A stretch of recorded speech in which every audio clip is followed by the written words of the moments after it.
Good morning. Good morning, everyone. Welcome to Jamalka 2024. Good morning, Lyndon. Good morning, Ian Beebs, the famous Beebs himself, the Air Peninsula legend. Welcome to everybody here to Jamalka 2024. We're going to be just having a prologue here in a minute, Beeb. We've got all of our off-road race cars, the four-wheel machines lined up here at the moment. We certainly have, mate. Look, what a perfect day for it here. It's going to be brilliant out here today. The crowd's starting to roll in, and it's just going to be the start of a very, very big weekend, Lyndon, and it's going to be a wonderful weekend. Yes, we've got, look, all of the facilities. We've got our drone up in the air in the top left corner. We've got a view from Chris down the back in front of the refuelling lane, which is going to be used for the motorbikes this year. We've got a 20 off-road road cars. This is for the Gawler Road Knights Car Club, round one of the Sayora Championship, the South Australian Off-Road Championship for 2024. Excellent. And we've got an excellent facility here. Congratulations to the McNamara family for producing this again. We are live. We are ready to go. We've just got to get the big screens going behind us eventually.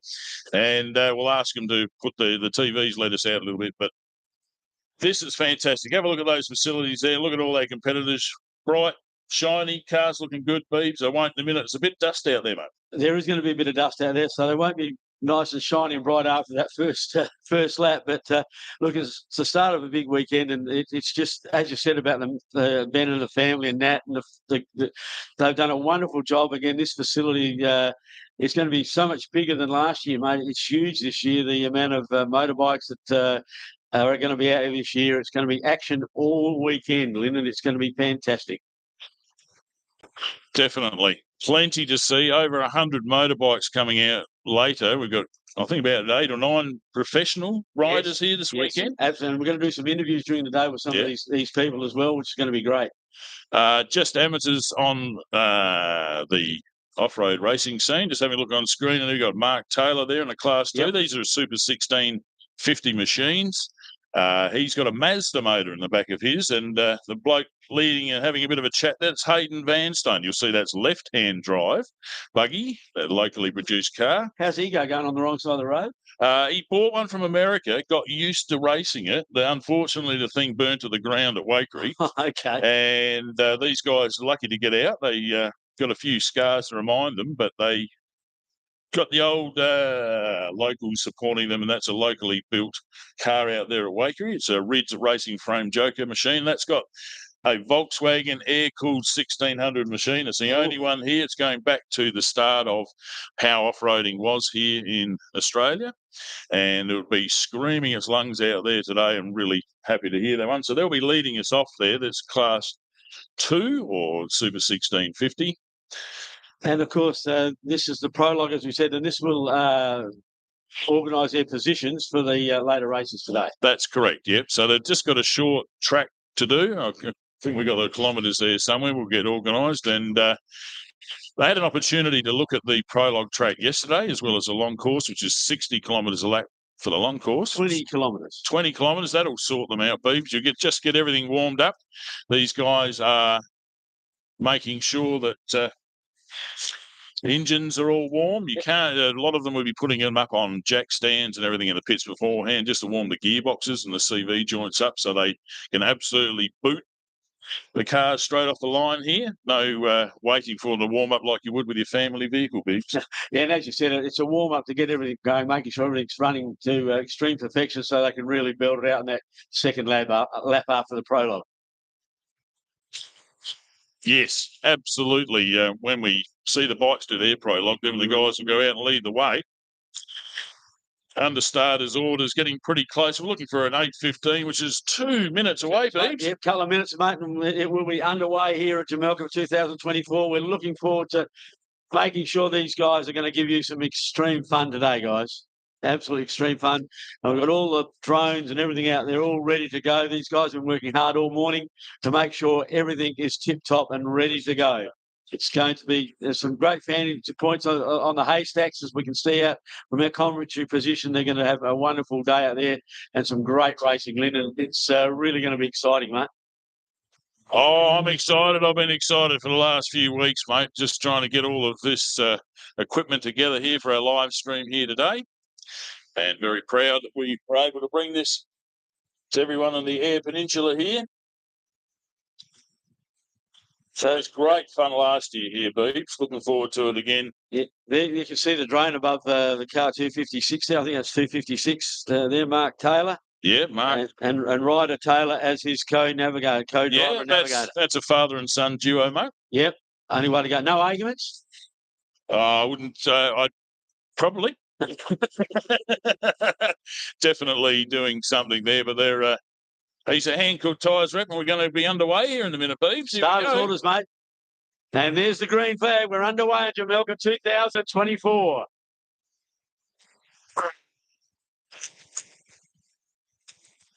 And away he goes. Chased off by the drone there. Who will win that race? Drone for a short time. Yeah, he'll take the shortcuts, no doubt. And then next on the starting, we've got 253. We've got Hayden Vanstone. Yeah, this is a brothers team here, Beeps. Hayden and Neil. Hayden driving, Neil elbowing.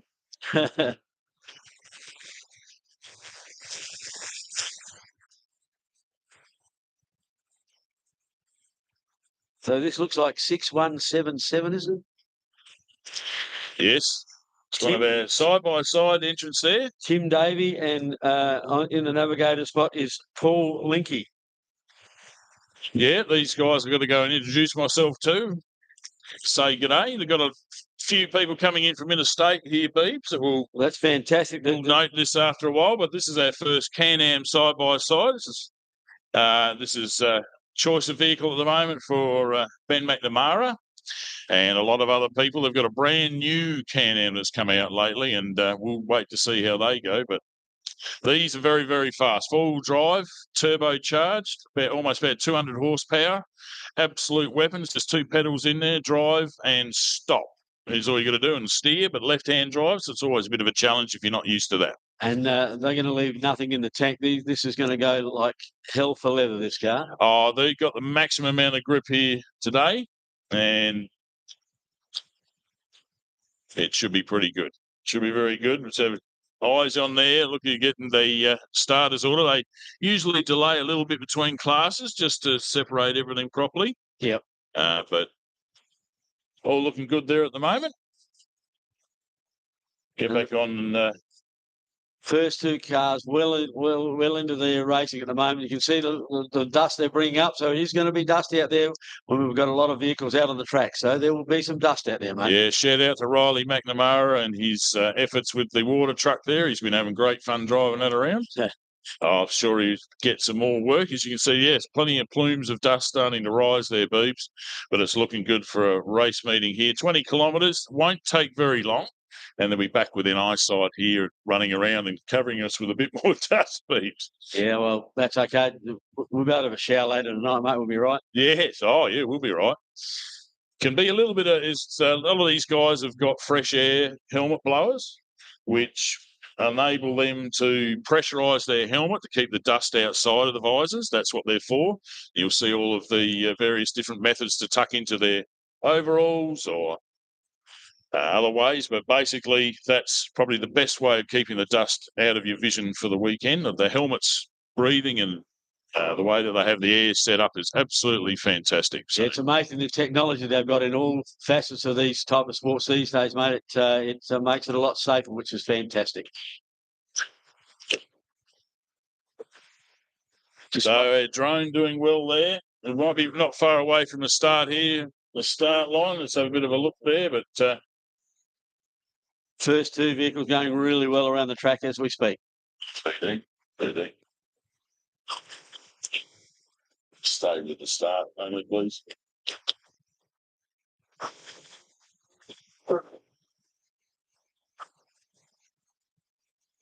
The third car still under starters orders. Yeah, they're getting close. Drone's doing a great job there. You can bring him up full screen. You can see the Vanstones. See the Vanstones out and about. I've got to remember to keep talking into this mic. You've got to almost make out it's a hot dog here, this one. Yeah, that works pretty well, thanks to Craig, our PA man here. Does a wonderful job, doesn't he? Oh, that's absolutely superb. So on the start line, the Davey machine. And, of course, don't forget the navigator, Paul Linky. Very important man. Oh, very much so. So getting ready to go. Let's have a look, see what we've got. Our overall view here. It's actually quite picturesque across that other side there, across the Salt Lake there. It's a very good view from the drone. It's perfect, isn't it? It's an amazing property. Oh, very lucky that the McNamaras have made this available. It's all started off from Ben talking about having a Fink practice track, and we sort of got talking with him, and then we said, oh, well, me and Ian Barclay said, why don't you make it a racetrack, mate? He's going, oh, okay. And he said, yeah, I'll do that. And wham, bam, here we are. Have a look. So what an investment from this family in the future of off-road racing for the Eyre Peninsula. Very proud that we were able to bring it to everybody here today. Mate, I heard it for months and months, playing golf with him at Coffin Bay. Now, next starter's away, and 6177 is away and going. But I play golf with Ben at Coffin Bay every Thursday. I heard it week after week after week how good this track was going to be, and he wasn't mucking around. It's fantastic. Next on the start line, the 6138, mate.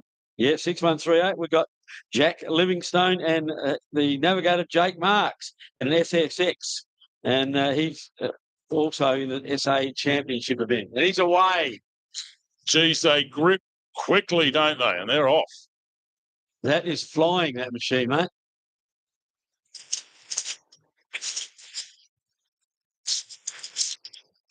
Okay, next on the start line.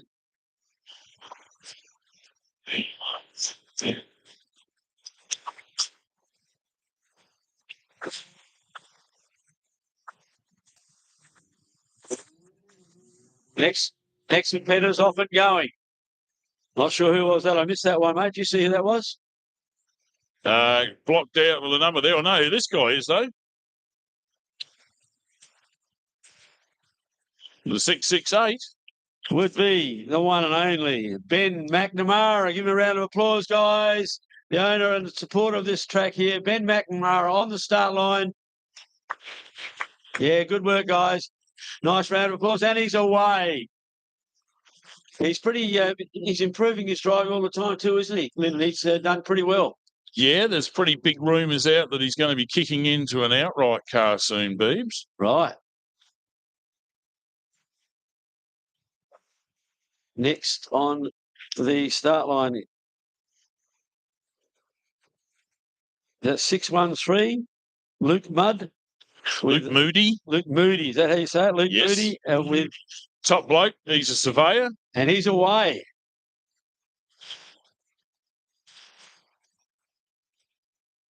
Yeah, he's come from drifting a year or two ago, Beebs, and really taken to the sport. Likes the fact that he doesn't wear out tyres every 10 minutes. and doing a great run there. Yep, on the start line, who we got there? I can't quite see that number. We've got to get those. That's the... okay, we'll get used to it. He's away.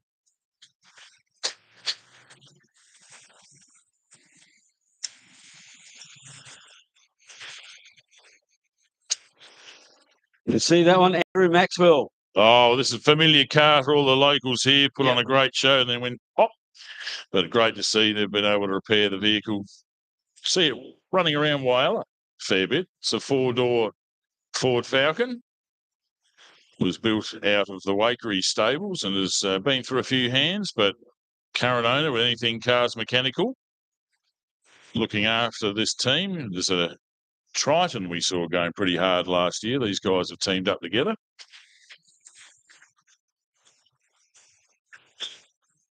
So plenty of action all around the track here today. Welcome if you're watching us live or watching us in replay later. Please tell your friends that we're out here doing this and having a good time. They're flying out on that track at the moment. They are going flat strap.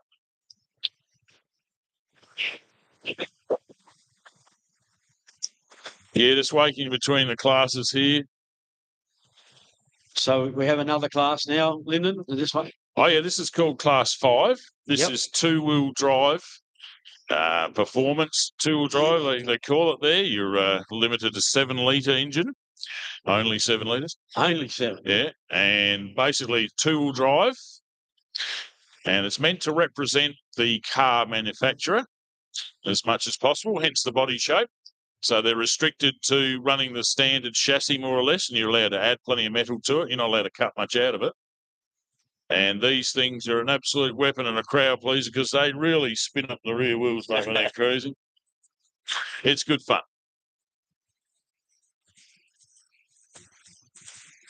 So having a look at Chris in the background here. Chris, the GT40 camera, we call him. He's seeing Mark Taylor, who took off first, not far away from being back. Nearly finished. Yeah, we'll see him come through. But having a look in the eyeballs, that's Andy Maxwell behind the steering wheel there, Beebs, in the Class 5, 532.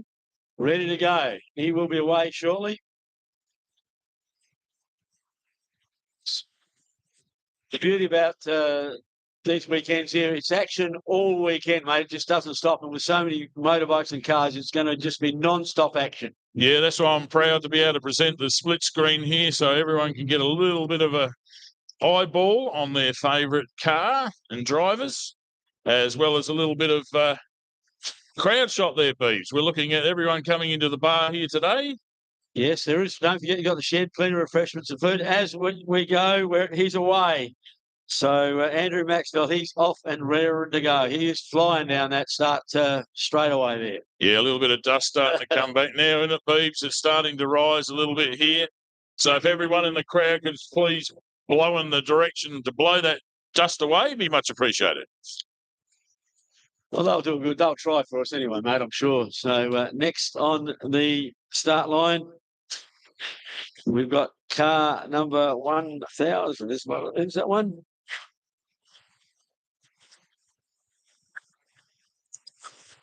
Yeah, I'm needing my class. So we're looking at this is the Tingay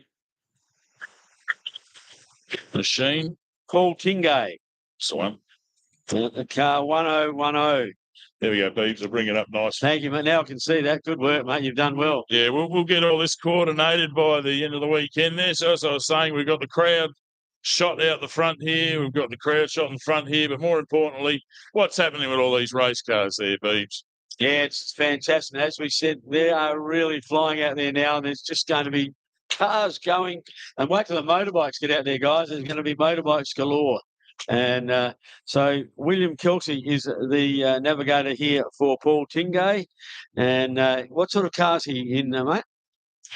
That's a buggy. A buggy, sorry. Yes, it's a Class 10, which is restricted to 2.5 litre engine. And it's a two-wheel drive, rear driven. And the frame and wheelbase are unrestricted, wheel travel and all that sort of thing. So basically it's a class to limit your engine capacity to get used to using all of the bits and pieces available to you to get used to driving, and then you can kick up in motor size. Buggies are generally limited to 15-inch wheels. They're not allowed to go in, big guys have got 17-inch rims with 40-inch tyres, some of them. And basically, it's a starter class. It was developed there by Freddie Severin. G'day, Freddie. And was tuned a little bit by Motorsport Australia. And we're currently seeing a lot of young people starting in the sport through Class 10 here, Beebs. Just serving their apprenticeship. Is that a way to put it? That's a good way of putting it, yes. You've got to start somewhere. And I'm sure these still don't go very slow. you try. I'm sure they go absolutely flat out on this vehicle. 2.5 litres, not small. Well, thanks very much to Craig at PMA. As I said, we're coming through loud and clear there, Beebs. It's all working well. Here we go, another start here. It's a beautifully presented car. We'll run through your sponsors and everything a little bit later. We're just trying to get everything up and running and organised here. Under starters orders. And we're off. So Paul Tingay, away he goes. Back on the drone view there, Beebs. As you can see, a little bit of dust out on the track, Lyndon, but these guys will handle it with aplomb. That won't be a problem.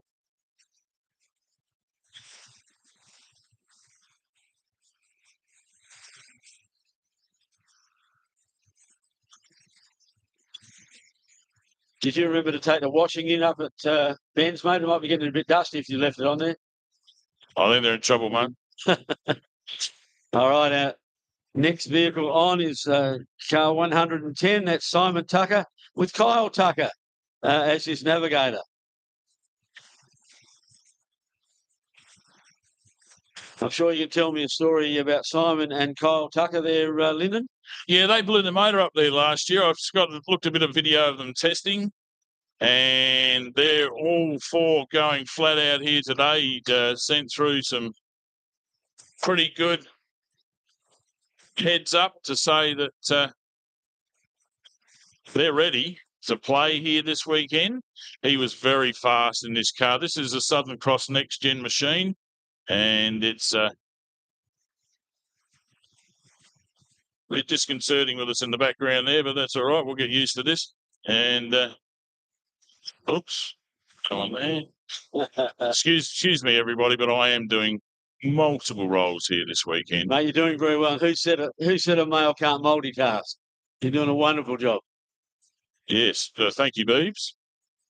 We'll get there eventually. I'll just try and get my software working here. And they're going to go. Simon Tucker, this thing was built, the last buggy built by Bob Strawbridge, the Southern Cross Racing frames that have just changed hands. And this went over to his son, Brett Smith. He raced this in Western Australia, had won championships over there. It's won plenty of races. And Brett is retired. He's an Opel miner now. Oh, okay. And passed this one on.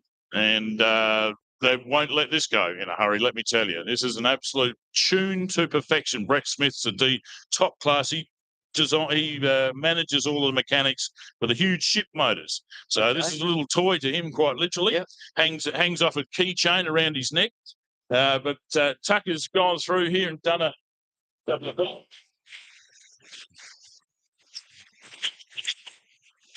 So on the start line there, ready to go. There's certainly a little bit of dust churning up there now. These guys are absolutely going hard at it. So there will be a little bit of dust around, but I'm sure the spectators won't worry then. They will just be looking forward to seeing some fantastic racing throughout the day. I'm live on YouTube, Ben McNamara. So just waiting now for Simon and Kyle Tucker to head off. They're under starters' orders down there.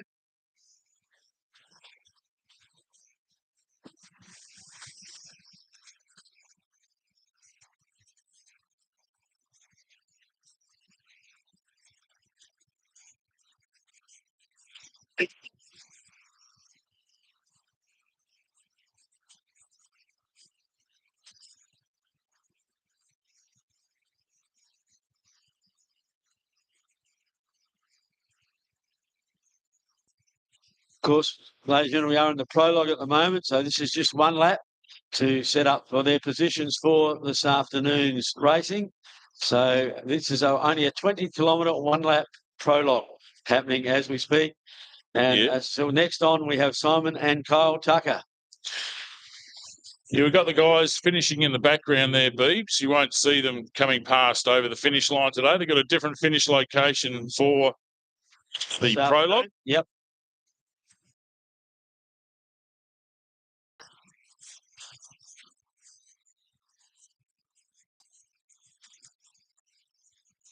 Because this afternoon's main race is 3x60 laps. Is that correct, Leonard? One coming in the finish now, mate. Just come over the finish. We have to have this finish line. Trick me.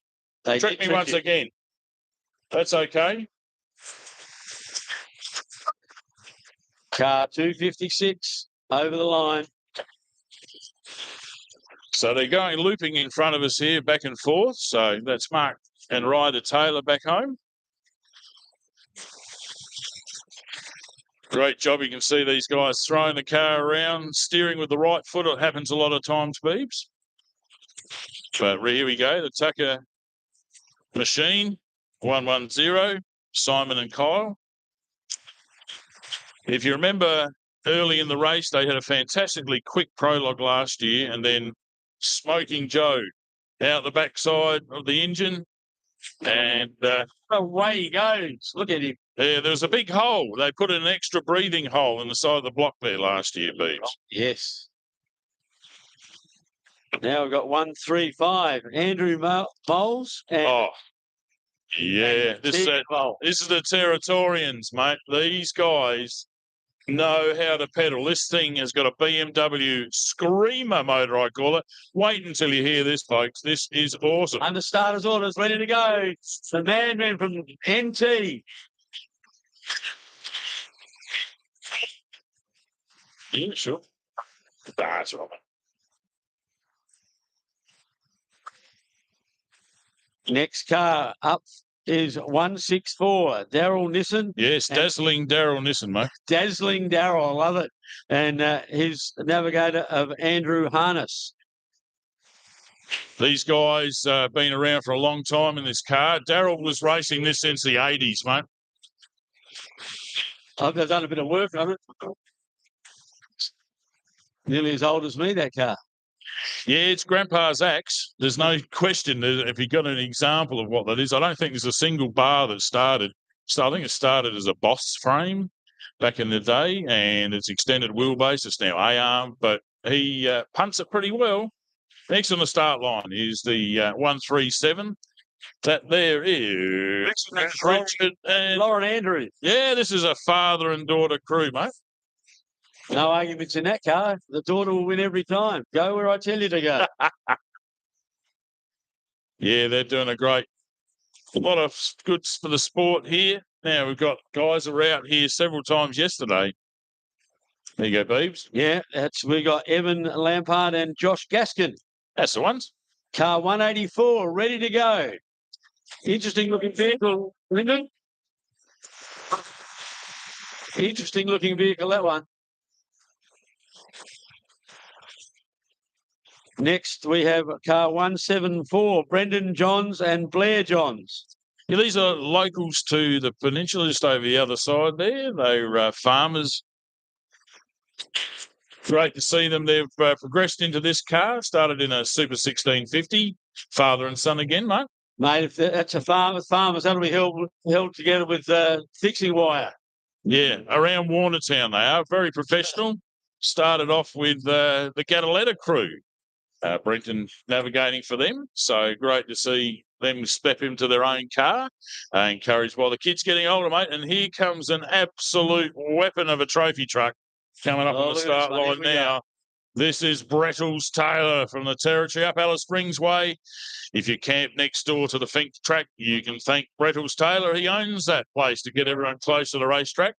So this is a Jimco trophy truck, was brought over by the Kittle family and raced over here. There was, it looked like it had been built by NASA underneath when it first turned up here. Brettles is having more and more luck with this vehicle, and great to see them come all the way down from the Territory here today. Love to see all these Territorians here, mate. This is fantastic. Yeah, it is great, mate. And of course, you've got his navigator there is Peter Trice or Treese. Treese, yeah. So as you said, this looks like a real weapon, this car, mate. You can hear the other Territorian. You can know that car, that's a BMW, and it's revving to about 11,000 RPM. That's why it's so loud. It is an absolute weapon of a motor. It's screaming for mercy every second it's on. It's getting loud out there now, mate. These blokes are serious. This is serious fun, without a doubt, mate. Extreme of extreme in motor racing. 3 dimensions you've got to deal with. Not just momentum sideways or a little bit of bumps. You've got to fly. Think of all of these different activity, all different G-forces that come into play here with your motors, all the rest. There's a lot of research that goes into making these machines pretty good.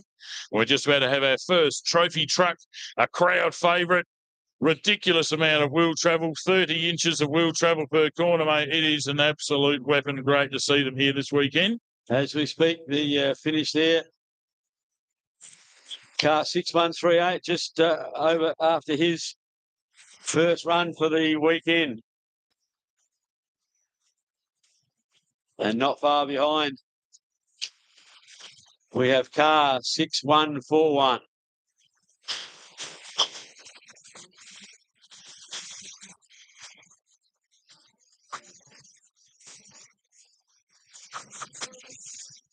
Comes Simon Tucker back into the arena.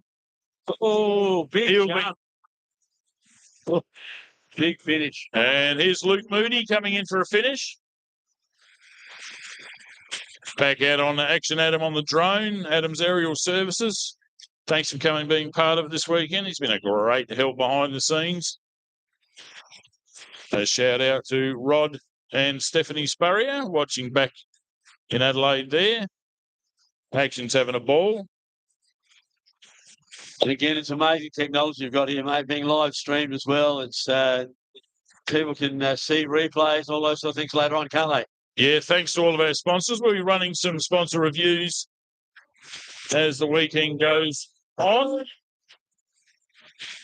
As it usually is, the first thing in the morning, a big rush for us here, Beebs, but great to have you here and great to have Craig behind us. And thanks very much to all of the locals for bringing us here this weekend, because we hope you're enjoying this on YouTube. I'm not sure we heard any of that, Lyndon. Why is that, mate? Oh, that's a bit of a car scream right here. Yeah, that bimmer, it's a screamer. It sounds awesome too over the PA, and you'll be picking up everywhere.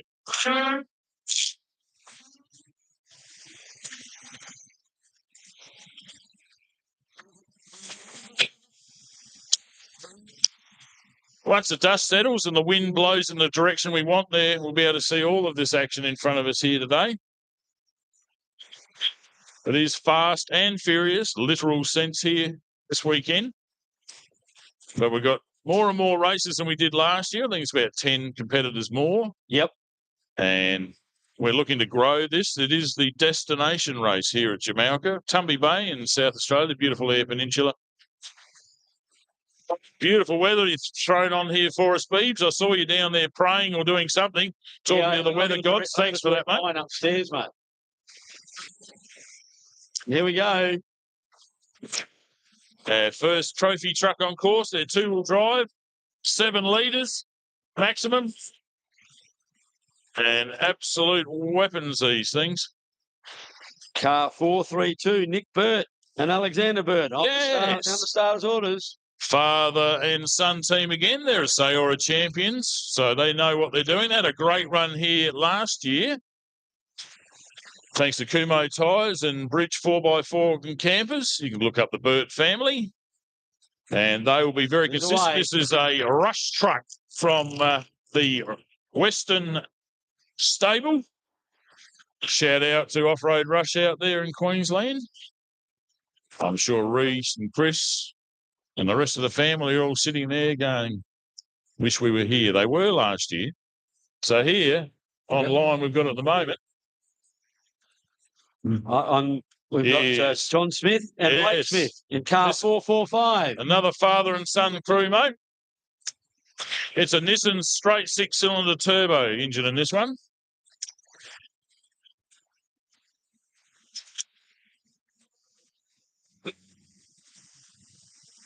I think the track's amazing with that finish of that big jump as they come across the finish line. Really puts a lot of excitement into the last 50 metres, doesn't it, mate? Oh, it's just been built this year. And it's all being run in. Car 18 now on the start line. Dean Carter and Jacob Bradley in a pro buggy. These guys are from the southeast of South Australia. Getting quicker. Had an outright win not so long ago.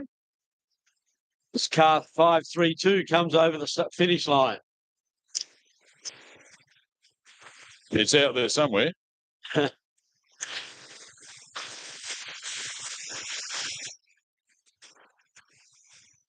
There'll be a little bit of a delay while with the start of the next class, I take it, mate. That's what's happening.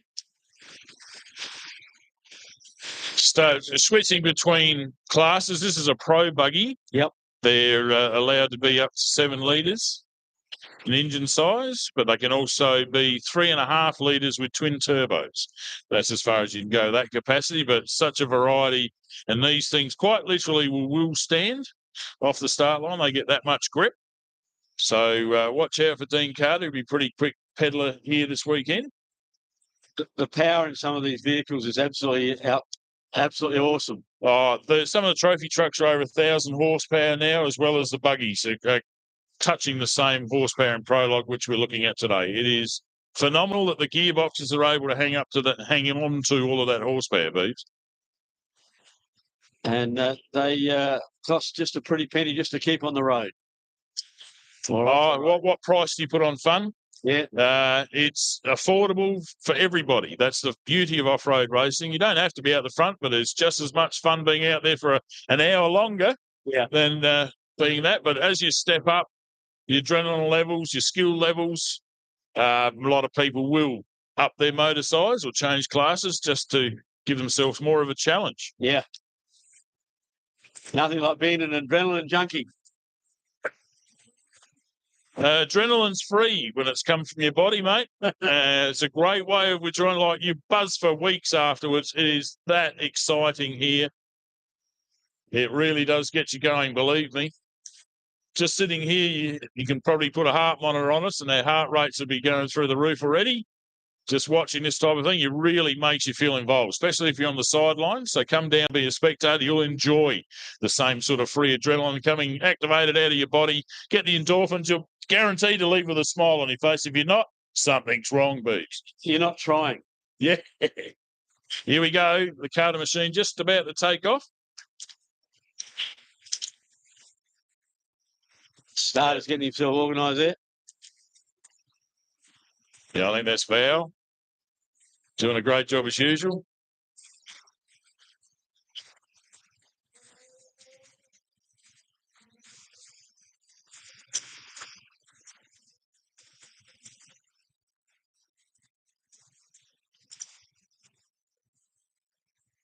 You can see on our screen at the moment, we've got dazzling Daryl Nissen, Andrew Harness, hanging onto it there, getting in front of the crowd. Getting up onto our drone, we can see the trophy truck putting out just a little bit of dust there.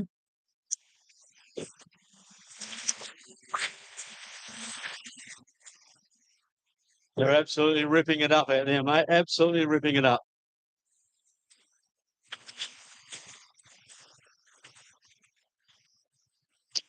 Under starter's order, Dean Carter. Hello. 18 Pro buggy. And out in the background, the Super Screamer there. Chris has got he's got the 184. Evan Lampard dusting out the opposition, but looks like Nick Burt's had a bit of a spin there. I think so. Stalled on the track there at the moment. Car 432 there. Let's hope he hasn't got much of a problem. Maybe a mechanical problem there, Lyndon. Yeah, he's refired. He's a mechanic. He knows what he's doing. Both the boys are mechanics in the car, so they're off and racing again as Dean Carter about to start. He's away.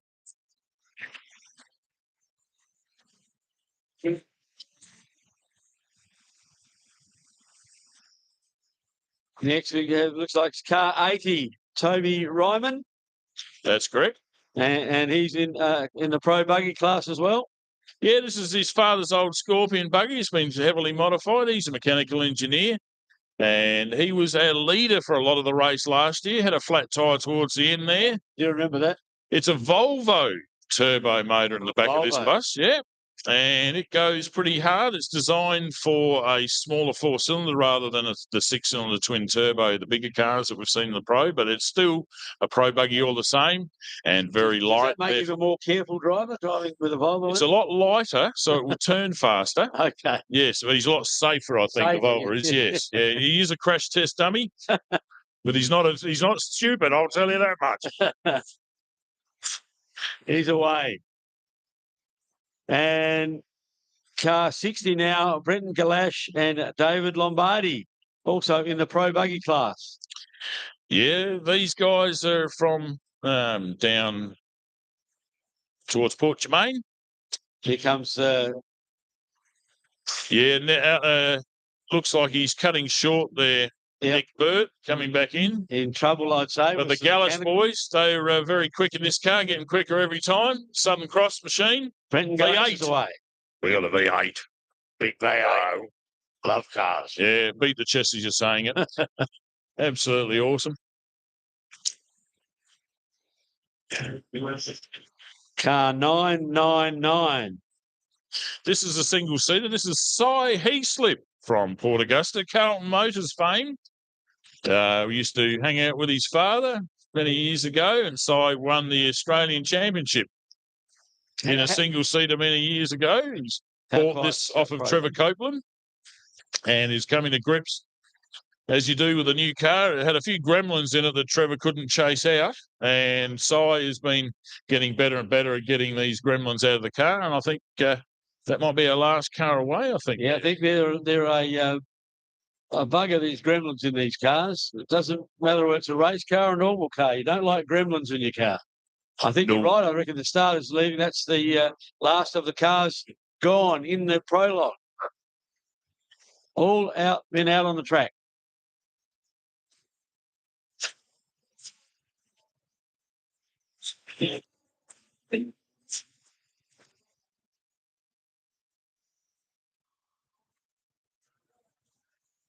So it's still plenty of cars out on the track, Lyndon, and then at 9 o'clock we'll have the Prologue lineup for the motorbikes, and they will also do a 20-kilometre lap. Yeah, BD just manoeuvring himself for the finish jump, which looked pretty spectacular from the 110, I can tell you. Just didn't have it on the main camera. But these guys are getting all warmed up now. As we're saying, this is just the entree, mate, for this afternoon for the 3x60 laps, where these guys will be going flat out for 180 kilometres. Jimco trophy truck, the Brettles Taylor coming back in, finishing off his run. The Galash machine out there in the distance. And then we've got Big Bad BD focusing on here. We've got... is this a Lampard machine, is it? Or is this... No, this is the Screamer. Andrew Mole. The finish. Oh, he's covered him in dust down the corner. Car 135. Well done. Andrew Moles and Tegan Moles. Well done. That's a father and daughter crew, mate. Yep, that's father and daughter. Well done. Specky finish.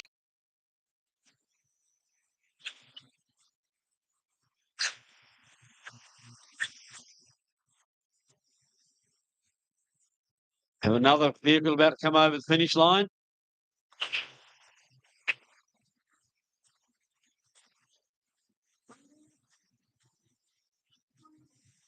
I love that jump finish. And this is the Nissan car 164. Yeah, Daryl Nissan.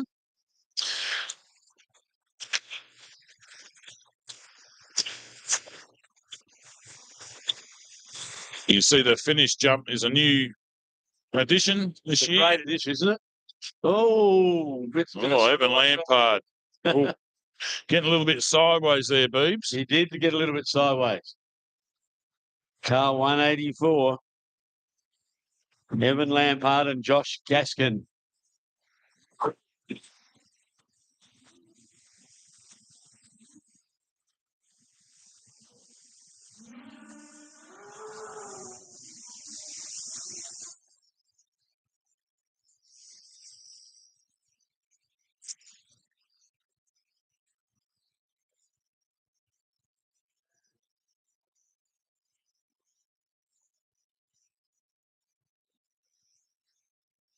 Brett Taylor out there, out the middle of the track there, coming around. Absolutely flying.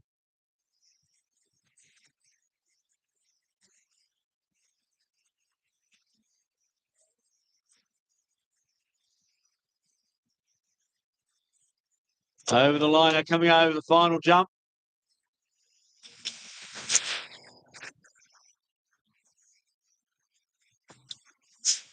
Car 137, Richard Andrews and Lauren Andrews, father and daughter, well done.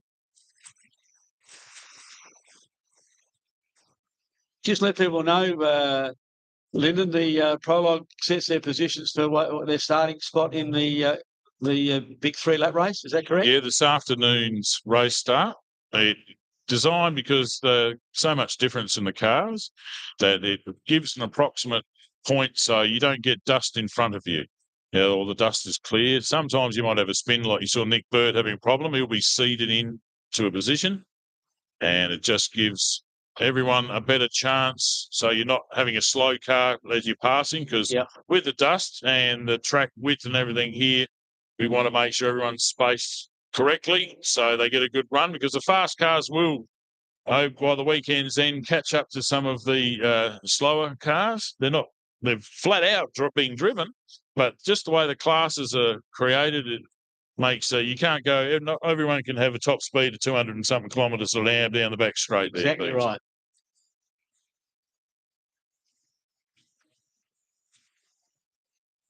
And the visibility, if they're too close, can be very dangerous. You have lack of. Yeah, it's one of the hardest things in the sport here, having to deal with dust. As I was saying, there's just multiple dimensions you've got to deal with here. That's car 174 of Brendan Johns and Blair Johns over the finish line. Just have a look at their drone shot. That's not a UFO landing. That's how these drones work on the screen there, Beebs. Yeah, I see that.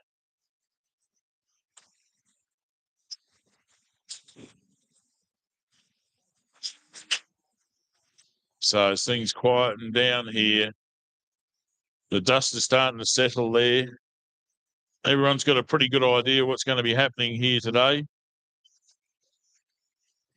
All the spectators, there's not many people there. There's not many people out there yet. Whoops, that'll be right. Turns off just as I go for it. Of course, there's plenty of food and in the shed. You can get some coffees and those sort of things, bacon, egg sandwiches, all catered here at the shed. So don't hesitate to get yourself a refreshment here in the shed while you're watching all the racing. I'm not sure whether the bar's open yet. It'll be a little bit early, I'd imagine. But I think that's got a license of 12. Yep. So there you go, 12 o'clock. But there's plenty of refreshments and food over by the shed if you need to look after yourself and keep yourself hydrated during the day, Lyndon. So happy to be here, Beebs. This is absolutely awesome. You see the dust over the finish line there. And Drone Man's worn out his first battery already. So that's Lyndon, this is going to grow and get bigger and bigger, this event. The Jamalka, it's certainly starting to grow some legs on the circuit for all these cars and motorbikes and vehicles. Oh, definitely. If you can see the facilities here, I've just got on camera here at the moment of the available space, the bistro, the dining here, the bar is fully stocked. Thank you very much to the Elders crew. And word's getting around, Beeps. The amount of money that's been spent on this place to get people here is phenomenal. And they can be super proud of what they've been able to do here this weekend. And Lyndon, you're a man that knows all about the racing and what's going on. So how do these facilities compare to around other tracks, South Australia, Victoria and those sort of places? Well, top class. There's absolutely no question. Ben is out here nearly every weekend. It's his hobby. He practices here during the week, and practice is what you need to get perfect. So every time he's out there, he goes to another track. He can review what's going on elsewhere, and he just makes little improvements here and there. I don't think there's another track that's got this many hay bales, high compression hay bales to mark the track, I can tell you. But it's all about making things better, because every track surface is different. Every condition is different. So to compare tracks is a little bit, they're all got their unique facets to them. But definitely the surface is the biggest change. This has got a lot of sand. Yep. So getting a lot of wheel spin in certain places. But once you get up on top of that with some horsepower, wow. Definitely, like I said, there's guys well over 200 kilometres an hour along the Fink runners, it's called, out the back. And our Drone Man is back on and out there. So he was hiding away last year,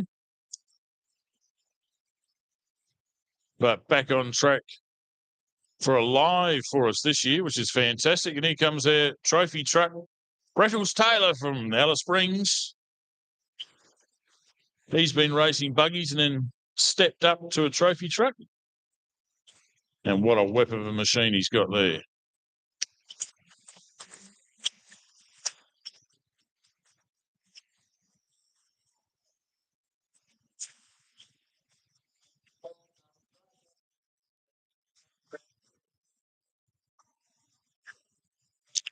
There's a finish. He'll be very happy with that. Yes, good finish. Expensive piece of machinery. So you don't want anything to go wrong with these machines, but they're just the absolute epitome of extreme.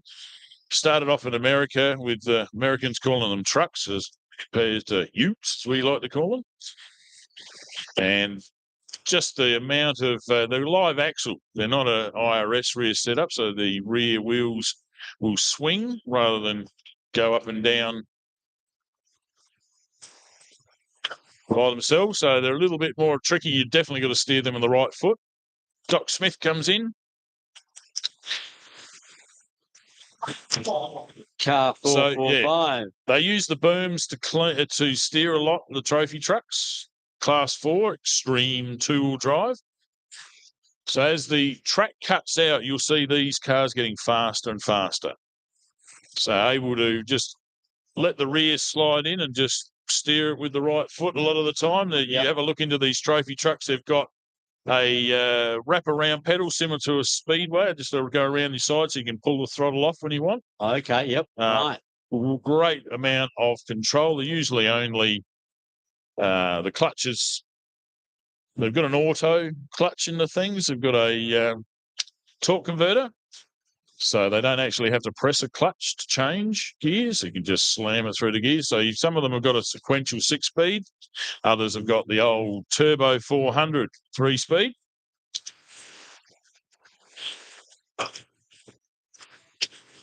And, of course, very shortly we've got the bike starting out, mate, at about 9:15 for their prologue. Looking forward to that. They're going to Jay Simister had a great run there last year. If you look at some of my videos we put out, you'll see that some real good close competition there happening. And we're really excited to see with an influx of bikes. I think it'll triple the number we had last year. Yeah, at least. Yes, it's a lot. Over 100 bikes. It's amazing, isn't it? Oh, it's awesome, especially the names. If you're into motocross, enduro bikes, we've got some big names here in front of us this weekend to, I'm sure, inspire a lot of the juniors. And we've got, I think, 7 or 8 ladies entered this weekend too, Beast. I did see that. Absolutely fantastic. I'm all for as many ladies as we can get here. My mum, hello, Margot, raced for many years and put many men to shame. Made them lift their games in motorsport. And the point is, very much so, you can be just as fast as the guys on a bike. It's just an attitude there. So there's, if you want to get into the technical Discovery Channel chemical differences, very close, but women are always nurturing. So they'll always have that little hesitation, whereas blokes just switch the brain off and crush, destroy. So there was a little bit of a calmness to a woman driver or rider. Yeah, there's no doubt about that. And we only had one last year, Tammy. Wasn't she great? I remember her last year. She was amazing. So I think she's with us again this year. I think I saw her, Tammy Peters. Am I right in saying it's Tammy Peters?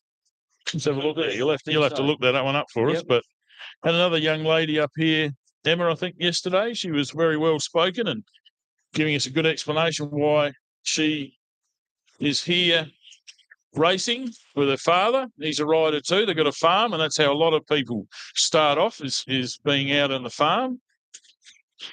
And closing gates, that's Toby Price, currently leading the way for motorcycle recognition overseas. Absolute legend. Yeah, stepping into trophy trucks now. And you're seeing a few more guys, Daniel Sanders kicking it up there in the Dakar Rally as well. Another Aussie doing well. So he'll probably take over the mantle from Toby Price that's shown the way with multiple Fink wins, and that's where we've got multiple Fink winners here today. Ben Grabban won 4 times. Yes, amazing. The Fink Desert Classic. We'll be having a chat with Ben a bit later on today too, mate. We'll get him and have a bit of a chat to him. Awesome. Total consummate professional come up here. Looks $1 million straight away as soon as you see him, mate. Absolutely. Awesome. Dean Carter coming in to finish in the 18 Pro Buggy. Yes, finished his prologue lap as the motorbikes are starting to line up. That was a flying lap there by car number 80. Yeah, that's Toby Ryman. Yeah, I'm old enough to know these guys and being kids hanging out with their father. Michael Ryman, his big brother, started off-road, jumped out of that for a while. And Toby took up the mantle of his father. Unfortunately, not with us anymore. But every time that buggy gets out there, he's here. So that's an old buggy. That's another grandpa's axe, mate. The beautiful part of off-road racing that you can modify, improve. There's a lot of safety rules and regulations that will ask you to change. You're always thinking grade up a little bit higher for safety is because there's a lot more products that make the cars safer.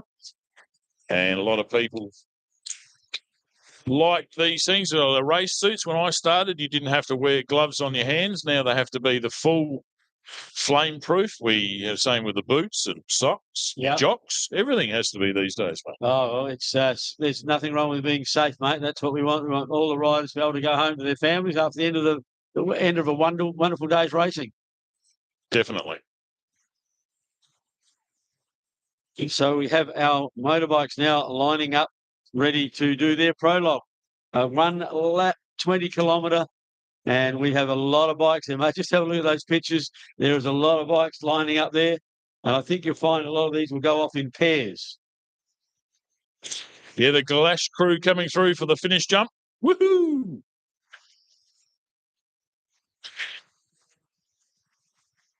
These guys have...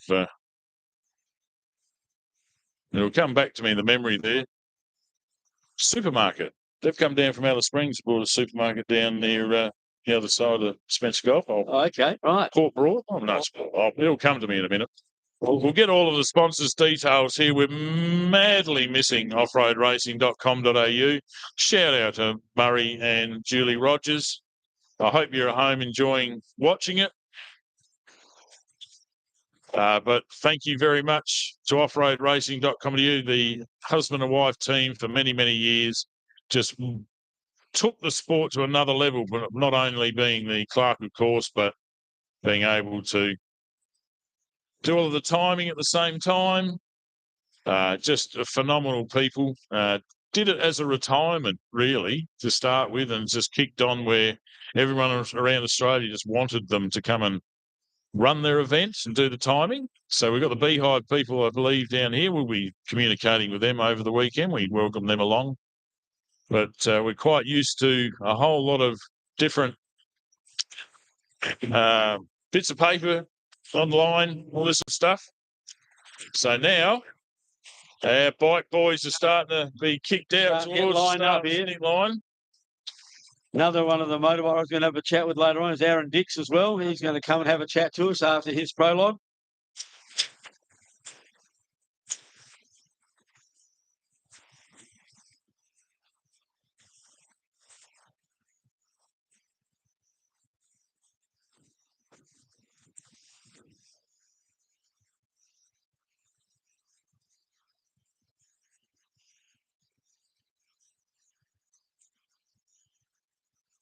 Just love the camaraderie between these bike riders, mate. They're all super keen, super casual, just talking to each other. A lot of them stir each other up. The funny thing of having the GoPros with Big Bad BD around the track, you could actually hear the audio. There's a lot of them did a little bit of mucking around.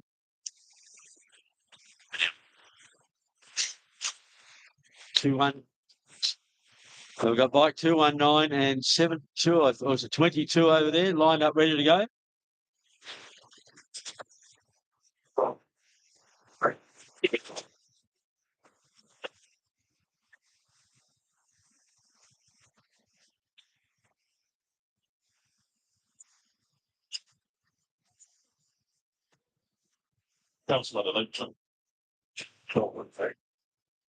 So over 100 bikes out here today, guys. It's going to be a feast of motorbike riding all afternoon, and they're about to start their prologue lap, which will set them up for this afternoon's big 3-lap race. So it's going to be action aplenty right here at Jamalka 2024. Don't forget, there's plenty of refreshments in the shed and some food, guys. If you like to come down and get something to eat or drink, there's plenty of refreshments here. And there's Ben, the owner here, just refueling in front of us now. He's getting a bit of food in after his first run today. So it's going to be an action-packed afternoon. Plenty of vantage points here, the hay bales either side of the shed, start-finish line. So get your spot for the afternoon, and we'll catch some great off-road racing. Yeah.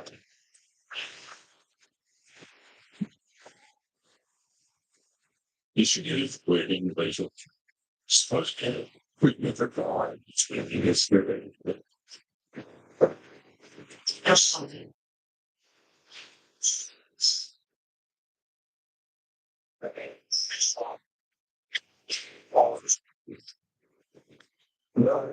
Apologies if you didn't hear us out in the live feed there, but we're changing some batteries here as usual. Just trying to get our money's worth of being eco-friendly here, Beebs. Well, it's nothing wrong with being eco-friendly, mate, and you've got to do everything the right way these days. We want to make sure we're saving the planet, mate. Yeah, well, shout out to the Australian the Commission there, Sporting Commission there, and Australian looking after the property here. Ben has gone and contacted all of the proper authorities. He's very much scrutinised with how he prepares the track here this weekend, and he's complying with all the rules and regulations. Actually flew them over here to make sure that everything was okay, and it's a little bit different for off-road racing, involving themselves so closely with council and state government and Australian government.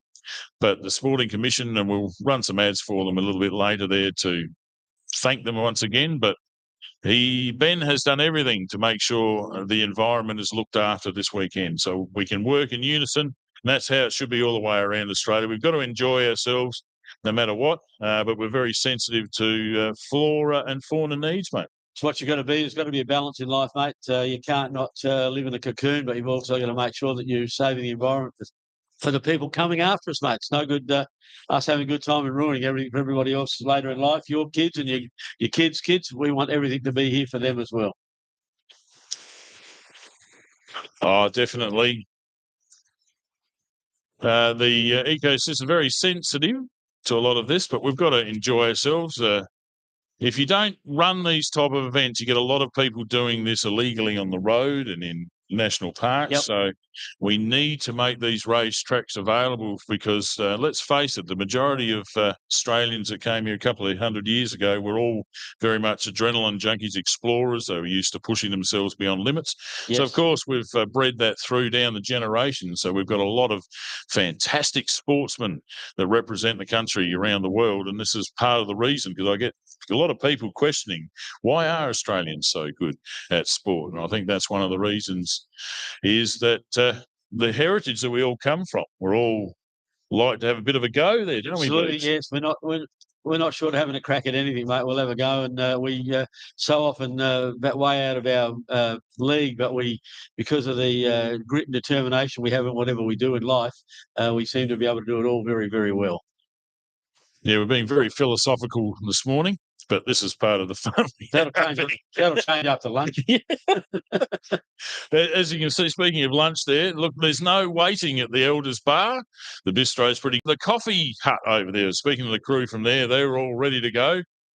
But everyone's cleared out. The bikes, an absolute look at the crowd. Welcome along. Thank you to all the supporters for coming along here this weekend. It really looks superb. the amount. And this is only Saturday. This is just the start. This is all the early risers. It's 9:15 on a Saturday morning, mate, and they're here already. So they're going to get here early and see the action, and it'll be going all weekend. We finish late Saturday afternoon, Sunday afternoon rather, and it's going to be just racing all weekend, mate. Awesome. It's definitely a full card. The anticipation of having this many motorbikes was unreal for Ben. It just, as soon as I've been working in conjunction with him all since the last race there, so I'm privy to a lot of information, and I've just watched him get more and more excited as the entry list grew. And he really wants to say shout out to Ben Grabham for coming here and having some ride days. That inspired him, because he's not a motorbike guy. No, not at all. So he's a Toyota man, and he has embraced this wholeheartedly. His wife Natalie, somewhat reluctantly sometimes, but I think she's right on board now. Yep. And the rest of the family, Riley and Kenny, they've been running around like mad chooks, doing stuff. So the whole family, it's a new era in off-road racing, where we're having private ownership of tracks because of the responsibility needed to ensure we need to have someone that's going to do the right thing. So you'll see that at Loveday 4x4 Park with the Waitley family, and you're seeing that at Port Germain with Ian Barclay. So you've got some independent guys that own the tracks. That used to be consolidation of everyone in motorsport coming together from a club form. There's still a lot of clubs out there, and there will be. They won't fall away, but the squeeze from insurance and the costs of insurance, the ambulance cost of all of that, is just really making entry lists rise. So having a motorbike as part of the race meeting is definitely the future for off-road racing. We struggled a little bit back in the day, having two different governing bodies. We're run by MSA, Motorcycling South Australia, here this weekend. There's also Motorsport Australia as a governing body, formerly known as CAMS, the Confederation of Australian Motorsport. So that meant all of the clubs came together to actually get insurance. So my father was involved with that, and with Billy Gower. Hello, Billy. And they came together, north and south, to coordinate enough clubs together to be able to afford to insure just their carnicrosses and rallies, gravel rallies. And really, really good to see that it's grown to such a size. Now, here we go. We're ready for the bikes. They're on. No mucking around, and away they go. This is going to be spectacular, guys. There's going to be motorbikes going around this track like you won't believe. That was Chad Sparrow off the front there. Geez, these guys are quick now, aren't they? They are. We'll try and call them there, Beeves. We've got them on 38.25 for you, mate. That's Ben Grabham. Ben Grabham. Yeah, here we go, Ben Grabham. We're going to talk to him later on. 25. And number 25, Brodie Waters. Excellent. Oh, bit of a delayed start there. Ben, he's not going. He's away. Now we've got number 51, Luke Hayes, I think, is it? And I can't see the number of the other bike. Here you go, mate. 51. Oh, that's Luke Hayes. I missed the other one. But they're away. And up on now we have. This is going to be really hard for us, Beeves. I think we'll just let them go, mate, and just call them as they go. They're off. And now we've got another rider ready to go. They are just flying through these. They are going to be motorbikes everywhere, guys.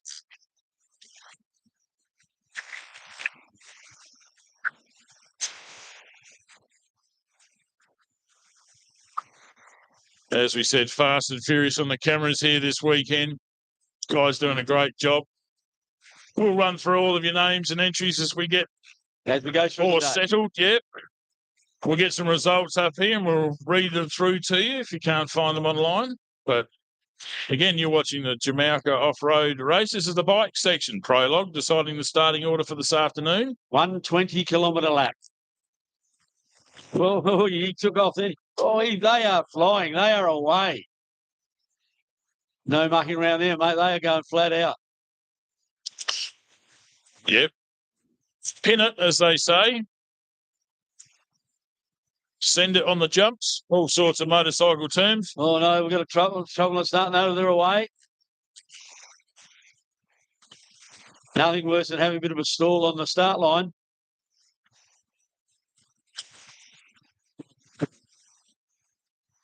Mate, just look behind me. There's motorbikes galore out behind us, mate. There is a lot of motorbikes out here, and they're away.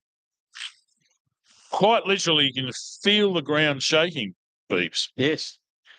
There's a nice outfit. Got the jump shoot going there, the pink and the psychedelic. Not going to lose that bike. Although I looked down for a sidecar when you said outfit then, mate. Shout out the row racing, you bitchman boys.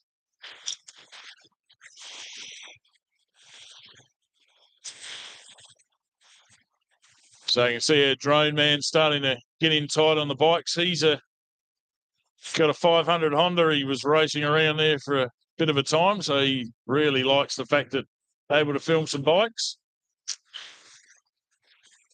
But it won't take them long to get to 20 Ks. It's just going to be multi-screen everywhere there. Thieves, I think it's almost the easiest way to be able to see your favourite rider out there. But it is all happening. Another single rider out on this one. I'm looking forward to when the mystery rider is here this year, mate. The mystery riders? The mystery rider from last year. Remember a man in blue and white? Oh, yes, that's right. Yeah, I do remember that.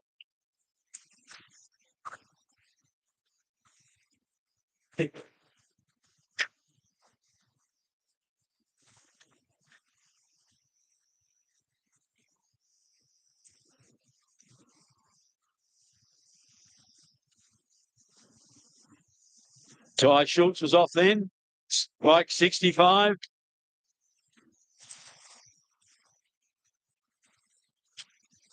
Dean Abdullah, bike 74 away.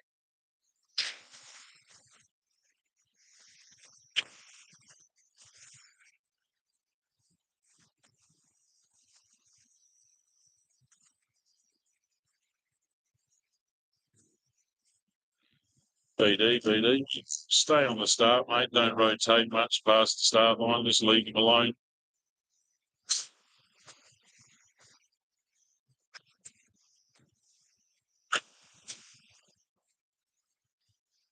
Bike 86, we've got Edward Johnson. And 155, Reese Whitty. Apologies to people online listening to me direct from here as well. Like I said, I've got multiple hats on here this weekend, Beebs. Yes, mate, you're doing a wonderful job. Thank you. We'll get used to it as it goes on. I've never had so many cameras to choose from before. You're not used to it, are you? Oh, getting used to it. I keep slamming another microphone into the main microphone here, trying to look around in different directions. But hey, I'm loving this. This is awesome. Awesome. Have a look at those motorbikes going around that circuit, guys. There is motorbikes going everywhere. It's absolutely fantastic.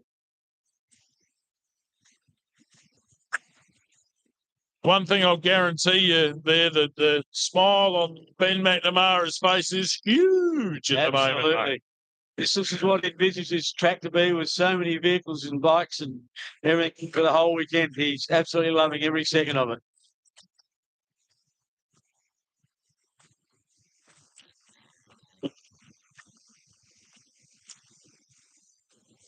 And they are just going hell for leather, fronting up, and away they go.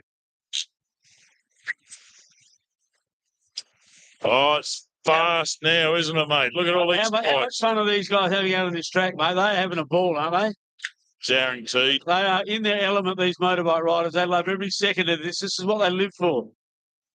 All the butterflies will be gone now, mate. Yep. As soon as that clutch handle is released, kaboom, off they go. I just love the way these things are biting the ground and taking off, mate. This is an awesome show.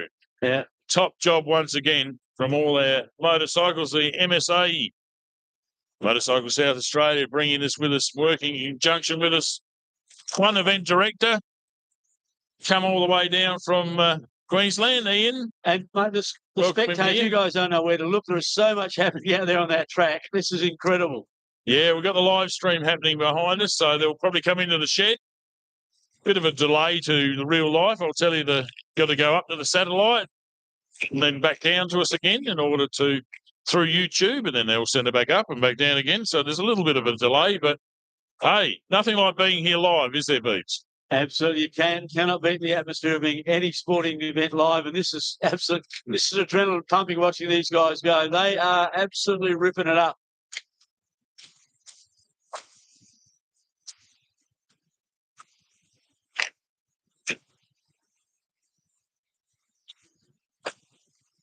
In fact, I don't think I've ever seen so many motorbikes in an event before. It's the largest one I've ever seen.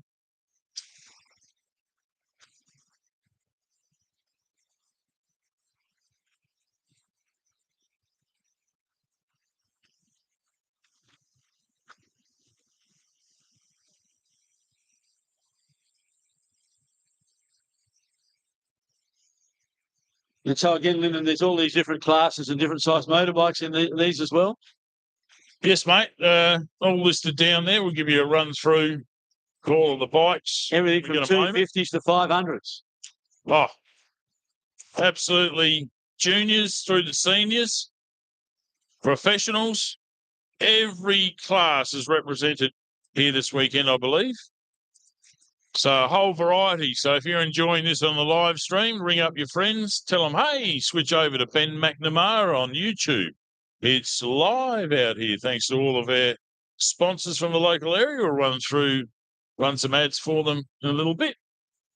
But, just so chuffed here, mate. The old heart's going a million mile an hour. Yeah. These guys are so brave and skilled. There's no roll cage. There's very basic protection for these guys. So TOUGH, mate, every single one of them. Oh, amazing, mate. As you said, these guys take their lives in their own hands every time they go out there, but they love what they do. They just enjoy the adrenaline pumping through their veins as they go as fast as they possibly can on this dirt track around this circuit. So these guys leave nothing in the tank. They go flat out from start to finish, and they absolutely love it. It's amazing to see these guys, the hard work. And it's no easy job on these tracks either, by the way. We've got all the dust to deal with, the ups and downs, the jumps, the turns, and they do it all so well. As another two head off, in through the dust, out through onto this amazing track here at Jamalka 2024. The spectators really getting into it, not sure where to look. The spectators you guys out there, there's so much happening out on that track. Yeah, got a few people ringing me up here. Chris Johnson, if you're wanting to see the live stream, mate, Ben McNamara is the name you look for on YouTube. There's nothing on Facebook, only YouTube here this weekend. So if you need to, you know where Chris Johnson is, just tap him on the shoulder and tell him, get onto YouTube, Ben McNamara. That's the way to find it. Go to YouTube and you'll get it all on there. Another two riders, off they go.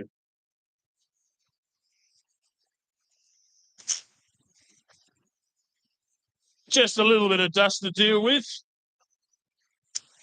A little bit of dust never hurt anybody. Oh, yep.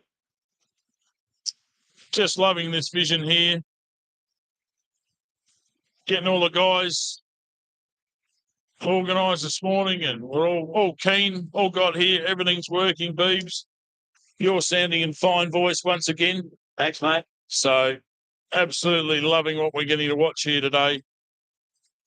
Just makes you want to jump in a car, but that's another story. It is. But really excited that we've got Adams Aerial Services here this year. The drone footage has been absolutely superb. Big Bad BD there is our man on the start line. We'll be having some interviews with Beebs a little bit later. Doing a wonderful job out there. Doing a wonderful job. There it was. Quite literally, that was Chris adjusting his camera there. Chris, the GT40, as we call him. You can see no bikes waiting there. No worries about getting munchies or the Elders Bar are ready to serve you. They've got non-alcoholic beverages as well. There's plenty of some first-class seafood.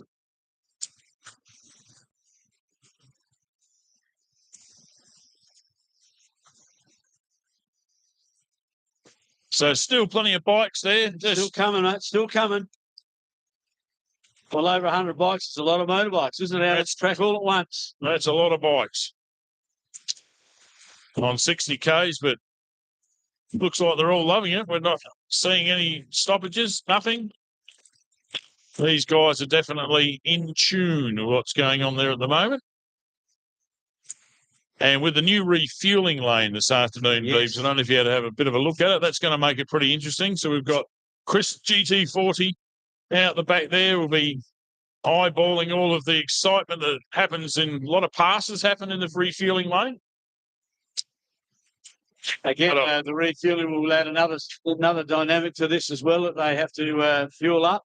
And that pit stop's going to be very important to them to be able to do that very efficiently. That looks like our last rider away. So we're all out there now. And we'll see the first one's nearly ready to finish. That took off quite a little while ago on their 20-kilometre one-lap prologue. Yeah, on screen at the moment, mate, is Chris GT40. And you can see the bike riders are coming around and into his area. But we'll see the refueling lane in a minute. We'll just go back to the drone shot.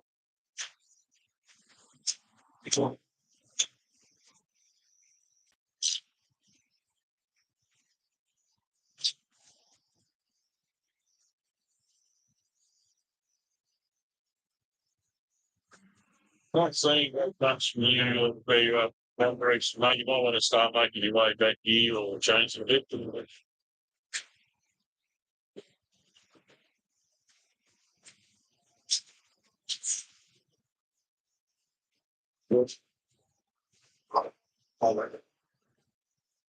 Okay, yeah, well, that's no worries, mate.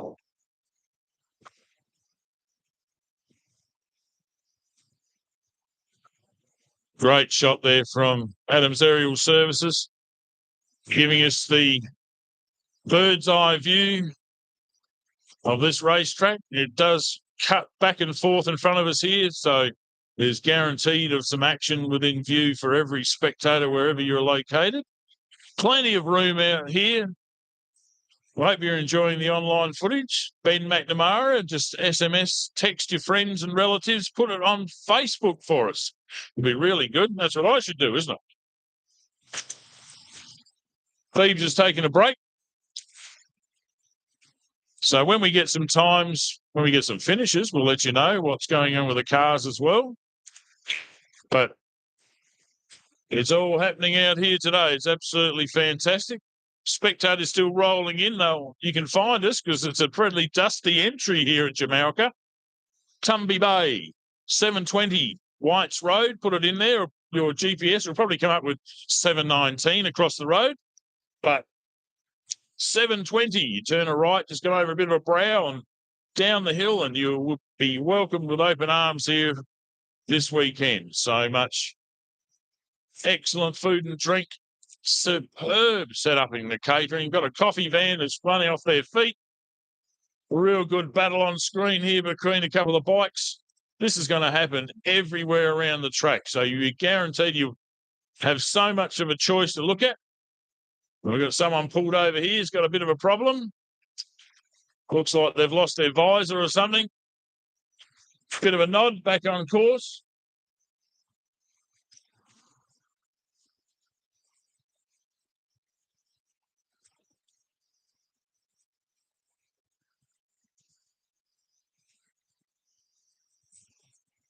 So our first finish is coming through.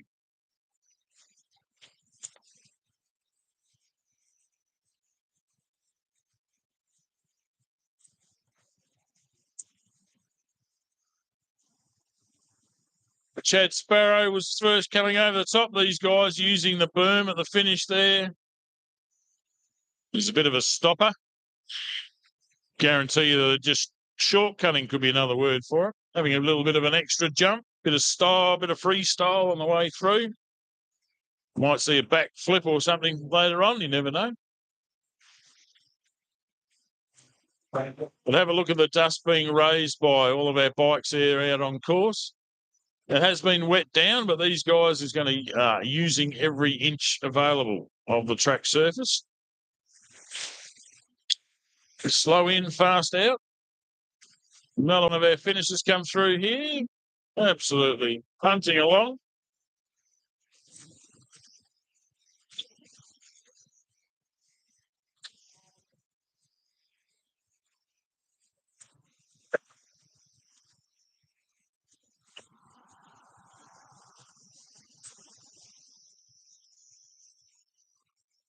Huge jump over the finish line here. Sideways in on the brakes. Nice control there on that motorcycle. Awesome.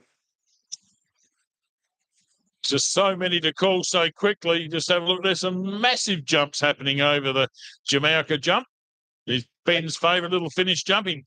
There's a couple of other ones up further, but he shifted this one close, and there's a huge spectator hay bale wall in the background that you'll see. There's plenty of space. He advises to bring a blanket along, just so the hay doesn't poke you in the wrong places there, Beebs. Well, there's nothing worse than that, mate. A bit of a hay bale in the wrong place, but it's a spectacular couple of jumps at the finish on the finish straightaways. It really finishes off the look at that one. Bang, over he goes. Amazing. Yeah, it's lucky we got the split screen. It's pretty hard for the camera to rotate all that quickly. So apologies if you're getting a bit of blurry eye trying to look at 4 screens at once, but it's just so much action to capture out there. We're so chuffed that all this is working. Absolutely spectacular out there, guys. It's just amazing what's happening. And these guys doing the racing. There we go, another one over the jump. It's a fantastic finish. It'll be interesting to have a bit of a chat to a couple of these riders later on, and they'll let us know how the track's playing, and some of the people here for the first time ever here at Jamalka, so they'll be able to let us know exactly how good this track is and the how much fun they're having on this track today. Oh, it's just something to look at every moment here when the bikes are on track. Pretty hard to phone. I'm sure some of the guys are saying, that's me, that's him. Apologies for all that there, but it's just so much happening in front of us here, Beats. You're getting used to it. These days of split screens is way above me, mate. I'm not sure where to look. Out the window, off the screens. It's all happening. Well, when you've got a big screen, you've got your own individual 100-inch TV in every corner. It makes it very easy. Ben is going to be putting a big screen up for everyone outside this next year. So as I said, he's constantly looking at how to improve this. He visited the Don River Dash. Shout out to all the Don River contestants or competitors and organisers. So he was up there volunteering with recovery and everything, and he gets behind the scenes and is really gaining the knowledge every time he comes out and gets better and better. So his thirst for knowledge is amazing, and how he wants to just keep moving forward and getting better and better and better. Yeah, there's a reason he's won Entrepreneur of the Year and Rural Roof and all these other awards that just look him up. He can tell you about the day when he went over to Japan, talking about condoms. Yeah. There you go. He's setting up an international flower business out of down Lincoln Way, wasn't it? Flying out. Yeah, it's amazing. He's done a lot of things in his life, and he's only a young bloke. Yes. And I think once the wind blows the right direction as the predicted change later on, we should be able to see so much more action out there on track. So if you're a spectator, come on down. We welcome you to come here. And that's not a UFO. That's just the drone finding its home position. If you're looking on screen there, it's pretty unique. It's amazing. It's finding it, lining up where it's supposed to be. It's an amazing thing. So the motorbikes now, most of them have gone through. I think there's still a few to come, but it's amazing how quick over 100 motorbikes can get through a 20-kilometre course, isn't it? Yeah, plenty of action around the track. There's Chris out there in the back. You can see him sweeping past the refueling zone, which will show a lot of action there this afternoon. That was Ben coming back and making a refueling lane, whereas we only had one little spot to deal with last year. So everyone's got a chance to put their easy ups up.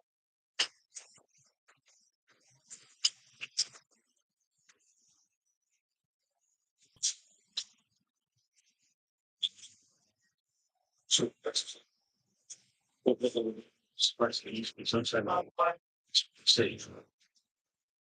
good. It's okay.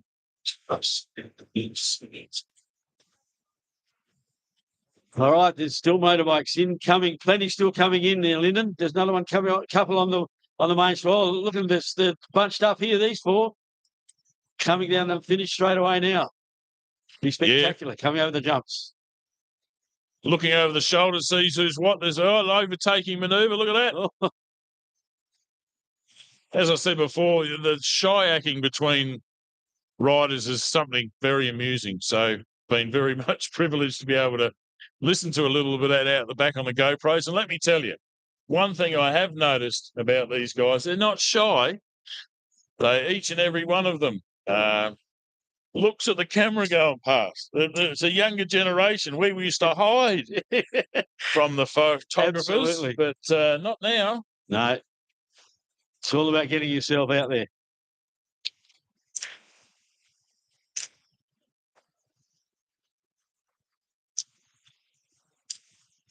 I think it was those other ones that came through. It might have been a bit of a side bet, mate, on the see who was going to finish over the line first.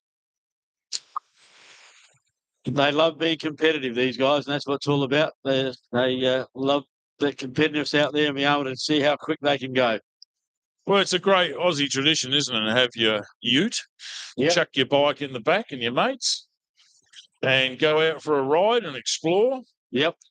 Single tracks out the front of my place. I regularly hear people having a bit of a practice, kicking around out the back roads. Awesome entertainment. I don't remember the old motorbike days way back down at Port Nalunga. We used to have a track down there in the swamp, and there was a fantastic motorbike racing there. We had a big hill climb there as well. It used to be fun in those days as a kid, watching them, all these mad motorbike riders. Here's another grouping of bikes all together. I so want to. Here we go. I so want to do sound effects that are going doink, doink, doink. This is the fun we have up here in the weekend there. Look, these guys doing a great job. Thanks to each and every one of them for entering this weekend. You're all a bunch of champions. The bravery to get on and expose yourself to the elements on a motorbike like this, Beeb, that's, it is the steel horse.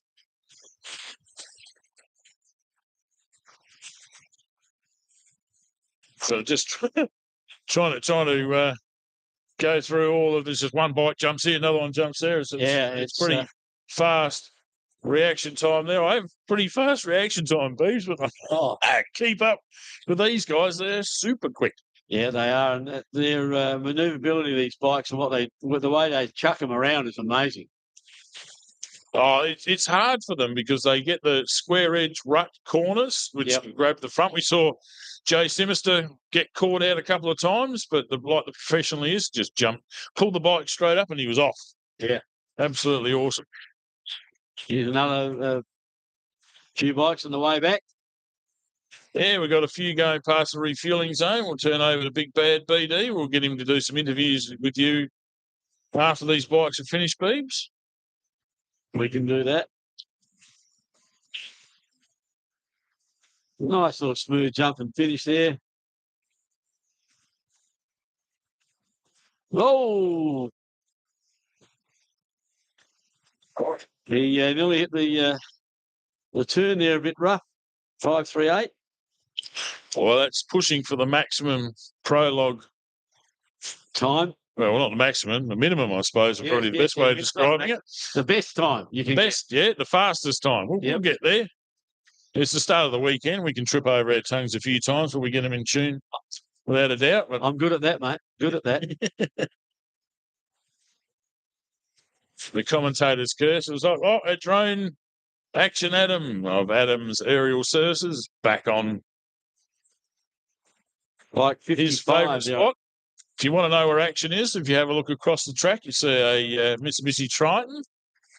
That's where he is, hiding underneath his inflatable shade he's got up there, so it doesn't mess around with the signal at all this weekend, and it looks like he's pretty happy. That's good. Looking well. Got a big screen out there, so he found that he was looking down and getting his neck troubles, and now he's looking straight up and down, so looks like his unit's working good, as we can still see spectators coming into the track. This is what you're greeted with as you come into Jamalka, is the finish straight with a couple of jumps to keep you going. Please don't stop there. You'll be called up to the gate, and plenty of parking here this weekend. But back straight over there, Lyndon. What sort of speeds do you think they're getting up to? Back that straight there, you can see them flying down there. They'll be getting up to 100 mile an hour, all the top guys, if not faster. Yeah, but depending what their bikes are geared for. There's multiple bikes coming down that straight now. There is lots coming in. Yeah, plenty. Lots of good jumping action. So you can, while you're in the lineup, you're watching this happen next to you, Beebs. Yeah, exactly. And the speed they're coming down that back straightaway to, it's just amazing the speeds they get up to on that dirt, on those dirt tracks. It's incredible. So many bike riders here together. You think they're all joined somehow, wouldn't you? One's towing another. But it is the advantage to be close to the next competitor because you don't get affected by the dust as much.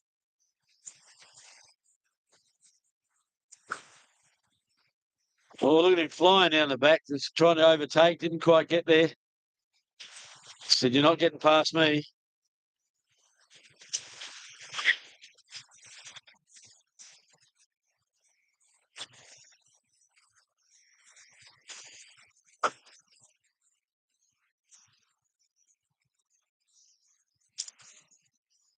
You can see in the bottom left of the corner, Chris GT40 looking for a whole heap of riders there as they make their way around the Ben shed and back to the pits. But most of the action's here along the finish straight, Beebs. Yes.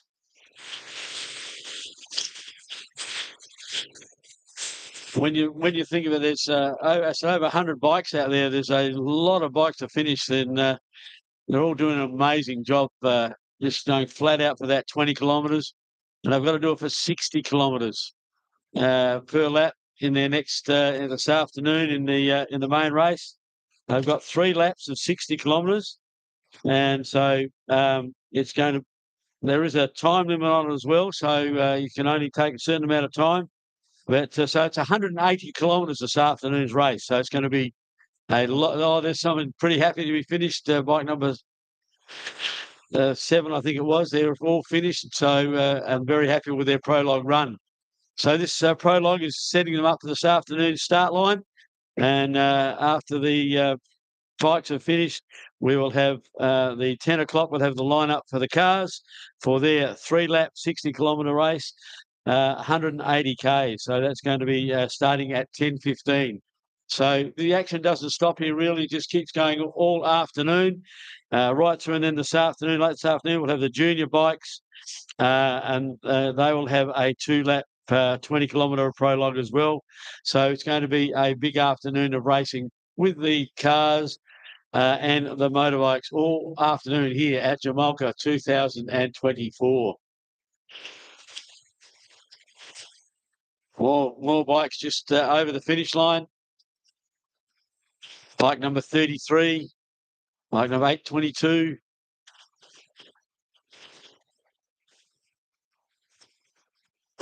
And I'm not sure, we might be getting near the finish. Yes. I think that might be the last one over the line just now, I believe. Having a look at our drone pilot, he's seeing all of the dust dissipate in the distance. A whole lot of the crowd has disappeared in front of us, which is a pretty good indicator there. Right at the back, I think we can see. So one good thing about this track, now, yep. So you can get on top of a hay bale here and see for kilometres. Yes. If you're a spectator, you're not limited to how tall you are. You haven't got me about being short. No. Well, you can. I am. You're a huge man. Huge. Absolute legend, Beebs. Yeah. There's no doubt about it.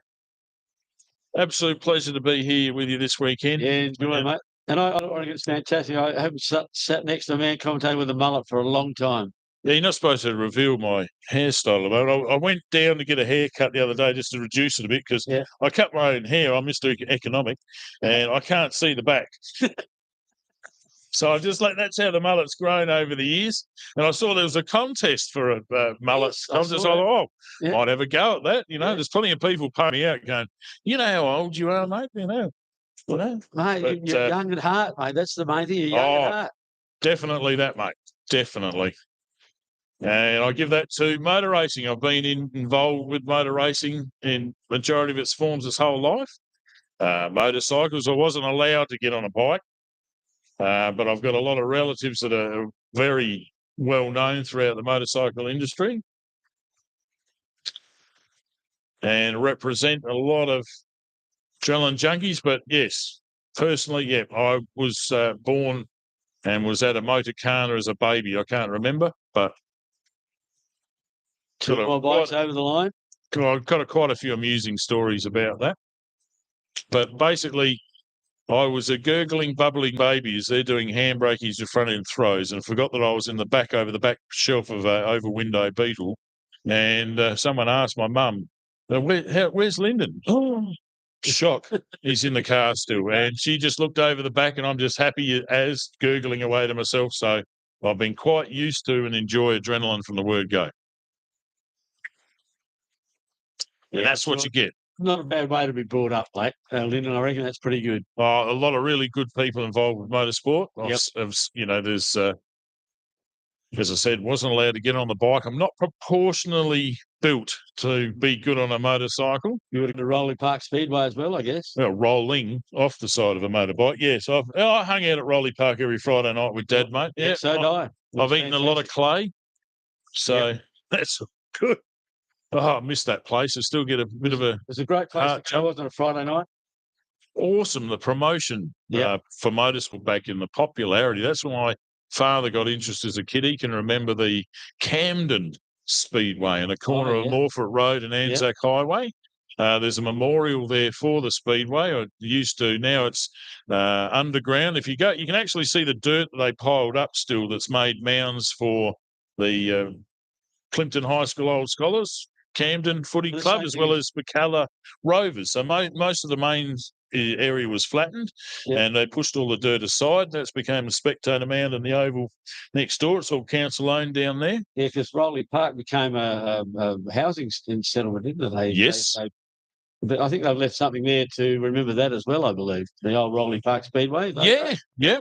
Remember the old days when they used to have all the cars come across from England and have the international series and all those sort of things? Oh, the bike racing was just awesome, wasn't absolutely. it? It's the Team Taylor solo, and we could go through all of the Yamaha, was it Taylor Yamaha, and all the rest. It was We're showing our age, but you need that. We can inject the youth, but what are they going to enjoy on any experience? They're out there racing at the moment, and when you get a little bit older, injuries happen. You come up and commentate, isn't that what they say? Apparently. Something like that there, yeah. With age comes the cage, for one thing. Where you're off the bike, and then from then on, if you really like it and it's still excites you, well, go and talk about it. Especially me, they couldn't shut me up. There might be still one more rider out on the track, we believe. Beautiful sight here. We've got our drone operator. He's giving us a bit of a heads up as to who's coming here as the rest of our camera crew start to come over here. They might be sending you down for some interviews. They're magnificent views from that drone. The drones are just amazing, aren't they? It's pretty good. Here's another one coming now. Another rider, Big Bad BD. He's doing his gentle descent from the hay bales. That was very elegant too. Did you see the way he got down off that hay? Well done, BD. They don't call him Big Bad BD for nothing. Now we'll just have a look. We've got the last rider coming over here. Out, yep. Sorry. Okay.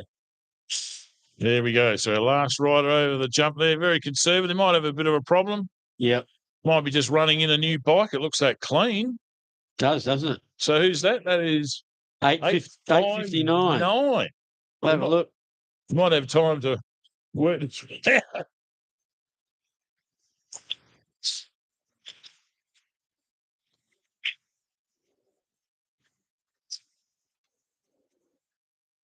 Yeah, the sun is in our eyes coming through here. Thanks very much to Craig putting up a bit of a blocker for us, but we're both struggling with the eyesight to go from focus to one to another. Andrew Nicholson on a 510 KTM. Weapon. Nitex Services. Sponsor? So it looks like we're going to be having a bit of a break now. Yes, we're going to have a little bit of break until we get the cars back on for the main 3-lap race of the day. We're going to try and find a couple of interviews, mate. Yeah, 10 a.m. is Yep. the lineup if you're at home wondering what's going on. So it's actually go, go, and go. Well, look at it here. Absolutely. Lineup for the cars will be a 10:15 start. So it's going to be some good interviews. But luckily, we can cross to that. And it's a the whole other new thing, facility just here to do that. to tease a few people, there is something going to be happening very special at 1:30 today. So I'm just going to tease you with that one, Lyndon. I'm not sure you even know how much going on there. Ooh, I don't know what you're talking about, Beebs. Here you go. Well, Yeah. I know. I've been trying to do this for a couple of years now. I actually know something you don't, which is really good. That doesn't happen very often. What are you trying to say, Beebs? Yeah, I'm not that good, but yeah, I do have a bit of elephant's memory. Yes. Yeah. No, so 1:30 for something very special here, right at the Jamalka 2024, and we'll let you know and give you plenty of notice to be around when that special event happens. So there's a little bit of a break now, guys. So spectators, good time to go and grab something to eat. You know, I see the sheds filling up a little bit now, so a good time to go and get yourself a drink, something to eat, and ready for the main event for the cars. They're 3-lap, 360 kilometre laps, 180 k's in total, and that will start. They will line up at 10 a.m. So,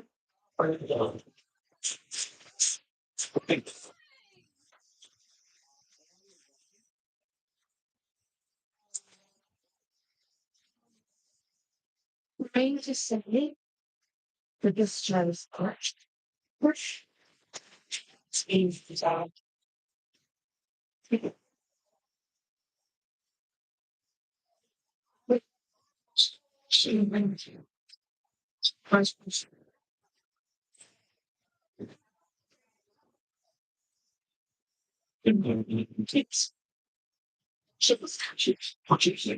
Crutches and rain.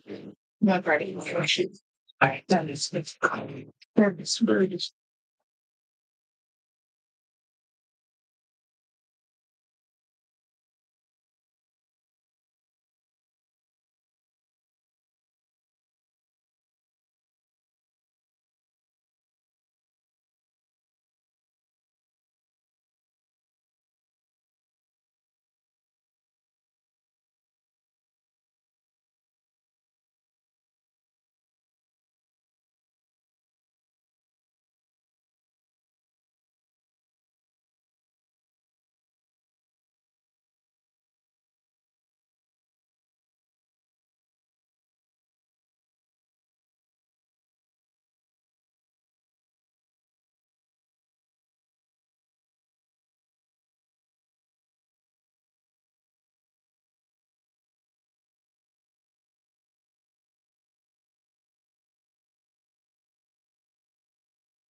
For everybody listening at home, you're watching our valued sponsors reel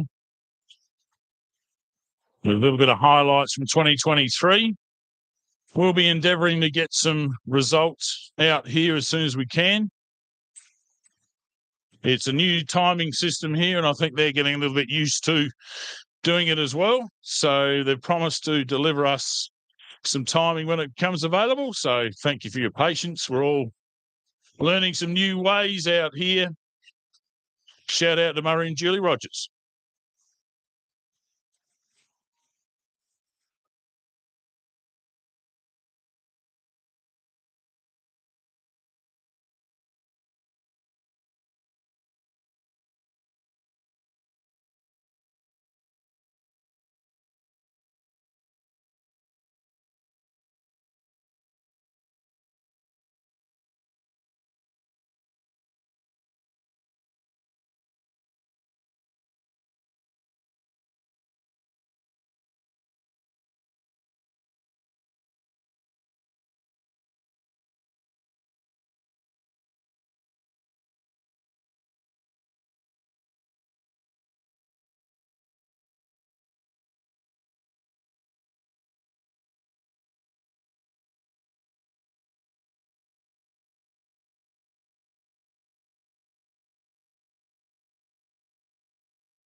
2024. Just a shout out to everyone online there. We're about to run the cars now. If anybody asks you to pay money to watch this, they are ripping you off. Tell your friends and your relatives and everyone else, social media online. You go to Ben McNamara's YouTube channel. You'll see a picture of him and his emu is the live feed. His channel is a picture of him shirtless under a tree with a bear with his side-by-side behind him. That is the only place that is you will see this event live, and it is free. Please do not pass any money to any of these illegals that are trying to rip us off. Get and tell your friends, please, again, delete them and get very angry because it's only free. Thanks to all of those fantastic sponsors here in the Eyre Peninsula. We really much appreciate putting on the show here, and Ben's put in a great effort to bring us all down here, and it is free to air. So the reminder again, do not put your credit card up there. They are ripping you off. Thank you very much and enjoy the show.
we're starting the 3-lap 180-kilometre race with the cars starting. They're getting lined up, ready to go.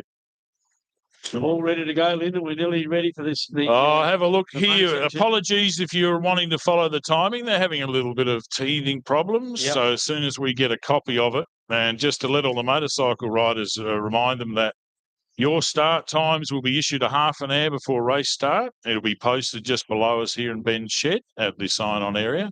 Apologies. They're just really scratching their heads there trying to get everything working. But on the start line here, he led from the start last year, I believe. Toby Ryman. Yep. Volvo-powered Scorpion buggy. He's got a turbo, one of those snails on the side that does the absolute opposite to how it's talked about, isn't it? Absolutely. Yeah, Toby's doing a great job, and I'm sure his brothers, Michael and Brett, his sisters too, are all chuffed to see the car there. And did he have a flat tyre last year? Did he get a flat? Yes. Yes, that's what he came into trouble, didn't he? Yeah, you can see him pretty closely there, and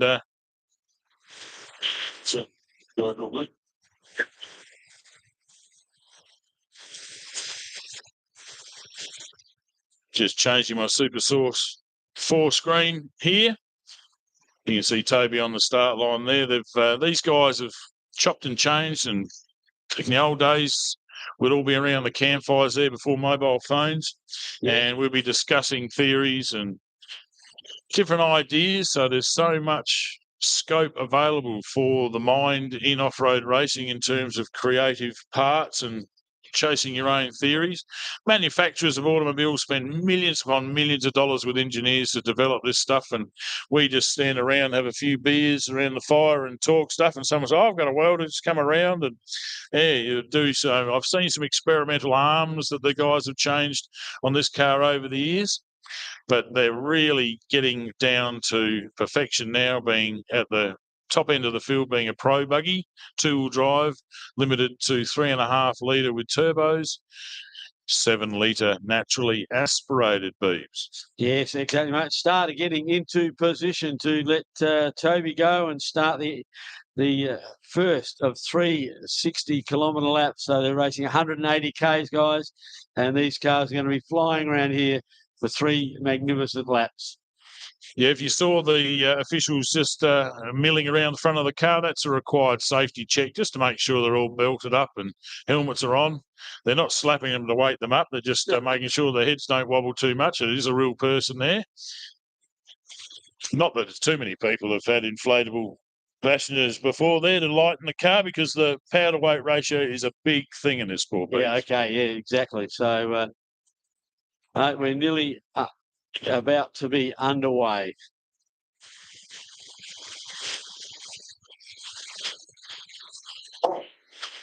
Adams Aerial Services waiting patiently there. You can see the track has already started to be marked for 2024.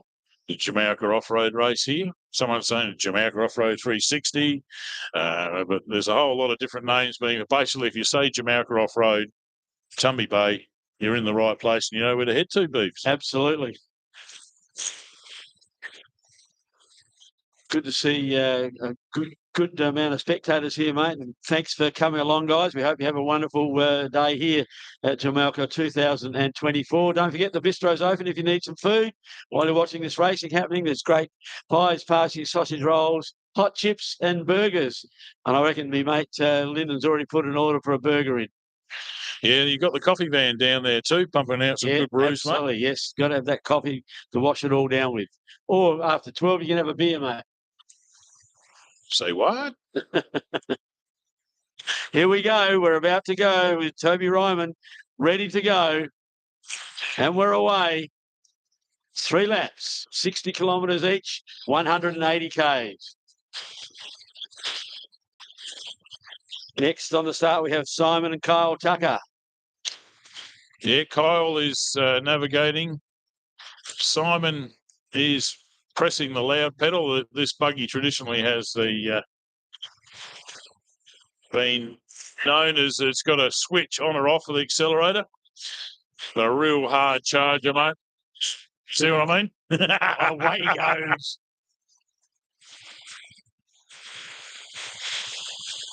184, Evan Lampard and Josh Gaskin.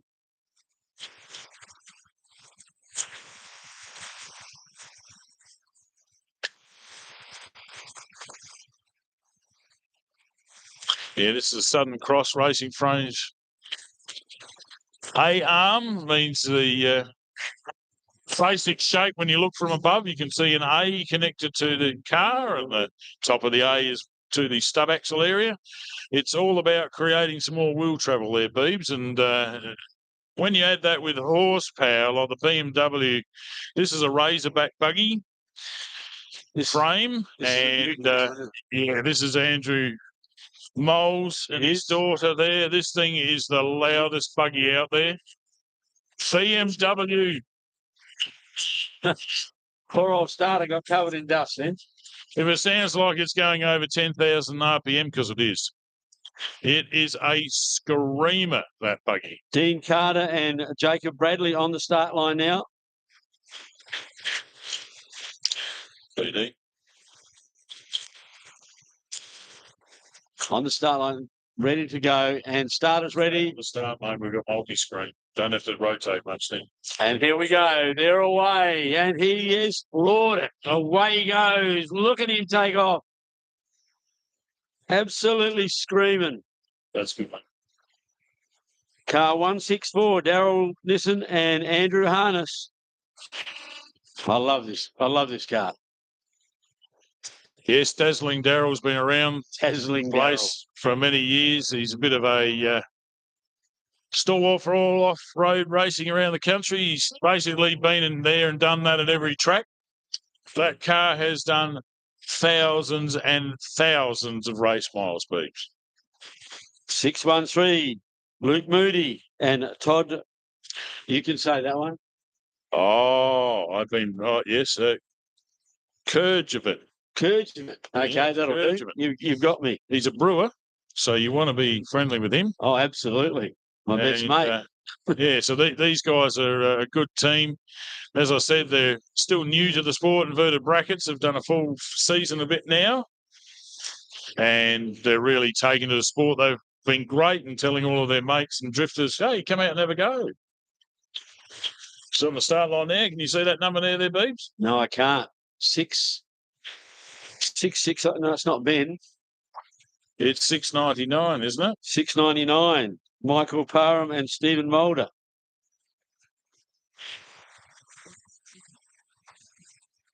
They're away. That Can-Ams, there's no wheel spin, instant grip, you're away.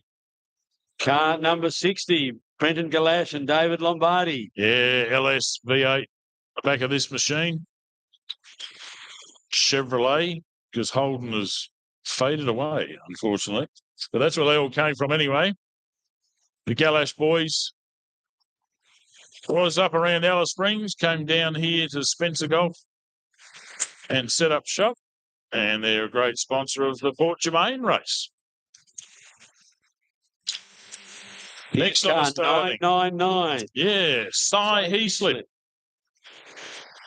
Part of Carlton Motors. This is a Jimco machine. I saw the previous owner, Trevor Copeland, here having a look over the car. Really enjoying spectating he is. I'm sure he'd like it more in the car, but he's had a pretty good run. He's been around for a while, Trevor. And hello to Ali Ganniford, his partner. Great to see you both out here supporting off-road racing all around South Australia. Now, car 445. This is Doc Smith. And if you've seen any of the... Smith. Yeah, Doc and his son Blake. Blake's been building a car, and I was hoping the Phoenix buggy would have been out here, but we haven't seen it here. So hopefully Bernie Stack will be out with that car soon. Doc Smith, that's a turbo 6-cylinder inline. Car 6177, Tim Davey and Paul Linky. Another Can-Am. Turbo powered machine. These are just so reliable. So the only problem is the belt is deliberately designed to wear out if it gets too hot. And that's the only issue there. Otherwise, it's a centrifugal clutch, basically, and gearbox. It just goes through the gears as it wants. The new ones are completely different beeps. They're playing with some gears now. Now, a trophy truck, mate. Yes, 4-3-1. Brett Taylor and Peter Trice. Brettles Taylor, down from the territory. Jimco trophy truck, bit in the States. Peter Kittle imported it here, and a few guys drive it for him. Looks like what a problem Nick Burt had early. They're back on track, so they're back there. Nick Burt and Alexander Burt. Yeah, the Bridge 4x4 campers machine. These, as I said, both these guys qualified mechanics. So if they can't fix it, Nobody can. Nobody can. You got it. These cars are flying around here at the moment. They are absolutely belting around this track.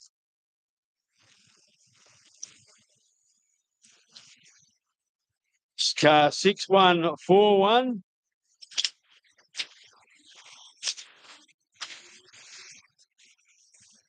Is this a mystery saboteur? Is this Ben Nixon? It would have to be way down the end here, I'd say.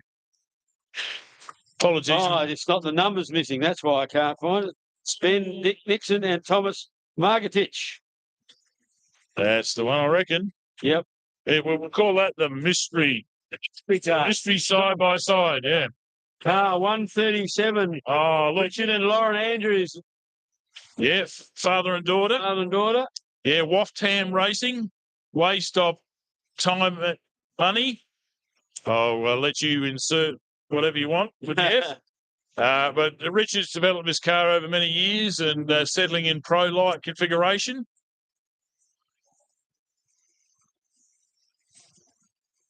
Limited only by your engine capacity. And speaking of that, here's another limited buggy with engine capacity, 1010, a class 10, 2.5 litre, and also limited by tyre. Rim size, 15-inch. For your rims as maximum. Paul Tinger and William Kelsey. Beautifully presented car, this one, Beebs. Yeah, it's a ripper, isn't it? Absolutely brilliant car. Spitwater is their major sponsor. We're used to having all of this done and prepared for us with offroadracing.com.au, so we've got to go around and do a little bit of handwriting, and my handwriting is shocking now these days. Yeah, I look like I write prescriptions as well, but guess what we got now? It's car 668. We've got Ben McNamara and Wayne Pascoe. Give him a big round of applause for Ben McNamara out there. He's done a wonderful job getting this all up and running. Well done, Ben.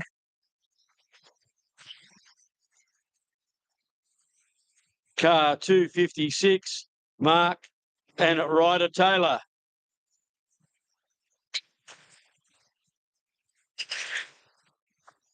Let's throwing a bit of dust around out there now, guys.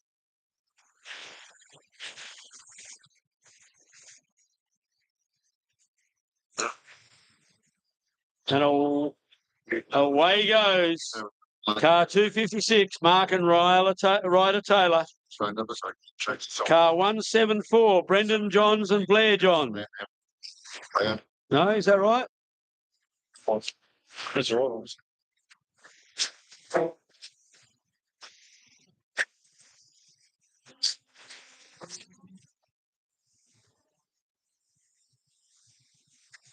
Ready to go. And they're off. Car 532, Andrew Maxwell and Jackson Brown and Cody Pickett are the navigators. Ford. The big Ford, mate. I don't know if it's got the barrier in there or what, but absolute crowd favourite. When we did this jumping over at Morgan, had some massive amount of international interest. A lot of people just cannot believe a sedan can jump like that. But yes, it can when it's built to be an off-road car.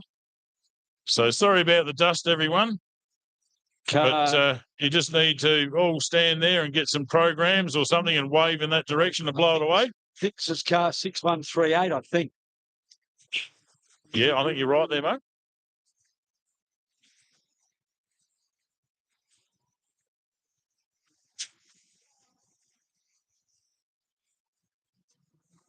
Then we've car 1027.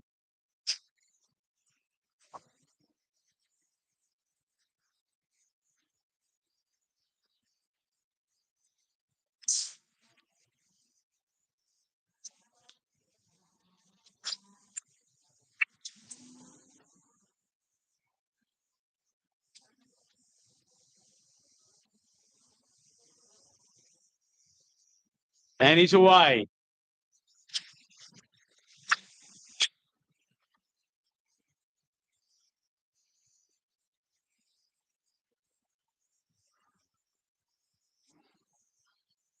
Looks like I think we have all our cars away now. Listen, I think they're all on the track. All on track there. Apologies for not having any timing for you. They're struggling to cope, I think, with the dust. Their little room off to the side of the start-finish line would probably not be the place to be at the moment, I would say. But they're struggling to get all of this printed out and sent to us. But soon as we can find out that information, we'll let you know. Well, of course, you can see how much harder the guys have already gone. Not the prologue this time, mate. They are really out there going hell for leather, flat out, trying to finish this 3 laps, get the best time they possibly can. Yeah, occasionally you can see on the split screen that the dust does clear and we can see what's going on out there. But I'll tell you one clear thing, it looks pretty good in the Elders Bar and Ben Shed here. That's the bottom right camera, showing all the punters running around, a lot of officials madly organising things. Thank you to all of our volunteer officials out here this weekend. Really much appreciated. We're getting through a lot of information being processed pretty quickly.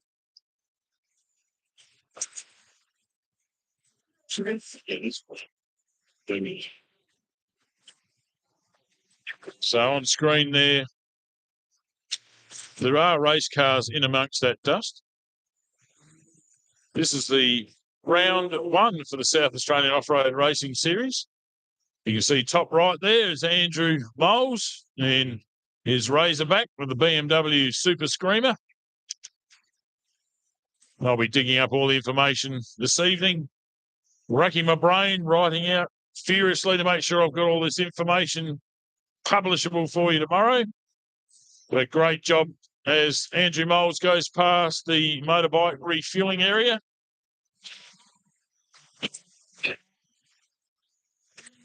Challenging track when it's like this. Last year we were actually rained on.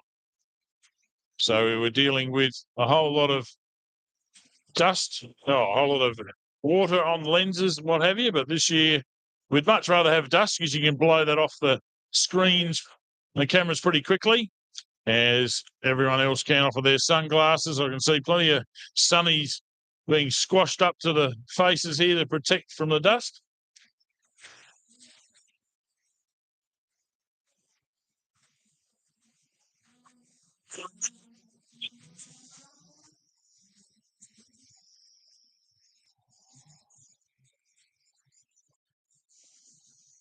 Looks like one of the safest places to be is up on the drone. Adams Aerial Services back with a new battery.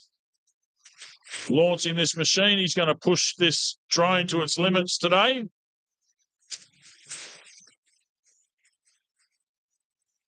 Bringing some great coverage. You can just see what our competitors are having to deal with out here at Jamalka at Tumby Bay. Surprising how little people blink when you're in these type of conditions. Full stop. Just so wired in the amount of adrenaline, you don't even feel it. So you've got to remind yourself to blink, to water your eyes again. As I said before, the helmets, the way they're set up these days, majority of guys are running blower, which means you've got filtered air being pumped in through some hoses to your helmets. A lot of people just use it to cool your head, but the idea is to pressurise the helmet to keep the dust out of the back of your visor, because I'll tell you personally, very difficult to open your visor at speed and clean that dust off. All of a sudden you get an absolute, it's like sticking your head out of the window of your car.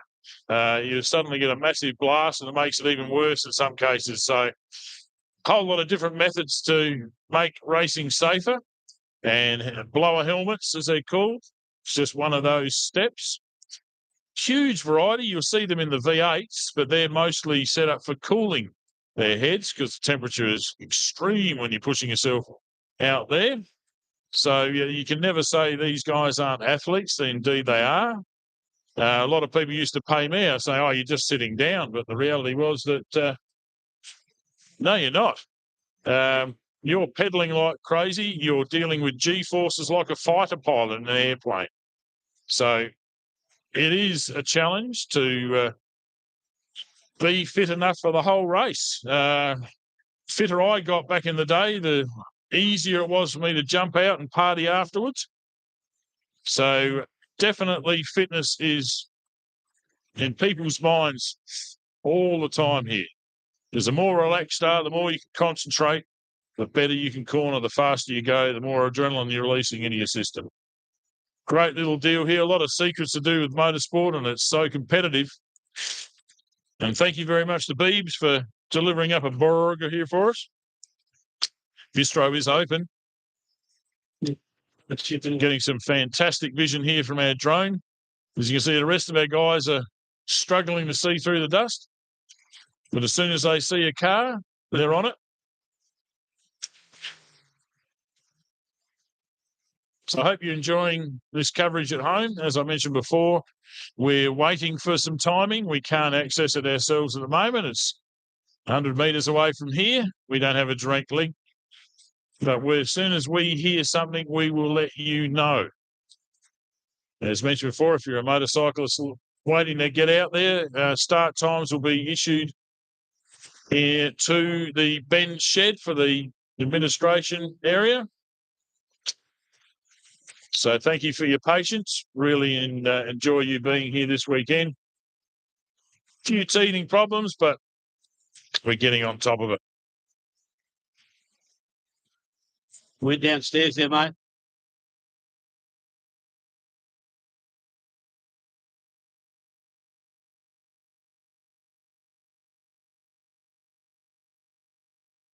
Here to Jamalka 2024. The racing is on in earnest here. Having a wonderful time, and these guys are absolutely tearing this track up. And they're on their, most of them still on their first lap of a 60 Ks. So it's 180 kilometres they're doing in the 3 laps. So they're well into it now, and they are firing up. So get down here and enjoy the wonderful racing we've got here at Jamalka 2024. And if there's a little bit of dust down here, don't worry about it. Get into the shed, have a refreshment or something to eat at the bistro. The food at the bistro is fantastic. There's seating down here for you as well inside the shed. And there's also television screen in here so you can see it all happening, unfolding as we see it live here at the track at Jamalka 2024. We have our drone going around as well, which is having some fantastic shots of the track. It's an amazing looking track when you see it by the drone. So if you want to get a look at that, don't forget to come into the shed and have a look at that. It's absolutely amazing.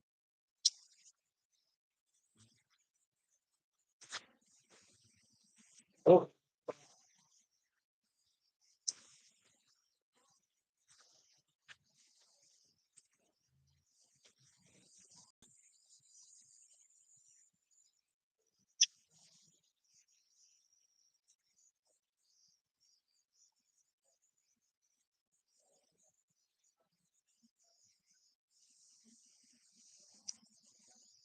Just a reminder, later on this afternoon, we have the junior bikes as well. So don't forget that we're finishing up in the day. So hang around and see the junior bikes. They have 2 20-kilometre laps prologue on the track today, and then they'll do their another run tomorrow. So hang around and see the juniors on their bikes. Fantastic to see them racing as well here at Jamalka. And the Jamalka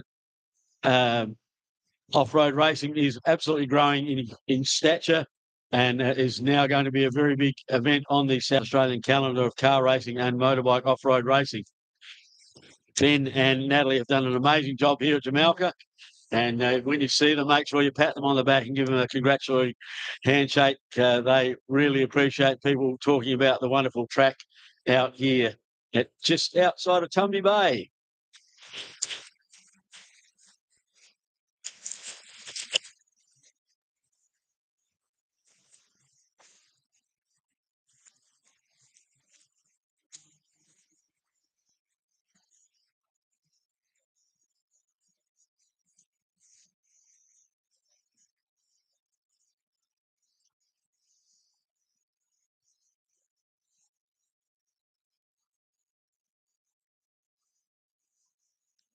while the vehicle's on the back part of the track. Good to see a little bit of that dust clearing. You can get a little bit of a better view now of the cars as they're racing around the track, especially if you're on the top of the hay bales, you'll be able to see most of them. And they're out there really pumping. There's car 256, I can see from our pictures here. And absolutely screaming around the track, taking that right-hand turn there. And it's absolutely flying here at the Jamalka 2024 off-road racing.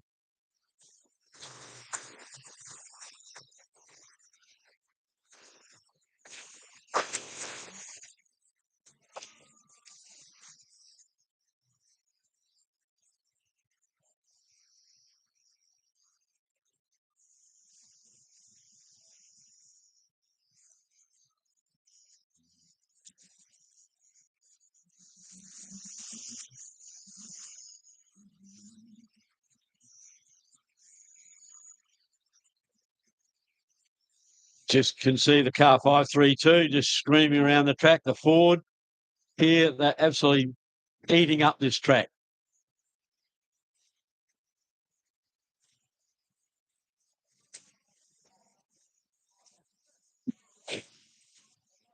We'll hopefully have some interviews from the drivers later on, just to let us know how tough it was out there today, handling all the dust and those sorts of things. So we'll definitely have a couple of interviews later in the day with the drivers and seeing how they're preparing for tomorrow's another big day of racing here at Jamalka.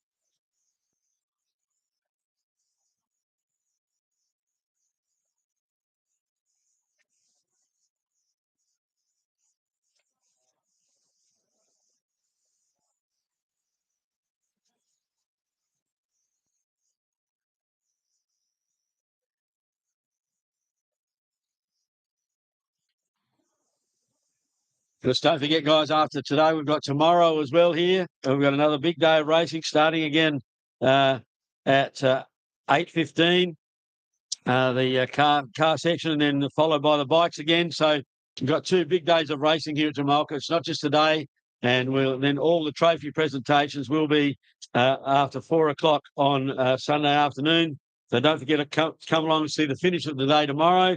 But there's a lot more happening still today here with all the racing for the cars on the track at the moment, and we'll have the motorbikes a little bit later. How was lunch, mate? Oh, we've got someone. We've got a spin out there on the track. Can't quite see the number of that. Can you see that, Lyndon? What car that is? Sorry, mate. I was just enjoying that beautiful burger there from the bistro. Thank you very much for delivering that. Now, that's a great thing about our drone. This is well away from the spectator area. And we had an overhead shot there of that spin out and the recovery. All part of the game here, pushing your car to the limit in a safe environment where we have all sorts of officials here watching over you from a distance. Don't go out on the roads. This is exactly why you don't want to. We just had a recent shout out to Talbot Cox and Simon Herman. A big rollover in the Parker Dam 500 in America. And unfortunately, they were sitting unconscious in their trophy truck for 20 minutes before someone actually stopped to lend assistance. Wow. In Australia, we have specific rules here that if you see someone like that, you stop your race and you go and help them because we're in such a remote area. So, yes, Michael Marston and Talbot Cox have got a team together to buy this trophy truck from Racer Engineering. And if you go onto my Facebook page, Lyndon Wilson, the one with the I got hacked recently, so there's someone trying to impersonate me now out there with my old site. Yeah, exactly. Why would they do that? Mate. Sorry, yeah, it's a bit of an emotional thing for me, really. I've been working on that for years. So look for Lyndon Wilson with the muddy buggy on a trailer. And in the background photo is my first ever race start at Wakery in 1990. Geez, you're old. Yes, I know. And we're shouting out to Simon Herman that took an impact to his impact helmet, and he looks a little bit like a UFC fighter, in my opinion, but he's done an ad. He went back to and got a new helmet.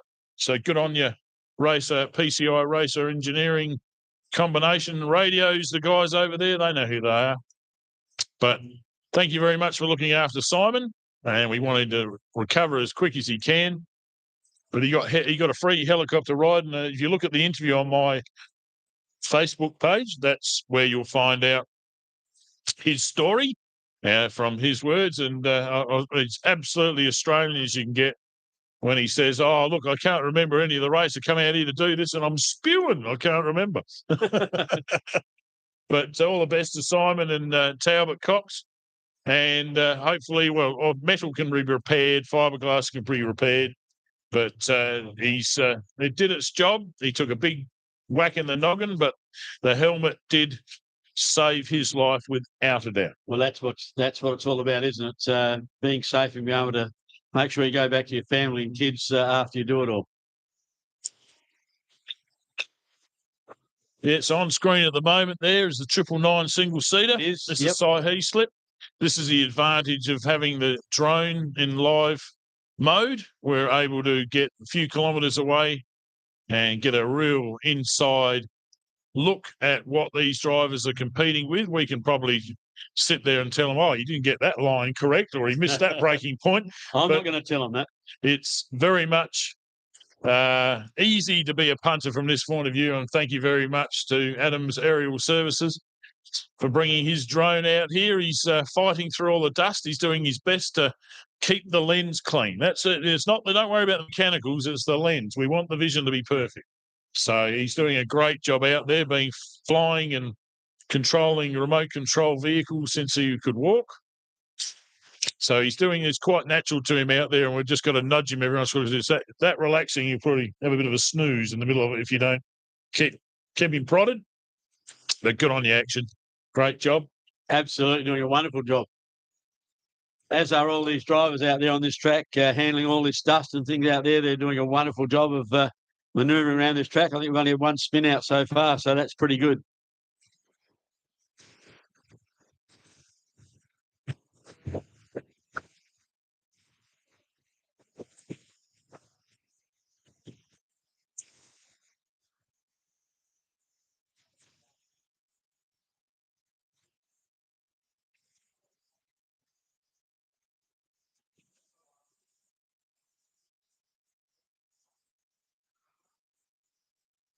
As you can see how hard these camera guys work. You see BD over there in the distance standing at the top of that haystack, trying to get the best vantage points so that make sure they don't miss a thing of all the racing so that they can always get great recordings here, mate. They work very hard, these guys, don't they, Lyndon? Yes, big bad BD. It's a mechanical engineer. He's working on the submarines there at the moment, writing manuals of how to fix them. And his mate, Chris Westron, that's out there as well. So as Lyndon getting a call from his girlfriend there, I better take over. Sorry? That they're out there now, right over the back of the track. They won't be far away from finishing the first cars off. They're finishing their first lap, not far away. And you'll see them coming down the back straight away there very shortly. They are over back by the salt pans at the moment. And it will not be long before they are back in front of us, right, passing for complete their first lap of this 3 laps of 60 kilometres. So 180 kg in total for timings to see who can be the winner, and that will finish off tomorrow's 3-lap race as well. Yeah, sorry to interrupt there. I had to put the director's hat on for a short moment there. I thought it was your girlfriend. No, I don't know her. I'm sorry. Don't know. That's she's out single bed. Yeah, I'm sure she is. I just don't know who it is. You'll find out one day. Yeah. Oh, well, I've been there and done that before, but I'm sure something else will come along. But we're not here for that. We're here for the off-road racing. I just turned over to our drone man, and as you can see, that is not a UFO. He's not using a laser. Specifically and only, that's finding home base. This is how these drones get home.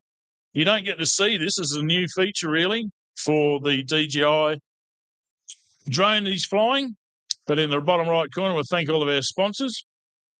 Just running through them as much as we can here. We really appreciate it. Ben really appreciates the support that the locals have shown here. They've not one of them has hesitated in coming forward to lend their support to this event. Yeah, you can see all the Tumby Bay businesses there. It's fantastic, isn't it? And Port Lincoln. Yep.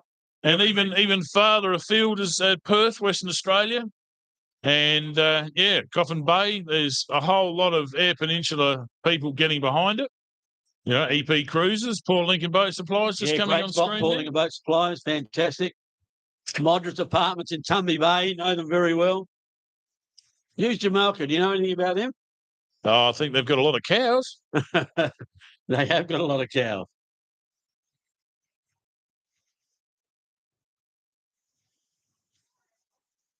So looking around the ground, here's one of a better description. There's Chris Weston just looking for someone to come back into view, probably locked off for a moment. This is my view right in front of me. Start-finish line. Dust-free at the moment. Looking pretty dust-free. They're all over the back, mate. Yeah. So we've got our drone who's coming in for a battery change. Look at the activity in the Elders Bar there. Ben's shed. Fantastic to see everyone here. And of course, all these riders and cutters, they have lots of support crew too, don't they, Lyndon? So that they need a big support crew to make sure that they're on the road all the time. Because time when you've got some mechanical problems and those sort of things, that's time you're not spent racing. Yeah, definitely it teaches you mechanical skills, this sport, without a doubt. And for someone that was forced to study music during high school, and my once a week lesson from outside took over my technical study side of it. So my first buggy was really a big experiment in how to create with your hands and using all of those skills that others might have learned in school, which sadly isn't the same these days. But being able to fix something, work out, why did that break? Oh, didn't I do that bolt properly? Does that need grease on that thread? And all of the basic skills that it teaches you so you can be safe with your road car. Because you've got a half an idea that, that's a problem. You don't let it fall off. You fix it before it falls off. Save yourself an accident or someone else a problem. Yep. And the off-roading itself, we don't have a lot of people that go out and get their cars serviced. We certainly have a few, but most people will go home and late night in the shed preparing their vehicles. And there's so many people willing to help you to make sure that you get out on track and you're having a good time. So the support and questions, most people stir you up, give you a bit of a stirring answer to start with, but absolutely, you'll find the right information. And the only time it stops is when you start to get quicker. There is competition. It is an ego sport.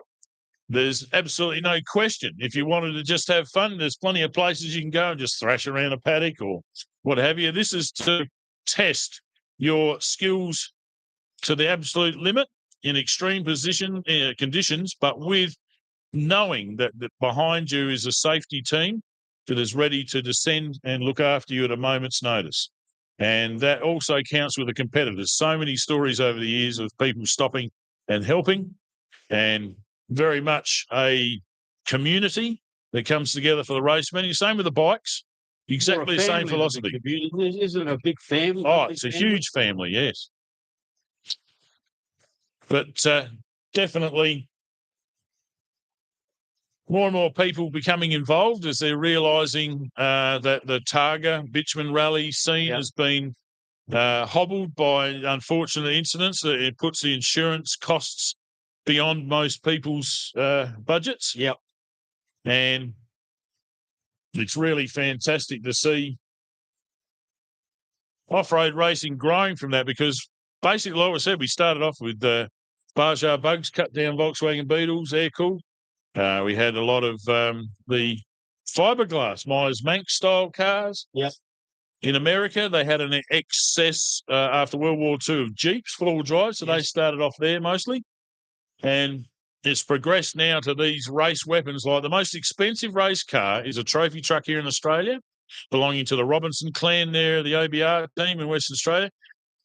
It's a Mason trophy truck. It's $1 million vehicle. $1 million. $1 million. It's probably a bit more than that. I don't know exact figures, and I'm not going to ask them. No.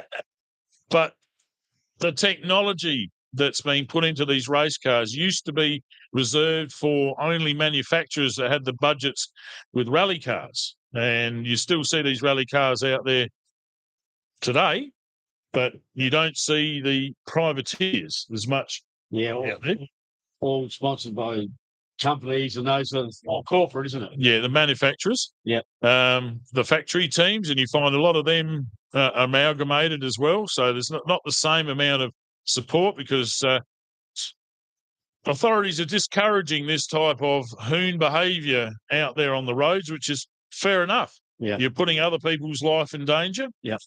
That's why we need to get the governments to support off the bitumen racing, whether that be a bitumen track like the superb facilities that we enjoy at Tailem Bend Motorsport Park, the Shahin family, thank you very much, and all the way to Love Day 4x4 up there in the Riverland that you can go for a hot lap right now if you're enjoying watching the off-road here, the Can-Ams especially. You can go up and pay your money and they'll take you for a hot lap right now. They were toying with the idea of the trophy truck I saw online up there. So shout out to Jody and Tony and the rest of the crew up there, or Grandpa Tony as we like to call him now. And there's so many opportunities to learn whether you like it, for starters, because it is an expensive commitment, Beebs. Oh, absolutely. And, it's, as you said, all the manufactured cars, and they're talking millions and millions of dollars, but these aren't anything to do with racing and cars. It's always going to cost money. You're always repairing, always spending money on them. So it's any help these guys can get is always a fantastic thing to have sponsors and people that can help them keep the car on the track. Every dollar counts. Absolutely. As I was saying, like most people do these vehicles themselves, it's taught me enormously. Like my old mates who I used to play footy with in my 20s, just can't believe that. How do you know that, Lyndon? Who taught you that? And I'll say a lot of people associated with the sport, and more importantly, my old navigator, Vin Eustace, he took me under his wing, showed me so many hacks, not just for cars, but for general maintenance of your vehicle, of your house and the rest of it. Still associated with the family. Hello to Tony Eustace and family out there. Great that we're associated with them. I used to spend most of my time in a crash repair shop and ended up in Kent Town to start with, and used to, not diving myself in, but used to use Little Rundle Street as a test track just to test the buggy in the town. And then we moved to Curry Street, so that was straight out the window. But the amount of knowledge passed on from visitors and friends, they're from the country. They're just so open and caring and want you to succeed, not fail. Right. And that's what happens out here in off-roading. You'll find 99 out of 100 race car drivers and crews will help you and want you to be there, because it's no good winning by yourself. Absolutely. Yeah. That's not a race. Correct. So the more people we get in the sport, and as I was mentioning before, with the government involvement, if we can get more people to learn to drive on this sort of surface, because you drifting to us was a waste of time, but you can hang out the tail and have a bit of fun and turn it into donuts and do heavy. It teaches the skills that you require to save your life on the bitumen, because there's a lot of other idiot drivers out there, Beebs, isn't there? Oh, and the good thing, it teaches you to drive fast, but it teaches you how to drive defensively as well, to know that when there's something happening, how to get out of those problems. And that's the big thing, isn't it? When you get into trouble, knowing how to make sure that you can survive, and if anything bad happens, you've given yourself every chance to survive. Yeah, anticipation of what the other people are going to do. It saved my life numerous times. And this is where you learn safely. It might seem like a big investment to start with, but how much is your life worth, Beebs? Exactly right. Well, it's worth everything, isn't it? So that's the thing. Whatever you can do to make sure that you still here for the next race is what it's all about. And making sure you're here for your family and friends that you can go and have a beer with them. That's an important part, isn't it? Yeah, come and enjoy the facility here. Like I said, this is the second race here. Look at what the effort is if you put in some money and look at the result and look at the excitement and the crowd that it's created here.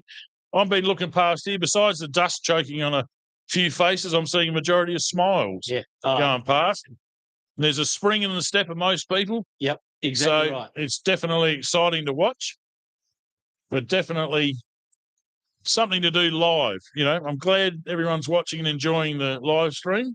Thanks very much for tuning in. We'll be going all weekend, tomorrow as well. Please, I'll just repeat, do not sign up to pay any money for this live stream. It is free. Ben McNamara on YouTube is the only place we're broadcasting to this weekend. And as I said, just look for the picture of Ben with a beer in his hand, standing in front of the shade of it, or enjoying the shade of a tree in front of his buggy, and a smile on his face. I've never seen him frown, to be honest. No, he doesn't. That's something he doesn't do at all. So yeah, don't let these hackers and scammers get you guys. They're the scum of the earth, as far as I'm concerned. People trying to enjoy something on a live stream and trying to rip people off for money. They're horrible people. Well, speaking of good people, Toby Ryman has just come in view in the 80 Scorpion Volvo powered turbo buggy. You can see him in the top left there, Beebs. Yes, He's coming in to finish his first lap. Won't be far away. Coming round there, he'll be on the back straight there very shortly. We'll see him flying along there, and he will. It is fantastic. He's absolutely flying along there. Well, he is hanging it out there, mate. He is absolutely ripping it up. He's out for revenge for last year. His brother works as a brewer as well. They've tied up with a whole lot of beer. So if you go near their campsite, be warned, you're going to have a beer in your hand pretty quickly. Very generous people. They've grown up in off-road racing. Doesn't sound like a problem to me. No, well, you know, for a lot of people, that's a great thing to see. But Brett, good on you. Brett Ryman. Michael, time to sell the RX, mate, and come back out off-road racing is what I'd say. There you go. Yeah, he's was part of the improved production scene for many years, the Ryman boys. He's just about to come down the back straight now, mate, so the people will be able to see him on that hay bale for sure. And he comes around that bend there and down that straight. He will open it up. Here he goes now. Yeah, we've got the 4 cameras on screen at the moment. Look at him go. Hooting. So that will be that's Big Bad BD. He's got close to him there. The drone action and the drone's catching up. We'll just see him. Yeah, look at that leap. He's not mucking around over the last one. Here he comes. And he has now completed his first lap. Whoa, here he goes. And lap 1, 2 more laps to go. Oh, look at the dust there, eh? Beautifully contained there by the earth berm. I don't think the topping people will be very happy, but that's the way it goes. A little bit of dust there, guys. He's trying to wash off in the shower. He's trying hard. There's no doubt about it. Last year we had a Northern Territorian and a Southern Cross that was giving a great chase all weekend. He's absolutely flying. He is really ripping it up. Toby Ryman won Sea Lake outright a few years ago. Here comes our second car for its first lap around. So he's just getting through his dust there. Through Toby's dust coming down. Oh no, that's a car on the road coming in, the spectator. Yes, in other words, down there I can see the lights now. He's coming through. I can tell you who this is, and I'm pretty sure it's Mr. Tucker, Simon Tucker, in the Southern Cross Next Gen buggy. using every little bit to get around there. Punches it home to say, he missed the apex. Yes, he did slightly, but not a worry for him. He knows where the loud pedal is. And as I said, sent me a video through a couple of nights ago showing the car's ready to go this year. Yep. So I mentioned before, put a hole in the block last time. But all good this time.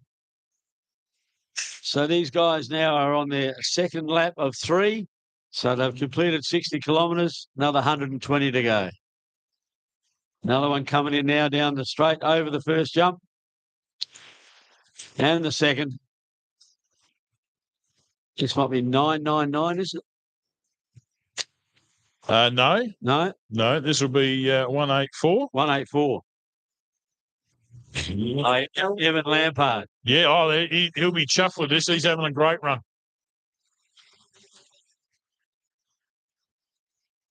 It's a great turn there as they finish their first lap and get back on the track. It's really testing their skills getting around that turn and keeping the power on. So they're really ripping it around in that corner.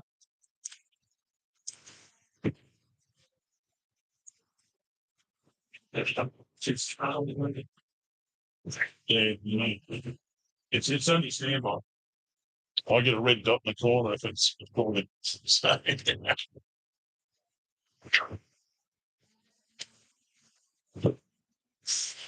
Fantastic action out here on track, Beebs. I think there's another one coming now. I'm not sure. It's a bit hard to see through that dust, but I think... Well, on the drone, we've got Dean Carter.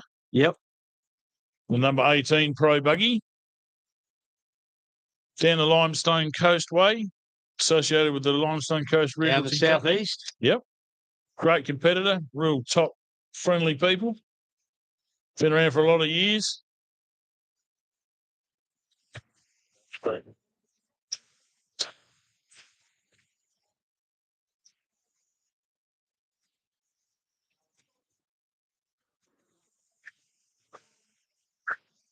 Shout out to Brett Lehman for sending through a thumbs up that the commentary and everything's coming through good. Good. I'm glad we've got at least one out there. Well, it's all positive. As we said before, as long as they're not complaining, things are working.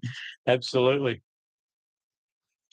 Well, I'm so chuffed to have 4 cameras on screen at once. This is what I want to be doing for years, be able to cover how good this sport really is. We'd love to have another drone. We'd love to have a whole lot of heap of stuff, but we're starting to get into major staffing levels and therefore major costs. So encourage anyone to specifically ring up and talk to me. You can find me on Facebook, Lyndon Wilson, and we'll have a bit of a chat if you want to do some coverage. We've got a whole heap of range available to us, and I'm getting into it full time. My age, unfortunately, my hands and body's not doing what it's supposed to. So this is my new career as number 18, Dean Carter, comes in here with Jacob Bradley navigating. Pro Buggy, beautiful turn in front of us.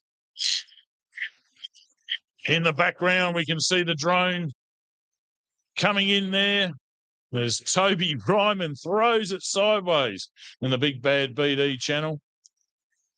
We can see them for a moment and then it's completely dusted out. This is Daryl Nissen and Andrew Harness. 3.5 litre engine in the back and naturally aspirated.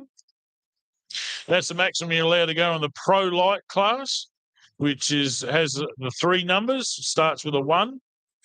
So maximum 3.5 litre naturally aspirated. No turbos allowed, unless it's a little engine, so to speak.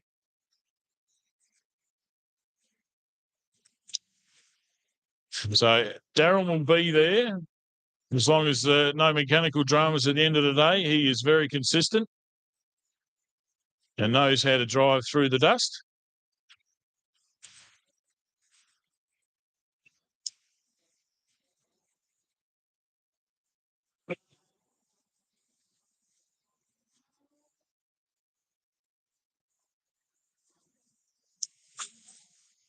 Simon Tucker, you can hear the crowd cheering for the effort that he's putting in here. As I said, that accelerator has go and no associated to it. So like we used to pay out Brett Smith saying that he had a flicker switch on the dash. just flick it to gone, turn it off when he gets to a corner, flick it back on again. Absolutely flat out. It's not the truth, of course. He does have an accelerator pedal, but I don't think they tend to use it very much. As I said to someone that left comment there, hello, Megawatt. Yes, I used to. That people thought I just drove like that, and it's jokingly saying that yes, the right hand. I thought that was another relaxing stop for your right foot. Just having it pressed down absolutely flat out. You can't go any faster with the little motor I had. Now, first side by side coming through that I can remember. This is Luke Moody and Todd Curvagen in the 613 Can-Am, and not far behind him. There's a good race here between the Can-Ams. Look at that leap. Huge. That's a 699. That there is Michael Parham and Steve Mulder. They'll be trying their hardest to punch through the dust, as we call it. It does help to have the brave pills. And if you've got a really good memory, really good navigator, and you know where the track is and you can push through that dust, because you get to a certain point where you'll see it coming off of the car in front of you and you'll see it stream into two little single streams, and then you'll be able to punch through and you'll actually see the car. We've got dust lights on the back of these vehicles, amber as well as flashing blue lights to help people identify, because a lot of faster cars come up on the slower cars very quickly and use this to pre-warn in dusty conditions that someone is ahead of you. So that's what you want to aim to. When you can start to see that flashing blue light through the dust, you know you're very close.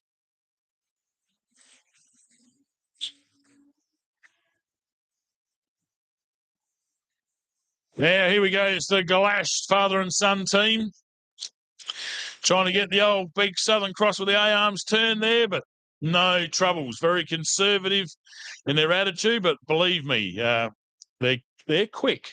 No doubt about it. The V8 power in the back. Every time I've seen that car, it's got faster and faster.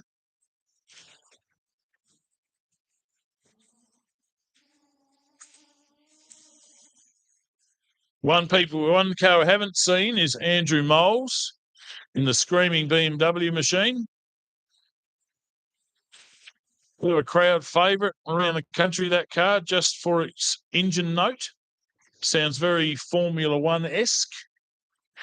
And Alice Springs Hose Tech is home for the Moles family. So they have to have some really big hoses to suck in 11,000 RPM of air to get around the place. So let's hope it's something they can repair.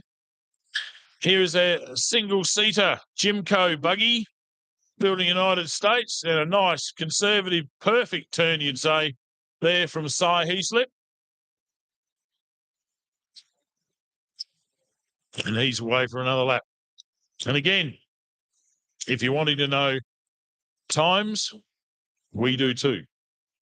And the timing people are doing their best to cope with the amount of dust that they didn't expect in their position, and just having a few teething problems. But as soon as we know, we'll let you know as Doc Smith comes in. And Doc has got a bit of a history with hard turns here at Jamalka. As I said, if you have a massive jump there from the 607, that's Ben Nixon. Wow, and Thomas Marchetish. I'll find out about that one. Marchetish. I really have fun with a lot of these names here. Just like we've got Joe Gwydlin kicking around, his missus helping out up here this weekend. Took me a while to get his name right. And the Gadaletta's one of our major sponsors. Had to ask a few people to get that pronunciation correct. So apologies if I'm not quite right, but just you got to know I'm working on it.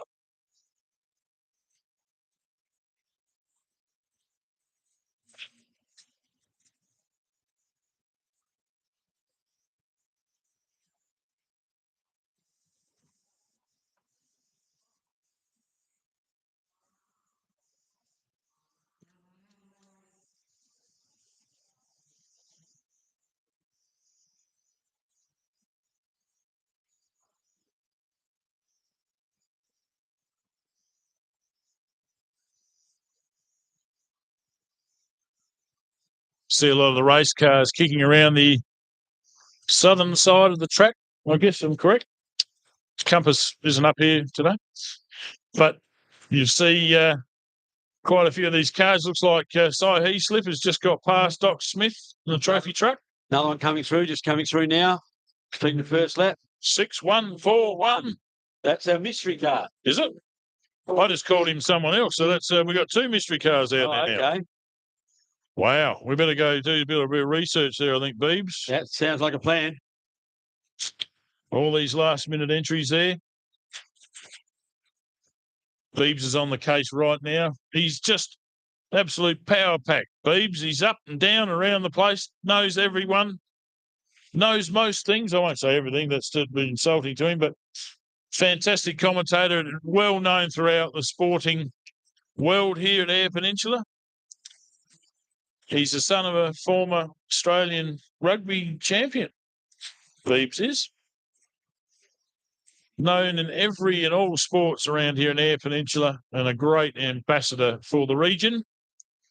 And a real pleasure to have him here. As I said, we're just trying to work out who these other cars are. And we've got him in now, coming in on camera now at the moment. We'll just go to tied in on him. This is Brettles Taylor in the Jimco trophy truck.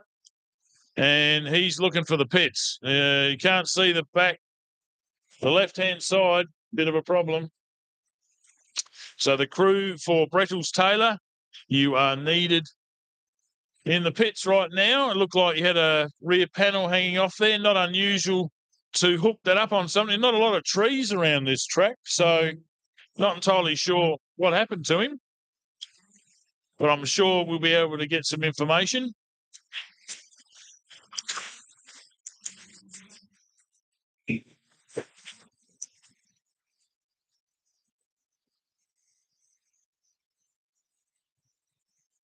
Yeah, this will be the Waftam machine, 137. Rich Andrews and his daughter Lauren. Pro Light, that's a 3.5 litre motor in the back of that bus.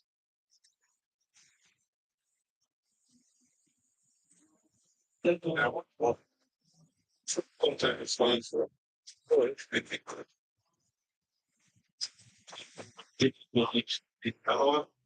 was the other one?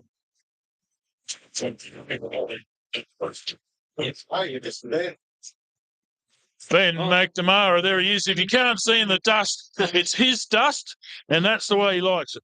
So he owns all that dust. He owns it all. Absolutely. So if you're covered in dust, he would like it back, please. Absolutely. This is how he makes money being a farmer out here. So great to see him still out in the field there.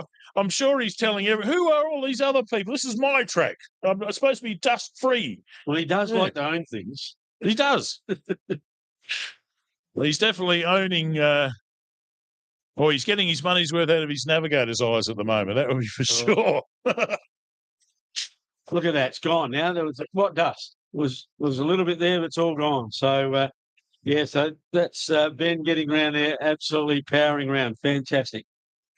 He told me he has to resist when he sees like a hay bale out of place or something to stop and try and fix it. And I noted, though, that he's put a front bull bar on his side-by-side. So maybe he come in to nudge something back into place while he's out there. Always thinking of others, old Ben. Yeah, well, he doesn't think of me when he's out playing golf, though. He tries to beat me all the time. He's the most competitive man I think I've ever met. Well, we had a few funny jokes. He said he was going to play a few tricks on you after last year's commentary because it took him a month or so before he actually listened to what we were saying. Yeah. Yeah. He did get me back. He got you? Yeah, he got me. Yeah, he's like that. He's got a memory like an elephant. Great fun. That's what it is. It's all the enjoyment here. You can't see us, but we've constantly got a smile on face. I'll go home with a sore face as usual. It's just excellent to be out here and off-roading, even though we're very proud to show you all Ben's dust. That's the old joke, isn't it? What's that? Have you got a sore face? No, because it's killing me. Oh, that's an old dad joke. Sorry. Oh, geez, Dad and Dave, we're going back to the Goon Show and the rest of it. Oh, fantastic. Oh, good memories. Sorry, mate, I couldn't help myself. Oh, it's all good. Here we go. We can see someone on camera there. What's that? Let's have a little. Who's that? Oh, we can see a couple of them there. Chris has got some clean air occasionally. Big Bad BD's not bad. Our drone pilot's changing batteries again. We've set him up with a fast recharge system. Yes, you definitely need that today. And here's 256. That's Mark and Ryder Taylor in the Boomer, the buggy. That one's got a proud history in the Iron Triangle. The Fitzgerald family that taught a daughter to race. They're both kicked on to bigger, wider, longer cars. Don't you think it's fantastic now how many women are getting into these sports? I think it's fantastic that they just love it, don't they? And the motorbikes as well. It's certainly making it even more interesting with the ladies involved as well. Yes, and the team that plays together stays together, and you find that a lot of ladies, once they get over the excitement initially, really, really enjoy the adrenaline rush that it gives you. And that's from a driver's perspective. Also, because we proudly run the ladies and juniors race once a year when we can get the sufficient numbers. Now, with the expense of the cars and the car 174 just gone through there, mate. Yep. And that's car 6138. Jack Livingston. Yep. Occasionally you get to view them as the dust clears here. So we'll just keep the split screen because you're only getting a very quick flash in a lot of cases here. Well, the good thing now is a bit of breeze has come up, so it's actually moving reasonably quickly. Yes, it is. Great to see more spectators coming in to have fun here with us this afternoon. We noticed that the biggest crowd was Saturday. Has we got any footy on? No. No. Got any cricket on? Only in New Zealand. There you go. So that's a great reason to come down there if you're a local. Plan it for tomorrow if you're not busy for today, but it'll be worth the travel to come and watch this live and feel the vibration just from the engines going past. Yes, you're going to eat a little bit of dust, but, wash it down in the Elders Bar. Absolutely. And not long before the Elders Bar open, you can come and have a refreshing ale. Well, while you're there, you can also get yourself something to eat. The bistro is open, of course, with lovely hot pies, pasties, sausage rolls, and burgers. And Lyndon, how was that burger you had, mate? Yummy. Yummy. That's no better answer than yummy. It's the best answer you can give, and it's fantastic. So, and there's hot chips there as well, guys. I've just had the hot chips. They're wonderful.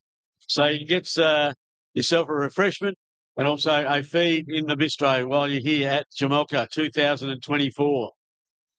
So we are getting through this first lap of 3 laps here in the car section, and it's they are going very, very well, and they are ripping the track up here, guys. So I hope you keep enjoying it. And I reckon those people sitting on top of those hay bales, they're just absolutely enjoying every minute of this. Regardless of what the dust is doing, they are just loving seeing these guys fly around this track here and have a wonderful day here at Jamalka 2024. Yeah, we're looking at Boomer the buggy there, Super 1650 two-wheel drive machine. We can see it now. We're seeing lots of dust. Not much dust in here in the main shed. There was yesterday, but really looking superb out there. We got that's the spectators close to the fence. As you're coming up here, Big Bad BD occasionally gets to see a buggy here.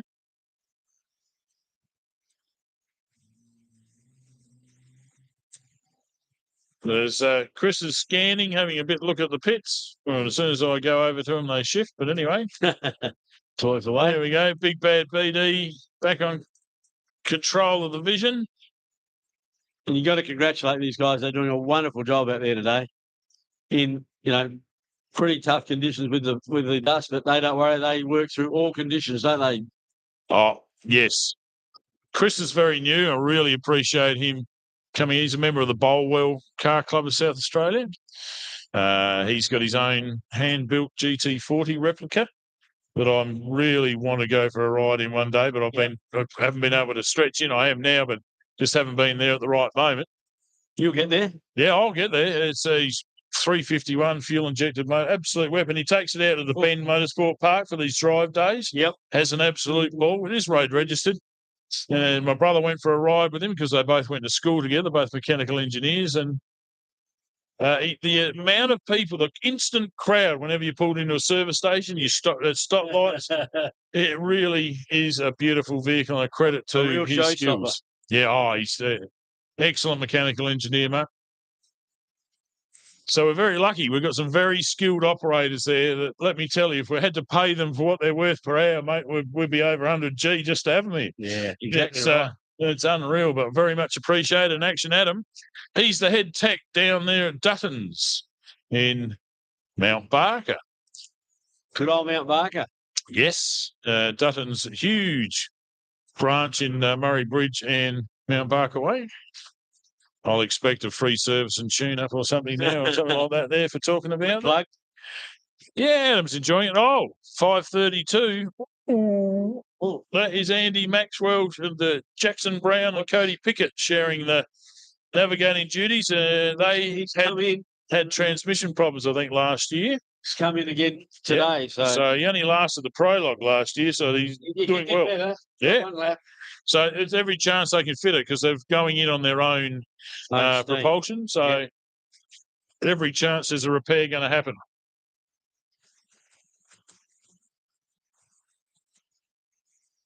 So our drone man is probably run out of batteries, I'd say, Beebs, the way he's been pumping it out there today, doing a great job.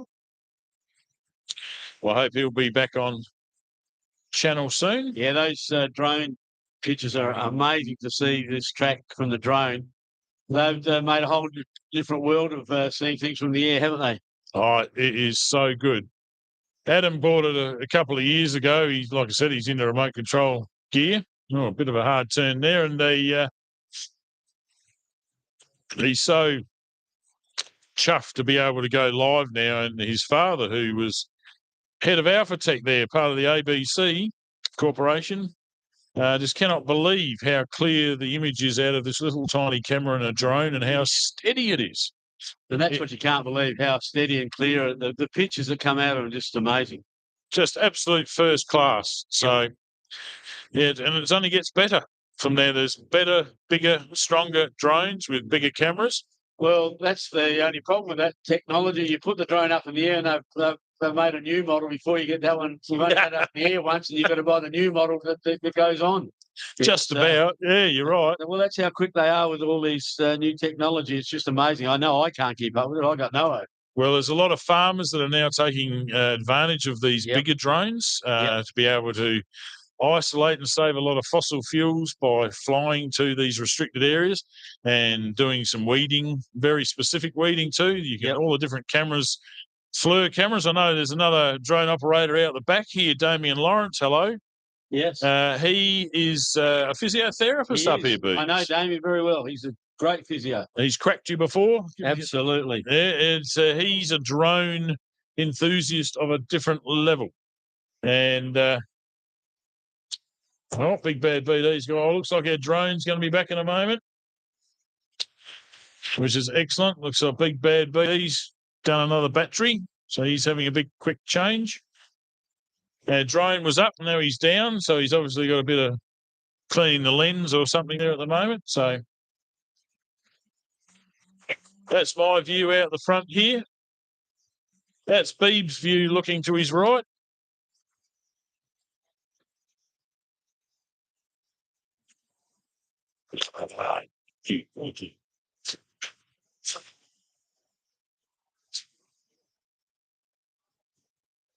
Like a bruise is right. Now we'll move to this one. Sits there for lights me. I'll look at it. So you have the whole picture sideways on that. It's all fresh. There's no in the camera one. Oh, it's perfect, man.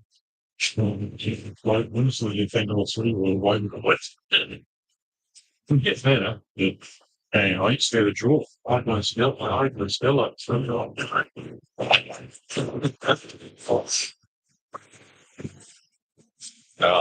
true. Now we've got it all done. Here's the crowd here in Ben's shed. There's the dust outside of Ben's shed. There's no dust there. That is Ben. It's his dust. There you go. It's his It's dust his again. fault. Yeah, Keep- Ben. Tell the dust to keep down, please, Ben. People in the shed don't mind. Have a look at the munchie and the facilities you got here. A lot of people staring at the wall. That's the big screen going. Fantastic. Don't forget to wave to yourselves. Bit of delayed reaction there. Oh, it looks like Big Bad BD's just checking out the dust himself for a moment. Meanwhile, back with GT40 Chris. Doing a great job looking into the distance there. Wind starting to pick up and clear this dust away a little bit faster. It's great for everybody. I'm just wondering, Linda, why I cleaned this desk this morning. What? Sorry, I missed that. I'm just wondering why I cleaned this desk this morning. You did a great job too. Good. Let me tell you.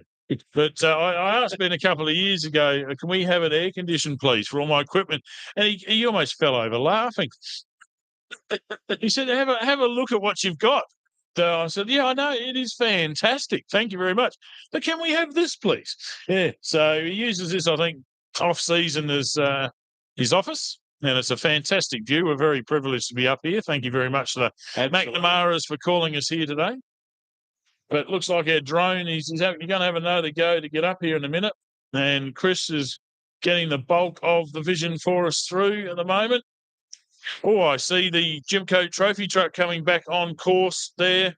That is Brettles Taylor, thanks to Central Desert Transport. Excellent. Oh, my God. Does the word ANGRY mean anything to you? A little. He's not happy. Not happy at all. He is firing it up. Have a look at him go. Press the right button. We won't. He's trying to make up for lost time. Definitely. He won't be happy, and he needs some good luck, Brettles Taylor. It just seems that just little niggling things causing a few problems. So it looks like we've got everyone back on board now here, Beebs. I think we have. We can go back to my... Oh, we've got the drone, we've got BD, we've got Chris, and then the view out in front of me. That is awesome.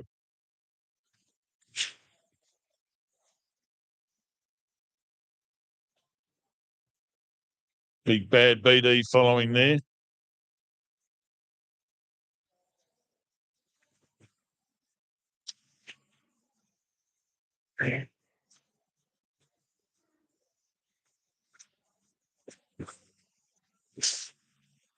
Big thanks to our sponsors.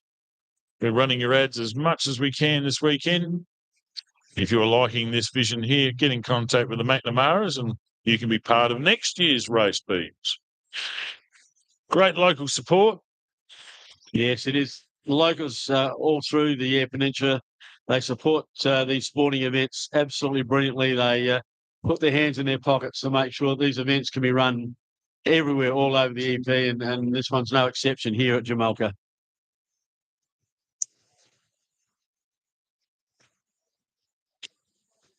Hazel Newman and Associates there, mate. They've been around here forever. They used to be my accounts when I was in business.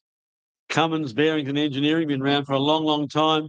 Fantastic local companies. Portling and Four Wheel Drive, again, another great company. So many companies. EP Bus Charters do a wonderful job. We've just had yesterday using a lot of them. JJ Trezise and Sons at Tubby Bay, they are an institution. They've been around forever. Lesky Engineering. So there's so many people who have sponsored this great thing. Curtis is Tubby Bay.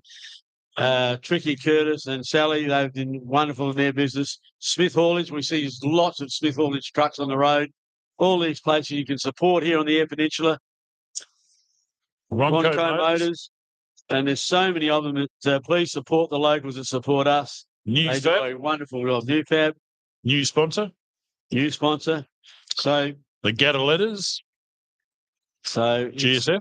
Amazing. So that all these people, air, refrigeration, electrical, another lovely, wonderful local Borden's Rural Trading, they've been around forever. It's good old mobile phones. It's the technology we have here. So if that's not Beebs coming up and have a jingle there, but people are ringing him. He's such a popular gentleman, and not everybody's into motorsport. So a lot of people ringing up, probably booking golf for tomorrow or Monday, I should say. But great to have Beebs here, giving us his expert commentary. And, of course, he knows all of these businesses that are around the place here, and we thank all and every one of them for coming on board here this weekend. Would you believe, mate, I celebrated my 50 years in Port Lincoln Coffin Bay this month. Wow, congratulations, mate. 50 years. Yeah, I came here when I was a tender age of not quite 18 in 1974. Wow. It's a long time ago. I remember 74, so. I don't. You don't? Oh, well, I do, yeah. It was a good year then. Yeah. All right. Yeah, it was a good year. So, yeah, beautiful. So that's how good this place is. It gets in your blood, as all the locals know, in the Eyre Peninsula, one big happy family. So it's what it's about. And that's why you come and support these events, because they're part of the Eyre Peninsula, mate. And that's what it's all about.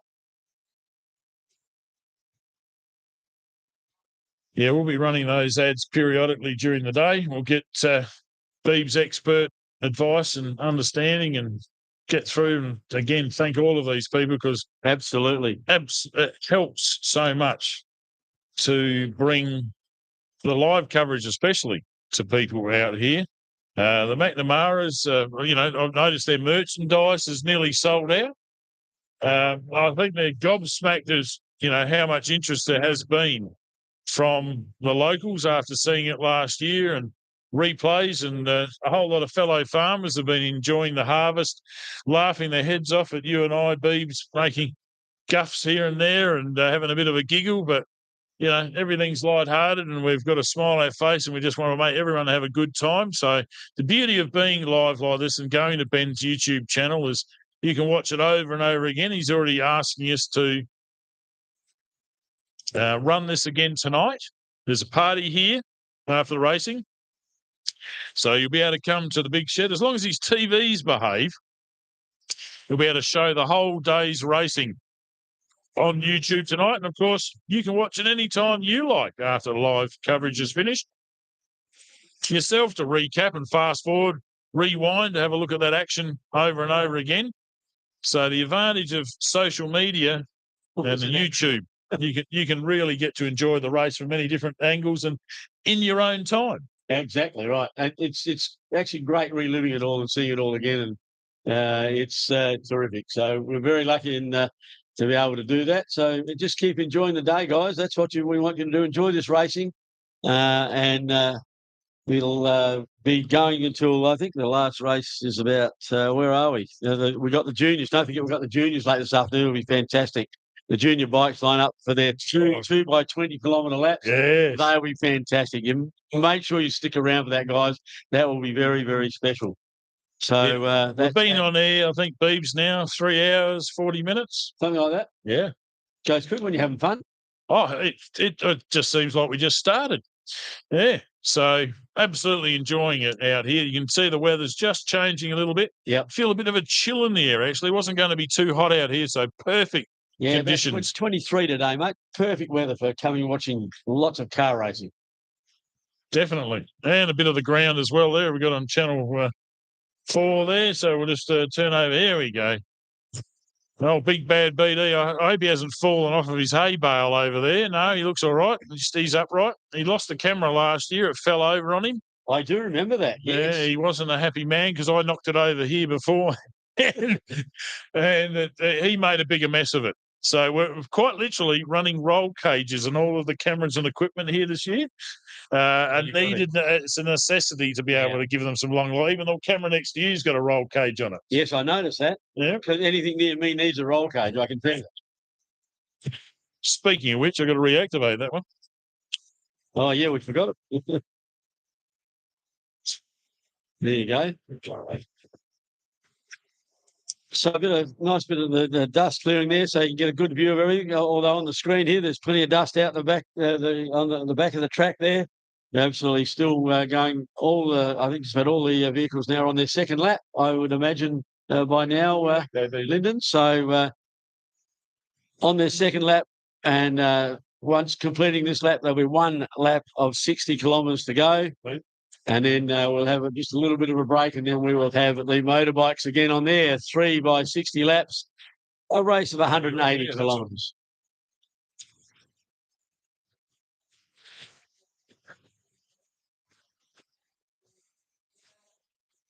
Are you having a rest, are you? Sorry.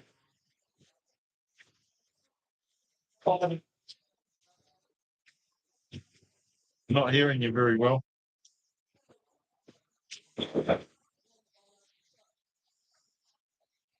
Okay.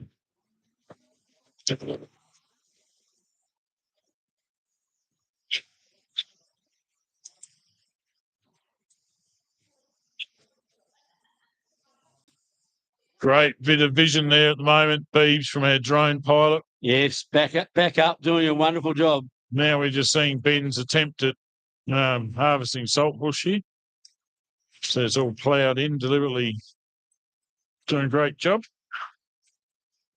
In the background here is Brettles Taylor and the Jimco trophy truck coming to the southern side of the shed, about to complete a couple of loops, and then you'll see him go over the jump in front of the refueling area for the motorbikes. As we said, mate, he's driving like a very angry man at the moment. Definitely. Left-hand rear guard off of this car. Looks like he collected something on his way.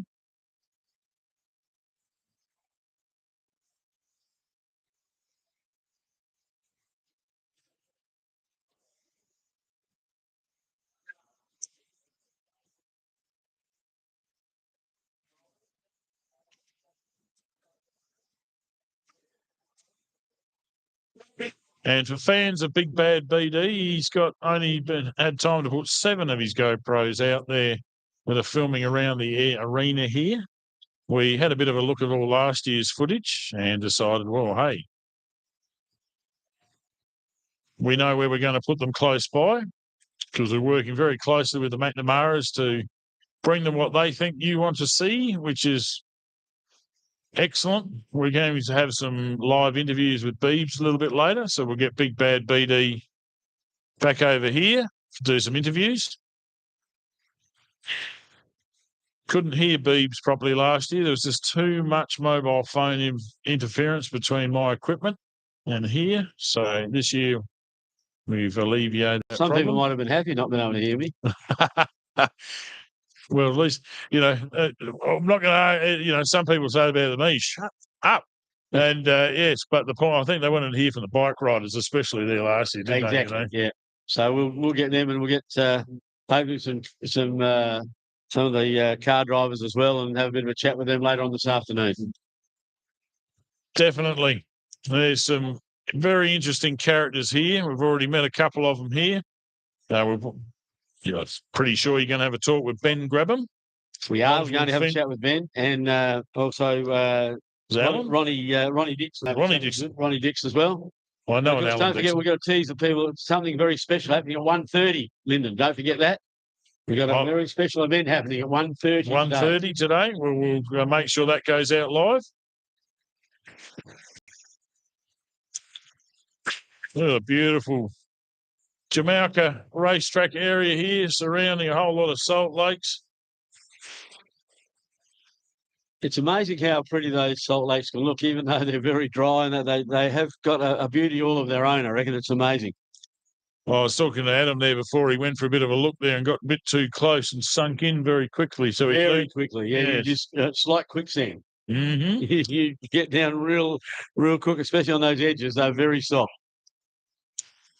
Yeah, the old city slicker scenario. Yeah. If you don't go camping and all that sort of thing when you're younger, you don't learn these little problems. But yeah, I went to Sea Lake, the home of the Mallee Rally, for Christmas, and it's the first time ever I've been out on the salt lake there. There's a 699 machine. That's Michael Parnham. Right. He's out on track, so they've had a problem. He's obviously had a problem there somewhere. Well, he's back out, trying to complete his second lap. And he's found the go pedal. That's the main I love about these guys, that they have a mechanical failure or something happens, they just get it fixed and get back straight on the track. They don't care how far they are behind. They just said, we're going to complete this and do it, don't they? They just have an amazing motivation. Yes, definitely. a lot of, as I mentioned before, skills learnt from working on your own cars, invaluable in life these days, where it costs a fortune to, $150 an hour for a mechanic now to look at your car, for instance. A lot of just even a change a headlight globe is a major operation. A lot of these modern vehicles. Yeah. Well, no, that's the we've stopped our bit of. Oh, that's just the signal playing up a bit there, I think. Yeah, a bit of a signal problem there for a second. Probably reacting with the salt. There was no sea lake. This is Tumby Bay salt.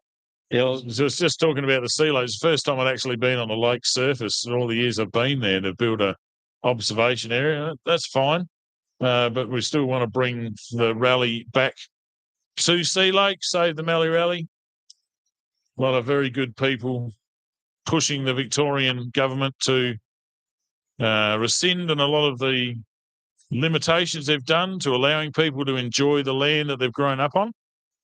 A lot of people falsely saying that they, own a lot of these areas. But, thank you. So we're hoping, just like here, that governments work hand in hand with landowners in order to create a safe environment for people to learn how to drive, and therefore it saves a lot of lives on the day-to-day bitumen. Day-to-day is far more dangerous hopping in your car going home than it is out here on the racetrack, peeps. Absolutely, and that's why we've got all the recovery people around, all stationed all around this course as well, so to make sure if there is any problems that someone is there absolutely on the spot if anything happens. And as you said before, if a driver sees somebody in trouble, they stop and help them. They make sure that their safety comes first.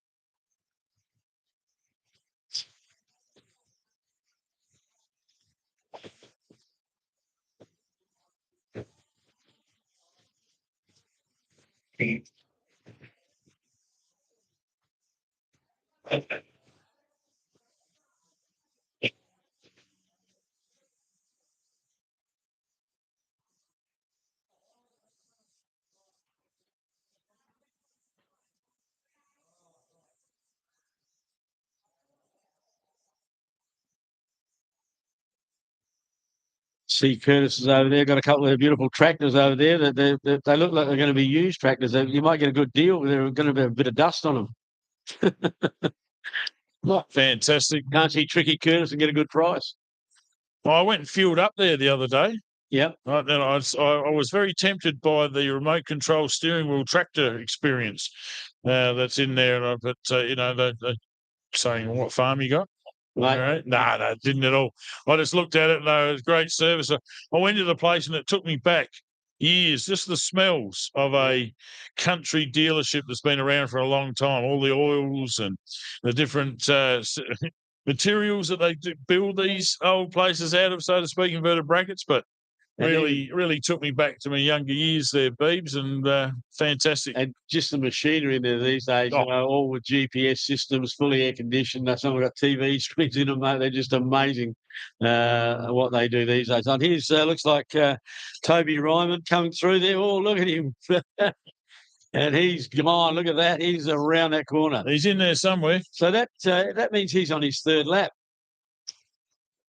Yes. Yeah, he is. So he's on his final lap, Toby. He is our leader, we will say, at the moment. Yep, no doubt. The moles machine hasn't surfaced it, so whether they've snuck past or be towed back in, I don't know.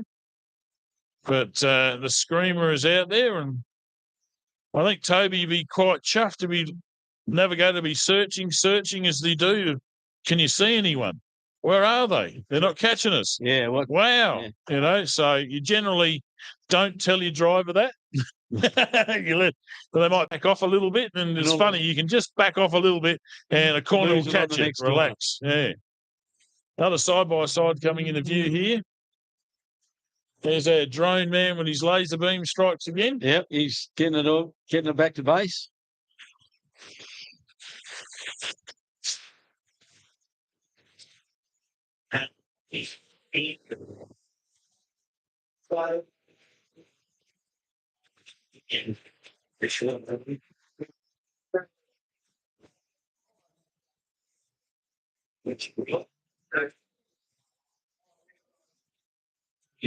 That's you like. So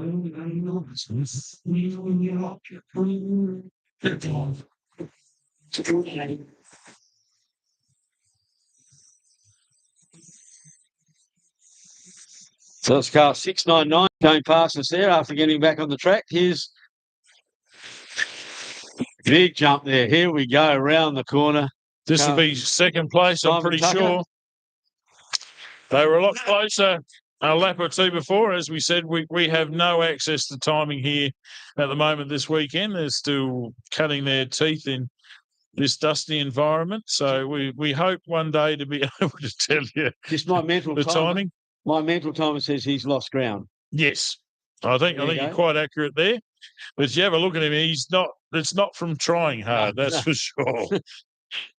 That's I think how well Toby Ryman's driving at the moment. He's just ripping up the track at the moment, and he's looking to have a big lead coming into tomorrow's. And there's a yellow flag there.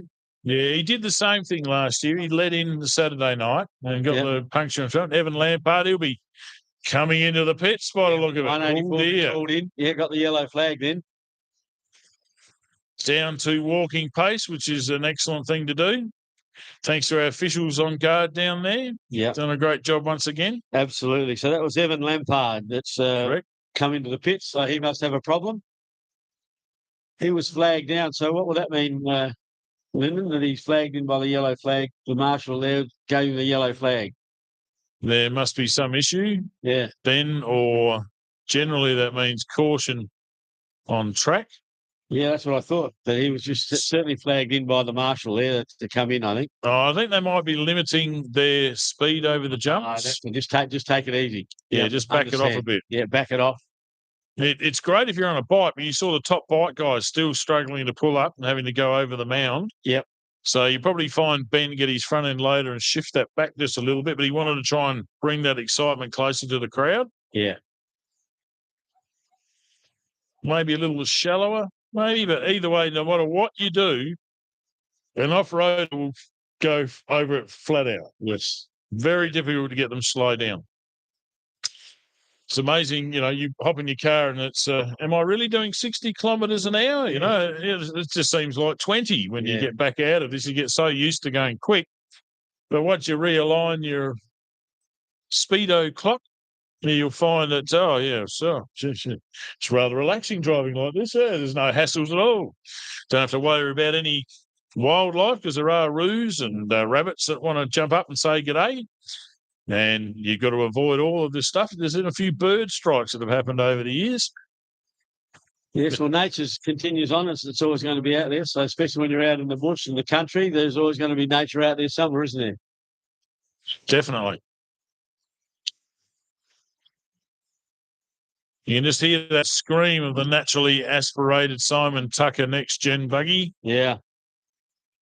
Whereas you can hear the silent kiss come in there, get faster there from the 80 of Toby Ryman of the turbo kicking in. The silent assassin. Yes. Instant extreme horsepower. Multiplied several times on the four cylinders. You see him throwing it into the corner there. He's really enjoying himself.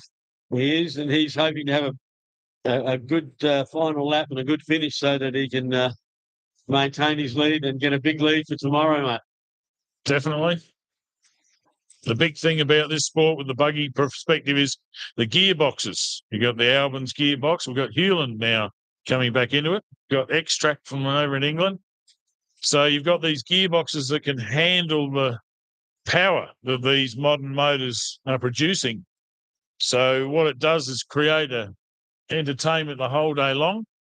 And if you really like to punt something with a lot of horsepower, you can do that all day long. Whereas before, we used Volkswagen combi boxes, and you had anything over 300 horsepower and you dipped the clutch in a hurry, you'd break a main shaft very quickly. So you had to back off a lot, whereas these days you're seeing like Simon Tucker just throwing it in, booting it, and same with Toby Ryman. And that's all to do with CV joints as well. Having the bigger CVs and an internal cage that doesn't break. They used to use, again, Volkswagen Combi Type 2s. And then the big thing was Porsche or BMW CVs. Yep. Now there's 934, 935 Porsches that are, 8 inches across these CVs.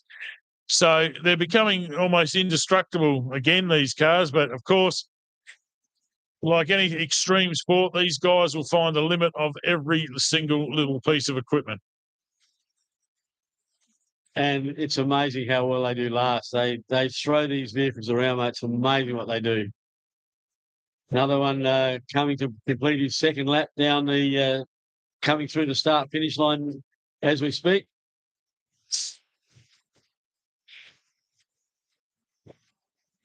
There's someone there. There we go. There's a couple of. See the lights. Yeah, that is the machine there of Dean Carter. Carter, correct.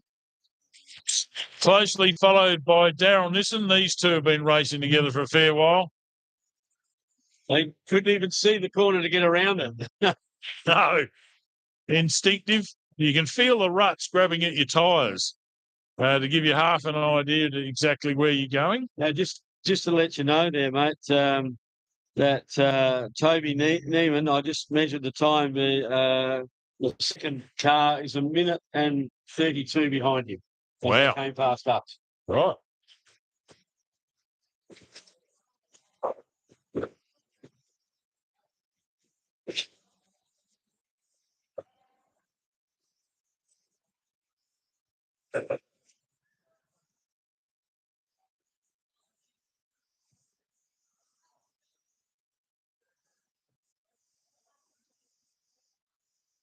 So we're going to have a lot of the cars coming through now, nearly completing their second lap. And they will be gunning it for their third and final lap to make sure that they get it the best time possible for tomorrow's final races.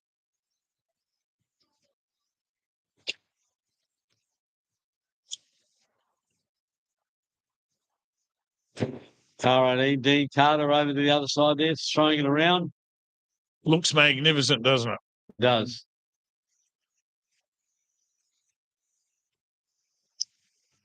That's what they say. You can come out off-roading and do as you please. If you want to do a donut in front of everyone, do a donut in front of everyone. It's your time that it's taking up, no one else's. So if you want to be a hoon and have fun, there's plenty of people who are entertainers out here. Pop a handbrakey. You don't get fined like you do in the WRC rallies or anything like that there. There's no problems. If you want to mess around, that's fine. But you expect to be paid out afterwards. See, you're a bit slow this week, weren't you? Yeah. Oh, well, I saw a crowd there. And, like people used to say to me, you drive with one hand or what? Because I just wave at everybody. Hey, how you going? G'day, So, always a bit of, especially when you're going over a jump of 50 metres and you're waving out the side there, it tends to put some people off a little bit, but that's entertainment, as they say. And I think that's where you can see why I'm here doing this today. Understand the value of entertainment and thank people for being here. Yeah, come out and have a look. Takes a lot of money, a lot of time. So very much a good thing to pass on a good feeling to other people, Beebs, like you're doing here this weekend. Well, we just try, mate, and hopefully people enjoy the entertainment out here today, because that's what these guys are putting on, a great entertaining day, and just doing a wonderful job. And it's just so much fun to watch and see all these guys racing as hard as they possibly can for 180 kilometres, mate. And then to back it up tomorrow, it's a lot of work, these guys. They're working really hard doing all these turns and stuff, and it must take a lot out of them, Lyndon. Yeah, they're athletes. There's no question about it. Your core strength, very important in order to play on these pedals all day long. So anyone that says these guys aren't putting in has no idea. And I suggested they go to, say, the Bend Motorsport Park and take out one of their go-karts there, or, as I mentioned before, up to Loveday. There's a few places that you can book a drive and experience what it's like to be 6-point harness belted in, helmet on. Hang on. Absolutely. Off you go. So there's lots of good opportunities to experience motorsport at a low cost. Luke Moody coming through in the 613 Can-Am. You could see him then, could you? I couldn't. Yeah, with Tom Kurgevin. Yes, Kurgevin. Yeah, that's what we worked out. Kurgevin. Yeah. Kurgevin, I reckon. They're both gentlemen. They're both beard men. Both bearded. Yeah, they both like their beards. Okay. You got to look at them quickly, and they look the same. But no, top lads, Twins. not quite, but Close they enough. are top lads, and it's great to see them involved with the sport. As I said, coming from drifting, that's the Galoshes. Oh, they're coming in. Oh, another one's They're coming in for a pit got a stop. I don't mechanical think they problem. want to have that. They'll be rolling past camera 8 here in a moment. Oh, no, they've stopped. Oh, no, there they go. The marshal was trying to stop me.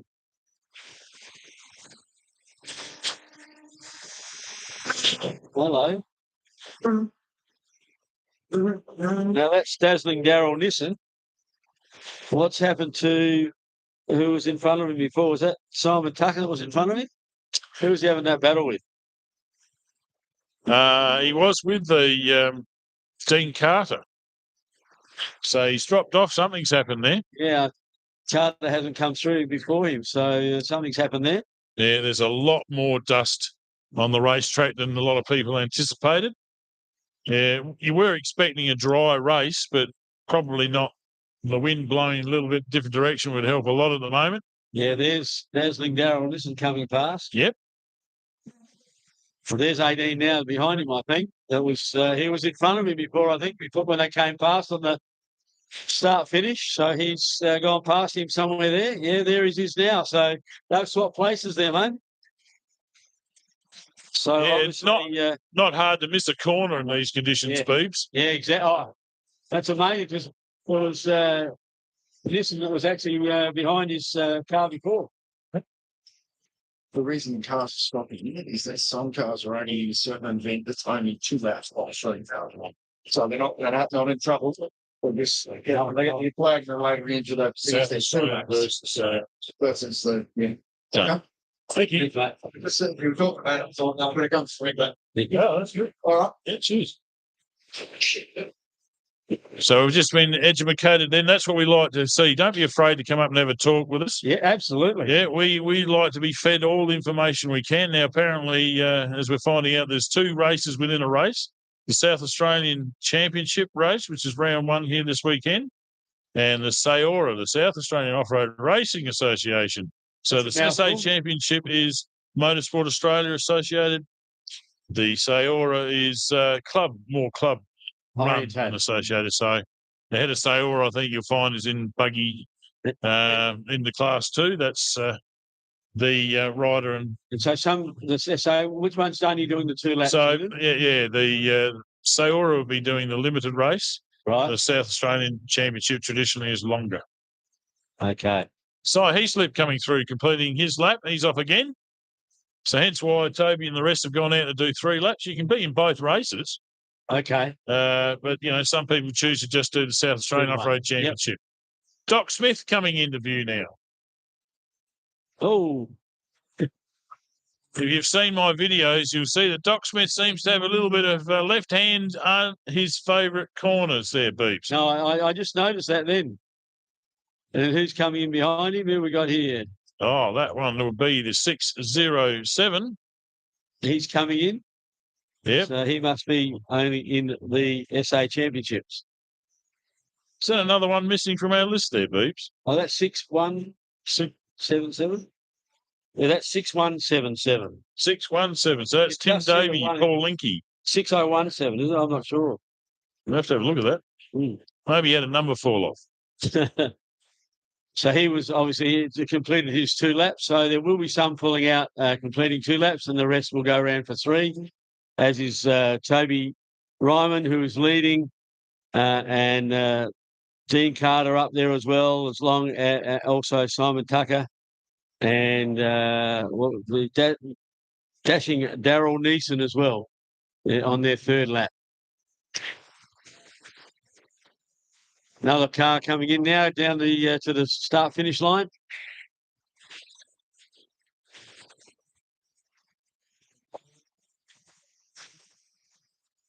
Flying around that corner. 6-1-4-1. That was our mystery. That's Ben Nixon.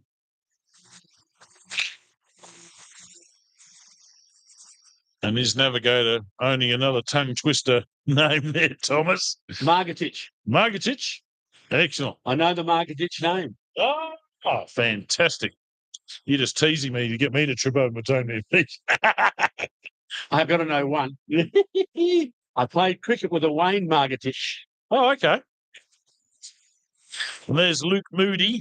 Took me a number of events to finally bail up the bearded one and ask him how do you actually say it. Name? Yeah, I just called him Muddy, Moody, I did call him Muddy. Yeah, I never called him Moody once.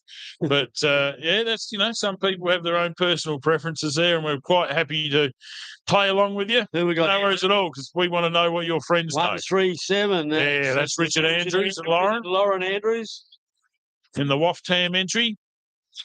The Waftam. Yep. Shout out to his former in-laws, the Shegogs. Hope you're well, Shegog family. And I know that Rich Andrews became a grandpa recently for the first time. Nothing better. Oh, well, he might argue. I'm sure there isn't. I have no idea. I've got 4. Have you? Oh, you're a legend, mate. 4 a legend. kids. I've just been too slow a run. I haven't been able to catch them. Best thing since sliced bread.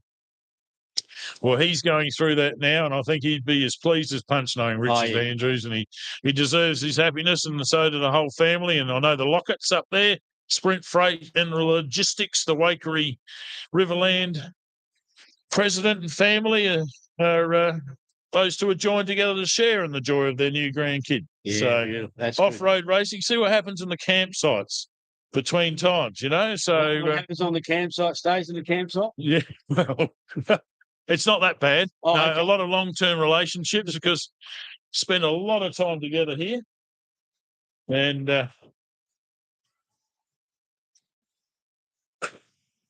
so a little bit of dust out at the moment. We just had a lot of cars go through, so it will clear very shortly. There's a bit of breeze out there, so it won't take long to dissipate. shout out to Michael Shipton. How are you, mate? He's just sent us a message through the 6141. This is former Tom Hicks side by side. I thought I recognised it. So he's kicked it on to Ben Nixon out here for having a good time. So the Hicks is, I wonder what Tom's doing. I know he's Nick Hicks, his brother, pretty quick. And here we go. Here's Ben McNamara. Ben McNamara in 668. Firing away down there. Off he goes.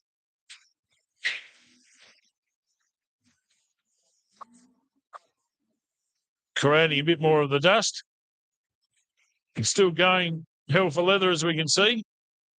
Great battle here from the side-by-sides. A great way to get into the sport, Peeps. You get factory with a warranty. Yeah, I see that because Ronco Motors. A new car last year, I think. Last year's win, Royden Bailey. I thought he was entered, but he's not here. Yep.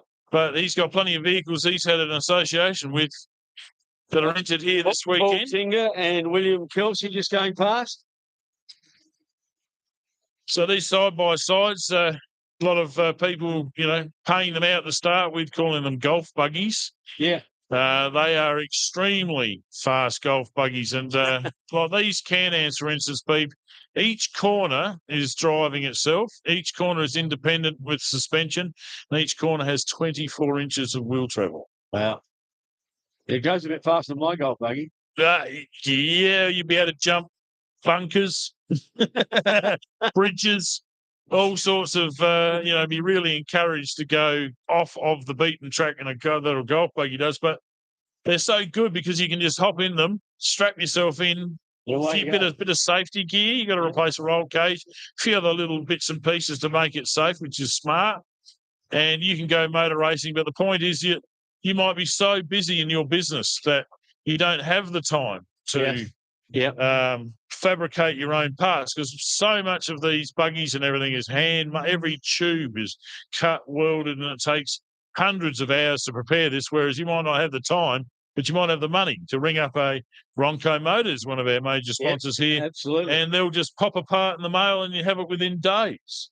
You had to line up with a number of manufacturers here for the off-road cars. So similar to the motorbikes, there's a lot of really good aftermarket suppliers away from manufacturers. The Ballard's name, for instance, I bought parts myself from there, a bike at home, and it doesn't take very long to get on the internet these days and have a plethora of suppliers to choose from, different manufacturers of parts as well. So you can keep these vehicles on track. So most people were losing shed space, not gaining it. And at home, if you've got a reasonable toolkit, you'll be able to repair and maintain these cars by just buying manufacturer parts. So it makes sense to a lot of people to start this way.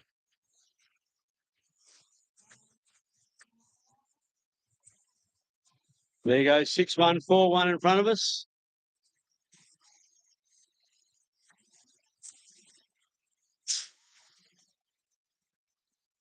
I guess these guys now, they're just trying to make sure they finish the race off and make sure they're all ready for tomorrow's final race. So trying to finish it off, get the best time they can to start in the best position for tomorrow's 3-lap race.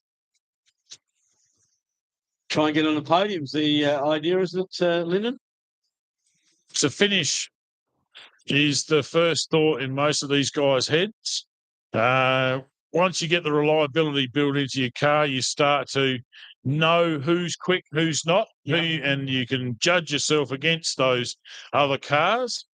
And for sure, it's like anything, like you and golf. You want to win, mate.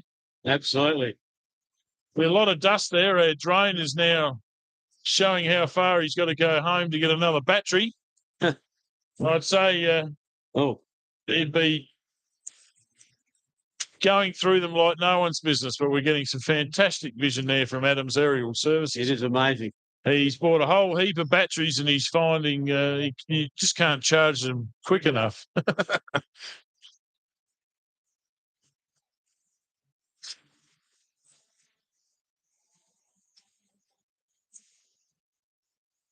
So it looks like there's a battery change happening on Chris GT40 camera as well.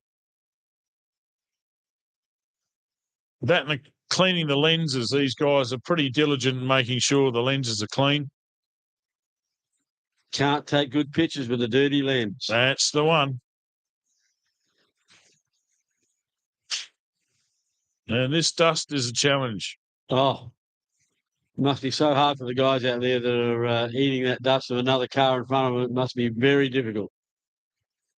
I guess I put it akin to someone that's having a drizzly, rainy day, and you have that horrible mist in front of you all day when you're racing a car. Very similar with the dust, is it? That's just like mist in front of you, and you can't see a thing. Yeah. Oh, well, what amazes me, these guys with their helmets and what have you, in terms of blower helmets, to keep it thing. So then you get the bike guys come out with, and it's all flowing into their eyes. Yeah. They cannot keep that out, no matter how good your goggles are. It still causes the problems. Finished. Yeah, it looks like he's doing a 2-lap state Sayora Championship deal. Yeah, Ryder Taylor clapping away. Yeah. So that's good news. Yeah, that's what Ryder does. Yeah. And I noticed too, there's no bunting attached to the back of that car at all. So they've got a bit of a reputation for going through the bunting and trailing it for a couple of laps. Okay. So we don't know if he's just trying to show off or what, but well, just happy he hasn't got any bunting. Great shot there of the 1010, Paul Tingay. Yes. William Kelsey. Like I said, if we get any of your names wrong and you want to call yourself slightly different, please let us know. Apologies if we offend you, but we're not trying to. Absolutely not. So we're doing the best we can with the pronunciation of the names. Car 1010 just coming past us there again.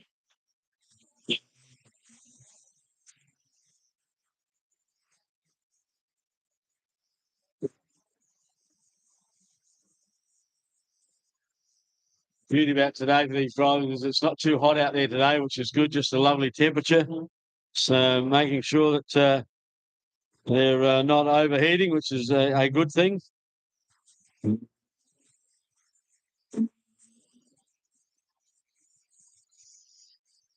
I just missed who that went past. Who was that? I didn't see. I missed that one. Sorry about that, guys. That's the Black Attack machine. Sorry, Beebs. I was looking at battery levels. I was just finding the temperature. It's 22 degrees here at the moment in Tumby Bay. I tell you, we almost closed the window. It's getting that cold almost, isn't it? I can feel that there. It's a bit of a breeze, but we've got to keep the vision as good as sharp as we can. We'll get used to all these guys are off by heart. It's the bikes that worries me. These guys are so fast. And their numbers are so small on their bikes. we need them to glow. As I think we said last year, we need a bubble over the top with their number to tell them who they are. Absolutely. I'm sure the technology is already available. We just got to get it utilised here. Shout out if you're watching us on the live stream there. Feel free to share away and get as many people onto Ben McNamara's YouTube site as possible. He's done a great effort. We broadcast from a brother's channel, Big Bad BD, last year. And Ben's getting on with technology now. He's starting to get on top of it. So we had a bit of a discussion and said, well, let's go via YouTube for you. Then he can edit the YouTube later this year and put out a whole lot of highlights and stuff. And we had to get over 50 subscribers on the Ben's channel. So he was a bit worried to start with. I've only got a dozen and all the rest. I said, no. I said, we'll put the word out there. And then his wife, Natalie, went on to her friends and said, please subscribe to Ben's channel. And they dutifully did that. Over 50 subscribers. Happy days ever since. It's amazing how hard it is. So please subscribe. It doesn't cost you anything to subscribe to Ben's channel. But definitely makes a benefit for him to be able to live stream. So when if we can get over 1,000, we can really do some real big production via YouTube here. I never say never. It's the way it's growing and the way they're building up this particular event. I'm sure that that's certainly on the cards.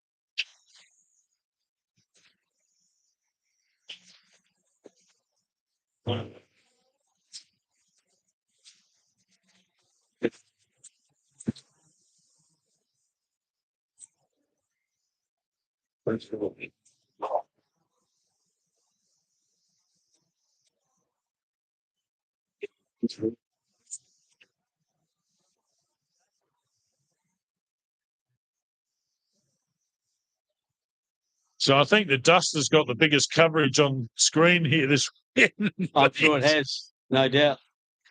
But of course, hopefully we'll get the water truck on the track before the final race for the motorbikes today.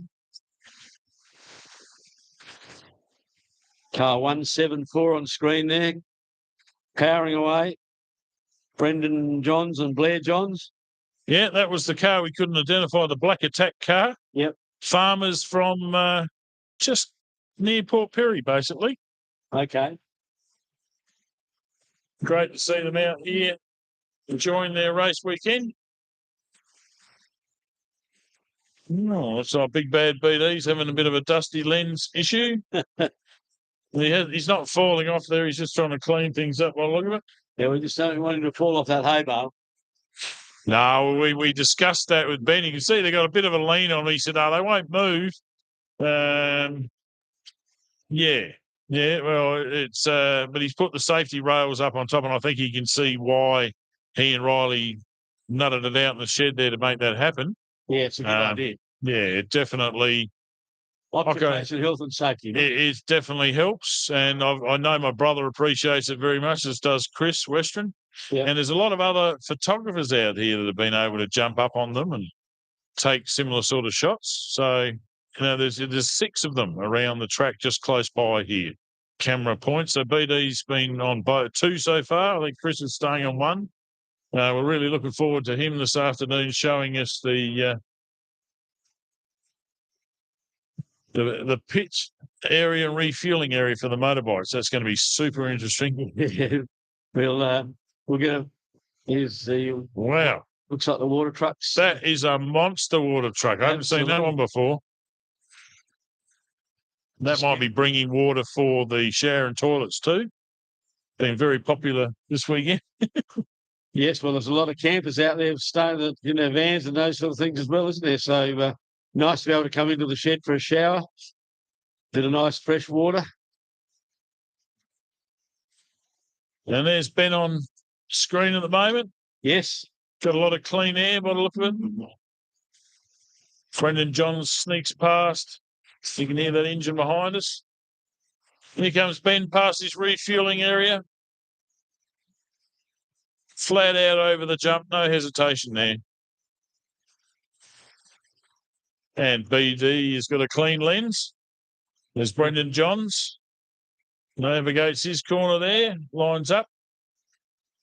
They bought this Southern Cross from Alice Springs a couple of years ago. Been messing about with it, just fixing a few problems that most cars come with. The shocker suspension deal, and they're pretty happy the way it's running now.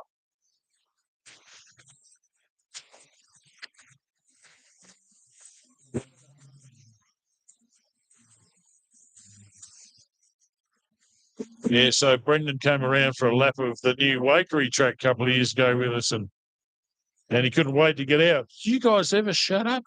Especially you, big fella, talking to me. So I think Can't believe he didn't stop talking. Oh, look, we told him every week we like to entertain. And he got shoved into his car. He was new. He had no idea what he was in for.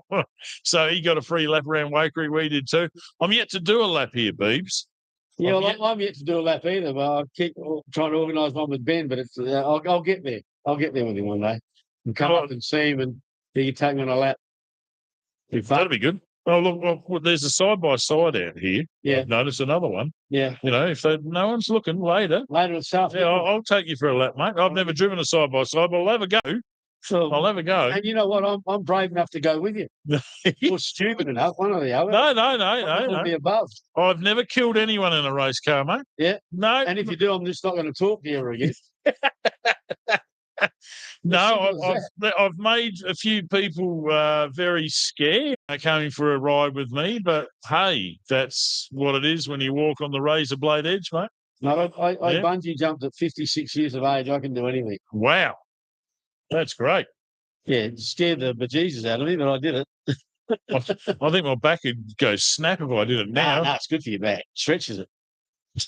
Yeah, I had a big accident at Kempsey in '98, navigating for my brother. We went off an 8-foot levee bank. We couldn't pull up. It was too muddy. And we went off about 80 Ks, nosedive. Buried, if you know a front-end Volkswagen Kingpin, link pin front end, we buried into the ground beyond that. Wow. We became a dozer, and it was lucky it was so wet that we didn't end for end. Yeah. And I broke my seat out and went forward because of the impact. And my brother put all his energy through the wheel and splayed the universal joints on the steering. So stupidly, I didn't claim the insurance. Tough. I didn't feel it until days later. I should have done that. Yeah. But yeah, every time. So bungee for me, very sensitive issue. So every time, even me sitting here now, it's reminding me Kempsey. Beautiful track. I'm very lucky to have raced that historical track. Temagog, I think they call it now. We all do. It's not the same. It's good to see some families coming in now, mate, with the kids, mum and dad and the kids. That's great. Good, great family day, Andy. Great family day. Great family. Yeah, it wasn't silly there, Beebs. We're in the race. Yeah. It was just a mistake. These things happen. You know, in racing, that's what does happen. You're right. It was only a kilometre into the course for the whole weekend. Oh wow. Yeah, we travelled 1,400 k's from Adelaide to be there. And it was almost over. We finished. He couldn't see, and we rotated the car. We were doing donuts. I grabbed the steering wheel, and we went back through the Kempsey River, and came back, and he started hitting me because he realised I was steering, not him. And we came back and we fixed the car, fixed all the bits that broke, went back out and did about 3 laps of the actual track before the exhaust fell off, and we had a valve that wasn't sounding too good. So we said, "Nah. That's enough." I was a bit sore. Yeah, so I reckon that's an understatement. Yeah, I didn't feel it fully because my neck went out. And it's the only track in Australia that has a chiropractor there. Okay. So he snapped my neck back in that day. It's the only time I've ever been to one. And I went straight back to him. He goes, "Yeah," he saw me and just waved me. And "Yeah, come over. I know what you're here for." And I'm very thankful that they were able to help me. But the tailbone, I didn't know till later. I drove straight home, clenched the whole way. I didn't let anyone drive. I knew every bump coming. It's rather full on, but this is the fun you do when you're going in motorsport, and Yeah. it's why you need to make sure everything's good. There's something, other sports have knee injuries, shoulder injuries, it depends. But you don't worry about that sort of stuff because you love what you do and you're prepared to Correct. sacrifice a bit of health and those sort of things later in life because you enjoy what you do and love it. And That's a like this. fantastic analogy there, Beebs. Excellent. Well, that's what these guys out here, they love what they do, and as you loved what you did when you were doing it. So it's one of those things that you're prepared to sacrifice a bit of those sort of things for the enjoyment and the love of the sport. Definitely. Part of the sacrifice you make in everyday life, mate, isn't it? So, Exactly. you can wear yourself doing the same production job over and over again. There's just so many things. We're not bulletproof, unfortunately. we think I'm sure I was bulletproof at 18, but not so much now. At whatever age, I'm not going to say what age I am, but it's you still think you're partly bulletproof, but not quite as much. Definitely, yeah. It looks like if you're worried about where all these people are, they're all out the back of the track at the moment. Our Yes. drone pilot has exhausted all of his batteries. I can see them looking out my window now. I can see them way over the back, past over the second salt pan over there. See all the dust flying up over there. So that's where they're way over the back. Excellent. We'll just, I don't think we've got any camera looking in that direction at the moment. Big Bad BD switched off. Probably run out of battery. Oh, no. No. We were there charging the batteries just from testing yesterday to make sure we're all 100%. We don't want to miss a moment. Absolutely not. It's so exciting. So, don't forget, you can come down here, look at the people at the Elders Bar waiting for a bit of service. The bistro's out the second door. You can see at the top right of screen. I haven't advertised that yet too. The bar is open, by the way. You get yourself, come down and grab a frothy. If it's a bit dusty out there, grab yourself a can of beer or a soft drink or whatever you like.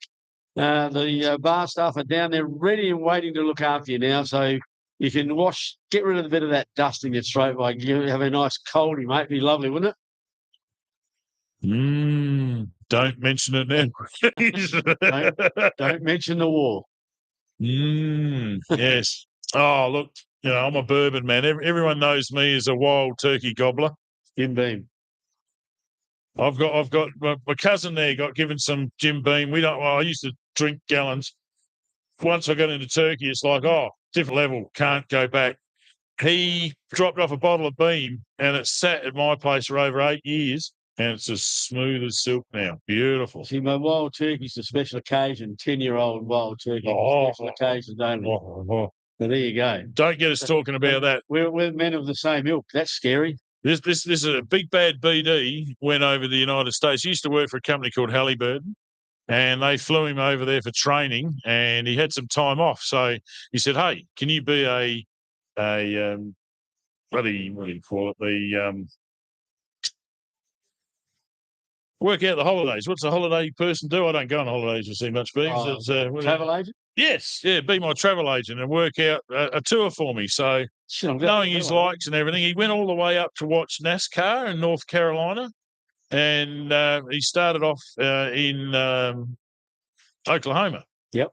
And drove all the way in a company double cab. It's all authorised. And we sort of looked around the place and said, what would you like to do? I said, hang on. You're going through Kentucky. And I said, that's the home of wild turkey. And, of course, BD likes wild turkey. And we've got he went and did the tour at the wild turkey factory. It's shut now. It got sold to Pernod or whatever, and they've relocated the factory. But this was the old days with the barrels and all of the barrel houses.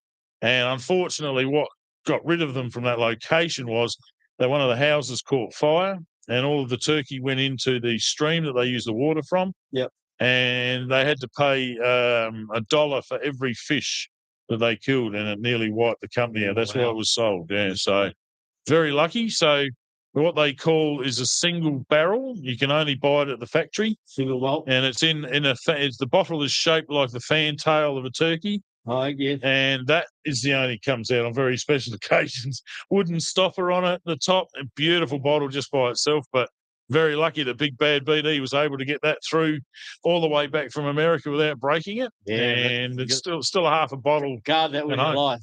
Oh, definitely. Like it's just there's no way you just have a punch up if someone wants to mix it.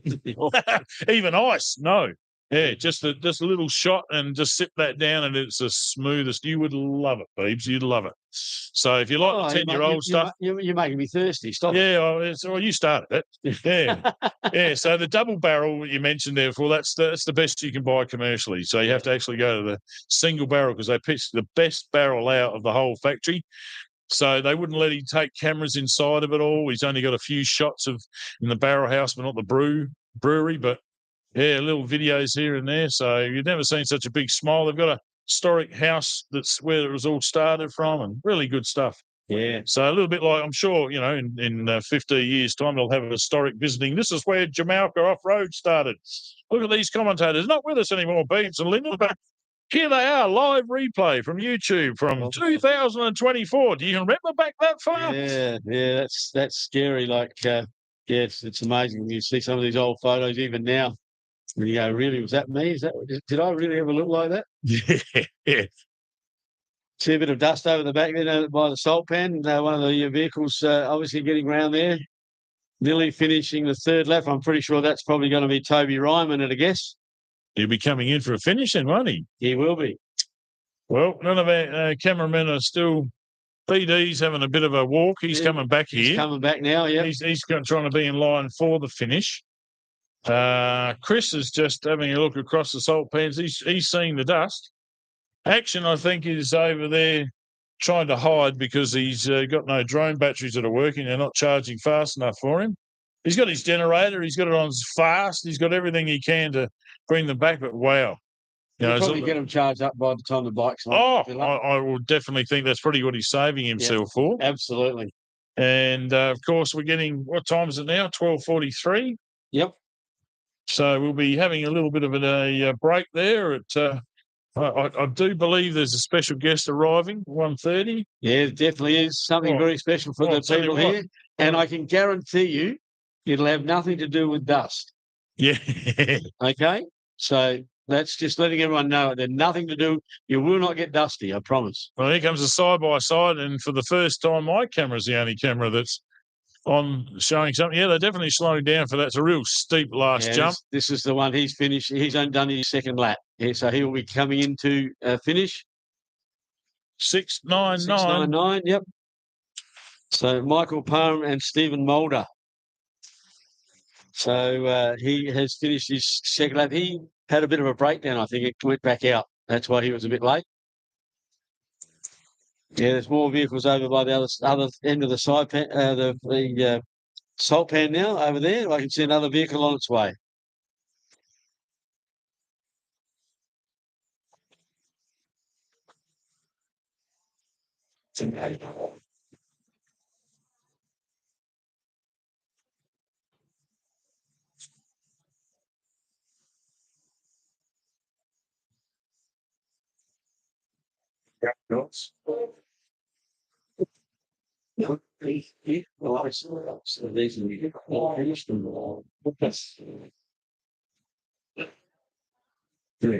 That's one back up in Steve said this there. Something things that we do see. So one race you continue doing here, it's the only one there. Yeah, it's the one old dust. Sadly, you're going to get one old dust.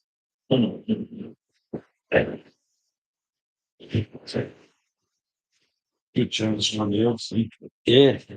So don't forget Impact Signs, one of our great sponsors here. Impact Signs do all your sign work, anything you need, they can look after you.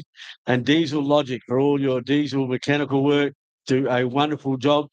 It is. They go Atkinson Auto Electrical and Air.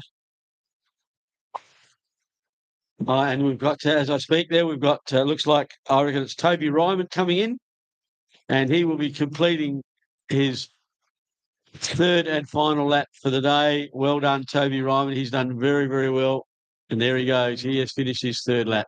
Yeah, congratulations. Put your hands together. Hands together. Yeah, great. Superb drive, Toby Ryman. Yeah, he has done very, very well. His navigator, Mystery Navigator. Mystery Navigator? Yeah, or they just don't want to be identified, one of the two. Yeah. Quite often you don't know with a lot of the Gawler boys. I know where they're from. They're the Gawler Road Knights will be cheering at home there, going pretty happy with that one. So I imagine there's not much chance he won't be leading the leading driver for tomorrow's race, I would say. But I've just got the timer on to see how far the next vehicle is. So we'll see how far in front he is at this stage of the game.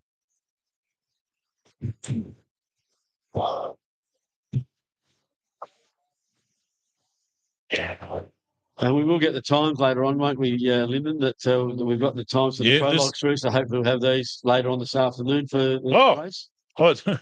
I realise now why you handed me that now. I'm sort of looking at that. I'm not focusing too good there. The eyes are getting worse with the dust here. I do have some allergy eyes. No, I've got my spare eyes here. Thanks, fellas. Here we come now. Here's the second vehicle through, which will be... This will be the 110, mate. Absolutely. Simon Tucker and Kyle Tucker. That's correct.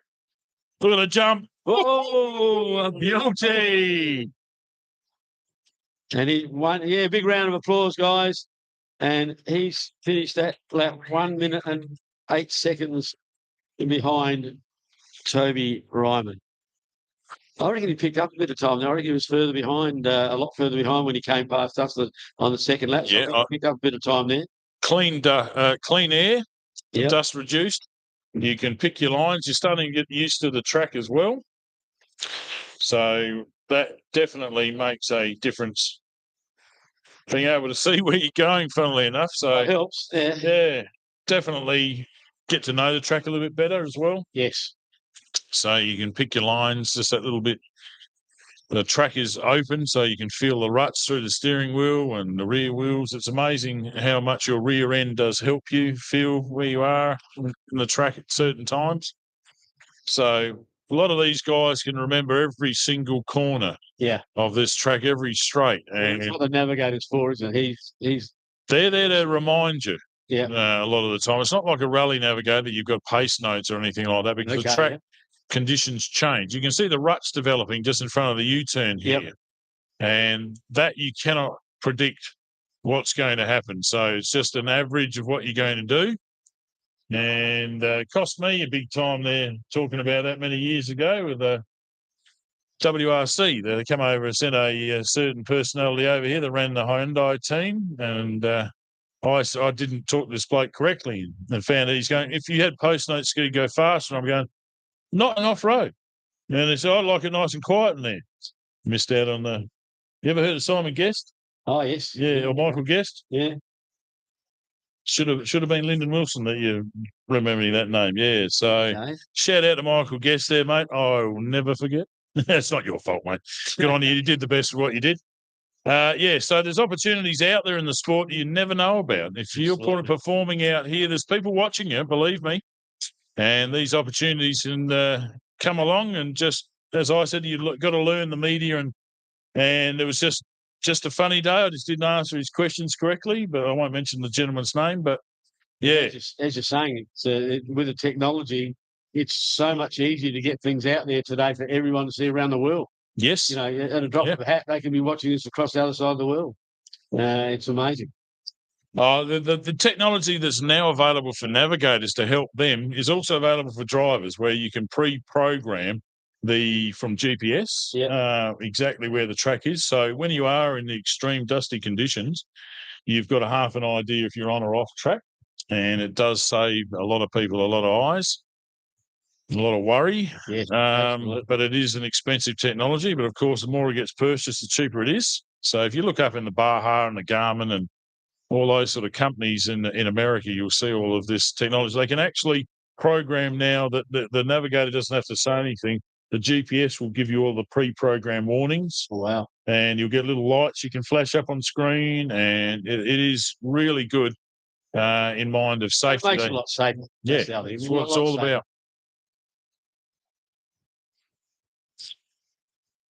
So a big gap to third place on the road here. Then we're at the Jamalka Off-Road 2024 edition. Tumby Bay, Peninsula, South Australia. We're on the McNamara's personal farm, one of their farms around here. And what a ripper it is, so close to the beach. Look, just down the road. Oh, just absolutely a magnificent venue. If you go and camp area, you can see the ocean. out the back. And believe me, if you want to make this a trip and a holiday, to stay in the whole of Eyre Peninsula, because there's a lot to see here. You know, it's almost as far to drive from Adelaide to Melbourne I'm as a it is tour to. guide, so I know I do a lot of it. Beautiful Coffin Bay, beautiful, and then you go up the coast of Venus Bay, Streaky Bay, Baird's Bay. There's so many places, Scales Bay. There's so many beautiful places all the way up the coast, all the way to Sojourner. You know, and places like Fishery Bay here, and Coffin Bay National Park. It's just, and I take people, they just don't know. We call it South Australia's best kept secret. Could you pick a favourite, or is there just too many? There is a lot, but my favourite beach is a beach called Golden Island Beach out in the Coffin Bay National Park, Okay. which runs into Almonte and also Gunya Beach. And just on a beautiful day, mate, it was the best beach you've ever seen in your life, Right. and probably maybe 10 footprints on it if there's been some people around. So Awesome. yeah, no. So and then the other place, my next best place would probably be a place called Smooth Pools, just Okay. outside of Streaky Bay. What's Just the attraction there? Again, you come down the hill and there's just all of a sudden there's this beach and there's all these rocky outcrops areas and there's little pools everywhere. You go Okay. and swim in these pools. The ocean's right there. There's surfers out in the ocean, and then you just go and sit and swim in these smooth pools that are everywhere because it's when it's the tide's out. They're just pools of water. You just go swimming in. It's amazing. So Awesome. just a couple of little places that I love on the Eyre Peninsula, and there's so many more. Yeah, it's only my second time driving out here myself. I went down and filmed a lot of sponsor locations so I could get a higher quality stills to do the ads. Yep. Still got to visit a lot of people. Apologies to our sponsors if it looks a bit hazy, but that's 720p resolution from Facebook. And a lot of your photos are copyrighted and hard for me to reproduce. So part of the fun. So I went and visited around Port Lincoln, but I only had a limited time schedule. So it was a quick run on the Monday and then drive home straight away. But definitely I'm spending a couple more days. Well, when you come down, mate, you come down to Coffin Bay and I'll show you around. Oh, I'd love to do that, right. Without a doubt. I'll make that happen for you. Excellent. Excellent. We should be doing that. Yep. So it's Ben and Nick, well, Nat, Ben and Nick. Ben and Nat will be, she'll hit me later. Yes, she will. No doubt. They are so excited to say that and name this as a destination race.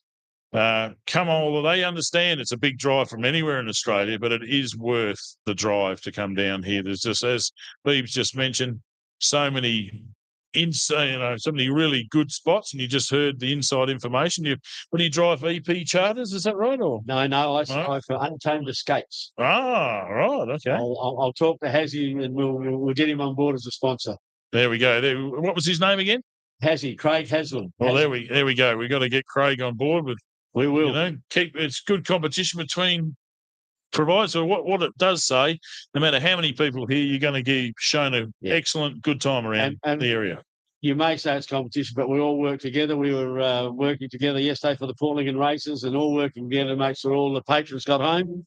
It wasn't anything about competition. It was making sure everyone was getting the right home safely after a big day at the races. So I can see some more dust over there, mate. We have another car finally coming around. So there can't be too many more left on the track after a lot of them only did the 2 laps. So I'm not exactly sure, mate, how many we've got left. But there's obviously a couple out there. Yeah, I'd say most of it's taking their time. Big Bad BD's been able to relocate himself. He's not far away from us now, ready to do some interviews with you, BD. Start-finish line now. Yep. He's close to home.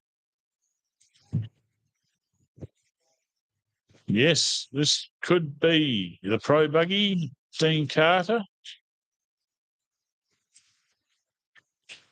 Oh, yes, that's what we've got the side-by-sides, haven't we?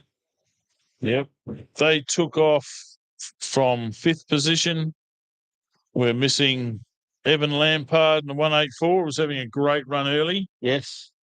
We're also missing the 135 Prologue of Andrew Miles.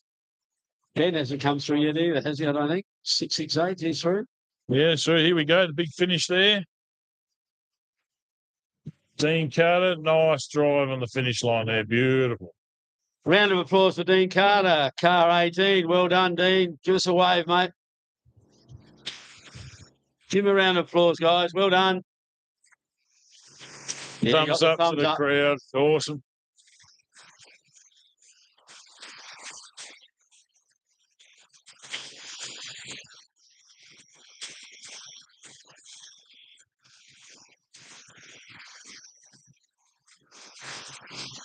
Well, I'm sure he'll be making his way to the Elders Bar there. You can see the shed. You can see plenty of people hanging out there, taking advantage of the hay bales. That little room on the top of the shed, that's where I am at the moment. Right-hand window. You probably might be able to see my hand there. There's something waving up there. Hello. Yes, g'day. Oh, I love it when people got a sense of humour. That's awesome. So we're waiting for our next vehicle, and this could possibly be Daryl Nissen or Luke Moody in our side-by-side. He's having a great run out there in the 613 Can-Am. But don't forget, no waiting at the Elders Bar here. You can see fast and efficient service. You can see those cans flying off the counter. No mucking around here at all. They threw it up to me, mate. Oh, you got some as well, did you? Oh, you did well. I think you got one coming. Oh, that's fantastic. Good old Coca-Cola. Is that bourbon? No, it's not. No, it's just wishful thinking. Now we got some more dust coming in, or is that just a willy-willy? It's just a willy-willy. Yeah, no, there's some dust way up the back. I can still see some dust over at the back, so there's still a few cars coming in. And don't forget, guys, at 1:30 we've got a very special event happening here for you. I'm not allowed to let the cat out of the bag, but all I can tell you is it won't be dusty. No, it won't be dusty at all. But it should be, as long as the willy-willies stay out the way, I guess, because they're fairly airborne. That's doing a great job going down the back straight. It's reminded me of last year's winner, Jay Simister, cracking a mono twice going down that back straight nearly the whole way. And this willy-willy's just trying to get attention. Or could it be that Ben McNamara has arranged this demonstration just to keep us entertained for a bit longer? Possibly.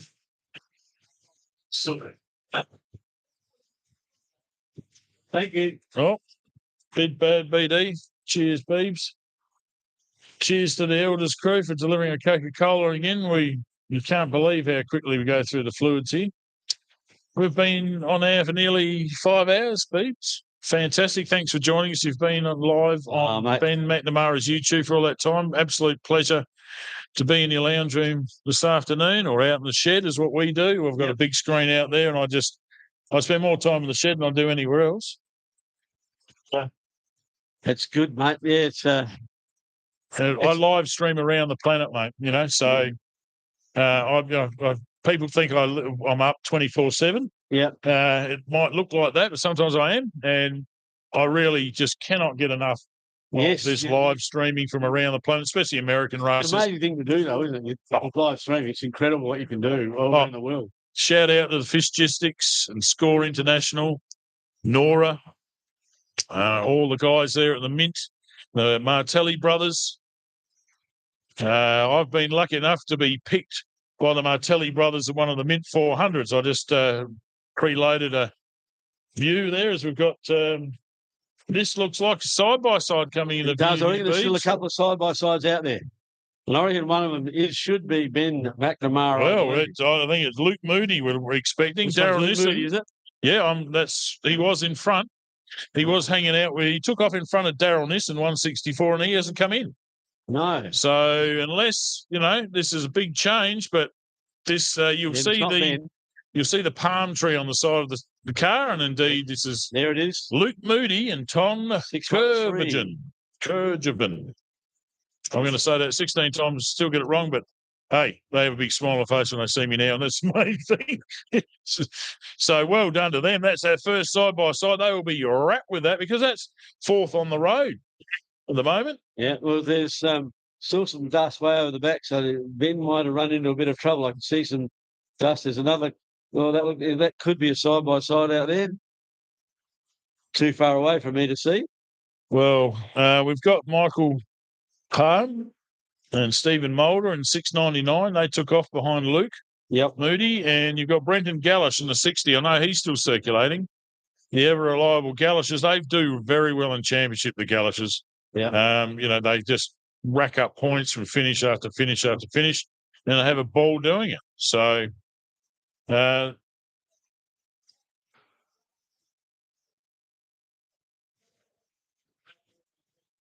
he's got Michael Lesky alongside Brenton Gallish this weekend, I've just noticed. Yes. I don't know where Matt is then. Going from a lot of memory, a lot of this stuff for me. It's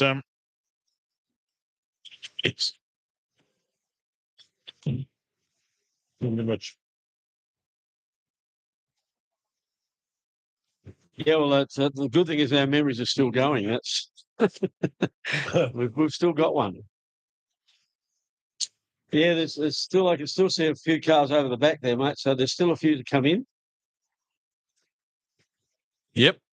We know that Si Heaslip was still out there. Doc Smith, Tim Davey, yes. Brett Taylor, back a bit. Nick Burt's missing. I think Ben Nixon was coming around as well. Richard Andrews is still out there. Paul Tingay, Ben McNamara, Mark Taylor's pulled in. A lot of these guys have only done 2 laps, and that's why they're missing. Yeah, exactly right. They haven't had problems. So when we get the results, we shall pass them on to you. As soon as we get them. Yeah, we're definitely playing mystery results. Now, looking at that, that's a Jimco single-seater, that one. That'll put a smile on the face of Trevor Copeland. That there will be Si Heaslip from Port Augusta. Car 999. That's the one. And he's down his final straightaway now. Watch him come over those jumps. Yeah, a lot of travel on these cars. It looks like he's not doing much, but the speed he's actually on is quite excessive. And we'll see how he goes the final jump. Yeah, very smooth. That's Si Heaslip. Congratulations. 3 laps done for the state championship. Well done.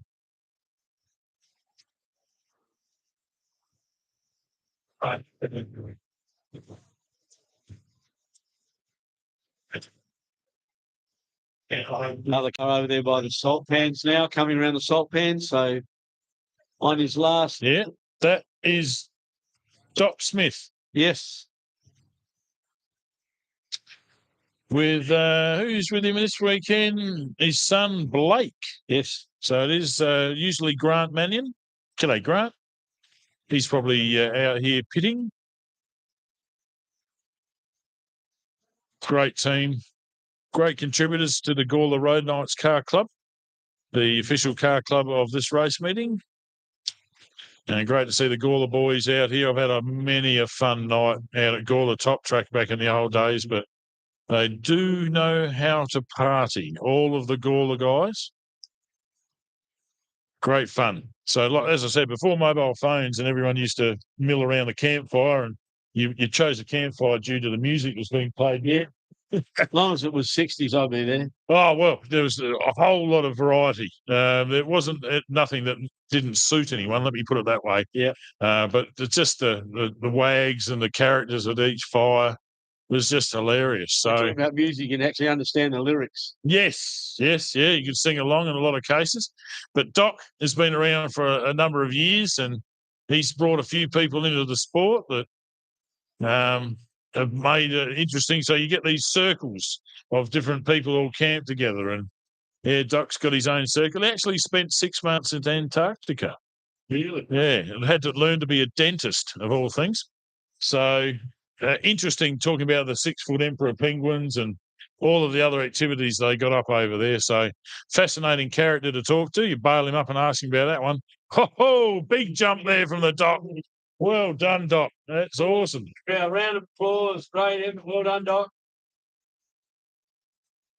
Big finish. Yes, we've got someone else coming up. Yeah, you see Gawler Bodyworks on the side there. We'd like to see the buggy from Gawler Bodyworks come out here soon. I was really excited. Oh, have a look who's snuck in behind him. That's Rich Andrews and Lauren. And that's an S&S race frames that was built up Wakery Way, one of the original ones with Eric Schmidt and Scotty Schiller teamed up back in the day. And the Scotty Schiller's moved over in Western Australia and Perth and looking after all the scene there. And Eric sort of semi-retired up there in Wakery, and fantastic contributors to the sport, these guys. So a few of that's the great thing. There's a lot of race frames from different people with different ideas that have been brought through over the years to make the sport affordable for a lot of people. As I said, importing an American chrome moly frame is a little bit eye-watering for the average wage earner. It is extremely tough. You can hardly hurt them. So a lot of people still use mild steel in the correct thicknesses as per the Motorsport Australia rules. And that enables you to repair it at home. If you've got a MIG welder and an angle grinder, you can cut a tube off. If you do, chrome moly, very specialised TIG welding and heat treatment to make sure it doesn't just crack. I can't weld. I've had shaky hands from the word go. I was never be a surgeon, and yes, but you know, you can thrash around as long as you can grind. You can be a welder, as they say, because it's fixing up your mistakes more than the perfection of doing it there. So,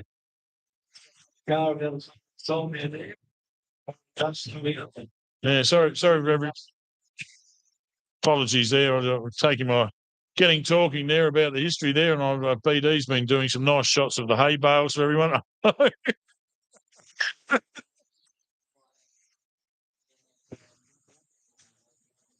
Well, BD's on it. He's got the full focus on there. No, I don't. That's not. That is.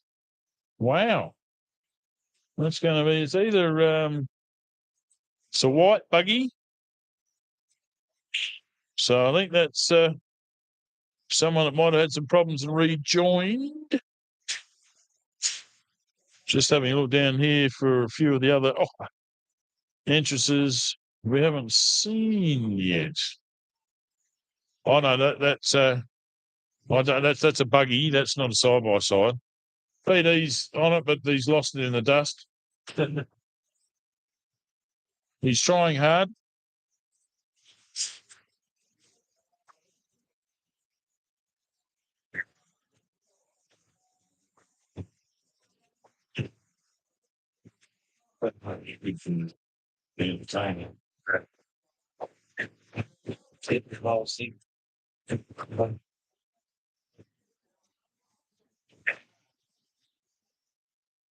I reckon this could be our class 10.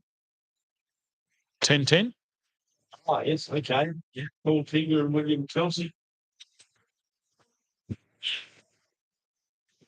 And there's another one coming over the back as well. Lights ablaze, the triple lights. So you could usually tell who's who. I think that's who that is. Am I correct? I hope so. Yes, definitely. 10-10. That's the one. Well done, round of applause. What a 10. Good finish. Well done, guys.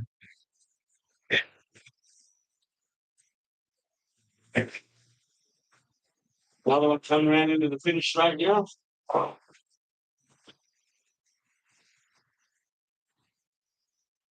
BD's got it. This is a side-by-side for sure. Beebs. Oops.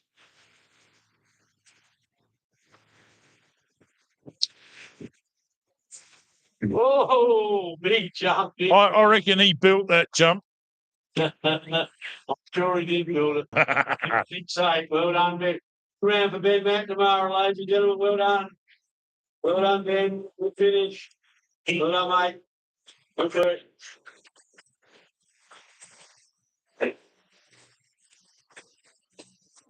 Dropped a long way back. I think the one in trouble somewhere.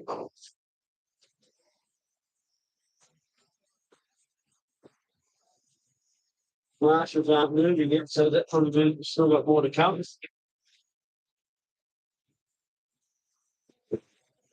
Yeah, plenty of time to get into Ben's shed before he gets here and drinks the fridge dry, because that's the end of his driving responsibilities for today. So you can have a drink now once you finish the race, this part of it. Yep.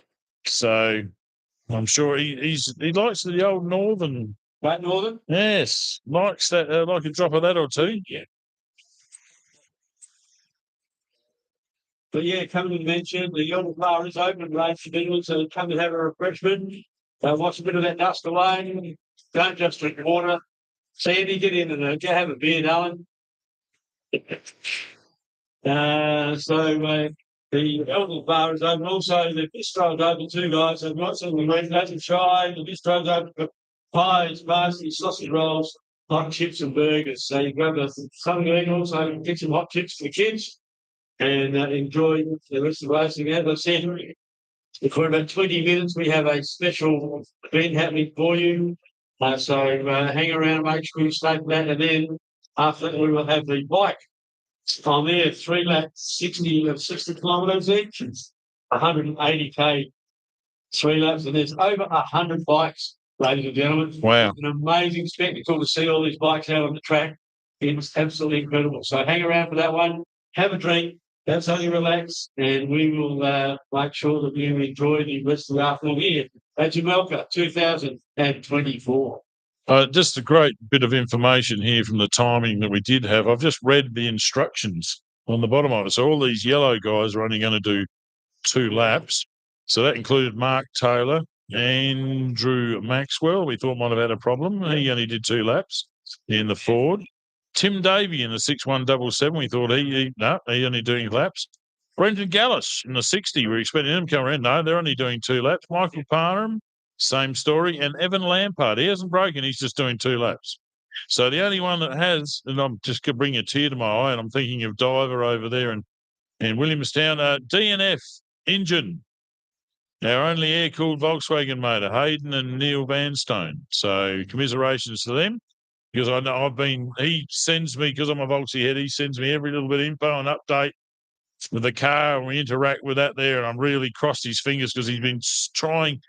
His son has got an air-cooled, a water-cooled motor, same class. Keeps stirring him up and ribbing him, but he's got one of the best Volkswagen air-cooled tuners in the business for off-road, Clive the Diver Randall.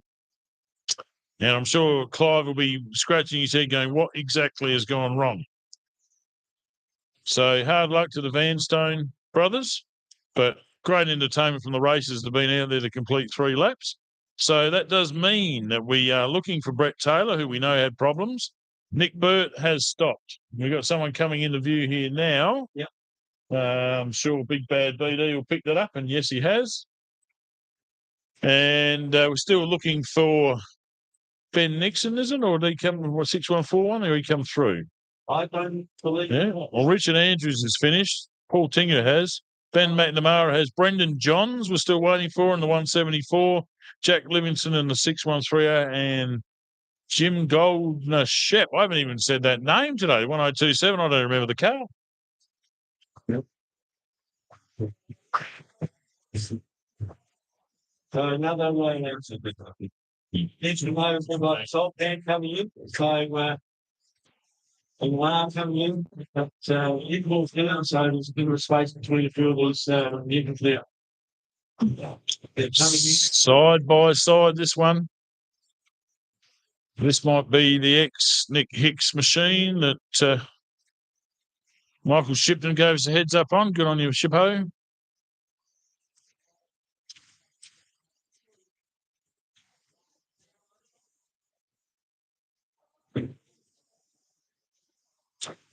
Great shot of the dust there as they hide around the Salt Lake. They've do a loop in and around it.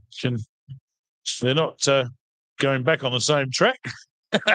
Coming back to their own dust. Oh, that happens. Geez, it can scare you too. Oh, where's that car? Oh, it's me. Yeah, I've done that a few times.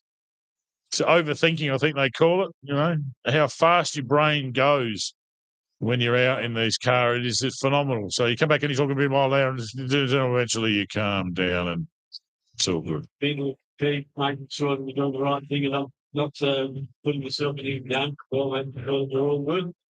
All safe.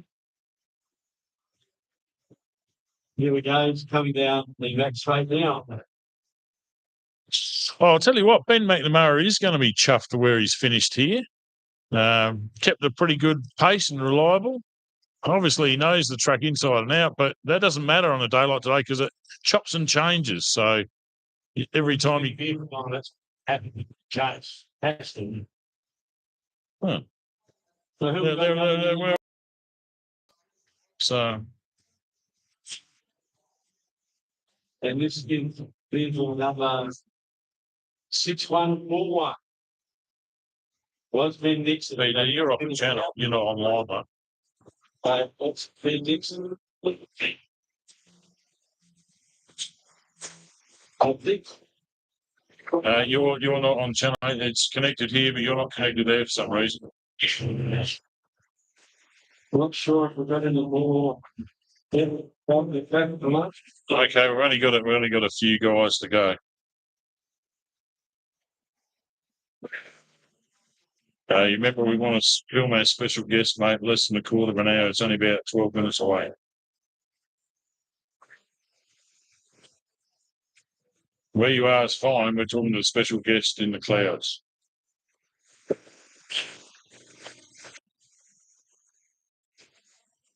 Without a doubt, yes, please.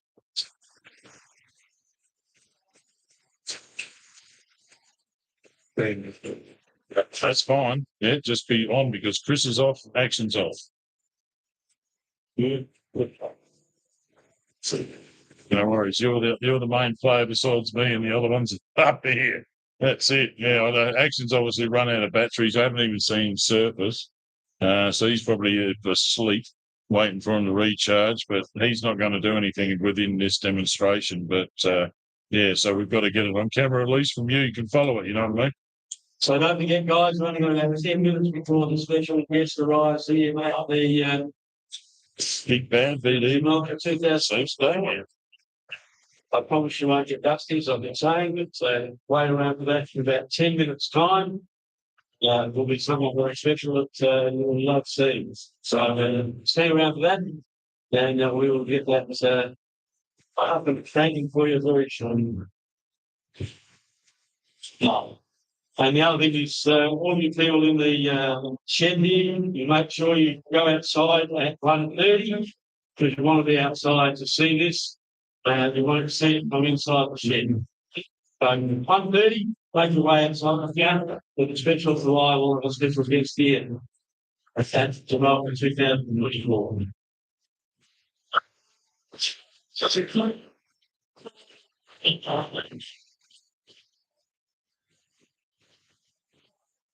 What's something else out on the track? It's no one else out on the track at the moment. No. I don't know it, don't you know it? Oh, really? And the night I still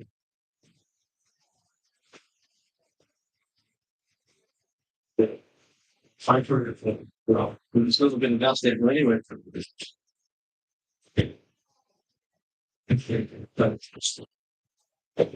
It's the walking. So, you can hear me.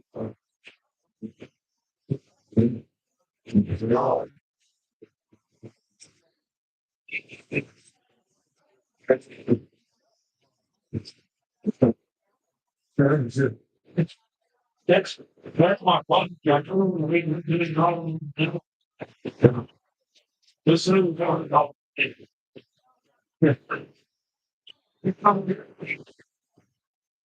well, it's like I make so many big players.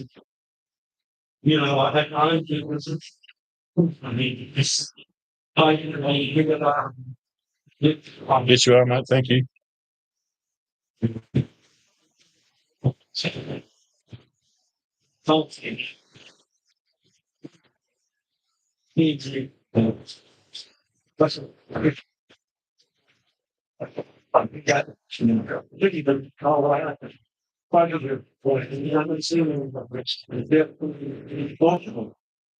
You need a fish hole. That's literally one of the you're served with outside rice and dinner. The fishing. If I did question, I wonder if I in the so fun.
We're on.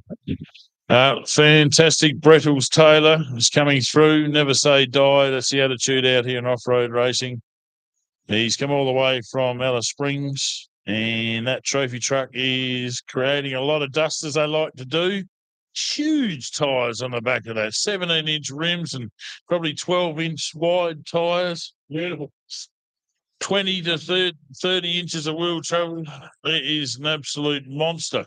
A lot of people that actually go fast in these things say it's like being in a big couch. It just wallows along. So just so smooth, soaks up every bump, especially when the rougher it is, the nicer it is in a trophy truck. He's had a bit of trouble with obviously, so he came back in angry mood, didn't he? Put back on track. Yes. Well, you definitely, that's what it's, the idea is you don't take it out on anyone, but the machinery's not going to argue with you. So put it out there. Looks like coming in for a great finish for his third lap. Firing down there, just about to turn into the final.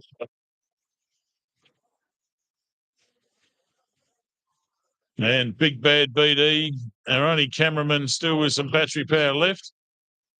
Starts jumped in me good, I reckon. Oh, yeah. Here he comes. Here we go.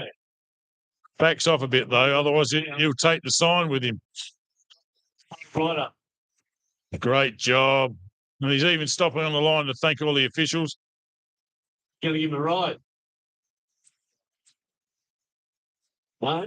Asking a little bit of information there.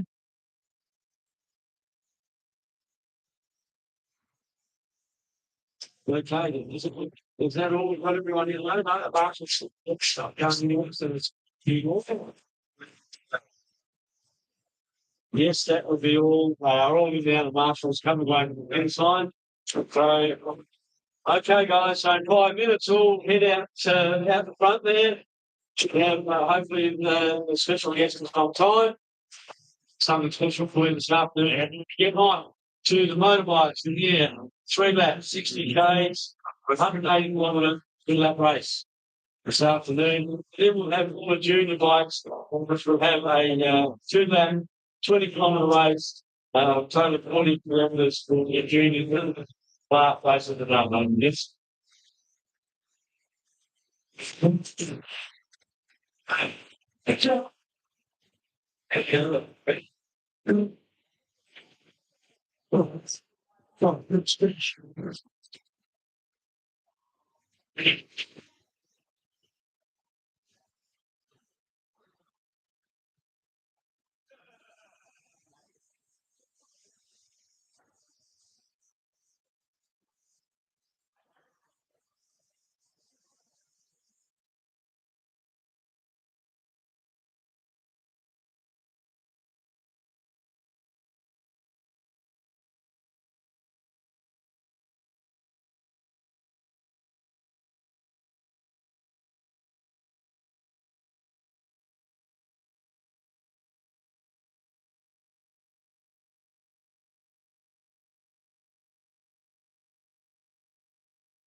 Well, that was it, ladies and gentlemen. James Hart. Was that amazing? You put your hands together, ladies and gentlemen. That was fantastic. What an amazing addition to Jamalka 2024. Yeah, big round of applause for Yes. Oh, that was exhilarating in the first degree. There's no chance about being a bit worried about it. What it was, what a show of skill and bravery, mate. That was awesome. to a bit in that plane. That would have, how exhilarating would that be, mate? Came past here, what the speed upside down, flying straight upside down. Like, that's crazy, man. Yeah, the 360-degree understanding of where you are and the feeling of gravity and all that sort of thing is a huge effort. So he uses this area for training. So we're very lucky that Ben was able to just sneak that one in there, so to speak, there. Or it's just a bit pure coincidence, I think, is really what the story is. That he just Ben, that was buzzing.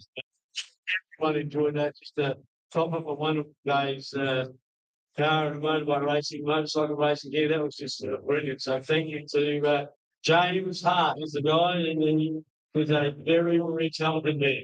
And well done to Brettles Taylor for finishing at a perfect time to get ready. We've been planning for that for all day, haven't we? Ben's been a bit worried, all the rest. But why I remember too, Matt McNamara contacted me and say, look, we've got to remember the kids. There's a playground out here and all the rest, but the super dupers are frozen and ready to go. Yeah, even this, I love super dupers. You don't have to be a kid to love it. Oh, exactly. I've got a fridge with them in, without a doubt. Yeah, good, great on a hot summer's day, great for anything. You've got to answer your super dupers and a cyclone. Cyclone? Mate, they are fantastic. Oh, okay. I'm an expert on those cyclones. Put cyclones in the drink of milk. Well, I'm not familiar with cyclones, to be honest with you, Beebs. Can you, What is? You have to. I'm completely not familiar. What is a cyclone? Right. Flavors in it. Oh, okay. Go to your supermarket. I'll go have a look for that. A box of cyclone. We're not talking food. We've done everything here today. We go through the whole thing, aren't we? Well, what we've been here for 5 hours, 30 minutes now, Beebs, and we're just about to get to the most congested part of the day. The motorbikes, all the seniors coming out here and going to be doing their laps there. And certainly are. What a list of talent. Do we have any times? Do they slip any times to us at all? We'll do that. Absolutely fantastic to see everyone here. I see that Trevor Copeland's trying to hop back into his single-seater there. After it's finished, it chased all the gremlins out. Well done, Trevor Copeland. Well done, Cy Heaslip. So what a show. Absolutely really enjoyed that.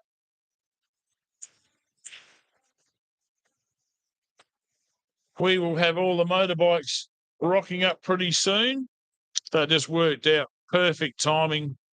We'll be waiting for the recovery of the race vehicles that decided they're going to spend a bit more time out there.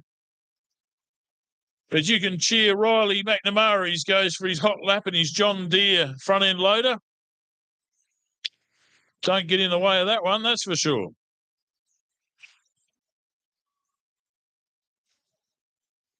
So this will be very interesting. He's coming up on camera for us. This is the only vehicle on track. You can see the finish banner is perfect height to let them through.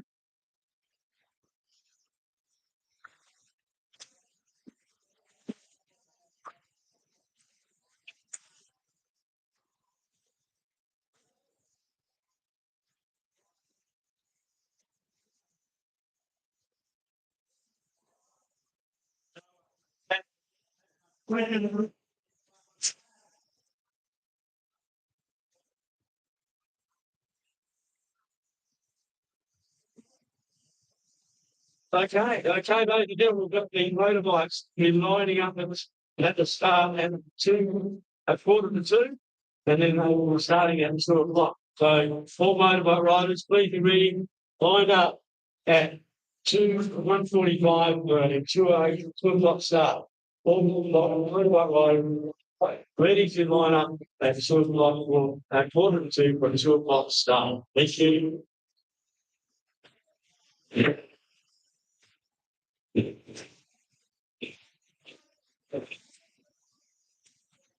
Looks like we're having a bit of a track readjustment there. So at the top of this jump is going to be knocked off. Yes, I'd say from experience, yes. Probably a little steep. A lot of the speeds that you can go across there. You saw a couple of vehicles get right up high on their nose. The water truck going around well, trying to kill a bit of that dust, mate. Yeah. Would be nice. Now I notice Ben's in his double cab Toyota, not far away from keeping control. Probably getting the theodolite-like eye out and making sure it's laser level, the finish of the jump there. So luckily for us, I picked the right camera to leave on with the fantastic sponsors getting some more time on air. Appreciate each and every one of them. So we can't get like air refrigeration, air flesh. Do a wonderful job. All rural trading, Tumpy Bay. We've got the Tumpy Bay Bakery. Oh, I like the Tumpy Bay. Oh, yeah. Great. Bob Ramsey Brothers Cummins. Ramsey Brothers all in particular. And we've got David Waddy Plumbing. Tumpy Bay Nutrient Ag Solution. We've got Gallagher Insurance. Everyone's got to have insurance. What about the Tumpy Billiton Motel? Beautiful place to stay. Lawson Real Estate, they do a great job looking for a property there. And Liberty Rural Fuel, Ocean Fresh Oysters and Contractors. It's all cut. Oyster, Moonland, Tumpy Bay, been around forever. Every cruise, they do some great cruises there. The water, probably in low supplies. We've got wonderful department been around forever and wonderful job. Of course, don't forget about off-roading, down here, there's lots of cattle, lots of other things as well. So make sure you look after all the sponsors here, sponsoring Jamalka. Another one there, couple of elders coming, should I say. Love if you get them really a long time. Film them coming to a wonderful golf. Impact signs we've talked about before. Look something sign red, don't go far, impact sign or something. Diesel logic, any legal work you need, diesel logic, now, PVC.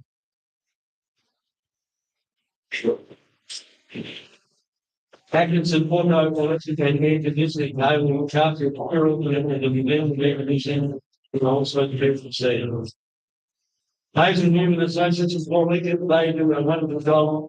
You've got to have a good account, they are the PVC. Coming here into engineering and coming to a wonderful job, more engineering.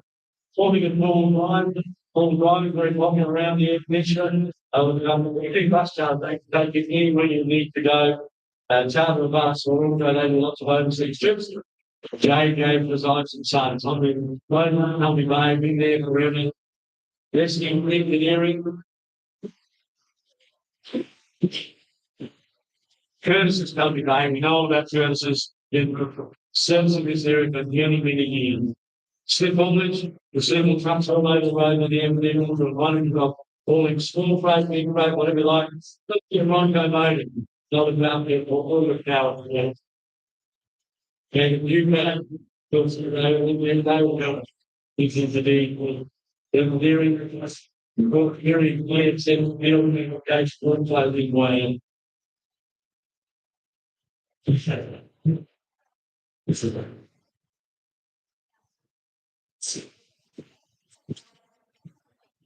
just going around in circles, that's what most of my whole life is doing these, that's really how I live this.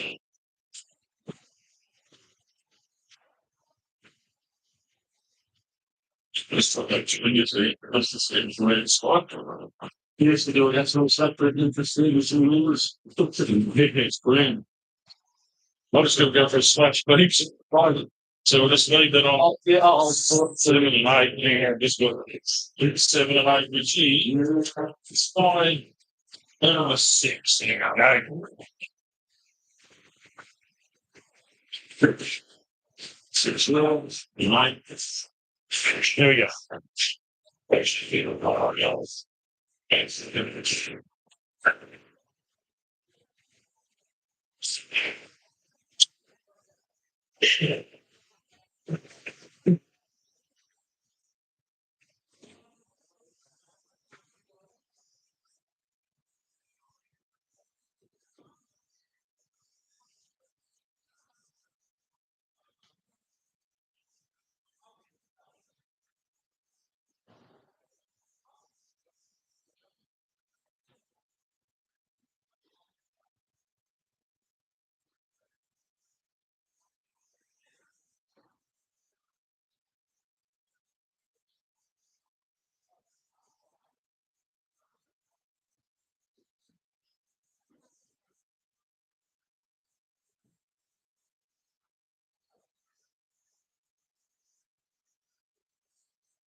I was the start line, reasonable minus line next to the start line. Thank you.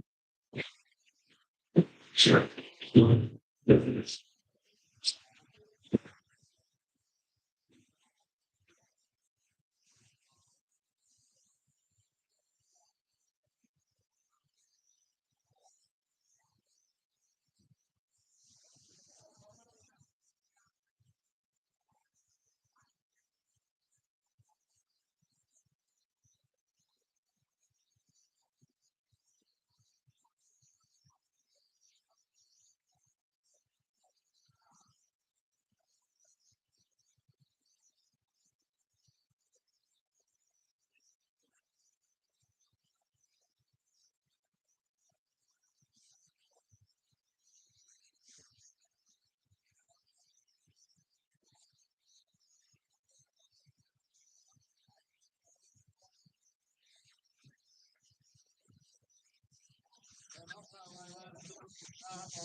So they're just doing that.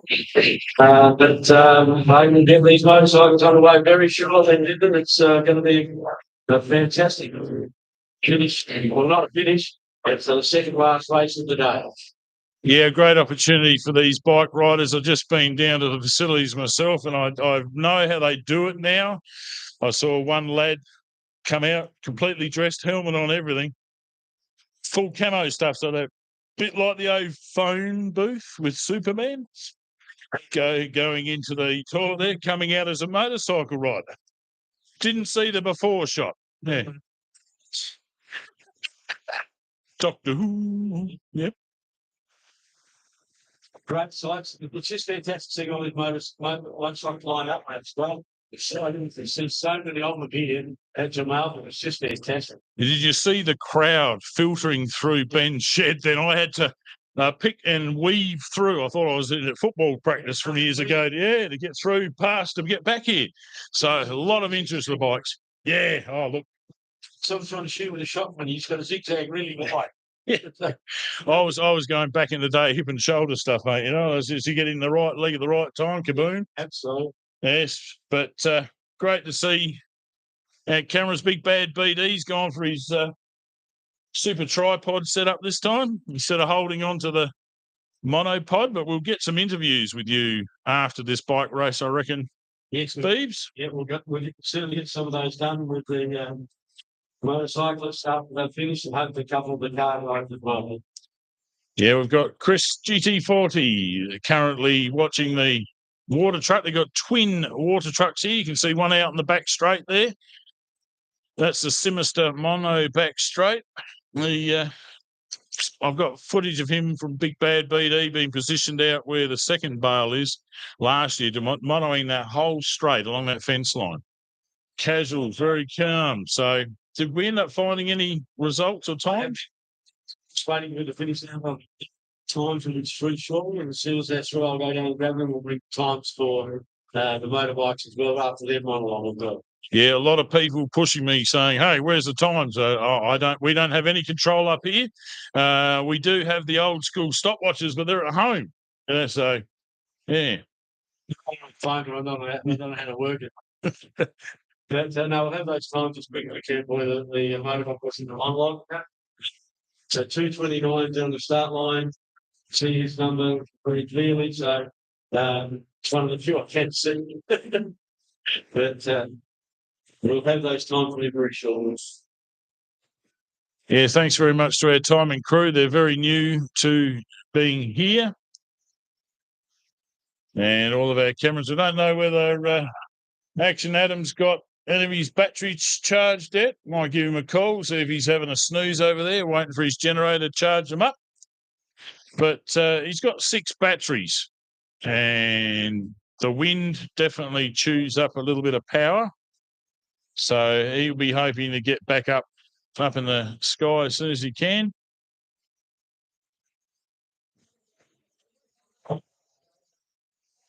It's where we need the backup, Damien Lawrence. Where are you? Should be down here, mate. I'm sure he's got a drone big enough, Damien, to be able to put a backpack attachment and fly himself around the place. So that could make things a lot easier.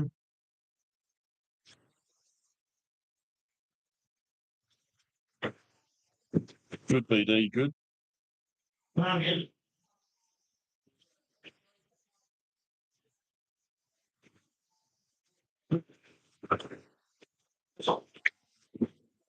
Just lock off on that. You've basically got a bit more to the left. Yeah, that's it. Just lock off on that for a moment, just coming a bit tight on it. So I've got out the door. A bit more to the left.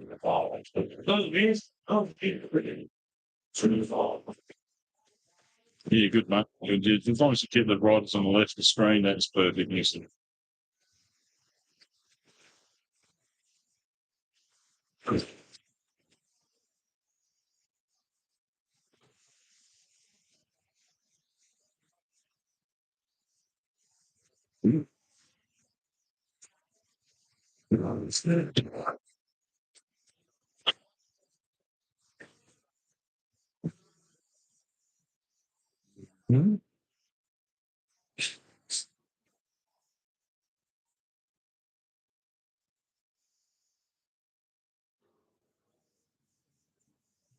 Shout out, apologies everyone there. We didn't have anything on live screen. I got this camera that likes to turn itself off after half an hour. And of course, no, my luck, it turned itself off.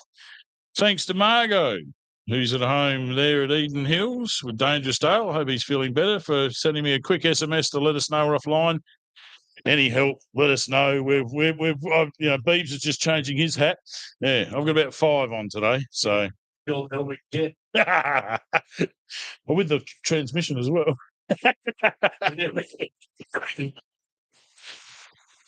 This one let me down, so we're going out ways.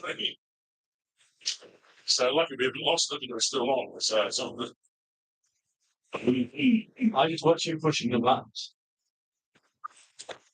Oh, I got plenty of buttons to push. I know there's a lot of people who would like to push my buttons, but unfortunately, that's just.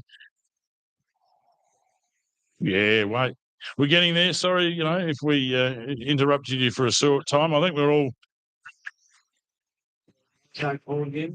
No. Yeah. What are we looking at? We'll just give everyone else a bit of a look there. You can see the front end loader. I'm pretty sure it's Riley McNamara aboard there, and they're just knocking the top off of this jump, making it more like a tabletop. So I reckon we could, you could have a back flip of some of these bikes over the finish line. It still counts, I guess. I don't know if there's specific rules to go underneath those banners or what. Hold on to the bike, mate. Well, that's freestyle, mate. We're Not like a horse race, off the top. Across the finish line doesn't count. No, well, Nitro Circus stuff. Yeah. Yeah, we've got quite a few famous Australians that have contributed to the Nitro Circus show over the years. Sorry. Oh, On track going here. I've been a Travis Pastrana fan from way back. So all the Crusty Demons of Dirt videos, my cousins, shout out to the Hansburys, used to come around with the new Krusty's video every Christmas, and it was always a great treat to watch what the antics of these guys getting up to every year. So, guys, you'll see the police with signs out the front of that jump on. We're just telling them to take caution. So it's okay, we're just making sure they take care going across that jump. It's a little bit, that might be a little bit loose speed on there after being moved around a bit.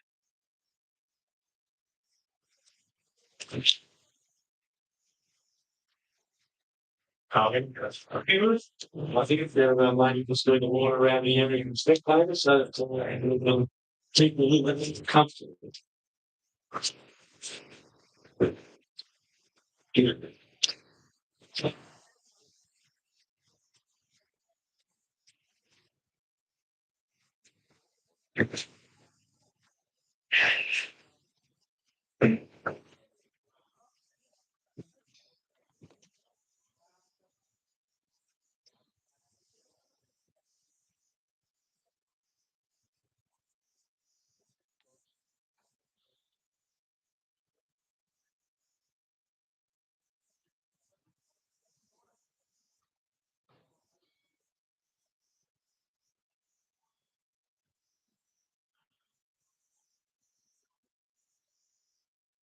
Bit of reversing still there. Might do a front end throw. No, this articulated vehicle, very, very cool.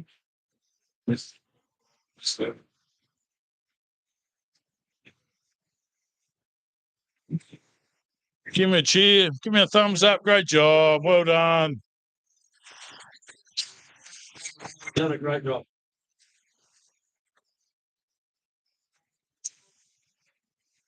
There you go. Look at that.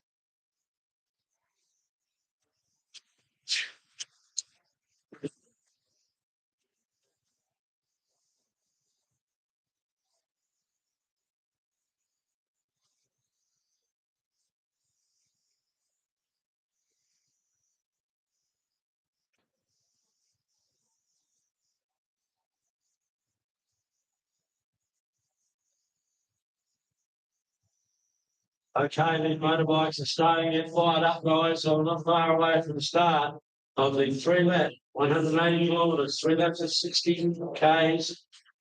So we're ready to go. Did we end up finding out a starting list? No. Apologies to everyone at home that I know you're all keen to find that information on us. We are too. Because, it's a little bit frustrating at the moment, but they're trying their best to work with everybody here. It's a little bit of chaos. But we still will give you the buggy times. We'll give you everything once we find out ourselves what's exactly going on.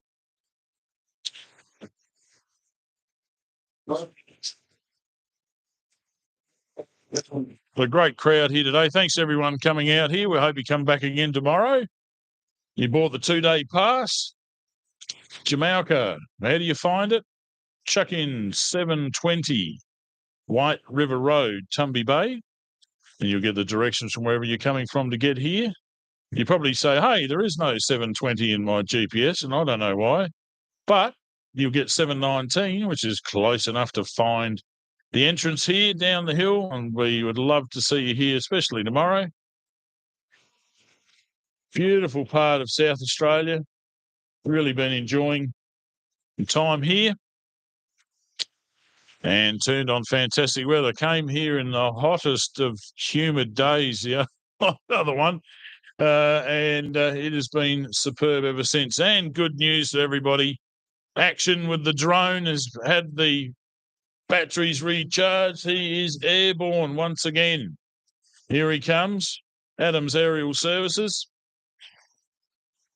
Fully charged because there's going to be so much good action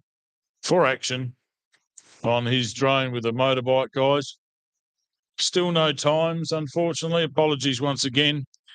But when we find out, you'll know. Absolutely. 229 last year's outright winner. Jay Simister on the 9. I know that number off by heart. It's brilliant last year. It looks like it's there again.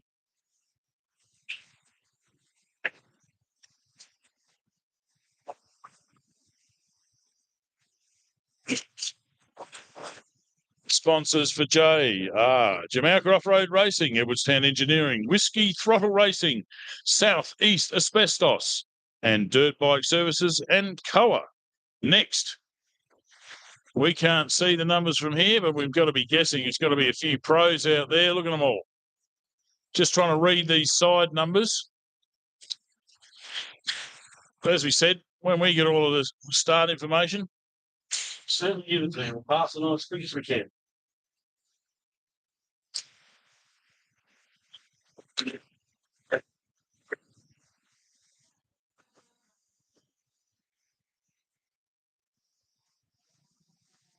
Once these guys get going, they will take off. All of them, they will be all out in the track before you know it.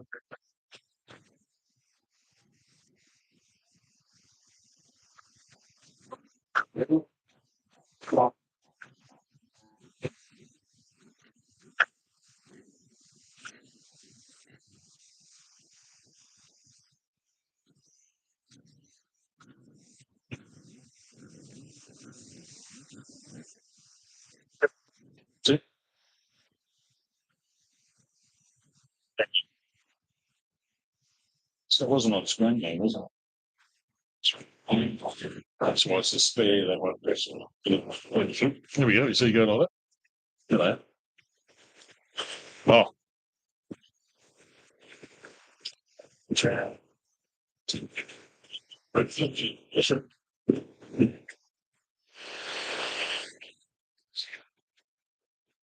So good. This comes up with a red dot on and it says it's recording.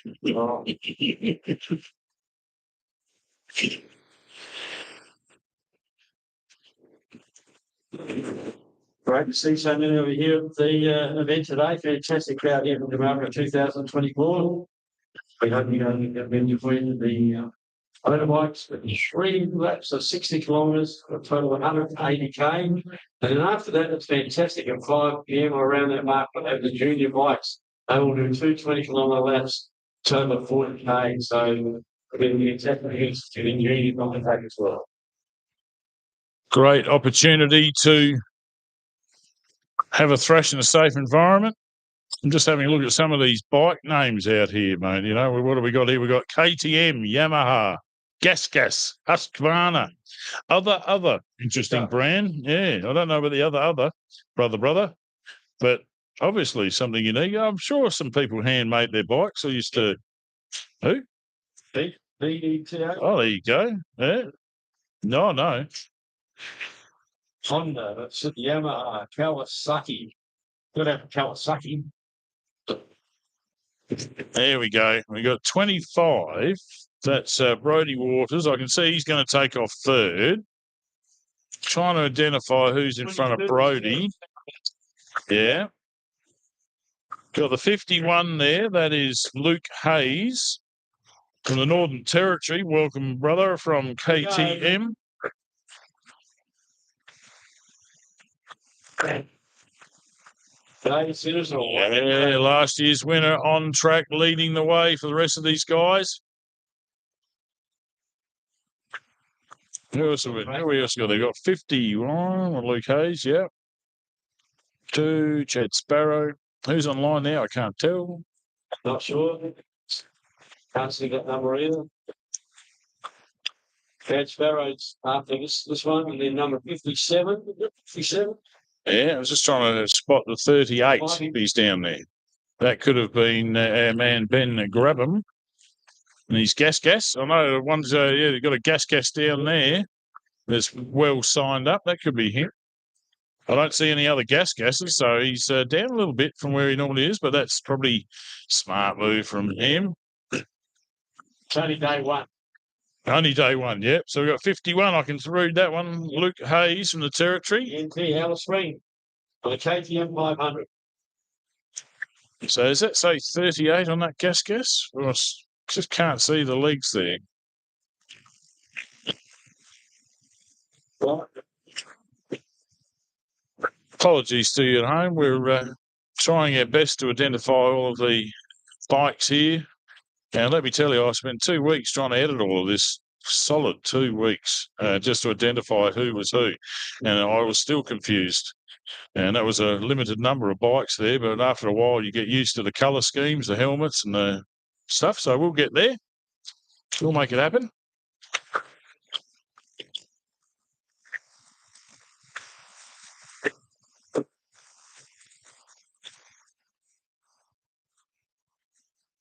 I can see this number, 26, is plain as day.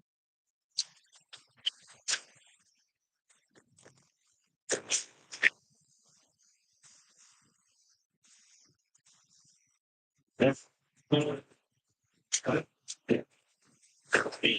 a lot of bikes out there. It certainly is.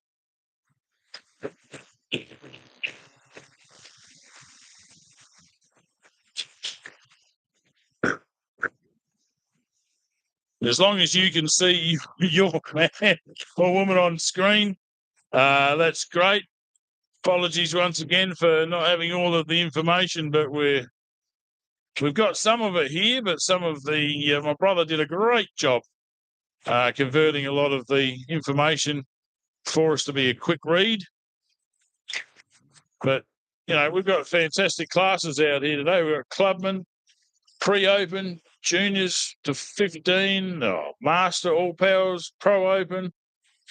Yeah, we've got 45 plus all power masters, veterans, experts, clubmen.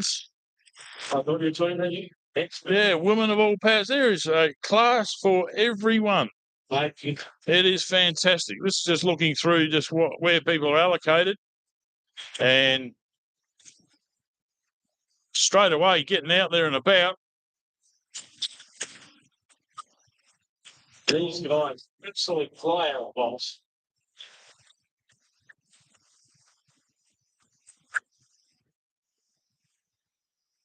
Every set of council we're going to fix today, so that being not tomorrow, maybe tell them for the win or let's get on the closure. That's it.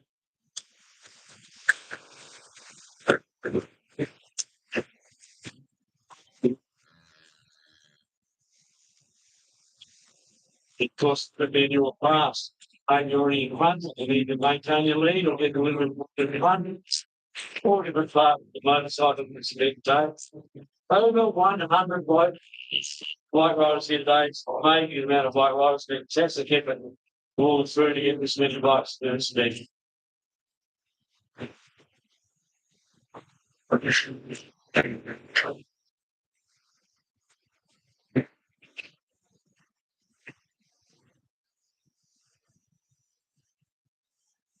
Great to see the ladies in the events as well. So just a lot of ladies riding today, which is great.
Then coming across the front, a bit of dust coming from the other riders.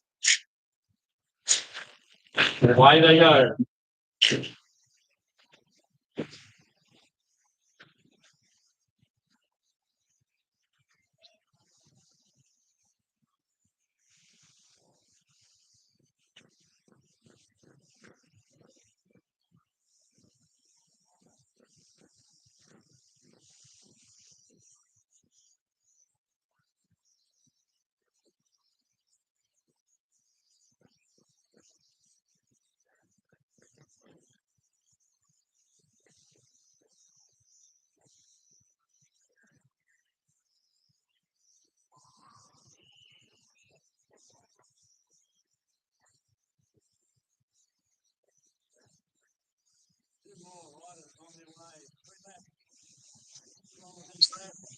$80K.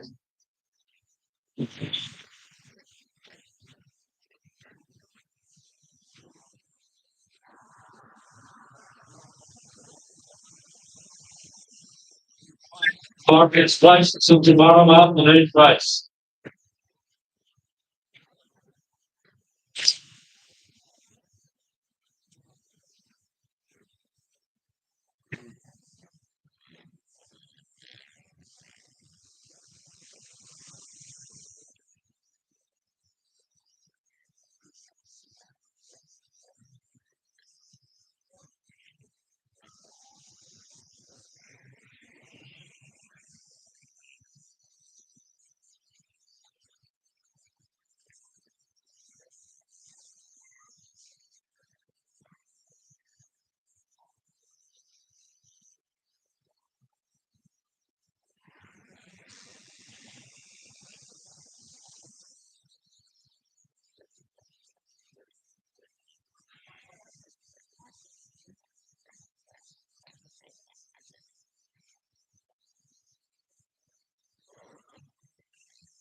Very dusty out there now, guys. There's a lot of riders on the track.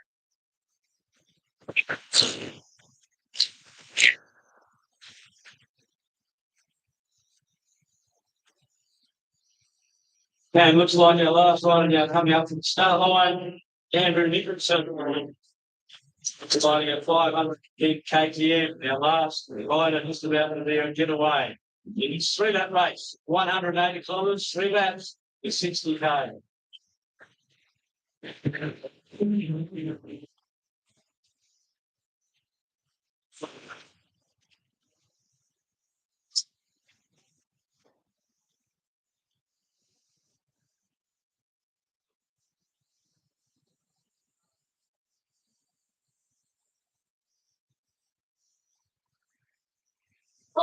Yeah, that's that nice. I'm starting one here, around the other side where you see them as well. There's plenty of vantage points here to want all these riders doing their 3 laps. While you're doing that, don't forget the Elders bar is open. You can't have yourself a drink. You can wash it down in that dust. Or you can also go to the bistro, which is open the stores. You have pies, nuts, and sausage rolls, hot chips, and burgers as well.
We've got a few complaints there, Beebs, that they can't hear us anymore.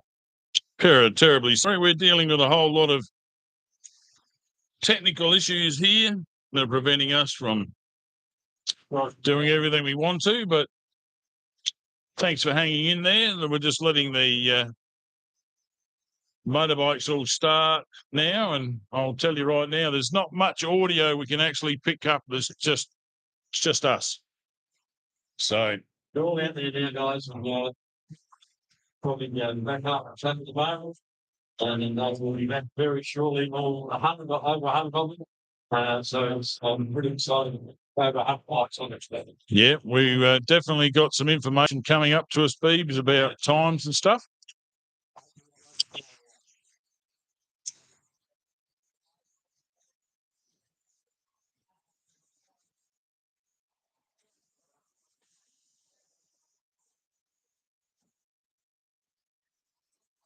So great job there by a camera of people. We've got Big Bad BD sitting up side there again. Chris GT40 catching all of the early refueling. There's a lot of people running a strategy there of coming in. Speaks right at the word go to make sure that they've done their obligatory fuel stop. I'm pretty sure that's what's happening. Bit hard for us to log in for the information in regards to the MSO because we don't have a login or a license, so they keep you out of it, Beebs. You've got a license, but mate, you can't do it. Simple as that. So bear with us.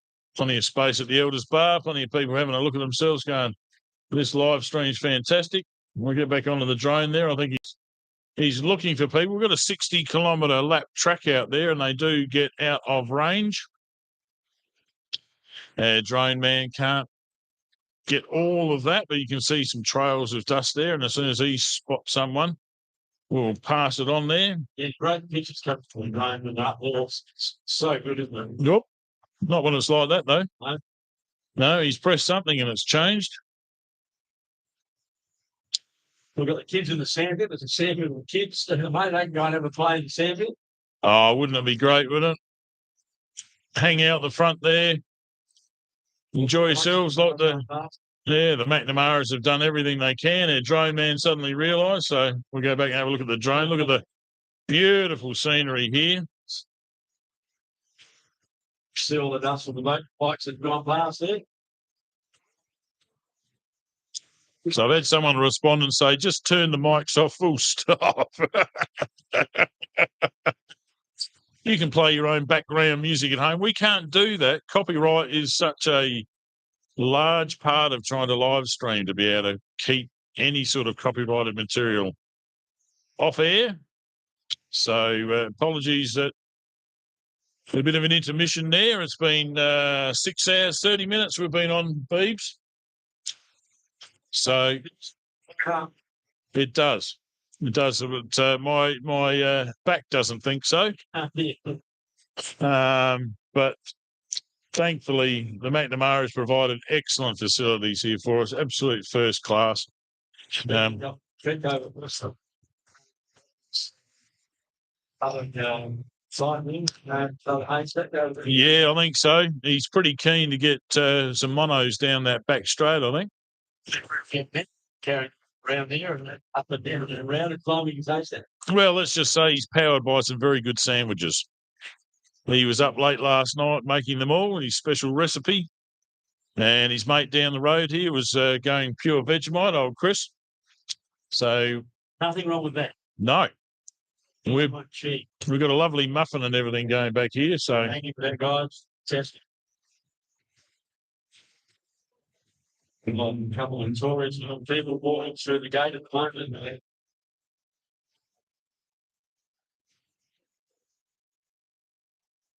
You can't go anywhere. Manufacturing.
So, yeah, so you can have the first bike coming in and new. First recognition, you waiting, standing, shouting everybody. James,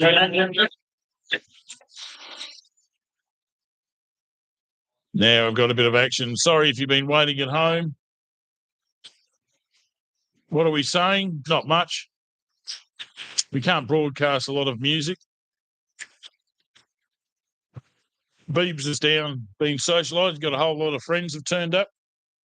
We've eaten a couple of. We've eaten some fantastic cakes and biscuits. Muffin, mate. Muffin. You've been eating muffins. Is that what you've been up to? Right. I understand now. Right. They are very tasty. Thank you very much. They were lemon, I think. Lemon muffins, weren't they? Lemon or apple or something. Yeah, or something like that. Yeah. Very much looking up. And then you see some dust over the other side there. So you've got some bike riders not far away from completing lap number 1 living. Yeah, I'd really, really, really like to have some information on times up here. There's a lot of people that are angry out there waiting to find out this information. Stop. Yeah. That's information very short. If I can get it, we'll pass it on to Muffin. I don't think there's any problems with you doing what you're doing, Beeves, and me doing what I'm doing. It's a difficult thing up here trying to be able to transmit. We've had so much computer problems and just silly little bits of IT that needed to be attended to. Even yesterday, we still had a couple of problems, and I'm very happy that we've been able to send the feed out without just basically anything that's been wrong is my fault. And this is awesome. So we've got action on the drone here. We've got, I'll turn my camera around here a bit. There we go.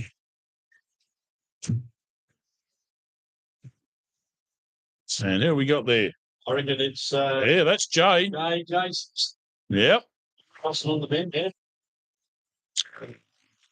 So that's our current leader going very, very well. Yeah, the second bike's not far behind him either, mate. The second bike coming over that jump just about now. And he is hot on Jay's hammer. Can't see the number on that, unfortunately.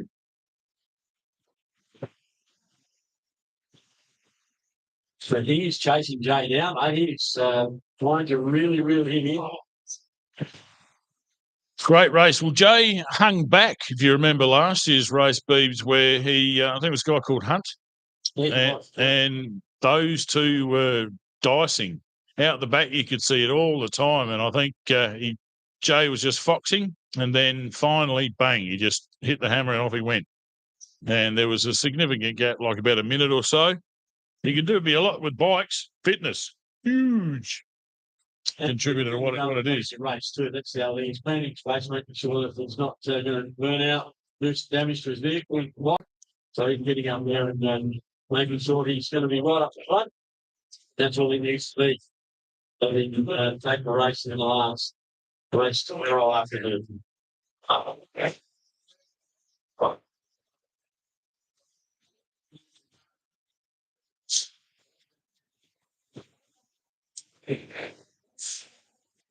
There comes another rider down there now. You can see how far back third rider was. Lyndon, he is quite a way behind the first two riders. So it's coming down the page set now. Yes, Big Bad BD's got him on channel there. I'm trying their hardest to identify these numbers, but they're just so fast, Beeps. Here we go. There's third rider in. See that. Is that the gas? I can't tell. We need a spotter for the bikes to come up and tell us who's who. Big round. I think King's in 11 bikes. I'll try and get him to become part of our commentary box on the right hand side here. We'll still hit him out.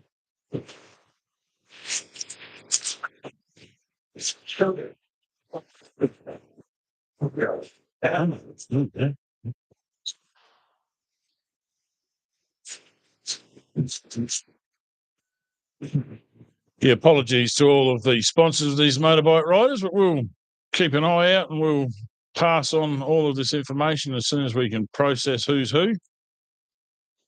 We'll add it to the times if we can get hold of some times. That'll be really good. Even for the cars, because a lot of people want to know what happened with the cars too, Beads.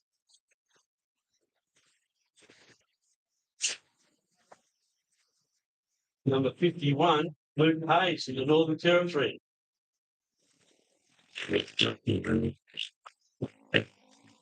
Good part of it display his number. There's no reason for me to say. What number was that? 51.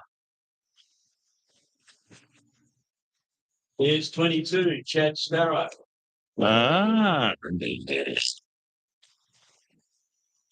Chad's from Oyen Mallee Motorcycle Club, is he? Is it Chad? Oh, no, wrong one. Yeah, he's on a Yamaha 450, sponsored by Nutrient Ag Solutions, WSB Distributors, Yamaha Australia, Funnel Web Filters, Sparrow Ag, and Prologue Contracting. Of course, we had Dave Simpson who went through before. He's sponsored by Jamalka Off-Road Racing, Gilbertstown Engineering, Whistling Chocolate Racing, Southeast Asbestos, and Dirt Bike Services. Well,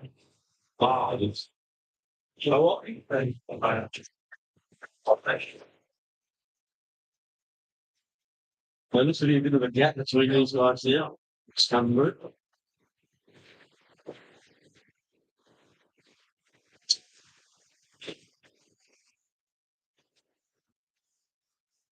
Well, there's a bit of a gap there. Well, I'm going to go see if I can find Ian and get some results. Yeah, good luck with your mission there, Beebs.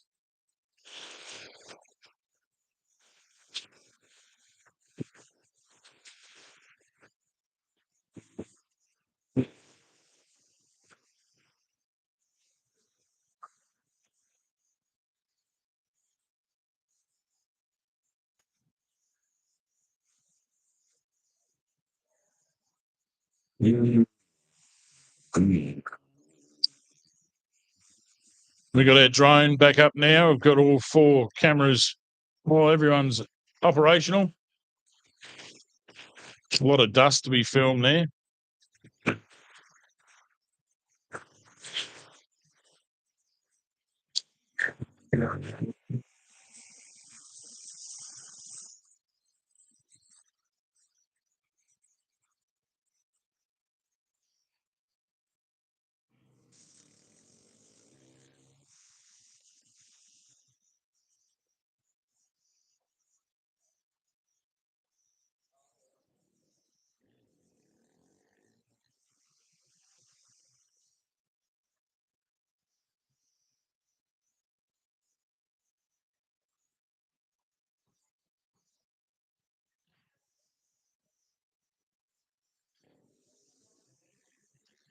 One good thing about the motorbikes, and there's always something on the split screens when we're having a look here. As I said, I will run through a whole heap of sponsors and names there for you as we get a bit of a chance, but we're really interested in trying to get some times. That will give us all of the answers to a little bit closer to who's who. Beebs is very good in noting them down and passing on the information to us.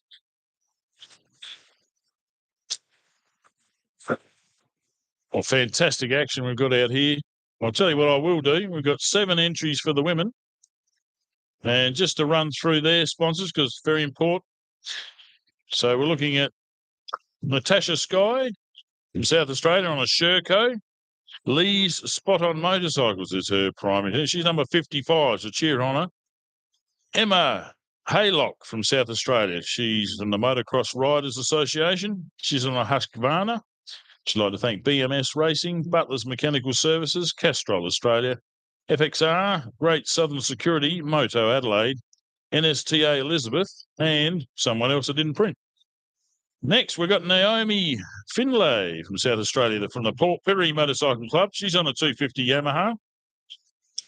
She'd like to thank Yamaha Pitman's Motorcycles, Adelaide Retaining Walls, Owl Joinery, Aqualite Hydration, Chicks on Wheels, AgServe, and SKDA.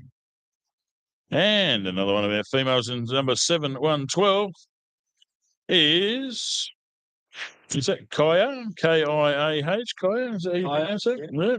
Kaya Grillet from South Australia. She's on a 250 Yamaha. She needs some support.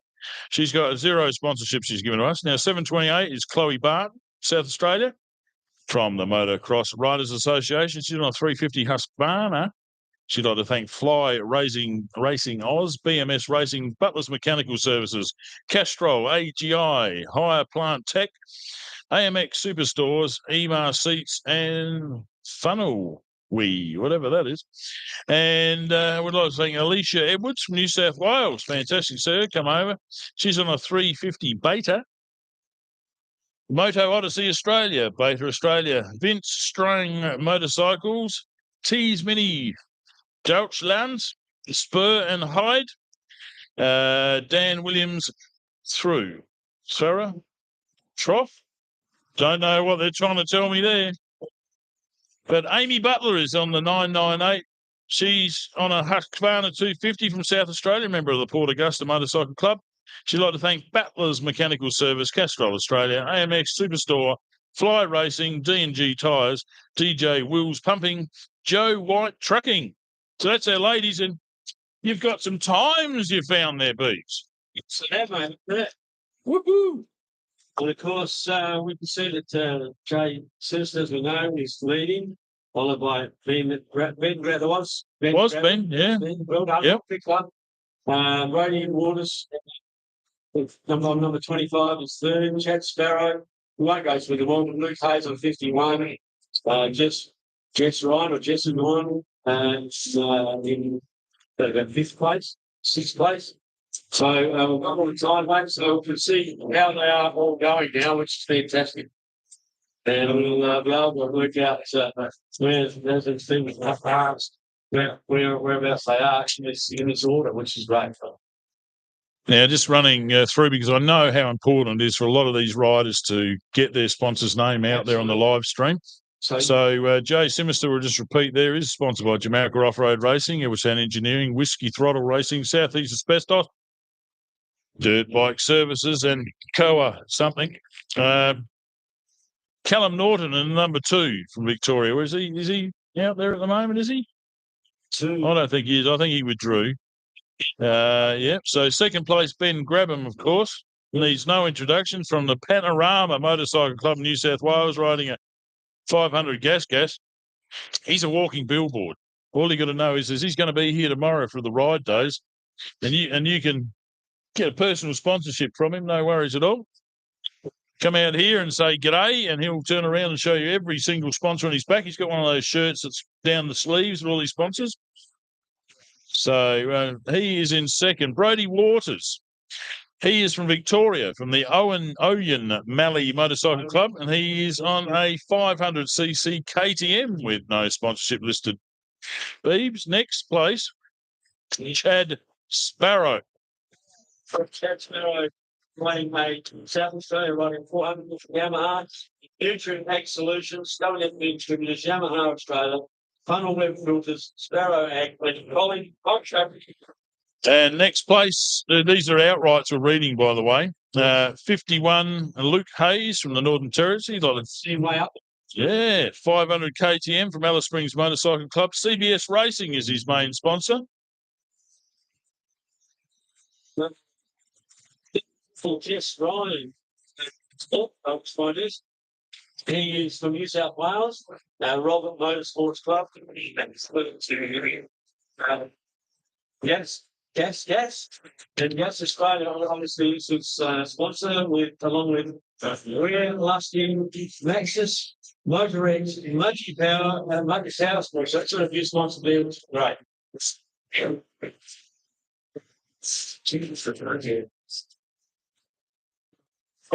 And who's next out right there, mate? The next one. What's out right? Daniel Hunt, yeah, trying to Here he's on. you got him? Daniel Hunt, South Australian. The Bristol Brook Motorcycle Club. So that's fantastic. The KTM 500. Hunt's Fuel, Bridgestone, Gallon, and in Jamestown. So that's fantastic. The sponsor with Daniel Hunt. Jesse Bannister on 175 is our next rider. Yeah, we've got everything written out by class up here, so we're just thumbing through all of our information. We want to make sure we don't miss anyone. Okay. 450 other. What's a 450 other? It's not that one. It's the other one. Good work. I like it. Got them very quickly. I'm very proud of that. So that was Jesse Bannister, and unfortunately, I can't see any sponsors for him there. So, but he's doing very well at number 18. Oh, I've got him, mate. Yeah, he's in South Australia. He's on a 450 Yamaha. He'd like to thank WSB Distributors, Combined Strength, Richards Diesel Services, Roger Pike, Key, Race Engineering, Mid-North Solutions, and SC Heinrich, I guess it is. I think there's some of this we're missing a bit of the information, but apologies to you, but we're doing our best with what we've got. On 2 Jane Watford for South Australia on a KTM 500, and he's sponsorship with J&J Fabrication. So that's fantastic. So he's on that sponsorship. Yeah, next up then is Taylor Adams from Victoria. He's a member of the Northwest Victorian Motorcycle Club. He's riding an other as well, 501cc other. Another hearing. He was here last year. Yeah, Streeter boy, I believe. The bar family up that way, I'm guessing. But he's on a 450 other. And no sponsors, so hopefully he will get some sponsors out of today. He's right up there, mate. So he's obviously a very, very good rider. Definitely. So what place outright we up to now there, Beebs? We just went number 10. So James Heenan in the 270. Still trying to find him.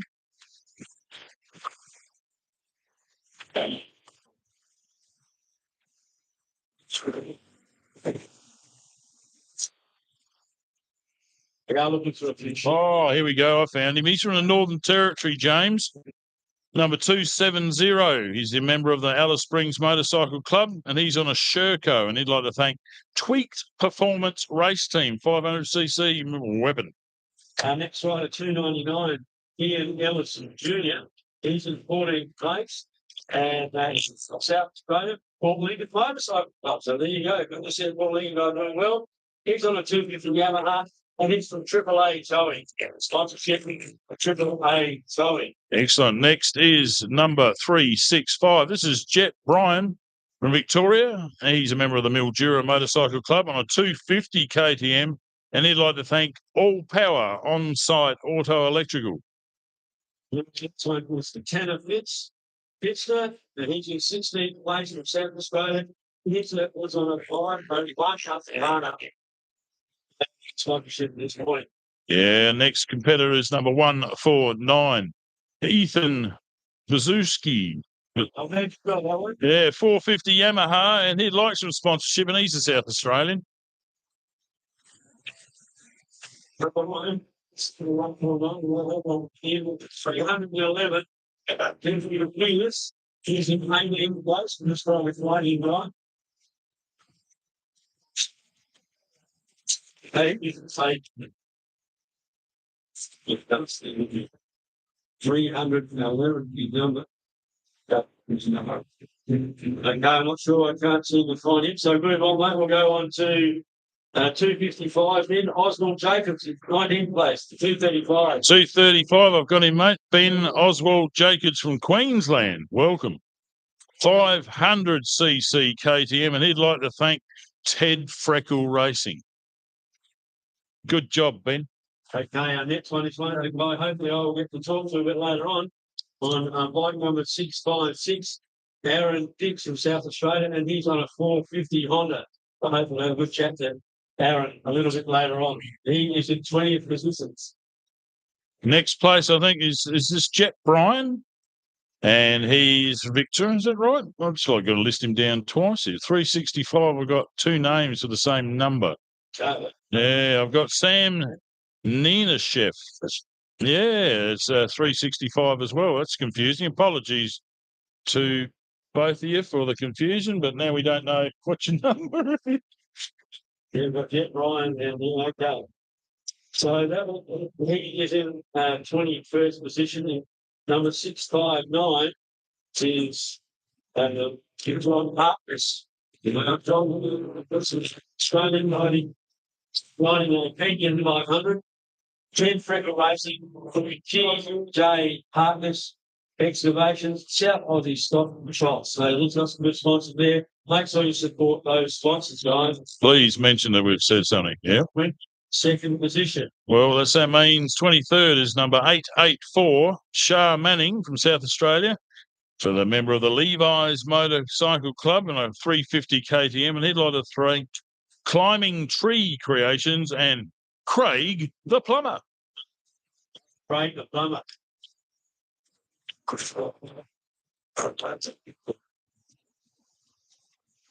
I've got the next one if you like, mate. Thomas Winter from South Australia. He's on a 450 Husqvarna. His race number today is 829. He'd like to thank One and Go Racing, Bluey Diagnostics, Underclass, Nettle Electrical, and Long Year Trailer Company.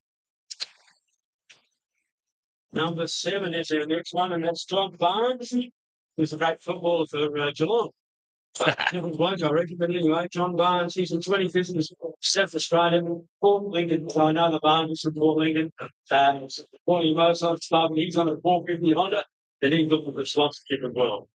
Next in the over 45 Masters class here, number 821, Troy Stevens from South Australia. He's a member of the Gawler Motorcycle Club, and he's on a Husqvarna 350. I'd like to thank Troy Stevens Cabinet Makers, SA, E&I Services, and Unique Stone. 678, Chad Nugent. He's in 27th position at the moment. And he is also from South Australia. He's riding a KTM 450. And he'd like to thank his sponsors, Adelaide Exclusive Landscape. I could use him. Landscape around my place. So our next one, you look at the Jai Street. Yeah, I've got him. Number 65 is Jai's number today. He's a member of the Morgan Motorcycle Club. And he's riding a 250 other. And he'd like to thank Barossa Motorcycles, RJS Electrical, Schultz Concreting Depot, Mitch's Metal as well. Did you do the next? Which one? Oh, wow. Mert Sagenschnitter. He's a member of the Kyneton Motorcycle Club, and he's a very individual person. He's riding a 250 KTM, and he'd like to thank Mildara Downs, Jim Church Vineyards, Mum and Dad, and the Alphabet. Very well, by the way. Congratulations. Thank you. 753 in the 30th position. I'm going to find him as well. Where are we? Number 753. Yep. Reese. Perth Seal from South Australia on a 250 gas. So you know how you look at the sponsorship. The 31st spot we had Reece Scott on bike number 5. I found Reece here. He is in the veterans over 35, which has 11 entries, by the way, this weekend. Race number 5, South Australia. He's on a 501cc Husqvarna. Then we got 111. Trying to find him. Must have just there somewhere. Got him. There again. Got him here. 111. He's one of the books. Stats. Then you've got a 450 Honda. It's like the everyone supports. And 129. Oh, this is the young lady that came up and spoke to us yesterday, Emma Haylock from the Motocross Riders Association. She's riding a 250cc Husqvarna, and she'd like to thank BMS Racing, Butler's Mechanical Services, Castrol Australia, FXR, Great Southern Security, Moto Adelaide, NSTA, Elizabeth, and some other location close by. So I've only got an hand written in front of me. So that's page 1. How many riders is that then? That's up to 30, position 33. Wow, she's doing great, isn't she? So that's the first lady's name I've recognised. So apologies if we've missed you, but next the 421, mate. 21. I have a look at that one. I was just going to mention the volume for 421. I'm just going to jump ahead. Sure. For number 5. But that's a very interesting one. Now we had Ian Ellis Jr. Now number 50 is Ian Ellis Sr. in 38th position. So I'm just trying to find Ian's here, number 50. But that's fantastic having your son in it with you, with it, racing against each other. Oh, that's awesome. The class. Well, while you're searching there, number 421 is our next place, and that's Andrew Michalak, and he's on an 18 minutes 46, just to give you some times. He's on a 500cc KTM from South Australia, mate. Found Ian Ellis, and he is in 38th position. He's also from South Australia, the Whale Motorcycle Club, and he's riding a 450, Husqvarna 450, and of course he's also sponsored by Triple A Towing. And then Awesome. Back to 86, Keegan May. Have you got that one, mate? Oh, there you go. South Australia Wow. Club on a KTM 350, and he is in. Is that 85 or 86? Because I've got 86 down here. I might be going blind there. That's Keegan May, but I've got 86 down here as Edwards Johnson as well. So anyway, let's read out Keegan May. Keegan May 86 here for that. So we're up to. And then go 246, mate. Yeah, we've Anthony's from South Australia in the 450 Yamaha, mate. Number 246. And he had an 18-minute 54-second lap. So Michael McAllister on the 538. Michael McAllister from South Australia on a KTM 500, sponsored by Steel City Tyre, Desert Extensions, Rider Designs, Rio MX, and Apparel. So good sponsorship there for Michael from South Australia. Michael McAllister, and he is in position 37. And next place is bike number 50. It's Ian Ellis from South Australia. Is he? He's the father of Ian Ellis Jr. Oh, right. Yeah, that's the one you double up on there. That's all right. The next one I'll go for then, because that's my favourite number, 653. Rod Keogh from South Australia, West Coast Motorcycle Club, and 450 KTM. Oh, okay. This is good. EP Fabrication, EB Bus Chargers, Teague Tours, Outlaw Wine, Streaky Bay Villas, LJ Refrigeration, and EP Cruises. I think you should know him, yes. Now, 548 is Peter Bedford from Victoria. He's the member of the Northwest Victorian Motorcycle Club. He's on a Kawasaki 450, and he'd like to thank the Australian Alzheimer's Research Foundation. Sorry, who was that? Oh, sorry. That is number 548, Peter Bedford. Sponsor. Oh, sorry? Who was his sponsor? What? Hey, what number are we up to? No. Right, I'm not that weird. Victoria Ballarat Rovers motorcycle. Welcome. Fantastic. All the way from Ballarat, fighting a Husband 300. And his spots, we like to thank Jason's hard earnings. That's an interesting one. Jason's hard earned. One more about that. So, yeah, is this 155? Yes. That's Reese Whitty. And Reese is sponsored by himself. And he's a member of the Port Lincoln Motorcycle Club, and he's on a 250cc Yamaha. 86. Edward Johnson in 43rd position. And he is fifth in the sixth, which is Waiters in the southeast. So fantastic to see Edward, probably Billy or Edward, keep District NCC riding a KTM 350.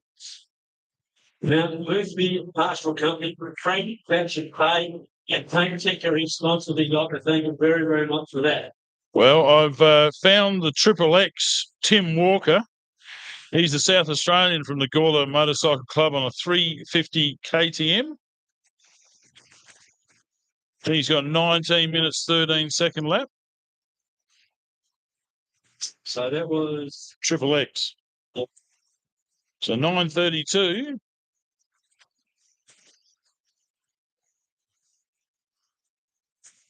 like to make it. Yes. That's it. You got him? No, I haven't. I've got him here. Scott Baker is a South Australian, and he is a member of the Motocross Riders Association. He's on a KTM 500. He's another member of the Ted Freckle racing team. Sounds like they've got a pretty big team. I think they do. I don't know whether they like hearing Ted Freckle read over the PA or something. I'm not entirely sure, but yeah, Ted Freckle. Yeah, and that's he's number 932. What lap time did he get? Oh, Conway. On New South Wales, welcome, Martin. That's fantastic. Send some all the way. He's on a better 480. I love his sponsorship. I've lost it. Sorry, he's on a KTM 500. I apologise. KTM 500. He's looking for sponsorship for Martin Conway. Right. Well, next up should be Brenton Phillips, number 318. He's a South Australian. He's on a 530cc KTM, and he's sponsored by Big Guts Racing. Big Guts Racing. Got to say it a bit deeper, I think, Pete. Awesome. Which is Amy Butler.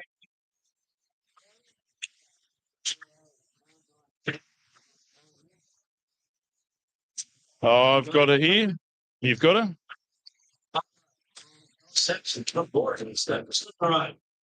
Ronnie, I have started 250.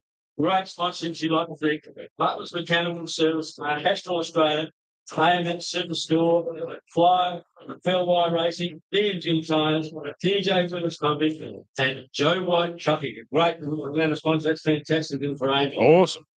And just behind her is Charlie Miglish.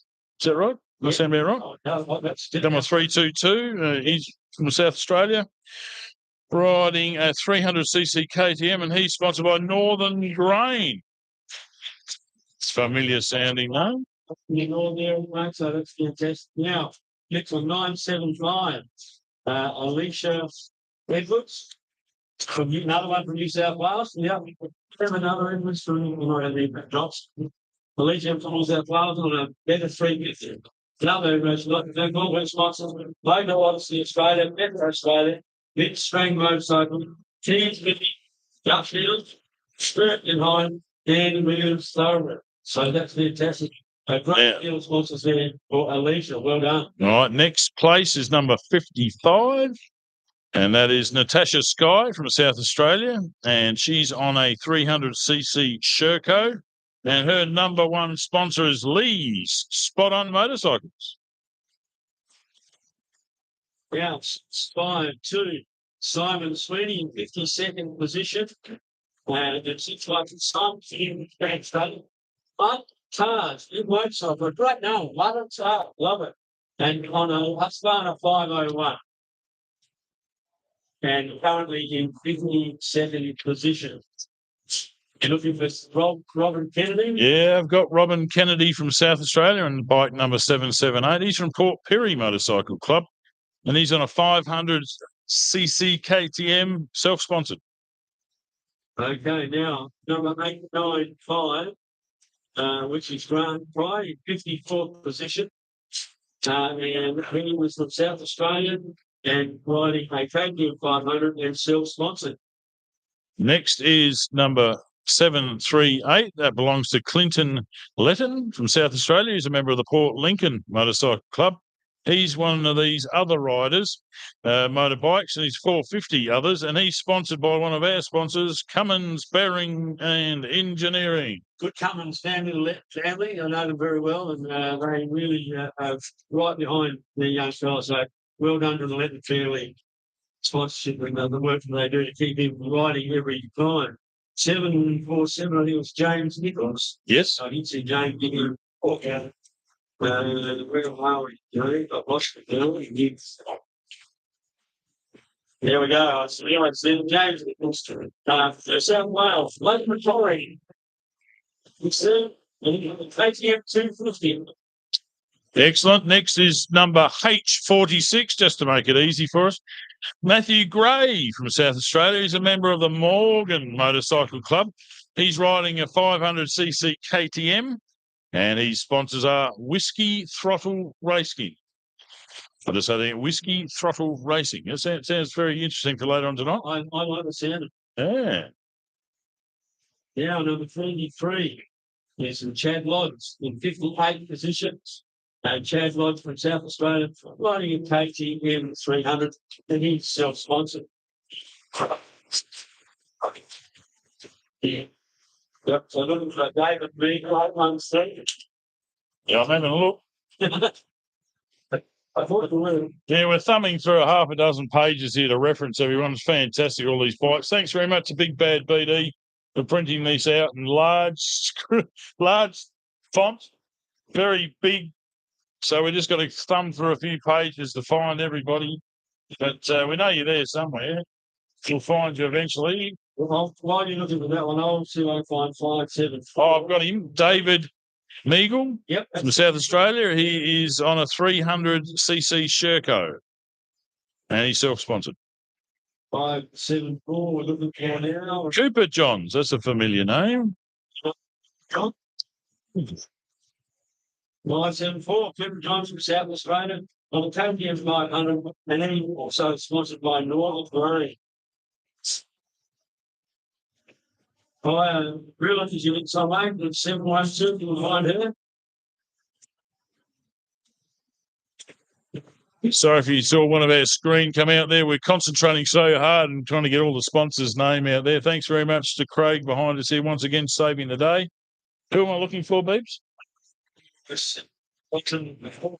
712, Kaya Tugler.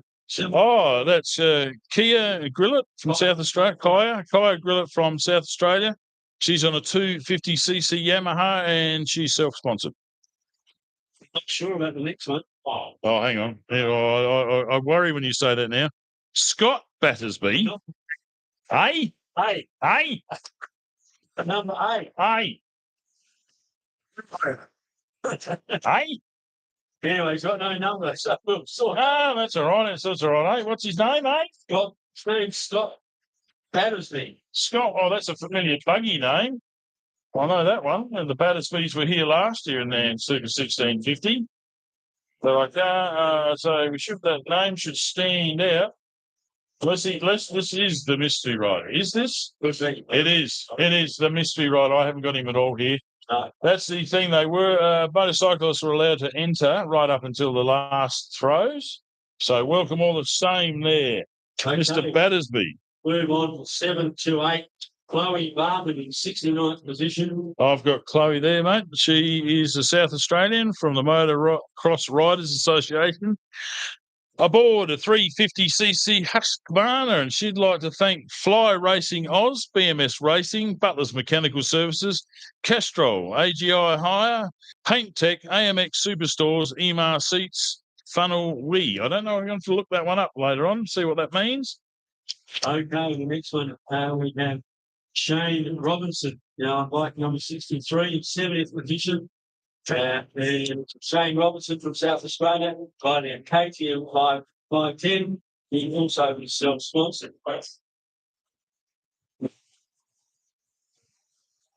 Great. 96, I've got this one for you, mate. Bradley Raffin from New South Wales on a KTM 500. And he's sponsored by, I'd like to thank Suspension.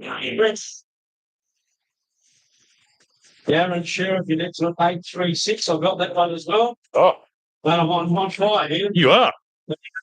So he's Port Augusta Motorcycle Club, the KTM 300.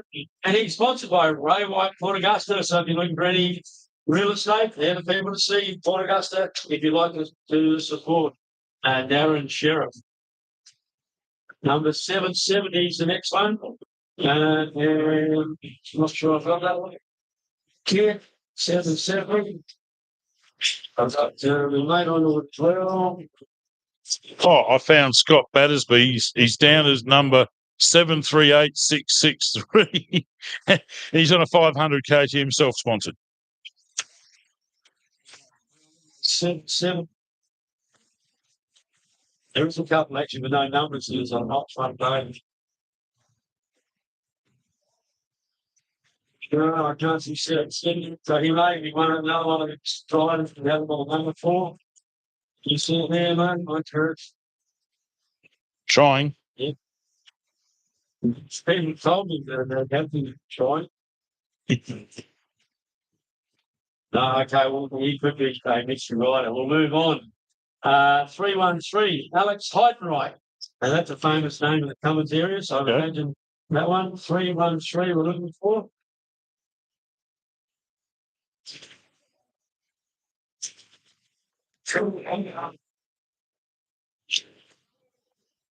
Three, 1, 3, Alex Heidenreich. Crichton. Nigel? I'm not sure how to say that, mate. What do you say that? Oh, I'm sorry, man. I'm still searching for the next rider. And it's Heidenreich, B&B Off-Road and Glimmer Motorcycles at Wild High. So there's some great sponsors we'd like to thank there. Alex Heidenreich. And Alex is in 74th position. Okay, I believe it's 482s, Nick. Richard McIver from South Australia. He's a member of the Mud and Tars Motorcycle Club, and he's on a 300cc KTM, and he is sponsored by Barloo Glen Olives. Name he's got McIver. He should be able to fix anything. Sorry. A bit of my old humour there coming out. Next one is Justin Wright. I've got Justin here. He is racing on the number 666. Iron Maiden fans, the number of the beast. Yes, Justin Wright from New South Wales. He is riding a 480 Beta, and he is sponsored by One Nut Racing. Next is Jonathan King on bike 34. He's from South Australia from the Wales Motorcycle Club on a KTM 450, and he is self-sponsored. Next up, 859 is Andrew Nicholson from South Australia. He's on a 510cc KTM, and he would like to say Niche Tech Services. And our final one in 79th position, we have Naomi Finlay from South Australia, Port Perry Motorcycle Club. Fantastic to see you out here, Naomi. She's on a Yamaha 250, and she would like to thank the sponsors Yamaha Fitness Motorcycles, Play Retained Wheels, AL Joinery, Back Lights, Hydration, Chicks on Wheels, and Ag Services, and also SKDA. A great lot of sponsorships there. And of course, we've got the junior motorbikes coming along after this. And mate, that's a great lot of riders we've got out here. And fantastic to see all those sponsors helping in the world. Great to see the fuel stop in full action there. Apologies if we haven't been concentrating. We just really want to commit to making sure the sponsorship are read out for everybody. We'll put a bit more effort in once we get the results that we know who's out there. But thank you to everybody for your patience there. And I hope being on YouTube, you can always rewind that little special part. Just go and take to your sponsor to say, hey, you got mentioned live. And that's the advantage that you're out there. Make sure that you support those sponsors, because they sponsor these riders, but unless they get support from you, the people out there, they won't keep supporting these motorbike riders. They have to get some bang for their buck. So make sure you support in your area. Make sure you support all the sponsors, just like you do in the Tumbly Bay and Thornton area that are supporting Jamalka racing out here today. So make sure that if you can, please make sure you support all sponsors. That's to support any sport or racing, motorbike racing, whatever sport it is. Make sure you support them so they can keep supplying the support that they want. If they don't get any business, they can't keep supporting sport all over the Eyre Peninsula in South Australia. So these bike riders now are still out there working very, very hard. We'll catch up with where we're going. Have a bit of a rest, I think, and see how all the motorbike riders are going. See if we can find some positions where they're finishing at the moment.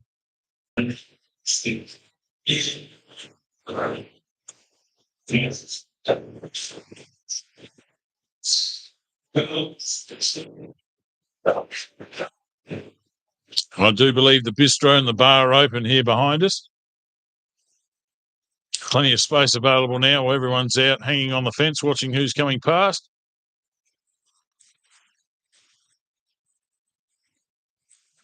Occasionally we can see who and what position they're in. I reckon that was 8:58 that just came through.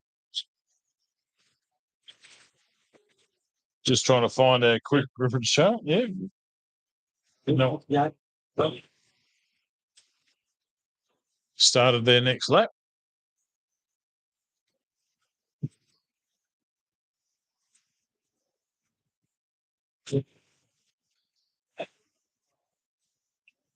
Looks like we've got a drone back on board, which is fantastic. Just want to make mention, you mentioned the bar down there, the guy that's standing there leaning on the bar doing nothing. Here's our leader. There we go, that's good timing. That was our leader, the great Finiston. Oh, brilliant timing. Oh, have a look who's close behind. Woo, that's Ben Graben. So they're pushing him to the hill, boy. Oh, he's oh, geez, have a look at that, eh? Oh, and here's Jason to there. So they'll be on the last lap. It will be a very, very close finish. I don't imagine here, Lyndon. Both these guys I've been watching over the last time. I'd say they're both absolutely cool as cucumbers, relaxed, confidence, and you can see that on the bike there today. They're just not unfazed by anything. Oh, that side of it there is course, or they wouldn't be here. But that is absolutely the difference when you see with a lot of guys. You can see the nerves. You can just see the twitch. The body language gives it away. Brent Graben come up here like he's done this a million times. Friendly smile. Great to talk to. Ask the questions directly and, really nice. And Jay Simmons, he's got the chip on his shoulder from not by him, by other people last year going, right, now you're top dog. You're king of Jamalka. The fastest between the cars and the bikes. He got it. You retain your crown. That's the one, isn't it? Can you retain your crown? And he was a fair crack already. Yeah. So, and hopefully he'll have a chat to both of those. Might try and get both those guys after the race. When they're finished, I'll head down as soon as I've finished the race, and we'll see if we're going to chat to them. I'm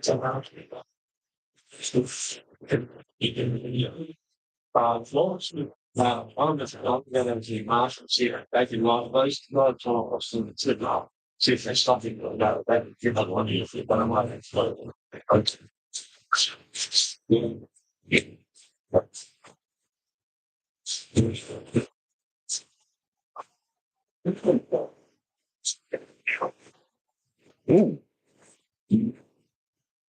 Bit of a slide there from one of our competitors. Picks the bike up, lickety split, and off again.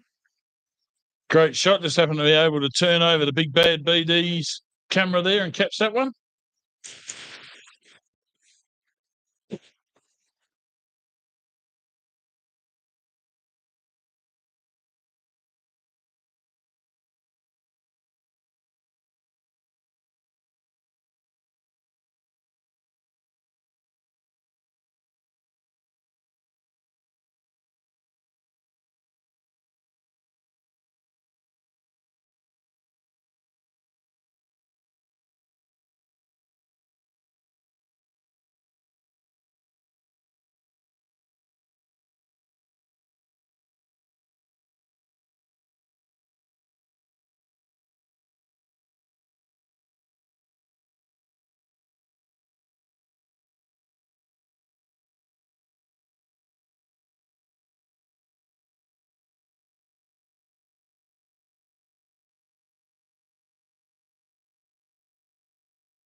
Now, I wonder if my brother can hear me over there. Can't get him to answer on the UHF. Might have gone flat there, but looking out, we're getting some real great competition here. Ian Beeves is going to see if he can conduct some interviews with our first two place riders there. Jay Simister being hotly chased by Ben Grabham.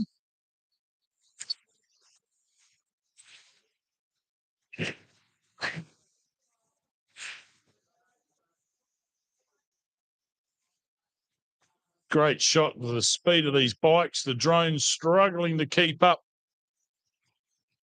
Some great footage out there today. Don't forget to share all this to your friends.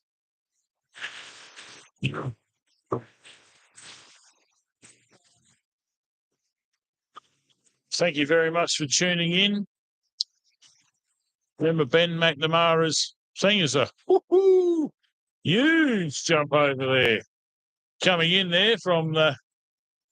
Geez, if my eyes could focus fast enough, he was just too quick with the handbrake turn, which is what I call it, but it's a foot brake turn, obviously. Huge control from these guys.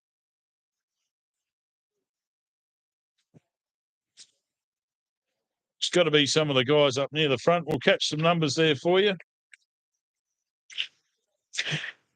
Just got an announcement there, mate. If you're after taking alcohol, please, you must stay within the...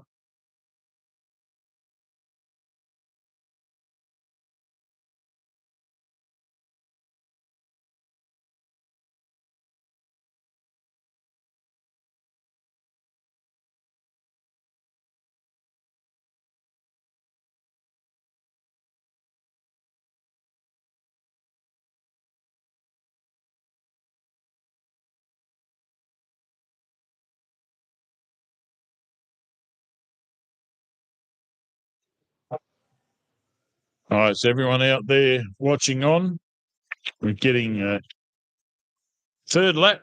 Leaders running the third lap, is it, Beeves? I'd say it would be. Third lap, it is. Most definitely. They've got about another 45 minutes before they'll be finished. I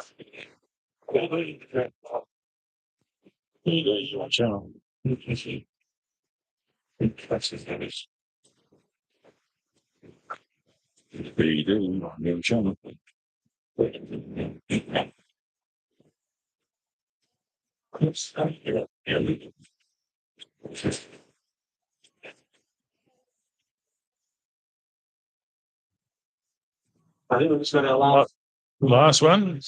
I wonder if Big Bad BD, if you can hear, we want you to come back over this way, please, mate.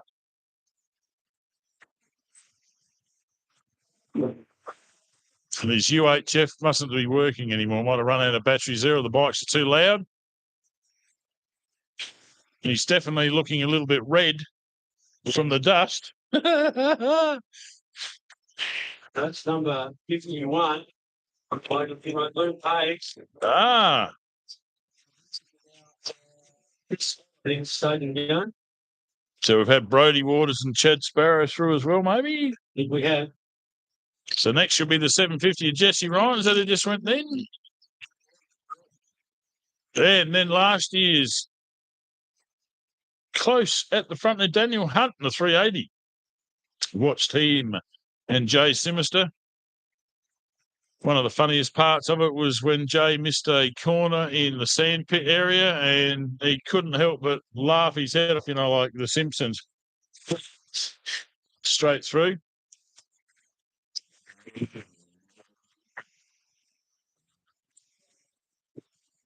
So a lot of characters on board these bikes this weekend. It's great to see.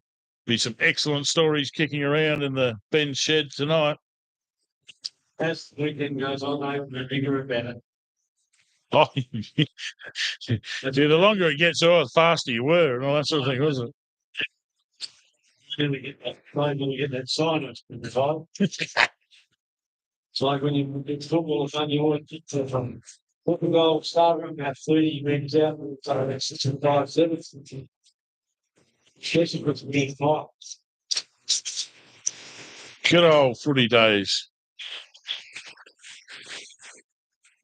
These riders do a fantastic job out here, guys. It's maybe they just keep going for Over 3 hours.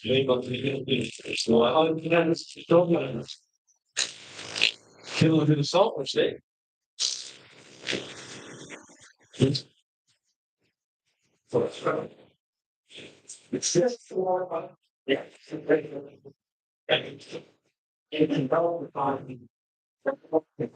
Did you happen to find any car results when you were over there, Beebs? Okay.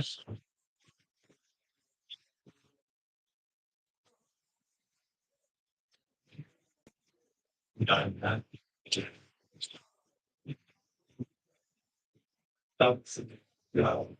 Was that like 170 something, 175? I reckon it's Jesse Bannister. Jesse Bannister?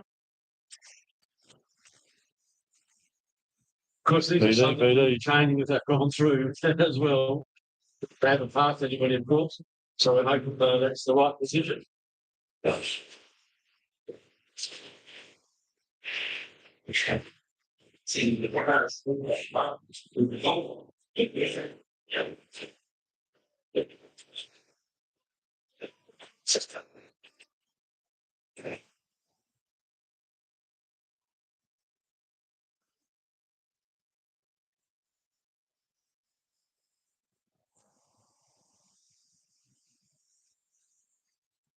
Starting to get a lot of bikes close together here.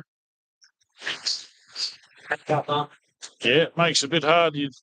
Which screen do I look at? So we'll put a follow up for everybody.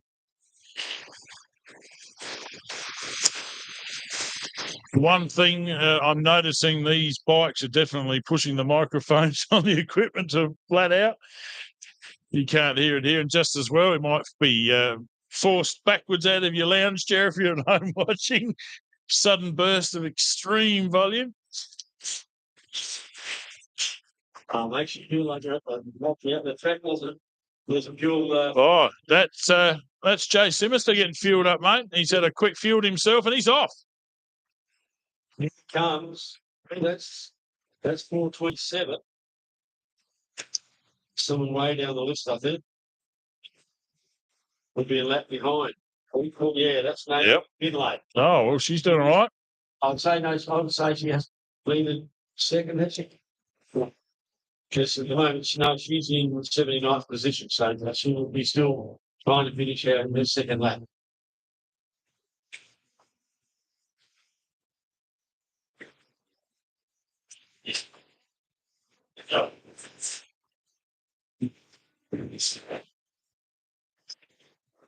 Like 26 there, that one on the second.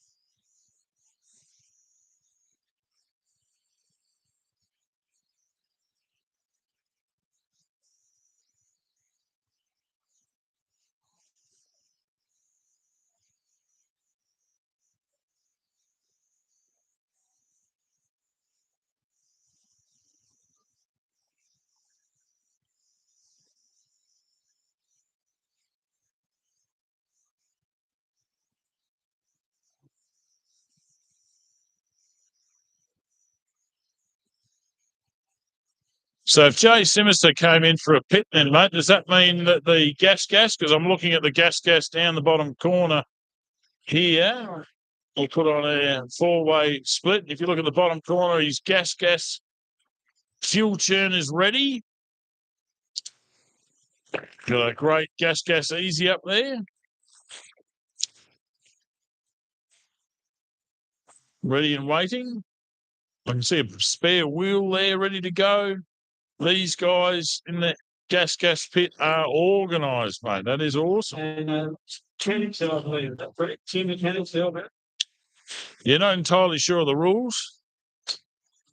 I said there were two mechanics at the stop. And he has picked up the bike. There it goes. It's number 25. That's Brodie Waters. Currently in third position. That's the Honda pit there. He's off. That was quick.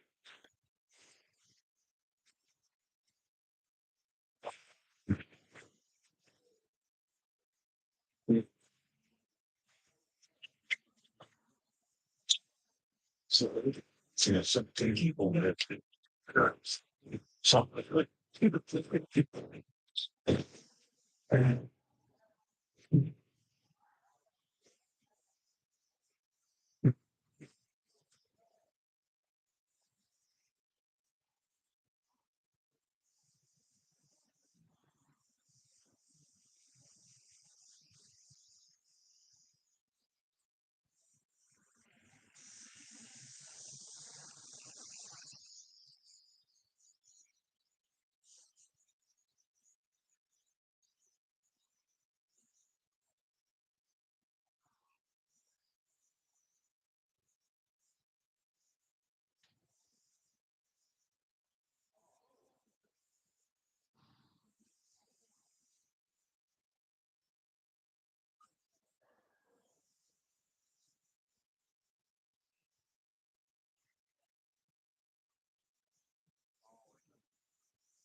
Yeah, I'm trying to get his attention. He's going to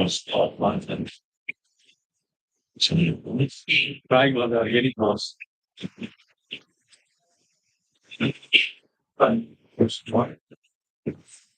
Actually, still that app BD. Now it's not that one set up there. You've got to get BD with him. I was trying to get his attention. Get over it. You can't get his attention. It's too far away. He's working. He's doing all right there, but he's not answering. This is the whole time we wanted it to work, and he's got some batteries there, and mine's working. It's going beep beep on. So he's got a problem, and it's annoying. So now we want him to use him. So trying to get his attention somehow is what we're. Do anyone, Marsh? We're going to get attention. I don't know. I can't see anyone there, if you know what I mean. I'll go to the frisbee, see if he can organise it. Thanks, Mark. What do you think? It's all like that.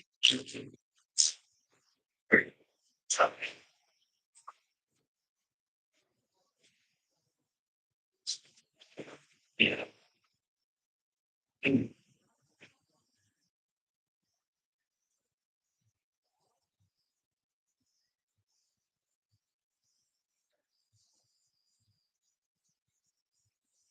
It's a different system. Yeah, you get it. It's going to one with the camera, one. He's got both. What for folks?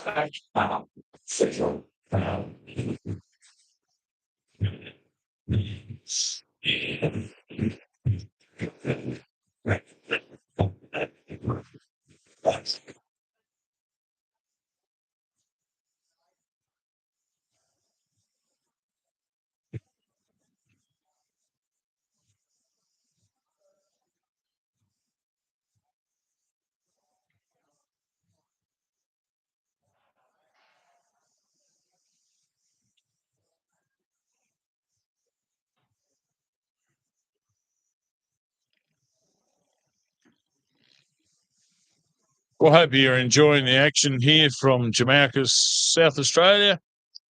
Tumby Bay in particular, if you want to look up the area, we're in the Eyre Peninsula, South Australia. Thank you very much for being part of the weekend. This is day 1 of 2. And we've had some spectacular racing in front of us here today. We're just trying to arrange some interviews for you for afterwards. We're just trying to get our cameraman who's done a fantastic system, but unfortunately his end seems to have run out of batteries. So he can't contact him, and he's so busy with so many riders in his eyesight that We're sending someone out there to see what's going on.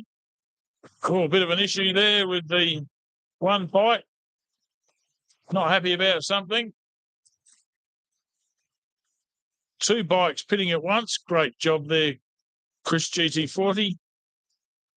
Churns coming in, talking to each other.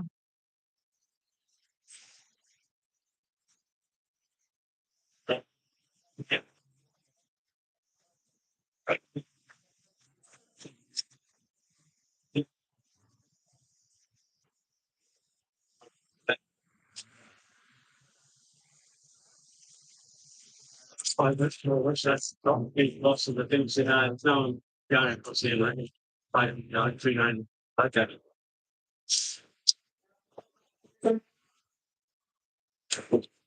So I don't even know. There's set the batteries to your right. And roll. Yeah. So it's flat in the so it's like a phone. So if I change this, and I don't know how to bloody change what things. There's a way to top off. I'll give it back. Yeah, change this.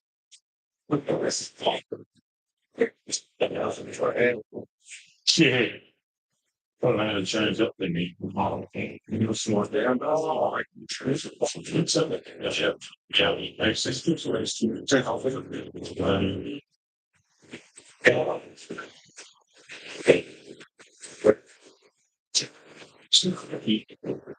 Swap that battery and see if the LEDs is on. It's really far down. The way actually has to start.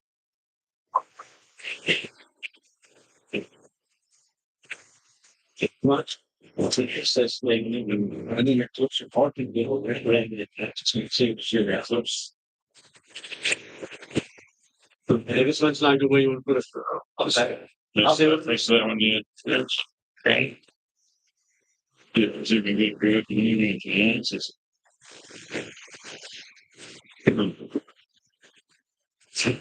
You buy them off eBay.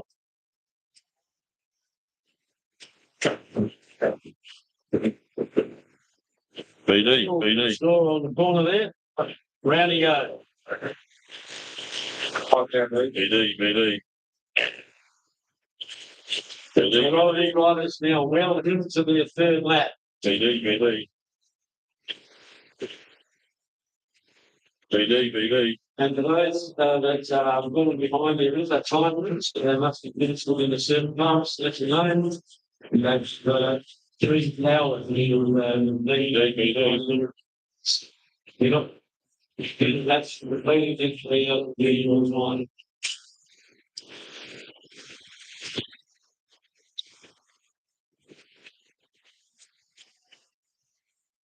Dude, mine's going flat. He's going flat, and he's saying there was something wrong with his battery. Don't forget tonight, after the racing's finished, there'll be a little juniors, starting at about 5:15, they'll line up at 5 o'clock. Don't forget to stay around for those. And also, that's after tonight, the bar will be open and we have the president's band playing. All the people in this and over president's band. Billy Bob will be there singing out the tunes with all the other guys. And they will have a great night here for the president's band. It'll be a wonderful music after our late days racing. It's best friend of mine.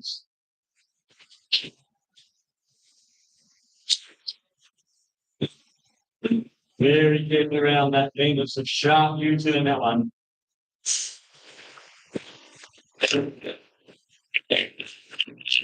And he practically way out.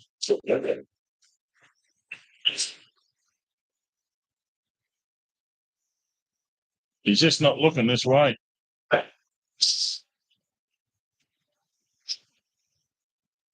Yeah, we said, I can't get in. Oh, we have the ropeable. I've been wearing this.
Great to see these bike competitors so close, Beebs. Ultra competitive, mate. They're all giving a red hot track, aren't they? I think that was number 25, John Barnes, bike 7, I think, was in part. Yeah, BD is looking in the right direction then, but can't get his attention.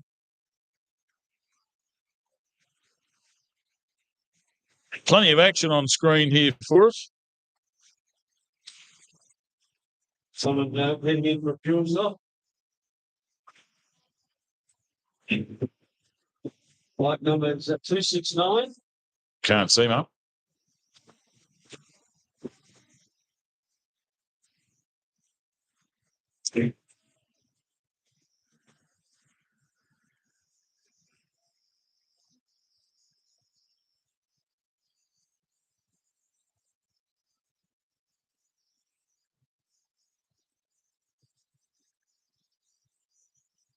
Hi.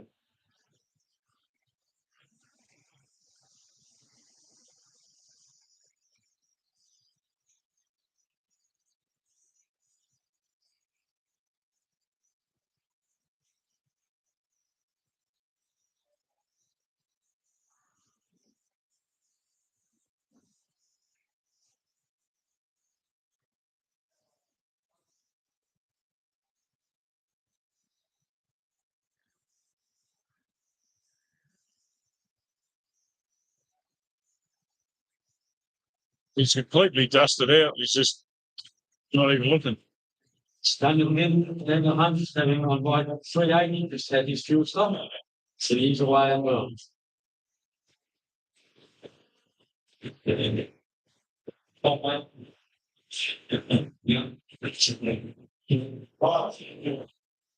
There's a big number now on the final lap.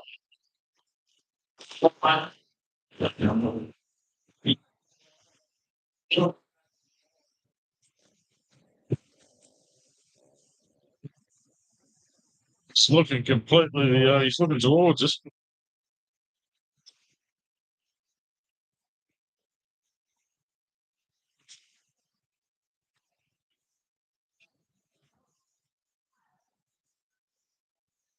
Look, right, he's trying to signal. He spotted us. He's probably trying to turn this on, looking at it.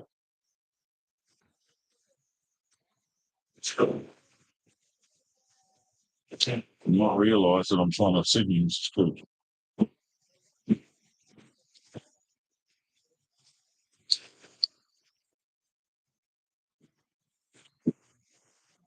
BD, come back, give me time.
It's filming.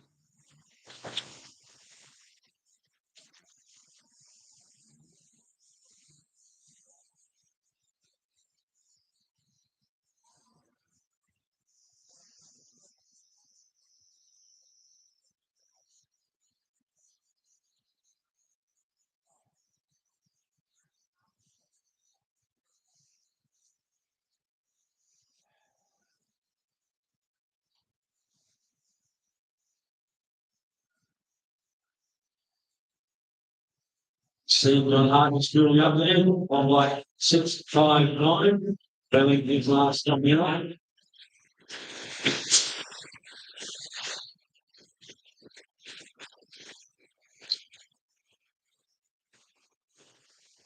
And like 369, the see the intersection also building up.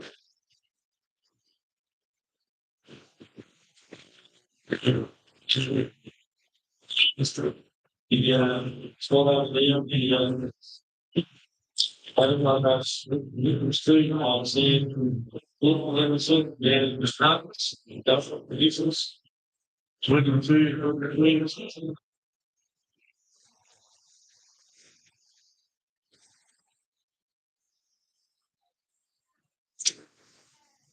He's trying to catch, wants the mono, catch the mono like Jason. Yeah, he's just not looking over here at all. It's so dusty, you can't see.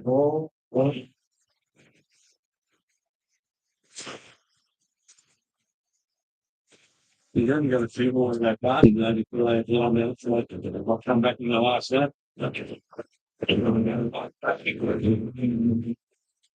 He's just concentrating full on the film. Right, he's concentrating on what he's doing. So a very good job. It's just, this is not right. He can take the You know what I'm saying? So when it's going, Paul's Thomas, the window. Also, I interest without a 20 mil position. Whereas,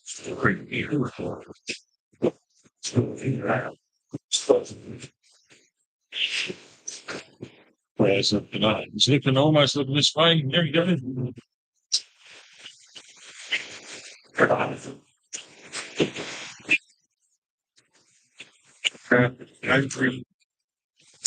Yeah, that's a good idea. Yeah, one nice thing you do.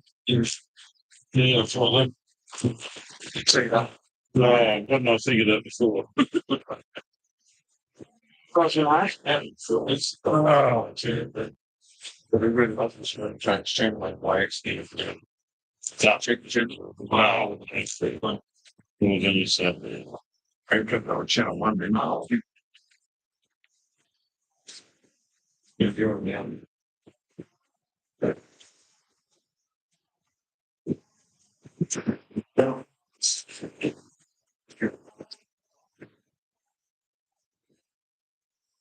Like number 43, the truth is the town. So,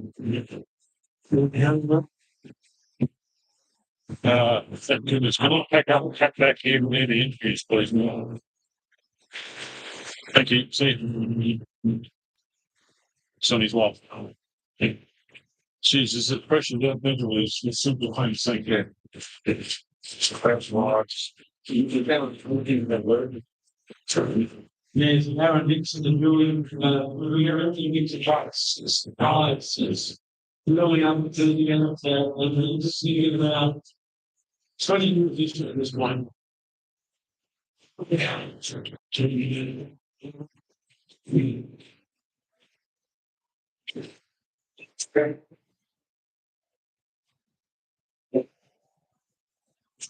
So much skill on display here, Beebs.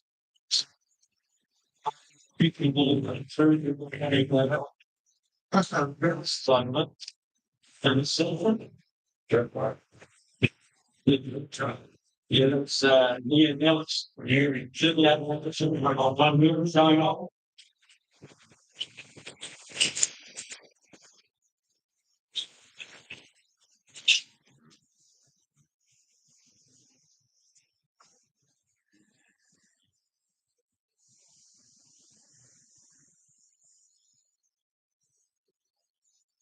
We developed like 48.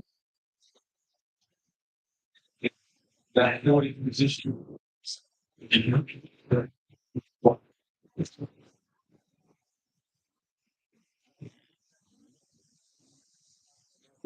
Lights close together here.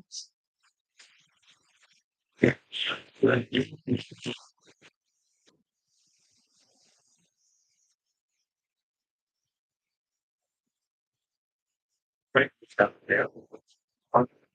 he's coming. Right. He's coming. Oh, he did get on. Oh, yeah. He's just packing up. We're not done. Yeah. Who would have thought a man was smart when I thought about the phone? It's plugging in your fish farm, You're on the edge of insanity, aren't you? In that spot. Stop me. I'm not smart. You are. I got the hair, you probably got the brains. It's the engineer, I'm not. It's all good. I need something to love it. Twice.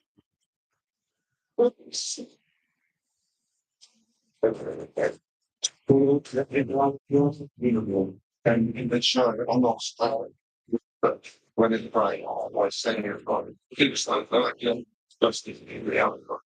Which I mean, you know, it's like it's something we have to do. Yep. Getting towards close time for our finishes. We are waiting for one of our cameramen to come wandering over here to do some interviews for us. In the meanwhile, we're just chopping and we're looking at all these fantastic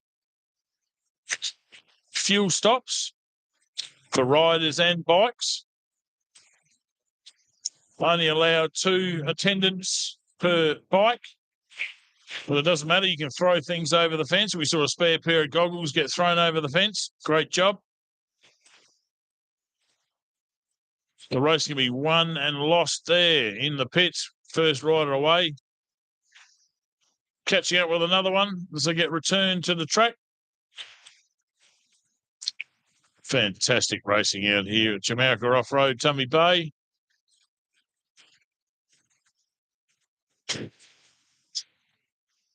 We're looking for the finishers to come through fairly soon.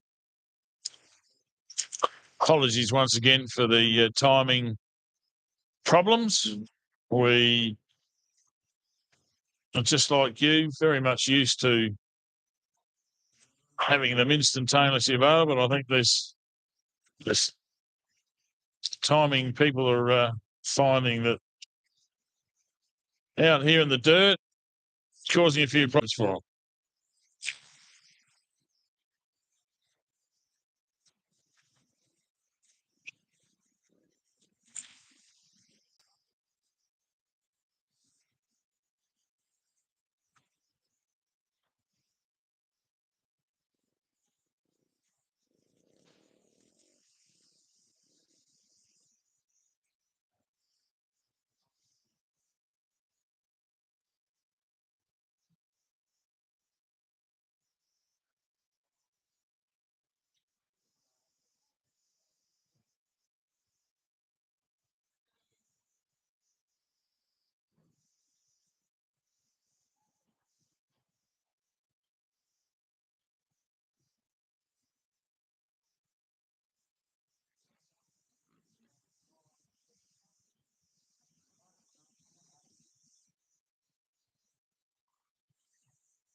Top amount of action out there on the refueling lane we've got online here for you to witness. I think our drone man is waiting, saving his batteries for the finishers.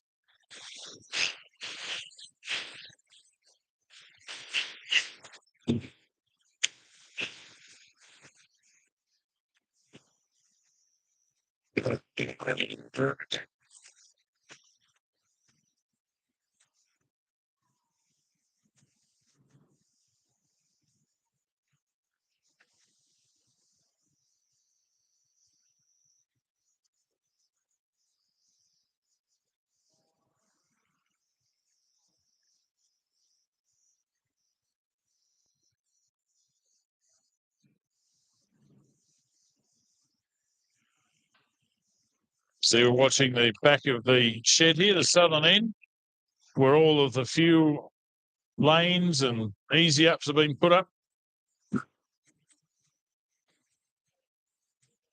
Over the jump, turn right.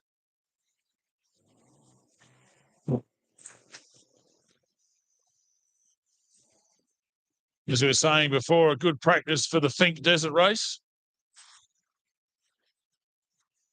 where you do have to refuel. It's a straight line race.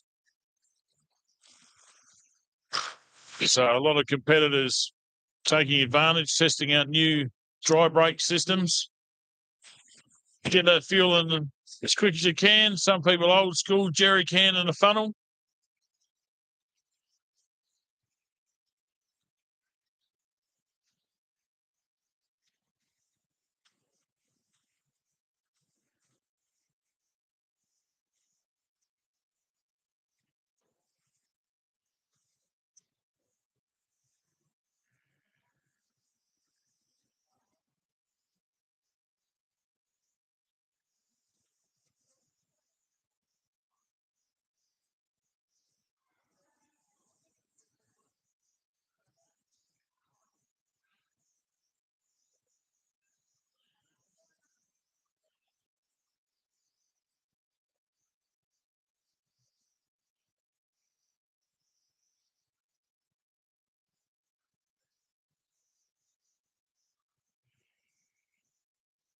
Very specific speeds that they have to do to get in to the pits. We've got number 316.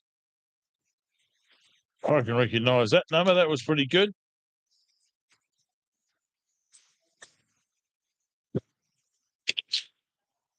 But then can I find it in a list? That's always the interesting part.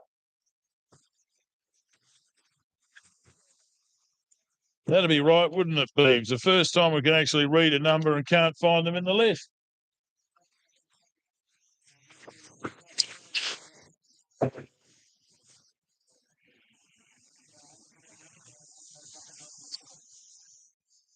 Mystery rider. That I wonder if they've entered or they just turned up and jumped on the back straight or something. That's happened before.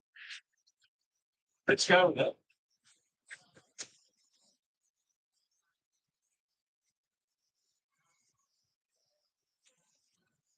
Oh, definitely loving watching all of these refueling bikes. All the super squeeze, no helmet off. As soon as I call that, of course, Chris decides there's something better to look at.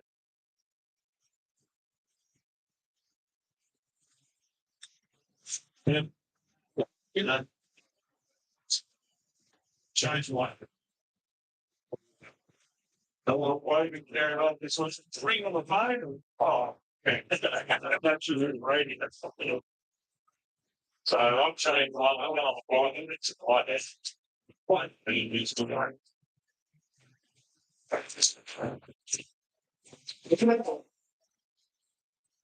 He's not one. Stand up. I got some trees. Stand up.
Okay, we're getting close to a finish here in Thebes is coming on down. You can see all these riders getting towards the finish here. A couple of them being flagged straight through. So we just had some technical problems to deal with. Terribly sorry, but we'll go and interview all of our riders there at the moment.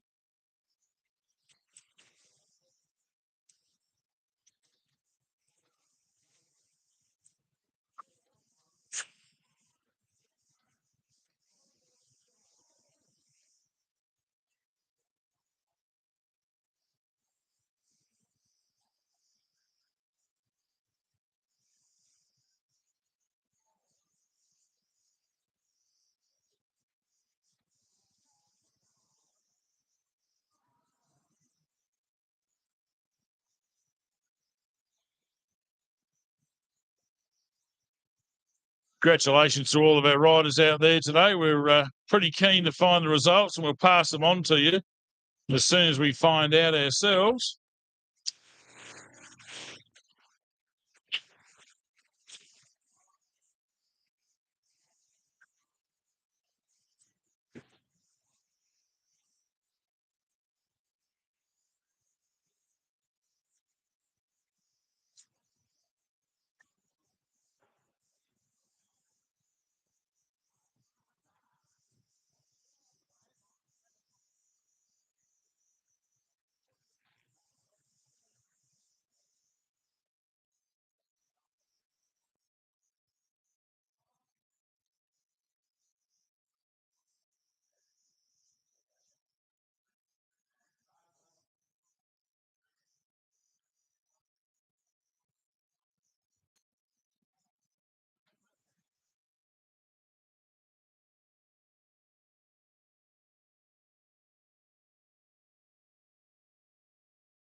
Cool to see you here from New South Wales, and your first time at the track, and now get a chance to go off tomorrow with a bit of, a slight lead anyway. Yeah, technically second time at track. I did get a look at it last year when I was coaching, and I had a lot of fun. Like it's great having competition with Jay, who's pushing hard, and it's interesting. I reckon he's improved quite a bit since the coaching day here last year, so it was good to see. And I look forward to tomorrow getting out there and having a bit of fun again. Beautiful, mate. Well, congratulations on today's effort. Fantastic, and a big day for you tomorrow. Yeah, that's it. Go and wash some of this dust out and get ready to do it again. Was there some dust out there, though? I didn't notice. No, that's it. Just a little bit. Well done, mate. Congratulations. And then we'll move across to Jay. Jay, mate, how'd you find out there today? It's pretty good. I come away with first in Prologue this morning, even though I crashed finish line, which I'm sure was on the live stream. But so I got two laps or jump free run, switching back. Same as Ben said, I dropped it a few times, and he got on me back wheel and caught up to me. And he was setting another pace again with the dust. It's really hard for me to sort of keep going at the pace I was. So I sort of get with it and after I was like, good. Mate, you're the defending champion here from last year, so you've got a big day tomorrow. So how can you turn it around and get in front of Ben at the finish tomorrow? I'll just dust him out again. But I've been chasing Ben around for years, 5 years now, up at the Pacific Tats Think Desert Race. So it's a pretty cool to be knocking bars with him, and as a four-time Think winner, it's pretty cool. Yeah, that's the thing. He's a four-time Think winner, as you said, the Think Desert race. So the thing is, I guess he's a bit of a mentor for you as well. Oh, yeah, for sure. He's been riding longer than I've been alive. But that's the thing, mate. You've got age on your side. Yeah, that's right. I thought I would be younger and fitter, but apparently not. Yeah, mate. You've got to watch those old boxers, mate. They know how to. They know where the winning line is, don't they? And they know how to make sure that they've got the right pace to get there at the right time. Yeah, that's right. Yeah. Get it all together and he made it through. So we'll try and chase him down tomorrow. Okay, well, fantastic. Hopefully, we can see you tomorrow. Get across that line first tomorrow and keep South Australia at the forefront, mate. We don't like these New South Wales from beating us. No, that's all right. Do everything I can. Well done. Put your hand together for JC and big chance tomorrow to go back to back here at the Jamalka racing here for 2024. Thanks very much, Jay. All the best. Thanks, guys. No, oh, hang on.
Great interview there from Beebs, from Ben Grabham and Jay Simister.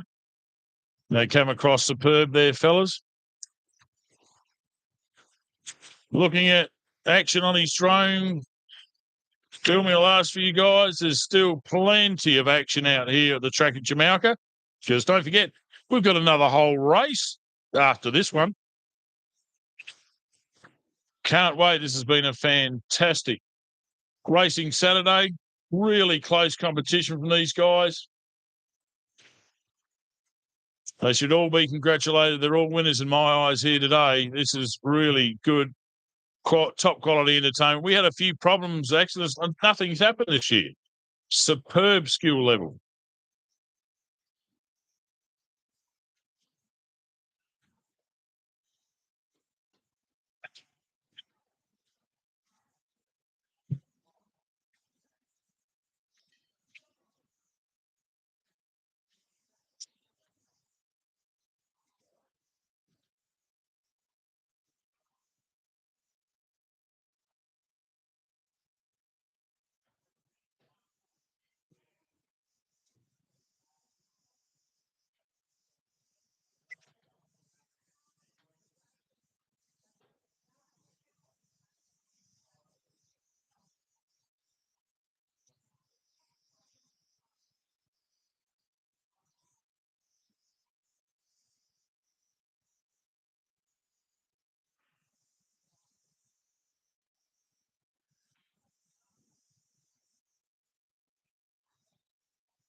Yeah, looking at fight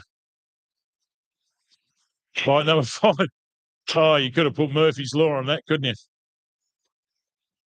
Had an interesting story about that gentleman there in the camouflage gear. I'm sure he's really secretly Superman, because I went into the toilet block there before and he appeared, helmet on and everything. So I'm sure he might be going by the name of Clark Kent. Not entirely sure. We'll find out.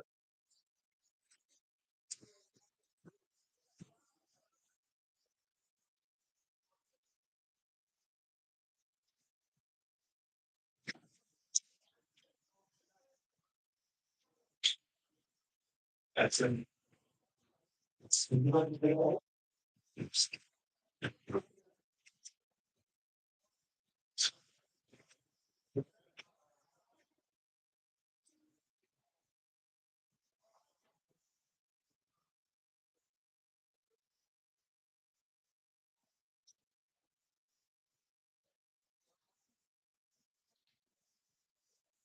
Remember, people, we have the juniors race on after this.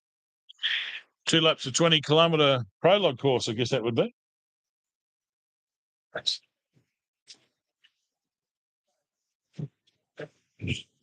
great. It's all good. Sounding good, mate. It's only just. We'll get it tomorrow. Yeah, it'll be right. It's working then. Well,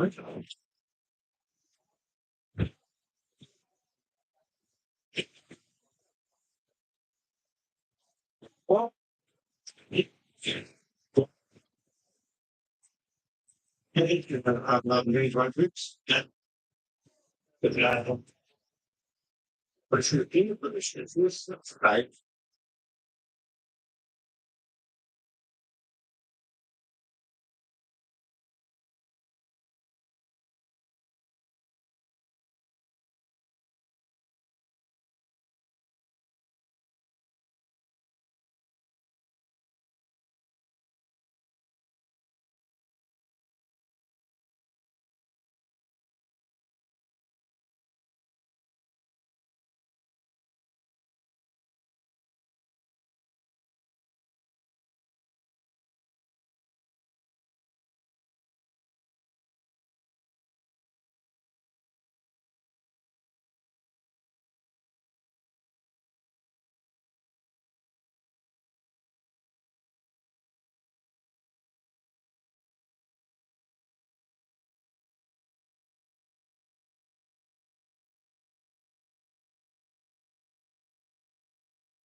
We haven't forgotten you're out there.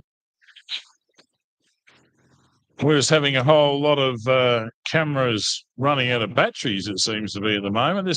We've been going now for, this is a record for us, 8.5 hours live. Well done to everybody being able to sustain themselves to keep going for this amount of time. So bound to have a few little hiccups here and there. But I'm glad the interviews were working there. We solved our problem for last year. It came through loud and clear.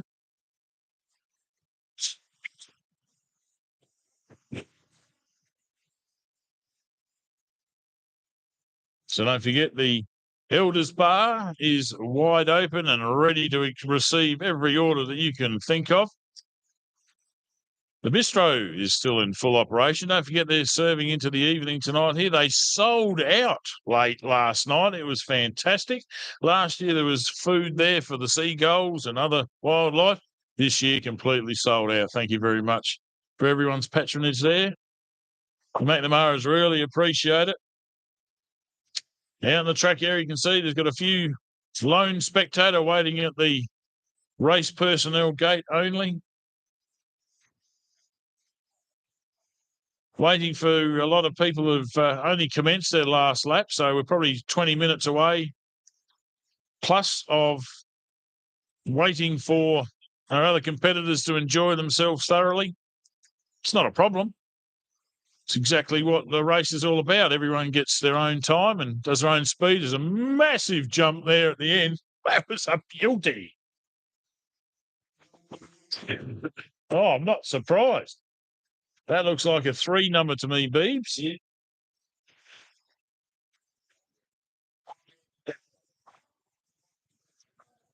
I think.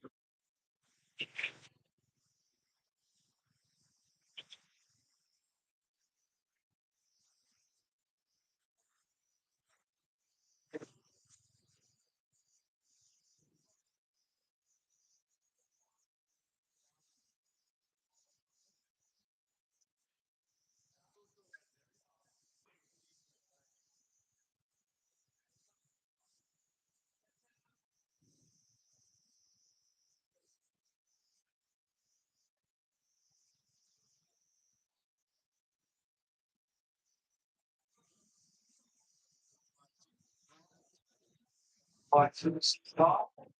Most people live. 200 and something. Just superb watching all of these races come through.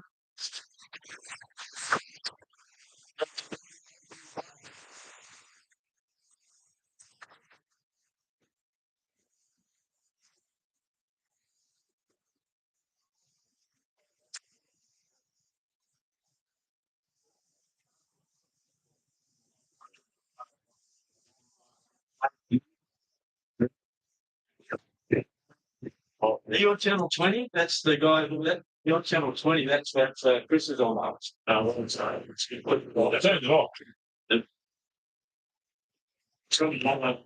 We're still live here, Beeps.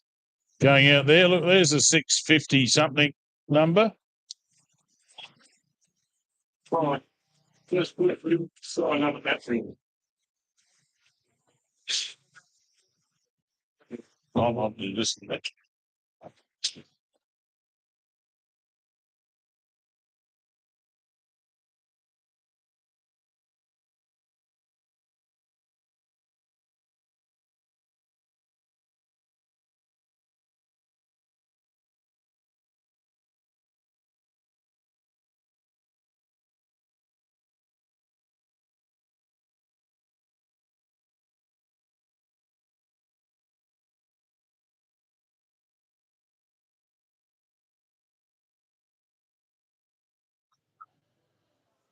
We got the Beebs going down to interview some more of our champion riders.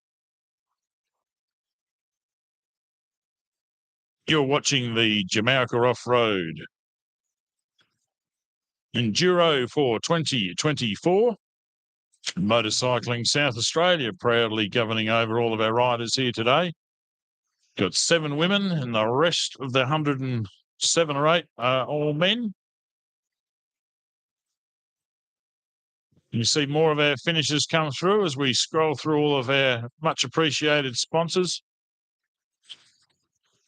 Partners, really, in the Jamalka 2024 race.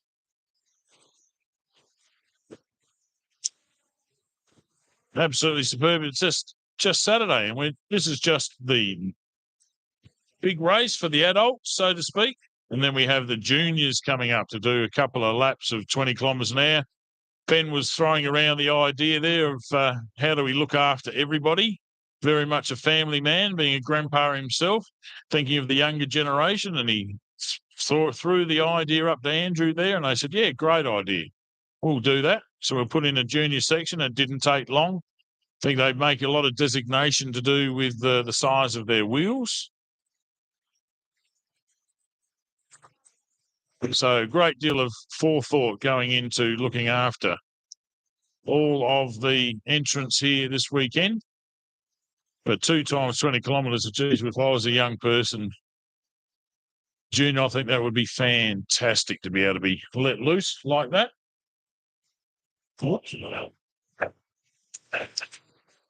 Eventually find a camera that works. And here we got Big Bad BD.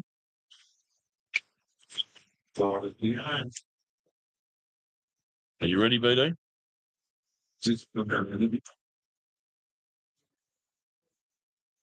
You ready?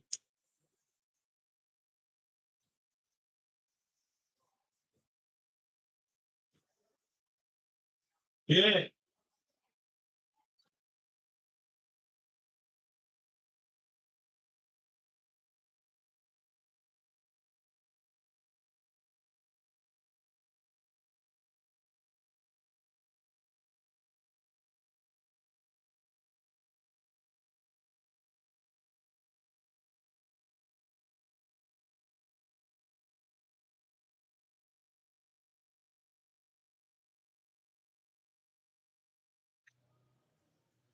Beeb's just waiting on there for a special rider that we arranged to have an interview with earlier. We'll let Beebs introduce the gentleman when he arrives.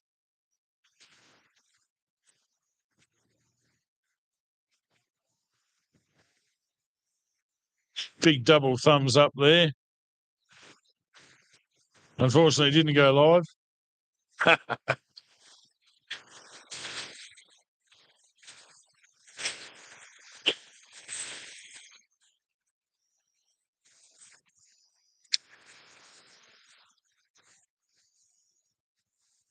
Is this him, Beeb? Yeah.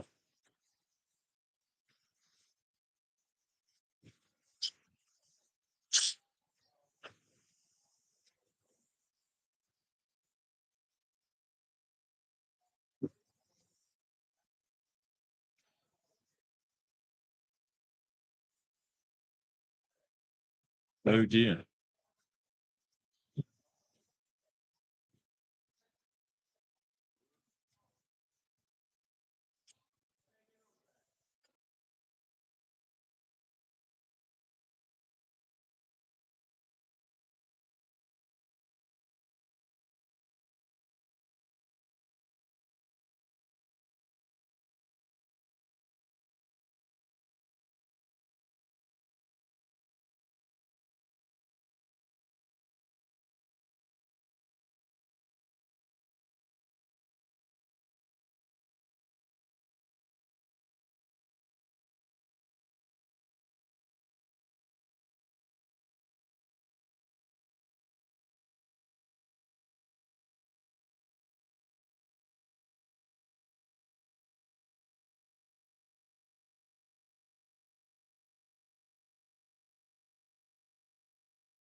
No, it was good besides fucking no. Busted up my shoulder on the second lap. So I'll see what happens after that. So do you think you'll be all right for tomorrow? Nah, I'm done. I'm definitely done.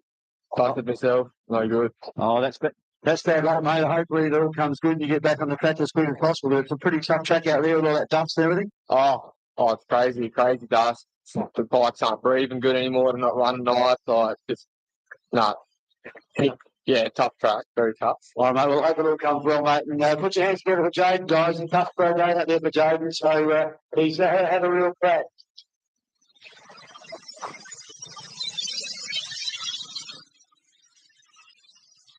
Okay, we've got our next interview here. We're going to talk to Aaron Gibbs and Aaron, the South Australia, mate. That's a good look. You could be the scary look. Thank you. Yeah, quite tough track. I haven't been on bike for about 14 years. and Dan's a really good friend of my wife and I. And I do his stock agent work, market his cattle for him. So I come over here in July last year and thought it'd be a great idea. I didn't think I'd need to have all the fitness to get through it, but it's pretty tough. Yeah, look, you dropped back a little bit. You got a little lost out there in the second lap, and it's been a tough finish for you. If you have a look down, Pete, I've bent the radiator, and the first lap I didn't have a great one. I snapped the throttle assembly there, and I had cruise control. The throttle was stuck on. So I'm bashing out to get the sand out of it. I come over the top of a big sand hill over the back and found the bottom of the right straight over the front, and then some whoops out the back here on the second lap again. I just had 4 flips in the second lap. Well, Vince, we have found this track fairly tough. And how long have you know motorbike going? Stopped racing when I was 18. I'm 33 for 14 years. Well, mate, it's a great effort to be even getting back on the bike and doing such a tough track. I hope that you're all okay. There's no broken bones. You're all going to be okay. No broken bones, but I can't be guaranteed to be up and back and doing another 180 k's tomorrow, dude. Mate, you had a good track and it's fantastic to see you. And a round of applause, the guy that's come after 14 years back on a tough track like this. Please put your hands together, Barrow and Dix. Well done, mate. Good work. Thank you, Pete. And just a big congratulations to Ben and Nat McNamara for putting this event on. Ken doesn't do things by half, and geez, it's one hell of an event, Pete. So well done to Ben and Nat. Congratulations to all the riders, and hopefully we can all get through. Well done, mate. Congratulations again to all the riders. Well done, mate. A good job. Well done.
Sorry, I still really like that's like the.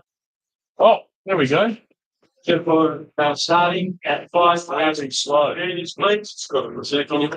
Massive. Five ready to go. It's been a spin. And look for one works for that and one. Which we don't trust again. I wonder if I am just a it's just thanks, man. Thanks, man. Great job there interviewing Beebs.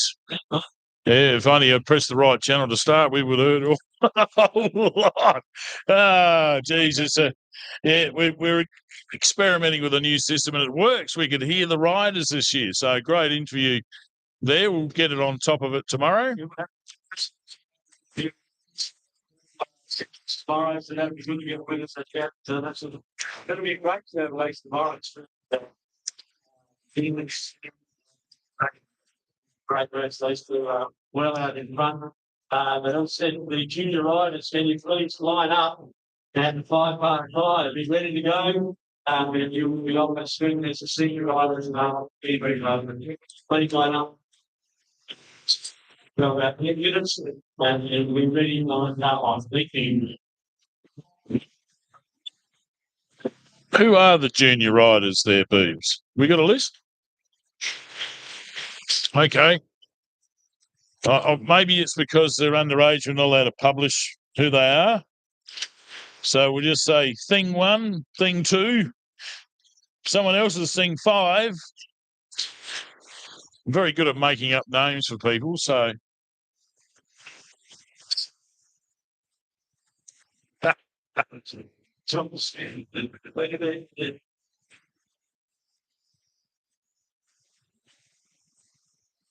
Only one person waiting for service at the Elders Bar, and he served it away. So you're going to be instantly served if you come into the Elders Bar and Ben Shed.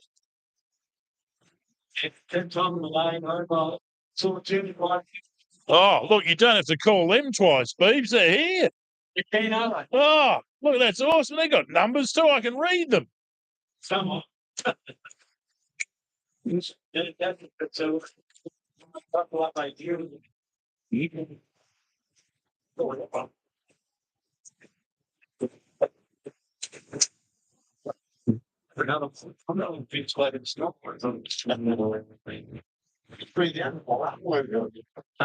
bring down say so. I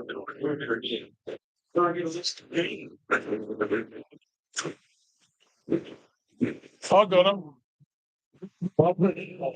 Yeah, they're here. But straight away, I'm the first one. I say, Beebs, if you can hear me, I've got the list of the junior races up here, mate. No worries at all. We've got 12 entries in the J4 class, which is 15-year-olds. We have 5 entries in the J3 class, which is 13 to 14-year-olds. And we have 6 entries in the J2 class, 12 to 14-year-olds.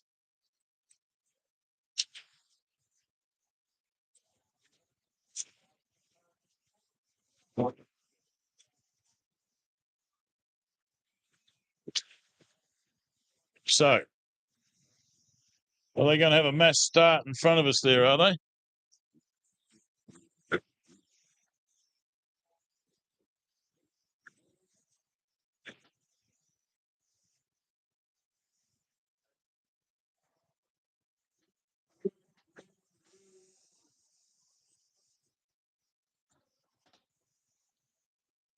There's your juniors. They're being flagged. They're all keen to get through the bunting.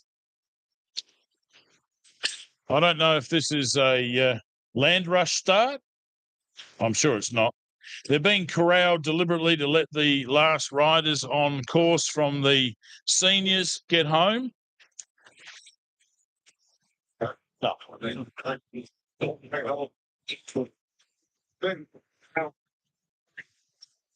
So we've just got Beebs up here. He's okay now, Beebs. We've got a list of all these riders. Have a look how keen they are. They're telling everyone to come past. We've got 15-year-olds, 12 entries. 13 to 14s, 5 entries, and 6 entries for 12 to 14-year-olds. And don't they just look like they're as fit as fiddles out there, mate? They're ready to go. We've got 23 in total. Anyway, that's awesome. It is. Yeah, a lot of riders in the day, but they do a wonderful job. We've got them from Clive Bridge in New South Wales, Keith, Dalton Berry, Pauline, Gildura, Gawler, South Australia, and Crystal Brook, couple, I'm sure another one there. The South Coast, but obviously we down my old standing ground down south of Port way down here, Morgan. Northwestern Victoria. Martin Carver, it's a great name, I love it. So they come from everywhere, mate. It's fantastic to see so many of these people travelling so far. And they mustn't hold already this meeting in a great regard because they come from everywhere. It was a great idea there by Ben to include them as we get a few more finishes coming across the line. I'd just like to take the opportunity to read out the names and their sponsors, if you don't mind. We can chop over if you want. For one, to start. Okie dokies. We've got number 5 is Harry McDonald from South Australia. He's on a 250 Yamaha, thanks to Roxby Earth Moving.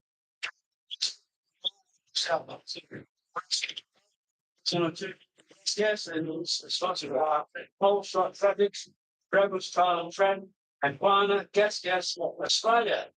Number 108, William Johnson from South Australia. He's a member of the Keith and Districts Motorcycle Club. He's riding a 250cc KTM, and we'd like to thank Paint Tech. Number 1, South Australia.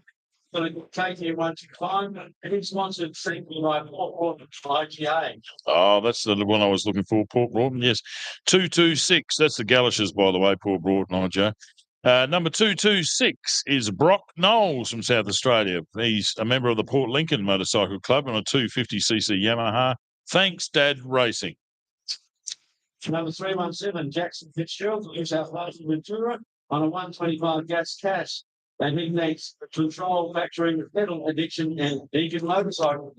Wow. And number 360, Lachlan Coppin from South Australia, member of the Gawler Motorcycle Club and a 250cc Yamaha. We'd like to thank WSB Distributors and Performance Moto. Crystal Brook, he's on a Honda, and you can thank Torbo Kennedy and my folks' lights and new ways 7 and 24 fit and the sponsorship. Wow. So that's up to number 443, Bryce Wiles from South Australia. He's on a 250 Husqvarna, and he'd like to thank Fat Boy Trims. And then we've got 628 Ryder Arnold from Crystal Brook as well. On a 250 Yamaha, and he's sponsored Nice shit. Yes, I'd say not nice, yes. Oh, that'll do. 761, Bjorn Cardenas. He's from Victoria, and he's a member of the Mildura Motorcycle Club on a 250 KTM, and he'd like to thank Mototech. Thanks for the agency. Also, Victoria, it's like KTM250, like the STE racing. Yes, and then said Mildura. Now, crossing over to the one and only entry in the juniors, aged between 12 and 15 years of age. Just got to finish your winner here. Number 515, this is Charlize Waldhutter from South Australia, South Coast Motocross Club, 125 Yamaha. And oh, wow, what a list of sponsors here. Ag Serve, MDS Team Racing, Sinopec, International Lubricants, Future Image Training, Gawler Motorcycle Centre, AMX Supersaw SA, Mad Seed Services, Performance Moto, Fast Eddie, and Hansborough Haulage.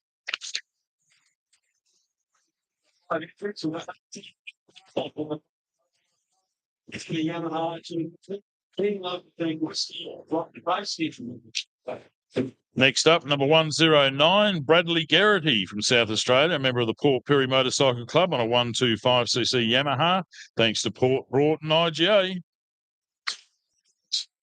Port Lincoln, doing on 250 Honda, and he's self-sponsored. Number 517, Xander Brown from New South Wales, Northwest Victorian Motorcycle Club on a 125 KTM, self-sponsored.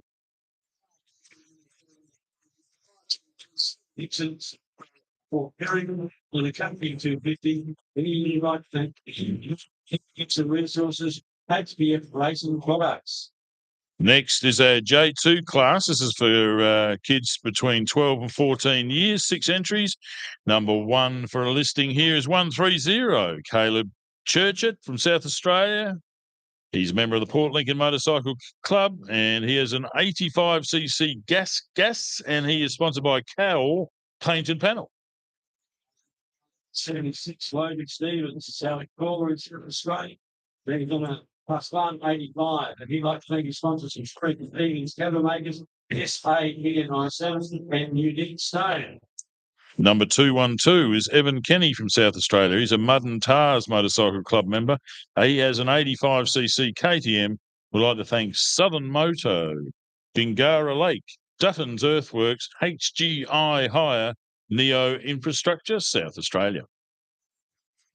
Toyota SA, corporate Paul Lincoln, and he's on an 85 other. Done one of those Others. Cummins Barracks, Cummins Barracks, Coast Power Sports, Makita Tongs, and Tongs Racing. So the next number is 368, and this is a Reef Hellman from South Australia, a member of the Port Lincoln Motorcycle Club. He's on an 85cc gas and self-sponsored. Number 39, 14.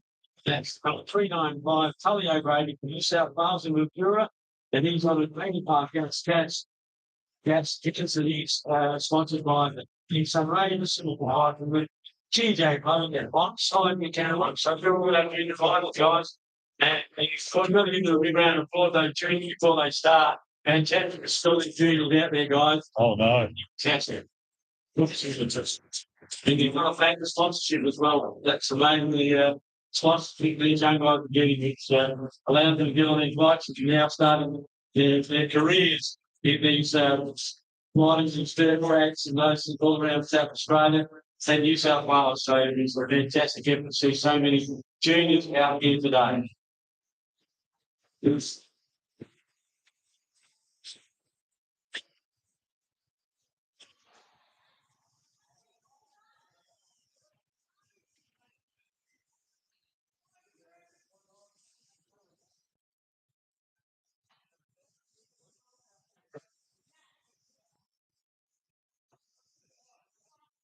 Craig's aware that one of our juniors around the back's having a minor heart attack at the moment.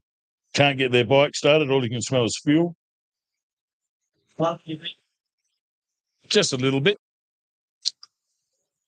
Being signed on. So 738 coming through for a finish there, please. We can recognise them when they stop.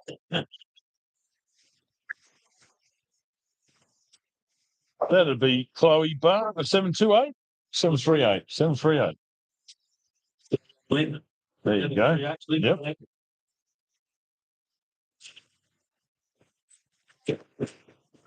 We'll just ask the printer to just enlarge the font size just a little for us old fellas here with glasses.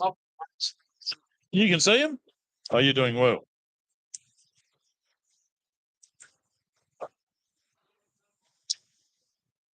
There's a front-on view of the grouped motorcycle juniors, and you've never seen a keener mob. Look at them all. They're already hands on throttles. They're ready to go. They're out revving each other. I think they've used a half a tank of petrol just sitting there warming up. Your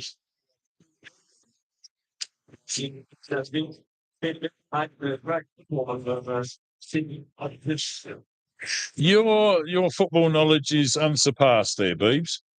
Your football knowledge is unsurpassed. In there. There we go. We've got see a couple more contestants. Number 50 coming through there. I can recognise that number.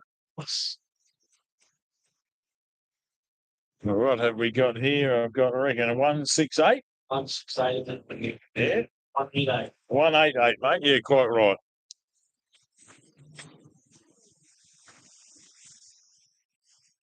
I can't be 188. That's really. Maybe a 788. Part of the sticker's gone. Yes. Done.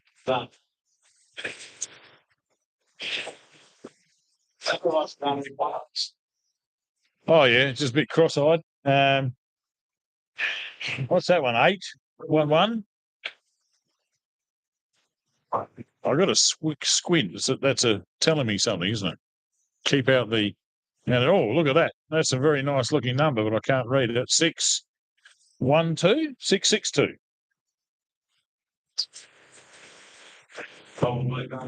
Probably. Yes, we have a 666, the Iron Maiden rider.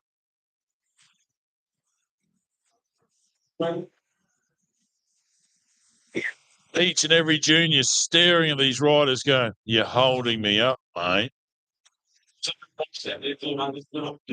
Yes.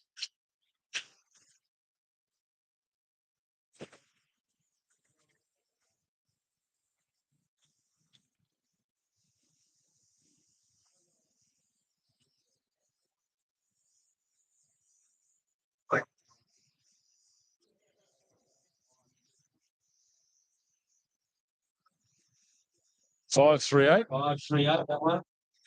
That looks like a 1-2-4. Colours. A 1-2-4 or 9-2-4?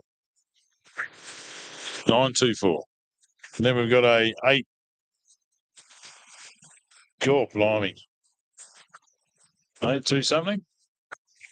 It's pick the numbers game for us here, isn't it? So,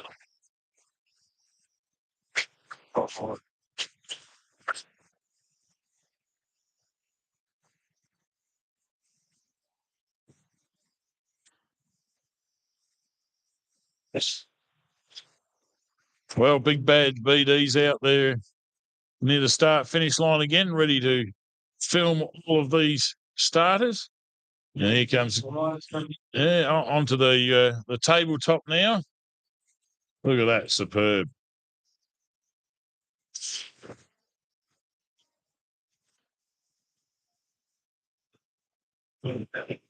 Yeah.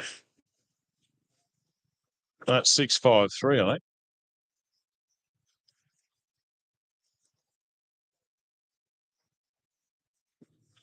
What did you was? Definitely, you can tell the crowd, they pump when they're seeing these guys. That looks like 322. We have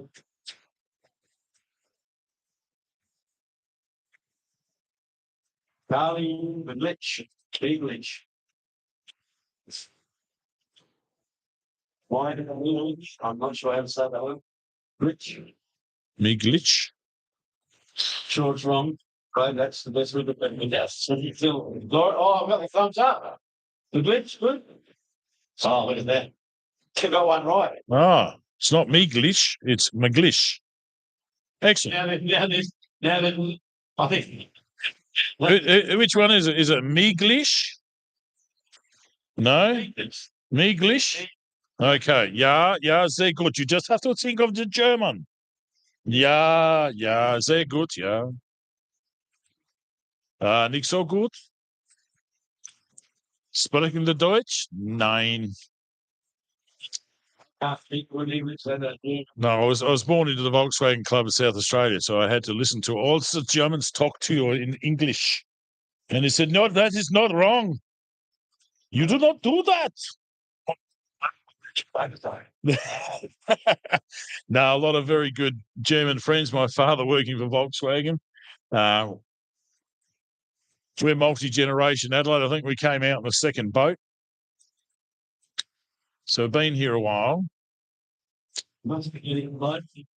Which house out the back game of a little bit. Over there. Right. Oh, look, all of the juniors are fired up. Listen to them. Yeah. All right. Now, if you talk to any of these kids, this is the real race the whole week. This is not, everyone else doesn't count. Everything else is second. Yep, correct. This is it. This is the one they all want to be at. So 9 minutes mining number.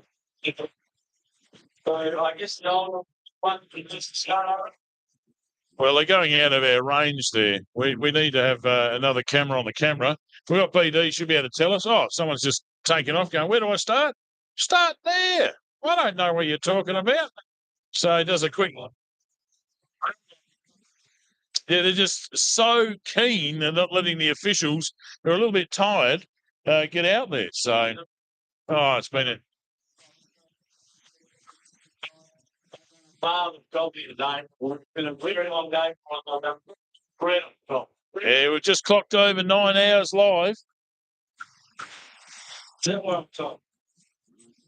And there's still guys coming home for a finish. That looks like H46. I got that one. H46.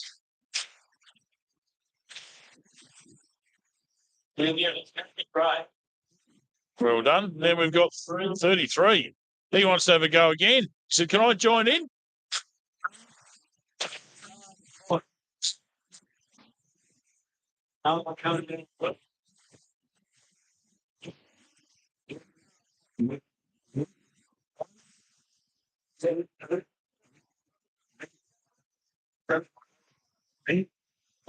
Lean like someone along with it. That'd be granddad.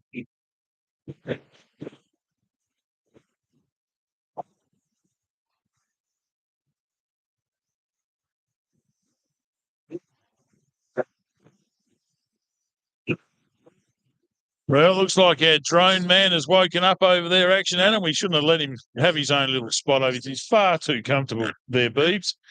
5-7. John. Cooper Johns. That's correct. That's the most sensible sticker I've seen there. It's so easy to read. Well done. Oh, that'll be right. Maybe it's there. You go. It's on the wrong sheet. Here comes another rider in. They're streaming in now. Still a few riders out there. But these kids are champing at the bit. They want to get going. They stop holding us up. I know we got there, guys. 80? 8 riders, 3 you were close. David leading. 80, 813. Oh, you close. Awesome. 8. Let's move on. Should I put this one in or not? Oh, hang on. Blink, blink, blink, blink. I've got to get the Visine out. 318. Yeah. Brilliant. Red Phillips. Is that North Adelaide? Is it one of the Phillips for Port Adelaide? So that was Mark. Oh, see, that's why you're the man. You know the difference. Oh, wow.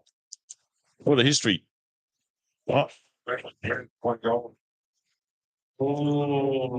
that was what I like to put. My only claim to fame was playing under 15s for West Adelaide and being told off severely by Neil Curley.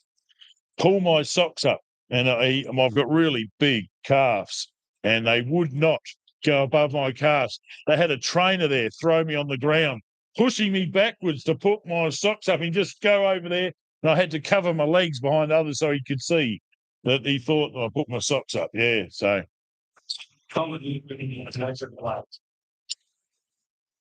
You remember Neil Curley? We've actually made.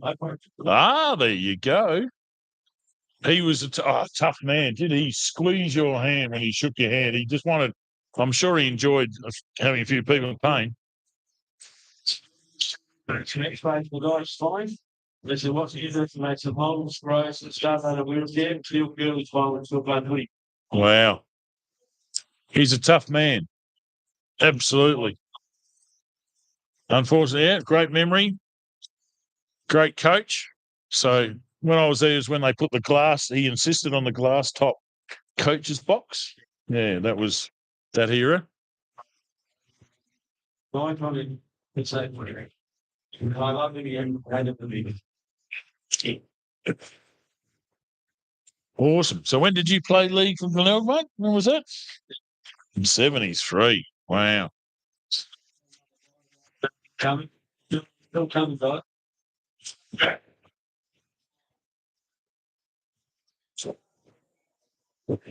That's a long time, yeah. The story again. Oh, you're doing a great job, Beebs.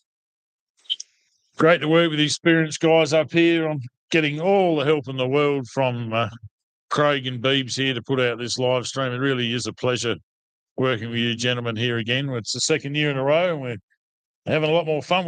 We can see, you guys can see what I'm looking at this year, which is really helpful. Yeah.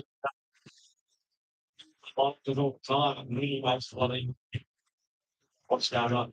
Great year in shot with the phones, the phones big line up there. Yeah, it's just he's having a bit of a ball there flying around the place. It's just on a hover. So we're still sighting. That's Chris, GT40 camera, sighting some guys out the back there, still making their way here. Big Bad BD, he's focused on the starters. Adam's just waiting for all of these juniors to start. And we've got the other finish cam in front of me to watch this rider come in.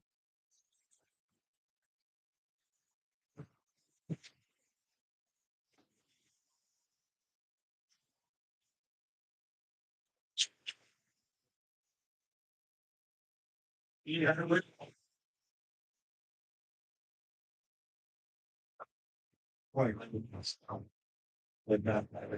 Okay, who's this? Sure, it's funny. Ooh. That's completely blacked out. I can't see a thing. Where? That is Superman. That's the guy that came out of the cubicle when I went into the toilets. Yeah, that's Superman. He doesn't belong here. He's just riding around for his own fun. So well done, Superman. Yeah, marvellous idea. Oh, sorry. I couldn't help myself.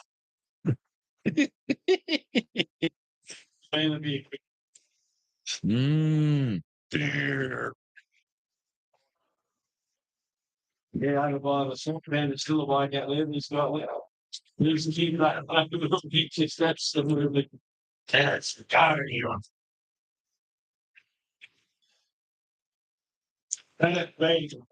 Yeah, I'll tell you what, they're all looking a bit nervous there, definitely.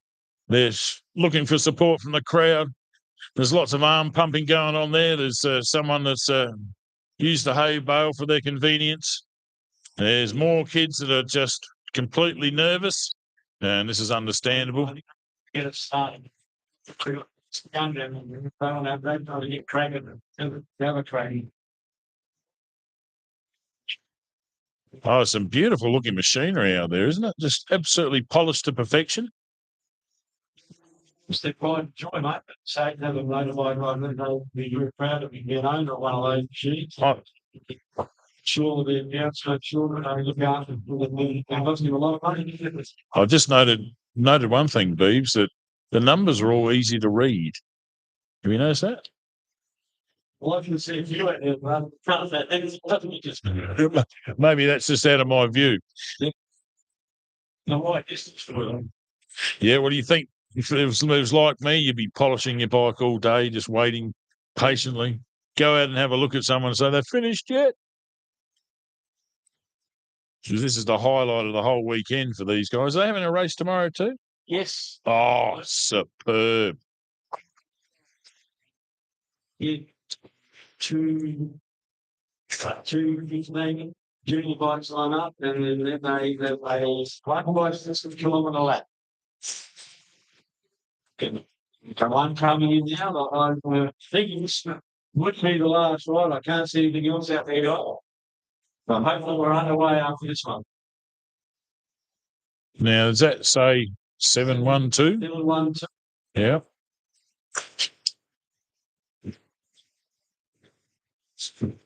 So, and that's really done for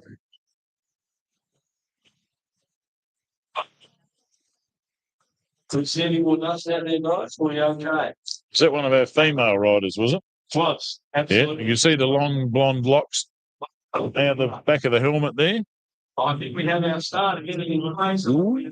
You start your end. It's just time to get this play. Okay. Oh, no hesitation there at all.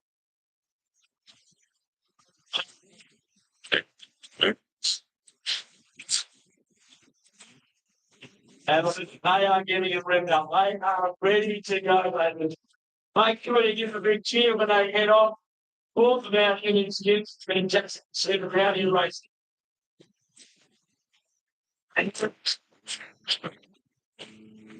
Just love it. Some are on full revs already. Absolutely. Well, let them all go at once. This is awesome. Here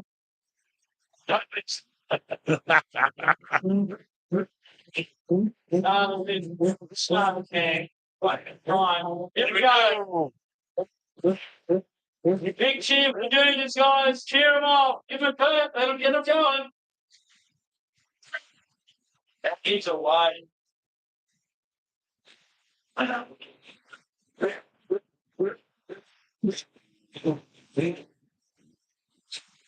Absolutely full throttle. Well, we got someone off. Our first rider is tumbled, yeah. They are that keen, they're not braking early enough, to be honest. No fear, they can get stuck.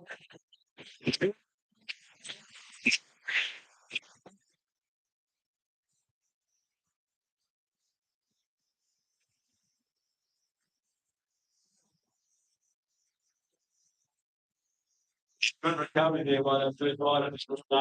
Yeah, jumped straight back up. That's a very interesting drone shot. We'll have a look at that later on this evening. I just can't believe the aggression we're seeing here.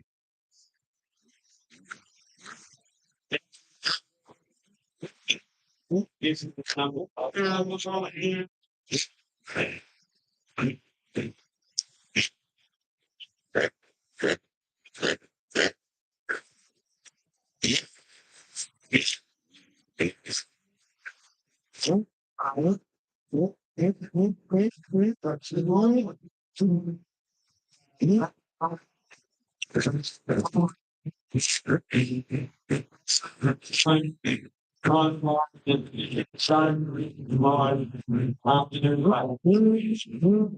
Well, I'll tell you what, the engines might be warm, but the brakes aren't. They're all having a struggle with the first right-hand corner here.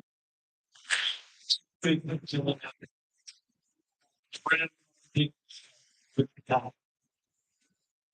they're putting on a great show.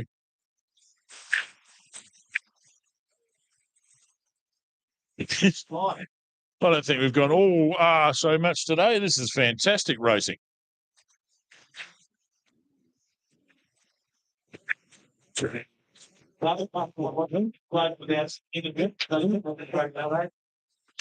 Oh, this is really good to watch. Can't hear much, but it's good to watch. I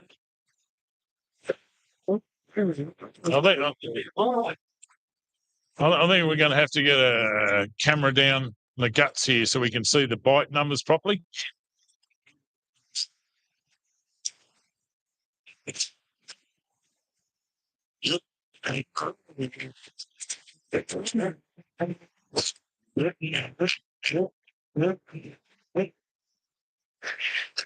That's fine.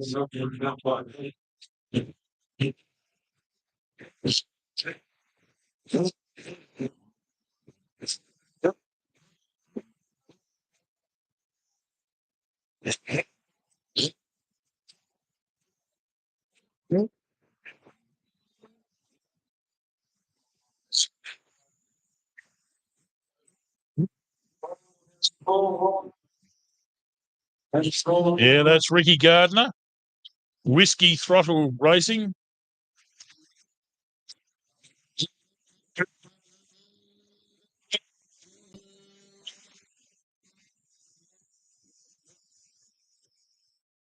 How frustrating when it won't start when you've stalled it.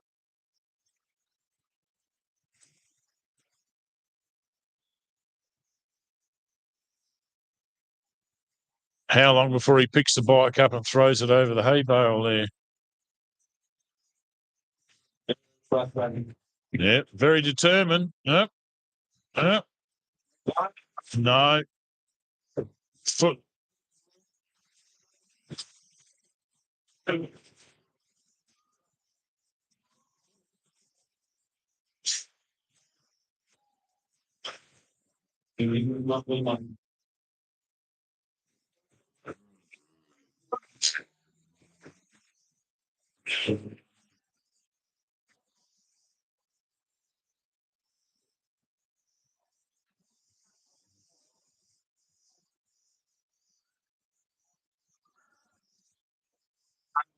Starting either way shortly.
Absolutely devastating. Getting assistance pretty quick from the side crew, telling him if it's running, off you go. It's time to start funning.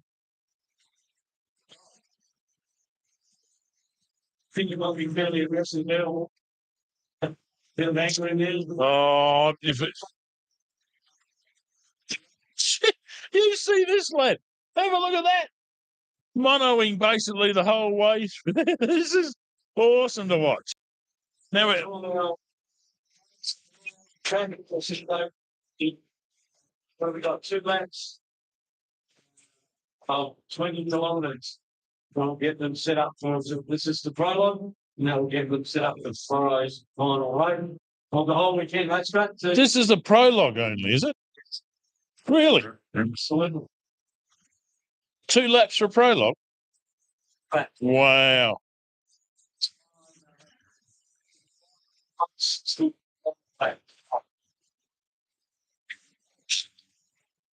Definitely 100% from every single ride I've seen go past here. Oh, yeah.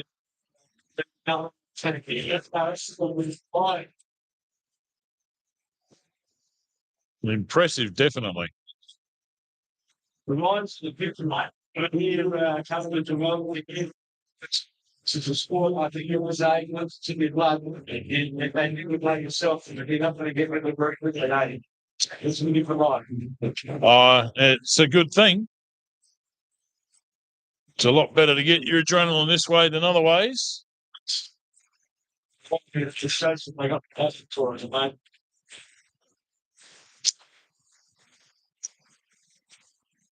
At this age, of course, you're indestructible too, aren't you, Beeb? So at this age, you're indestructible as well, aren't you? So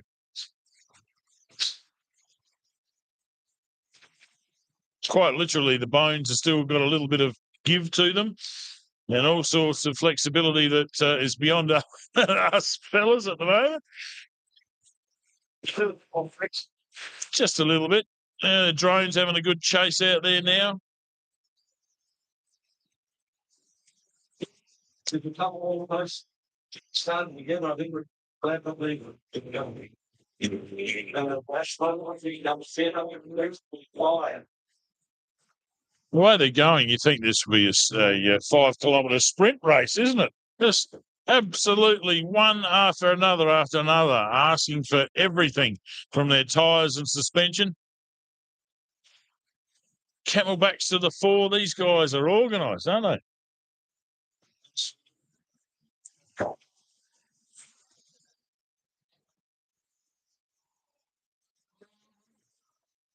Thoroughly enjoying this, Beebs. A really busy time for us to watch here. Glad we've been able to run through and say who's who. Are you going to go down and interview the winner? Well, the thing with the hardest thing you can say you can go with the house. Well, it's good media practice, isn't it? We don't get it today, we'll get the winners tomorrow. Sounds good. If it's only the prologue, you know. So, Yeah. We'll just have to wait and see if their marketing department. Oh, it's really tops off the weekend because You would hang around to watch this. This is no mucking around here.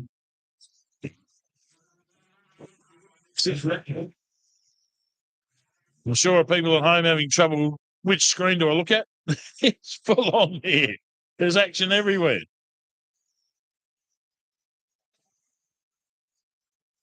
And remember, they've got two 20-kilometre laps, so you've got to go around twice. So you make a lot of sense. Powering back very soon.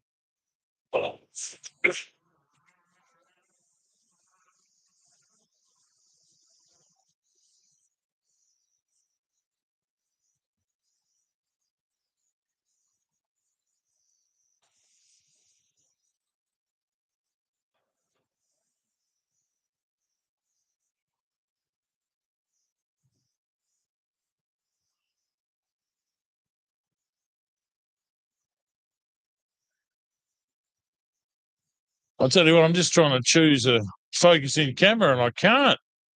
These guys are just putting on such a great show everywhere.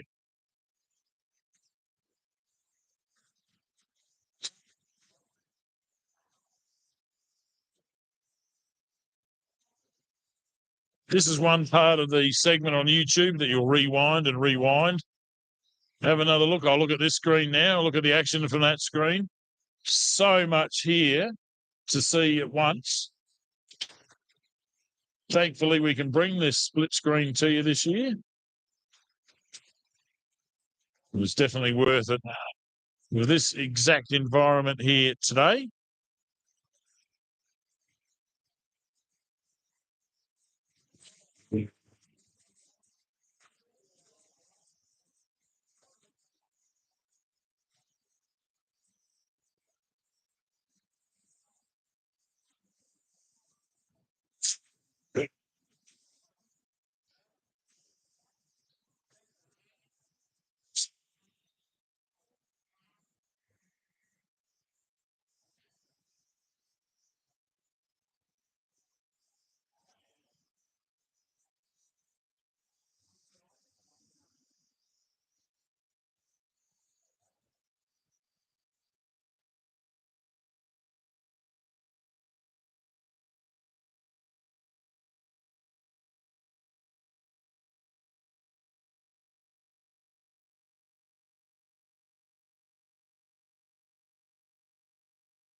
Might be getting close to our first rider finishing their first lap. You can see someone out on the Salt Lake there.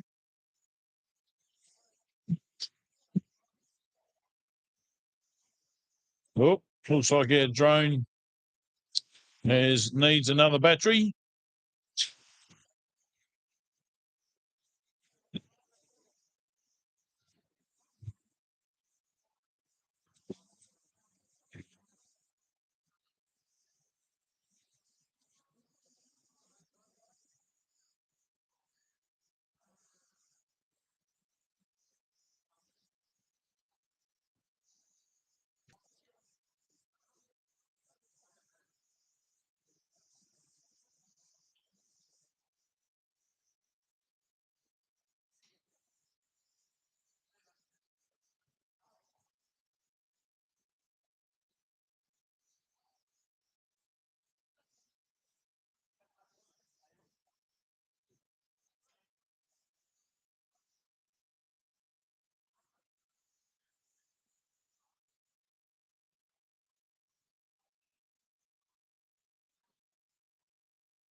Here goes our first racer home for one lap. The gas machine. Just too fast for me to read.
Massively aggressive after finishing that lap.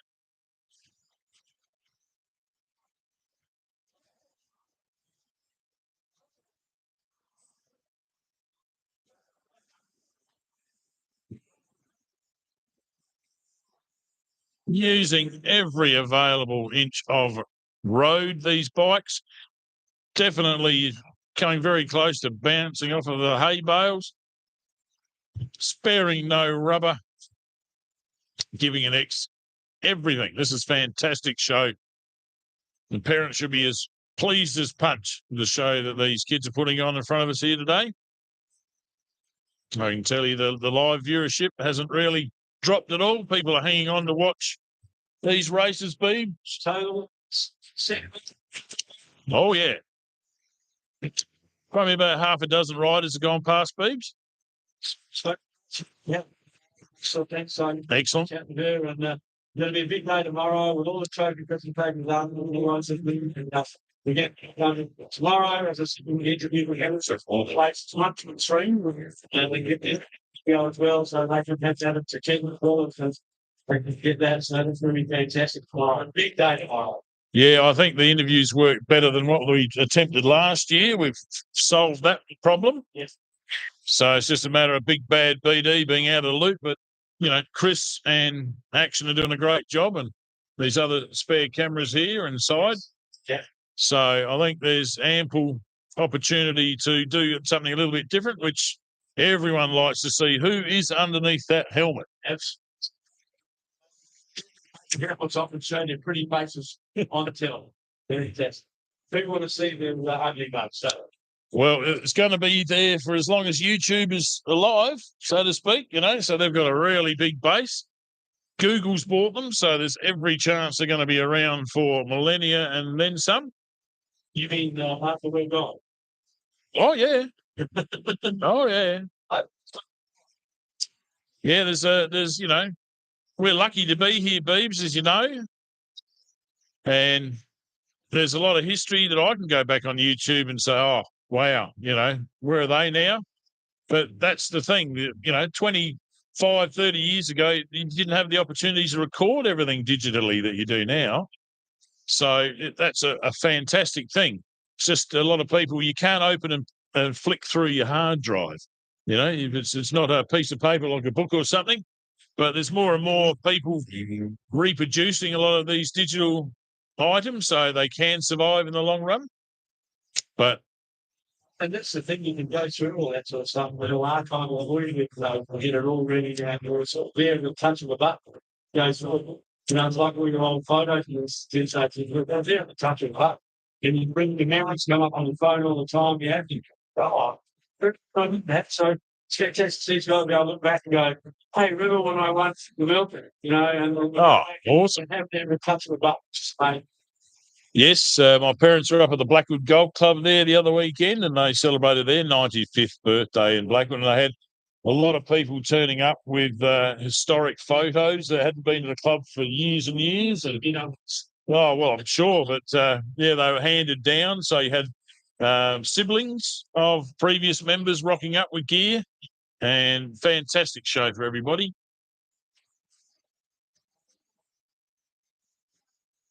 And we're getting an opportunity. I'm sure all of the sponsors are pretty happy to be associated with all these juniors there today. Sponsors. It's not all the sponsors as well tomorrow. I don't know if you saw that, Beebs, but that was all red bike, was just swapping end for end there almost and bounced off the last hobo, gave it a kick and off their way. That was awesome. We have a lot of fun here. So I had been hand of you. That was lots behind the bales over there at the start. So if anyone has lost a phone, please come and look for your phone. Come and grab the phone up here at the media centre where you have a phone that have been lost by the start of a bales over the start. Yeah, just a bit of a clue. It's a tinier one. Oh, I'm just gone off. Got a notification here from 3 hours ago. We've got 3 kids on here that would all be under the age of probably 8 years old, I'd say. A couple look like they're in school uniform, and they've got a younger brother there. They're all hugging each other. If that gives you a clue, that's your phone. Come into Ben's shed and just ask downstairs, and we'll hand it over to you. So that's taken out. Yeah, 3 good there. Well, it looks like one goes. They both all got the same goal for 2 older girls. The little fella, he's not young enough to go to school. So, yeah, come down. I'm sure you're going to miss your phone at some stage. So, come and find your phone. Just talking about holding the digital pictures for the future and that sort of thing. This is where it happens, isn't it? I'm just watching these kids come off. Every single one of them is throttle on over the jumps. They just can't. They're just absolutely. That's pinned. Left, right, and centre. How many Toby Prices? How many Ben Grabhams have we got out here? How many Jay Simisters are we looking at right now?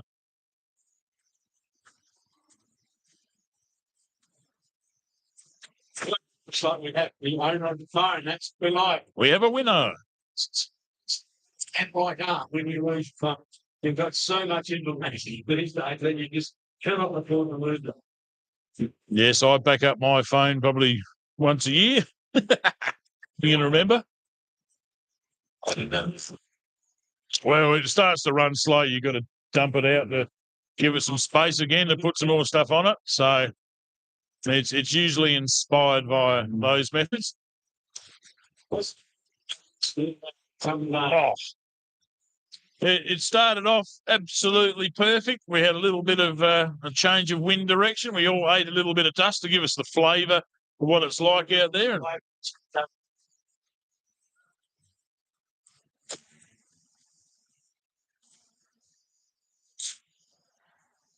we'll be back in bright and early tomorrow morning after back tomorrow. But don't forget tonight, we can hang around, have a beer, and talk to some vendors around there today. And you can enjoy the music of the President's Bed.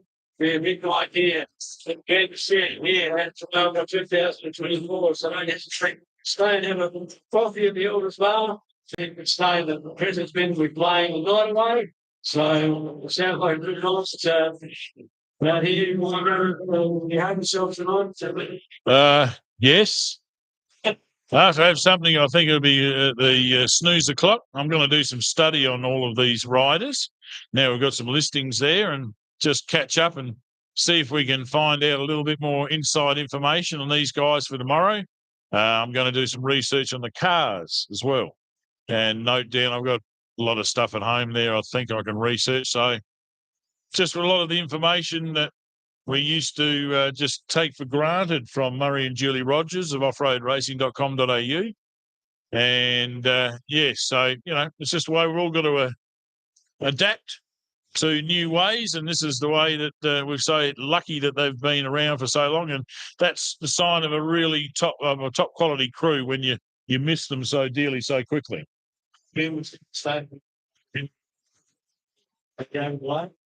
Great to see Bill out here with the cameras out, videoing everything. It's fantastic. We're enjoying the racing. But not quite as much as these young riders are. They are having the ball out there. And this is just the start. They're going to be finishing off tomorrow. How many laps are they doing tomorrow, Beebs? Sorry? How many laps are they doing tomorrow? 140-kilometre lap. Wow. So they're getting to do 2/3 of the long course. That's brilliant. Very well organised, absolutely. When we had a look at the schedule here, we've gone, how long are we going to be out here going live? And we all scratched our heads going, battery. But it looks like it's all been working out. Oh, so they're doing the long course. That's all right. 60k. Well, again, we've got the cars doing 3 60Ks again, and also the senior bikes. They're doing 3 60K. Absolutely brilliant. Again, we'll go Prologue. So racing again starts tomorrow. We're lining up for people that are coming tomorrow. They're lining up at 8:15 a.m. for the cars. We know we'll take up at 8:30. Then followed by the 12 noon, we line up for the bikes. 12:15 they'll take off.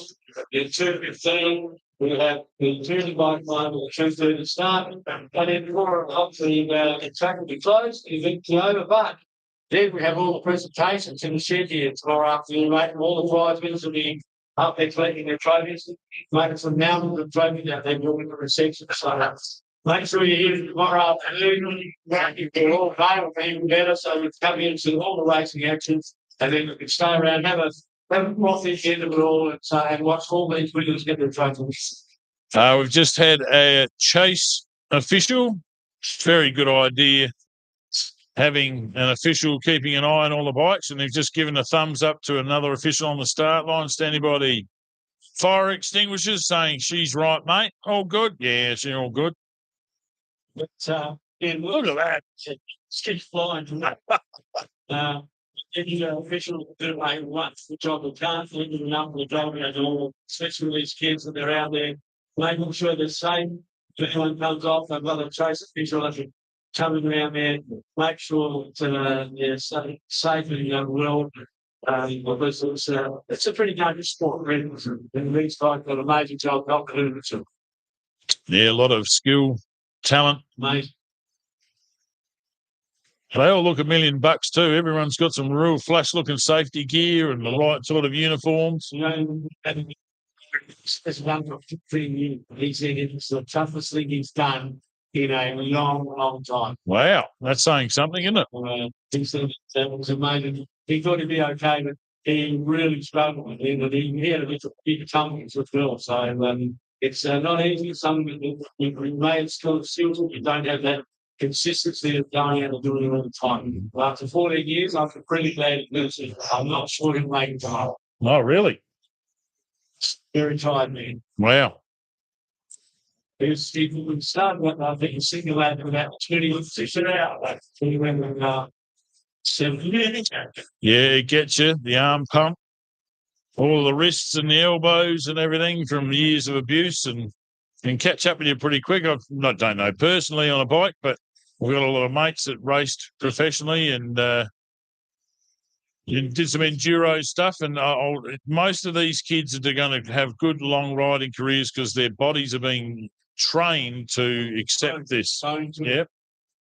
Get used to on the stirrups, that muscle memory of using the brake, changing the gears on the left. It definitely, a lot of the guys that have been successful, I know, have been riding quite literally since they're kids, every night, every weekend. Like they said, they'd ride their bikes all day and then put them down in the sand because they ran out of fuel, and then go home and beg and plead with the parents to buy more fuel, and then go and find their bike the next day and off they go again. Have a real passion for it. Yeah. Definitely. Shout out to Andy Hayden there. He's the bow-legged master. First guy to finish the Dakar Rally to win a stage for Australia and finish third outright in the day, only riding as a mechanic. So then he got promoted when the other guys left, and he got a motor, and all of a sudden he had a rocket ship and he won a stage and almost cleaned up the whole thing. So he was the first one from South Australia to do that. And a lot of people were thinking back to the News 24-hour trial, which was in Hayden's paddocks. Yep. So that was their training ground. So that's how I know a little bit about these bike riders and what it takes to be up the top is a lot of practice. And that's basically for anything really to be good at it. That's up to training, doing all the hard work, putting it out, training. Definitely, and good coaching, of course. Getting the right advice to start with can make a huge difference. So I remember the Haydens, I remember his brother's kids getting ostracised and told off there, telling you, go clean your air filter before you take your bike out again. So good training for juniors to know how mechanical gear works. One young look, Jay Simpson, he and mentor like Ben Gravel. He said that he's his mentor now. He's changing the mentor with him. Those sort of things. So that's an amazing thing to see that he was there and Ben meeting today. Jay will be looking to turn the tables tomorrow. Did you get a note of how the distance was time-wise, or? Not much in it at all. Right. Very close. Seconds, eh? Excellent. Yeah. So that'll be the student chasing the mentor tomorrow afternoon. It would be a fantastic race. And I think the bar is going to be seeing a lot of racing tonight there at the moment. There seems to be a few more punters warming up, getting into the venue here. There is munchies available if you're still around the track here. The bistro's going hard all day. The bar is going to be worked even harder, and especially when did you catch the action here last year from everyone dancing and carrying on?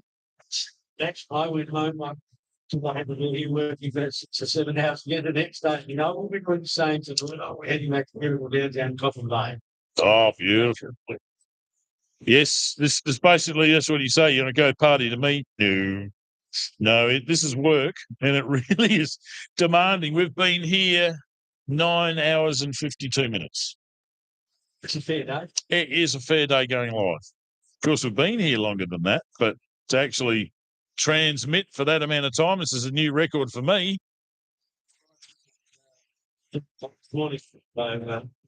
Wow, full on. Yes, it was still dark when I left.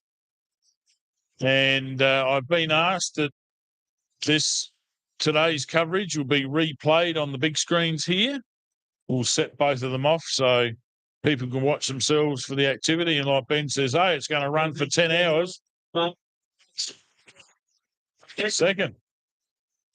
So that's 5 in second. That's Harry McDonald, South Australian Yamaha.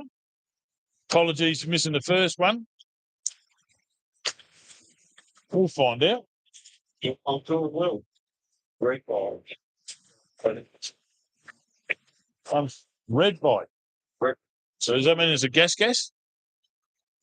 Oh, Honda's red too, weren't they? Got a wireless, did you say? Probably not. I spent many years with my mum's car being a 6-volt over window Beetle. Still had the valve radio, so you had to wait about 3 or 4 minutes, and then you get it come in. Yeah, you'd hear something. I think we had one of those in our box. Awesome. So they're coming in now. They're basically keeping pretty close to their start time gaps. When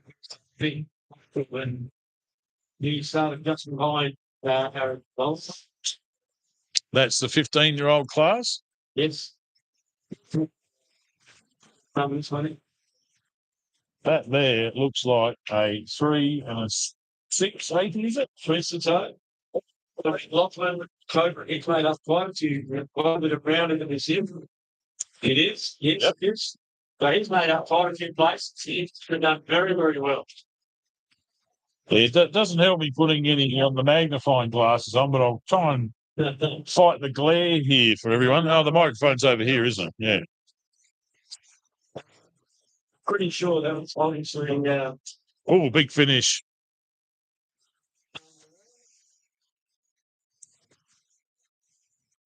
Oh, something 102. 108. 108. That's number 108. I think he's in 4th place. I think we got number 46. Is it or 4-3? Yes, and then we've got 7-5-7, I think. 7-5-6, close. 1. 6-1. Oh, this one's far too fast. 8-2-9. 828. Oh, we're getting close. Getting close. See how close he's out tomorrow when they mistake. Yeah. I think I need the old Visine allergy eyes here. It's getting a little bit scratchy. Chase, but No chance. Here we go. Straight away, goggles off. 226, is it?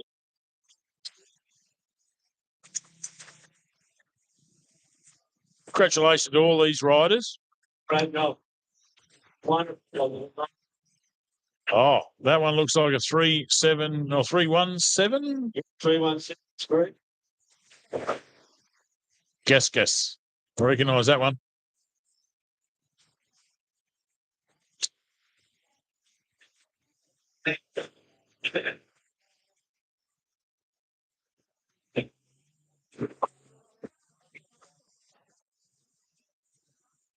And that was a miss.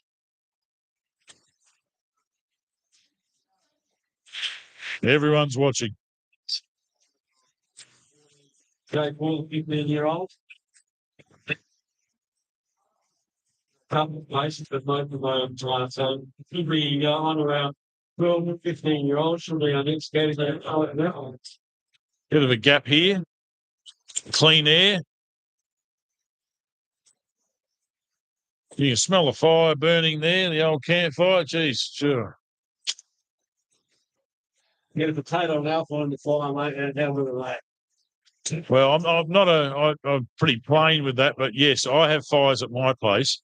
And yes, that's Action Adam comes around, he brings the alfoil. That's exactly what I do. Don't need to do any more. Correct. I'm with you, Beebs. That's exactly what I do. I don't like anything else on it because my cousin brings corn, beef, other tomatoes, all types of other shakers that I don't understand. Potato, butter, salt, pepper, that's good. That's it. Spot on. Went up, mate. This one. Craig's doing a great job here. He's our advanced caller in the back here. He's doing a great job. Well, that's a fuel up the hill. Another big finish. Much prefer the. We must be missing a checker flag while they're running this one.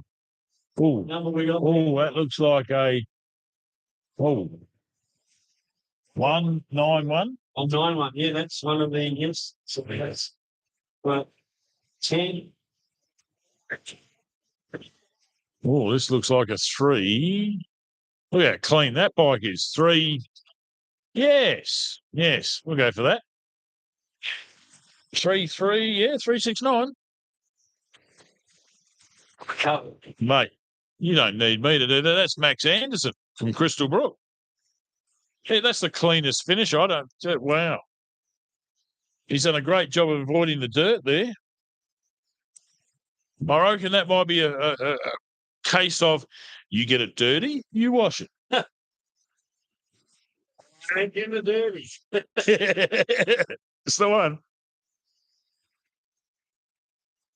Oh, look, it's a close battle out the finish straight. We've got 3 riders very close together here. Tension of the 13 to 14 years. 2 not far behind them. It's going to be close all through here. Okay. It'll be interesting to see how Ricky Gardner improved after his bad start now with the school on start line. See how he made up through where. Oh, look at that stylish finish there.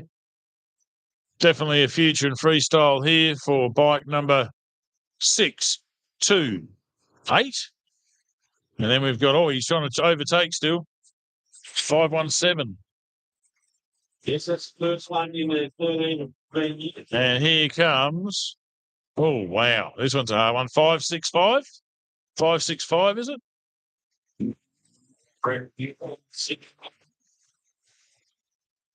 You're a good strategy. And what do we got here? We've got 515.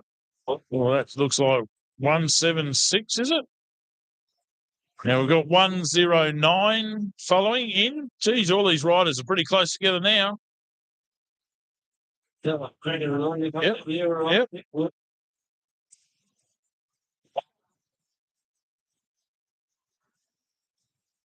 Another rider coming into the absolute finish straight, the jump straight. Right riders, I think we got. Recently remodeled. I wonder how the cars are going to take this flat top jump tomorrow. Bike ride, completely cleared everything then. Oh, huge. So what have we got here? That looks,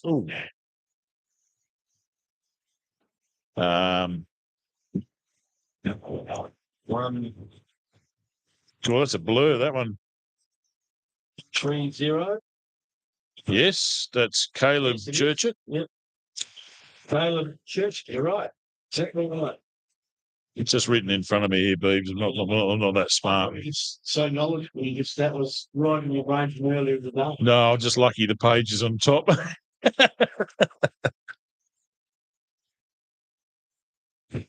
There it is. We've crossed the 10 hours live mark here at Jamalka Off-Road Race 2024.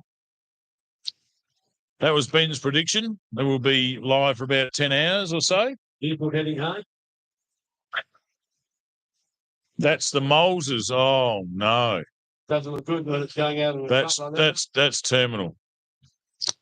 Thank you very much to the Moles clan. Safe trip back to Alice Springs. You're looking for some updates, some screaming updates. That car is so popular on social media. It is unreal. Badly?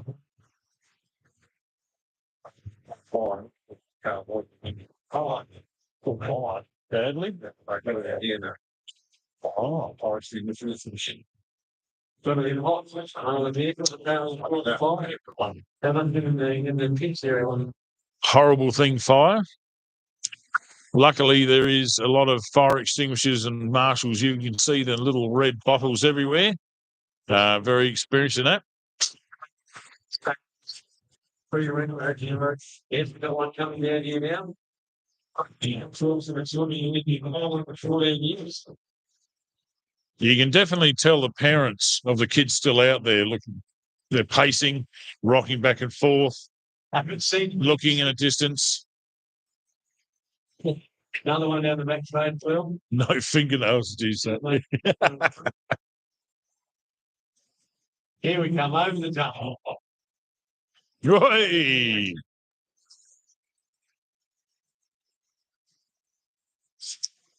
I reckon that one is 9-2, 5-2-2, 5-2-2. Yeah. Oh, look, that's Sam Dixon. Of course. Another one over fine. Oh, we're all coming now. This is fantastic. What have we got here? 2-1-2, have we? Yes. Yeah, that's Evan Kenny. I love this model. So I've got the mud cars. It's great. Never thought of it. The genius. Mud cars. You know what coming out of the line? Yeah, it covers everything bikes, doesn't it? Yeah, that's awesome. Got a number. It's like a 3.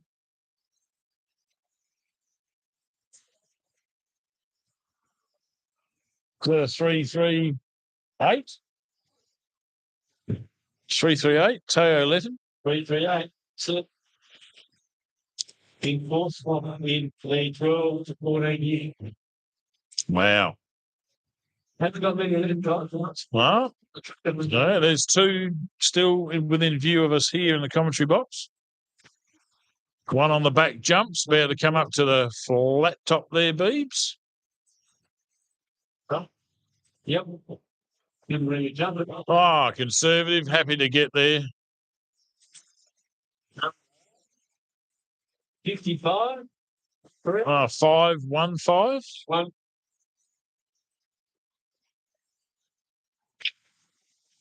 That is our only competitor in class JG, which is 12 to 15-year-olds. That's Charlize Wade Hunter. Wade Hunter.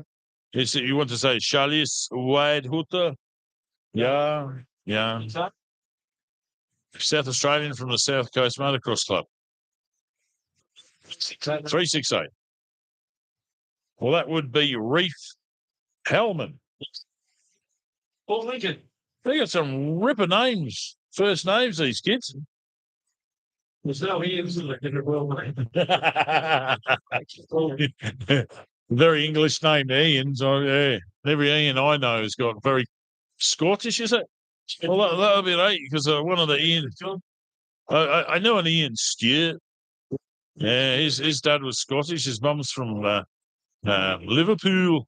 So, well, he's a combination. So that's why they got expelled. They come over to Australia.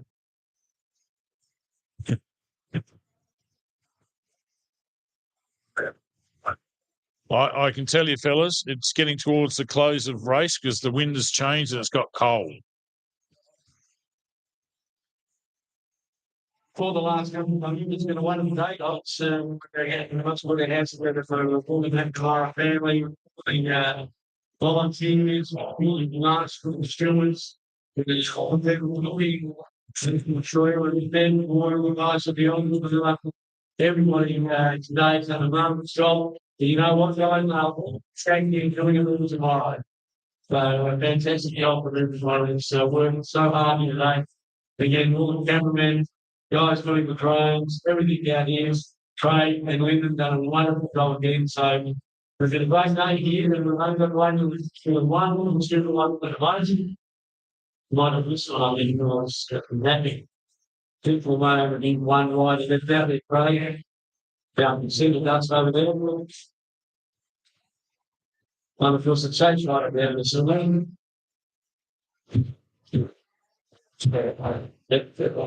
Yeah, we've lost one of my cameras there again. We've got a bad corner. So let's just see what's happening in the Elders Bar. Not much. No waiting at the Elders Bar.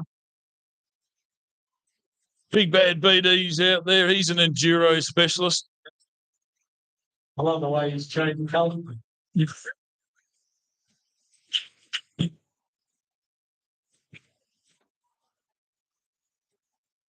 You have a better come around the straight down. You can go around last, you get around better with it.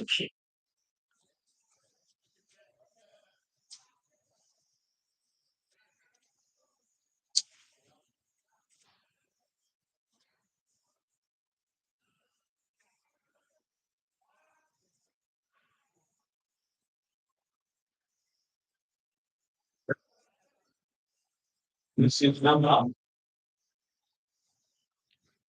3. 9 5. That's it. You guys, did we have everybody in? What's in oh, sure. Oh,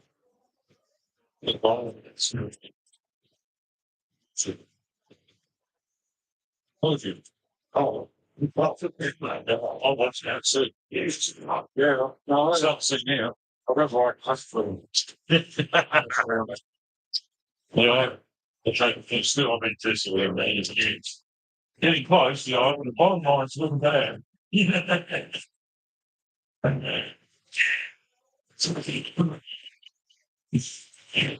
Very fun about 15 years ago. What? You said I trained off of school. Like I learned until I'm the third four grade at school. Wow. Rough. No, you got to see everything come. But Marshall's still in, that's when it comes. Yeah. 2-1, I reckon. No, you can see here, BD's got someone under the channel. So if you're listening to us at home, this is us discussing in the background what's going on there, but we're still going to wait for the chase bike. The chase bike with the orange vest will give it away pretty clearly that that's the last bike on track. A lot of our officials aren't giving up here. They're just hugging themselves even tighter as the wind starts to pick up in speed. Yep, so we were talking about Big Bad BD changing colour. I sent some pictures to my mother and I don't think she recognised him. So, yeah, he's definitely first on the list for a share, I'd say, getting back the accommodation, and the other boys will be like that, I'm sure, as well. But so a couple of the riders went down there, they had to finish, they had a shower one day, or a lot better than they got off the line. Yes, here comes someone down the back straight, gentlemen. The last trial, imagine in the chase trial.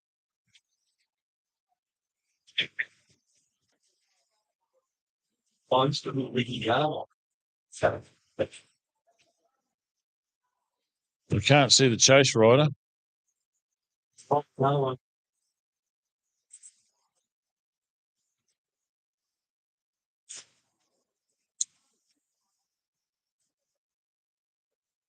Right. So number 10 to me. Yes, it is. This is the one that had a very bad start. Couldn't fire it off on the start line here. Well done. Fist pump there from the parents there. I like your left leg, what you've got loaded in that pocket there. Can you see the beer ready to go? No. Yeah. Started bringing it in my mind. Yeah, Big Bad BD searching out there, but remembering we're looking for the orange vest. Getting a few officials coming back there, just going to ask a few questions. I say it's usually the most reliable way to work out, is anyone else left out there? Is there anyone stopped? Oh, it's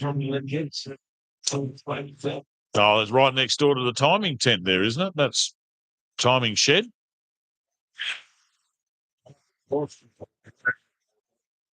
Yeah, we think so.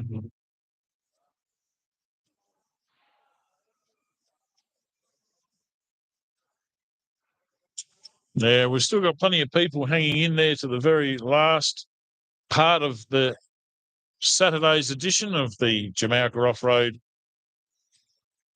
enduro meeting here, combination bikes and cars. It's been very successful. I hope the timing people have got all of their gremlins out of their system, ready to go for tomorrow. Difficult situation. I totally feel for me. Electronic gremlins, so hard to deal with. So don't forget, there's a party here at Ben's Shed tonight.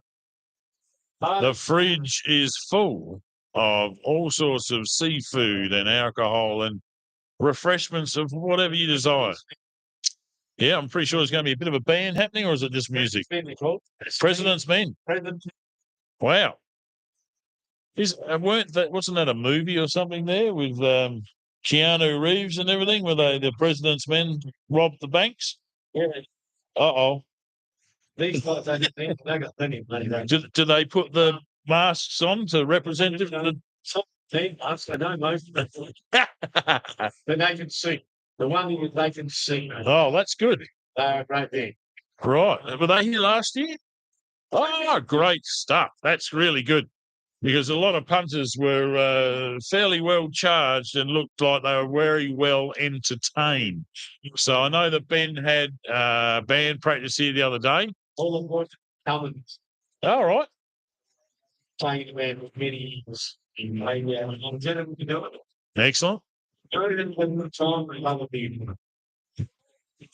Hello, BD's asked me to put the headset on. Let's do it. Sure. Can we just remind everyone that this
Okay, now don't make sure you don't disappear. Make sure you get over to the shed here. Then the bistro is open until 8 p.m. guys. So hang up some tucker, have a drink here in the Elders Bar, and make sure you come across the city on the sun. Head back to your garden or wherever. Make sure you come over to the shed. The size of the family here or far away. And it's so doing with this Madam Liberty Voice, and make sure you come and join in. Have a little happy wing, unenjoyed long, and also grab a beer and can stay for the band. It's coming hard for your band, or exercise, and amazing one and enjoy the whole family of the McNamara family here. That Jamalka's been there for 3 more. Thank you for your day's racing. I hope you enjoyed it all. That's the right, Germans. But don't worry about tonight. Get in here to the bistro, have something to eat, have a beer, just the bar, and to the wonderful band, brilliant through the heart, and enjoy yourself. You can make sure you're driving to any guys safely. And if you're not, just also get out in your caravan. Well said. And this band, what is their name again, and where are they from tonight, Beeps? President's Men coming. And they're not wearing masks? Not wearing masks. No? They won't rob you, I promise. That's great. And then how far away is Cummins for them to come here? 50K. That's keen. So if that, no way for the evidence, they go anywhere. Awesome. Yes, I heard there's a few bands kicking around the place next weekend too, isn't there? Is that here or? Oh, tell me, I'm going. I've got my tickets already. Really? Jeez. Wow. Really. That sounds like fun. Rolling Stones cover band. Is that here? Ben Shed, or is it? Bay Hall. Oh, the Tumby Bay Hall. Right. Oh, geez, the Tumby Bay is going to be a rocket. It's a long weekend too, isn't it? This weekend coming up. It's a long weekend. This weekend coming. No, I don't think we can up. I'm just hearing in the background here that a cameraman's going, the flag wavers have walked away now. That must be it. But we haven't seen our orange. So that's the close of race Oh. our rights today. So again, Bring it in, Bede. so it's all done us for today. Thank you very much. Please hang around, have a beer, enjoy the hospitality in. I've been announcing that the kids. I'd love to have a chance to meet with responsive feedback. So stay enjoy yourself. If you are driving, please drive safely on our roads. And those that stay tonight have a wonderful time, and we'll see you all tomorrow. Can't wait. Without a doubt. Thanks for working with you, Beebs. An absolute pleasure once again. And Craig in the background, the whole team here at Jamalka. We'll just start it all again. Just to let you know, 10 hours, 19 minutes we've been live today. I'm starting to blur my slurs. So it might be time to go home and have a shower myself and around. Thanks for being with us there. We'll be bright and early and plenty of interviews tomorrow, Beebs. It's going to be great. Check and see how they found it.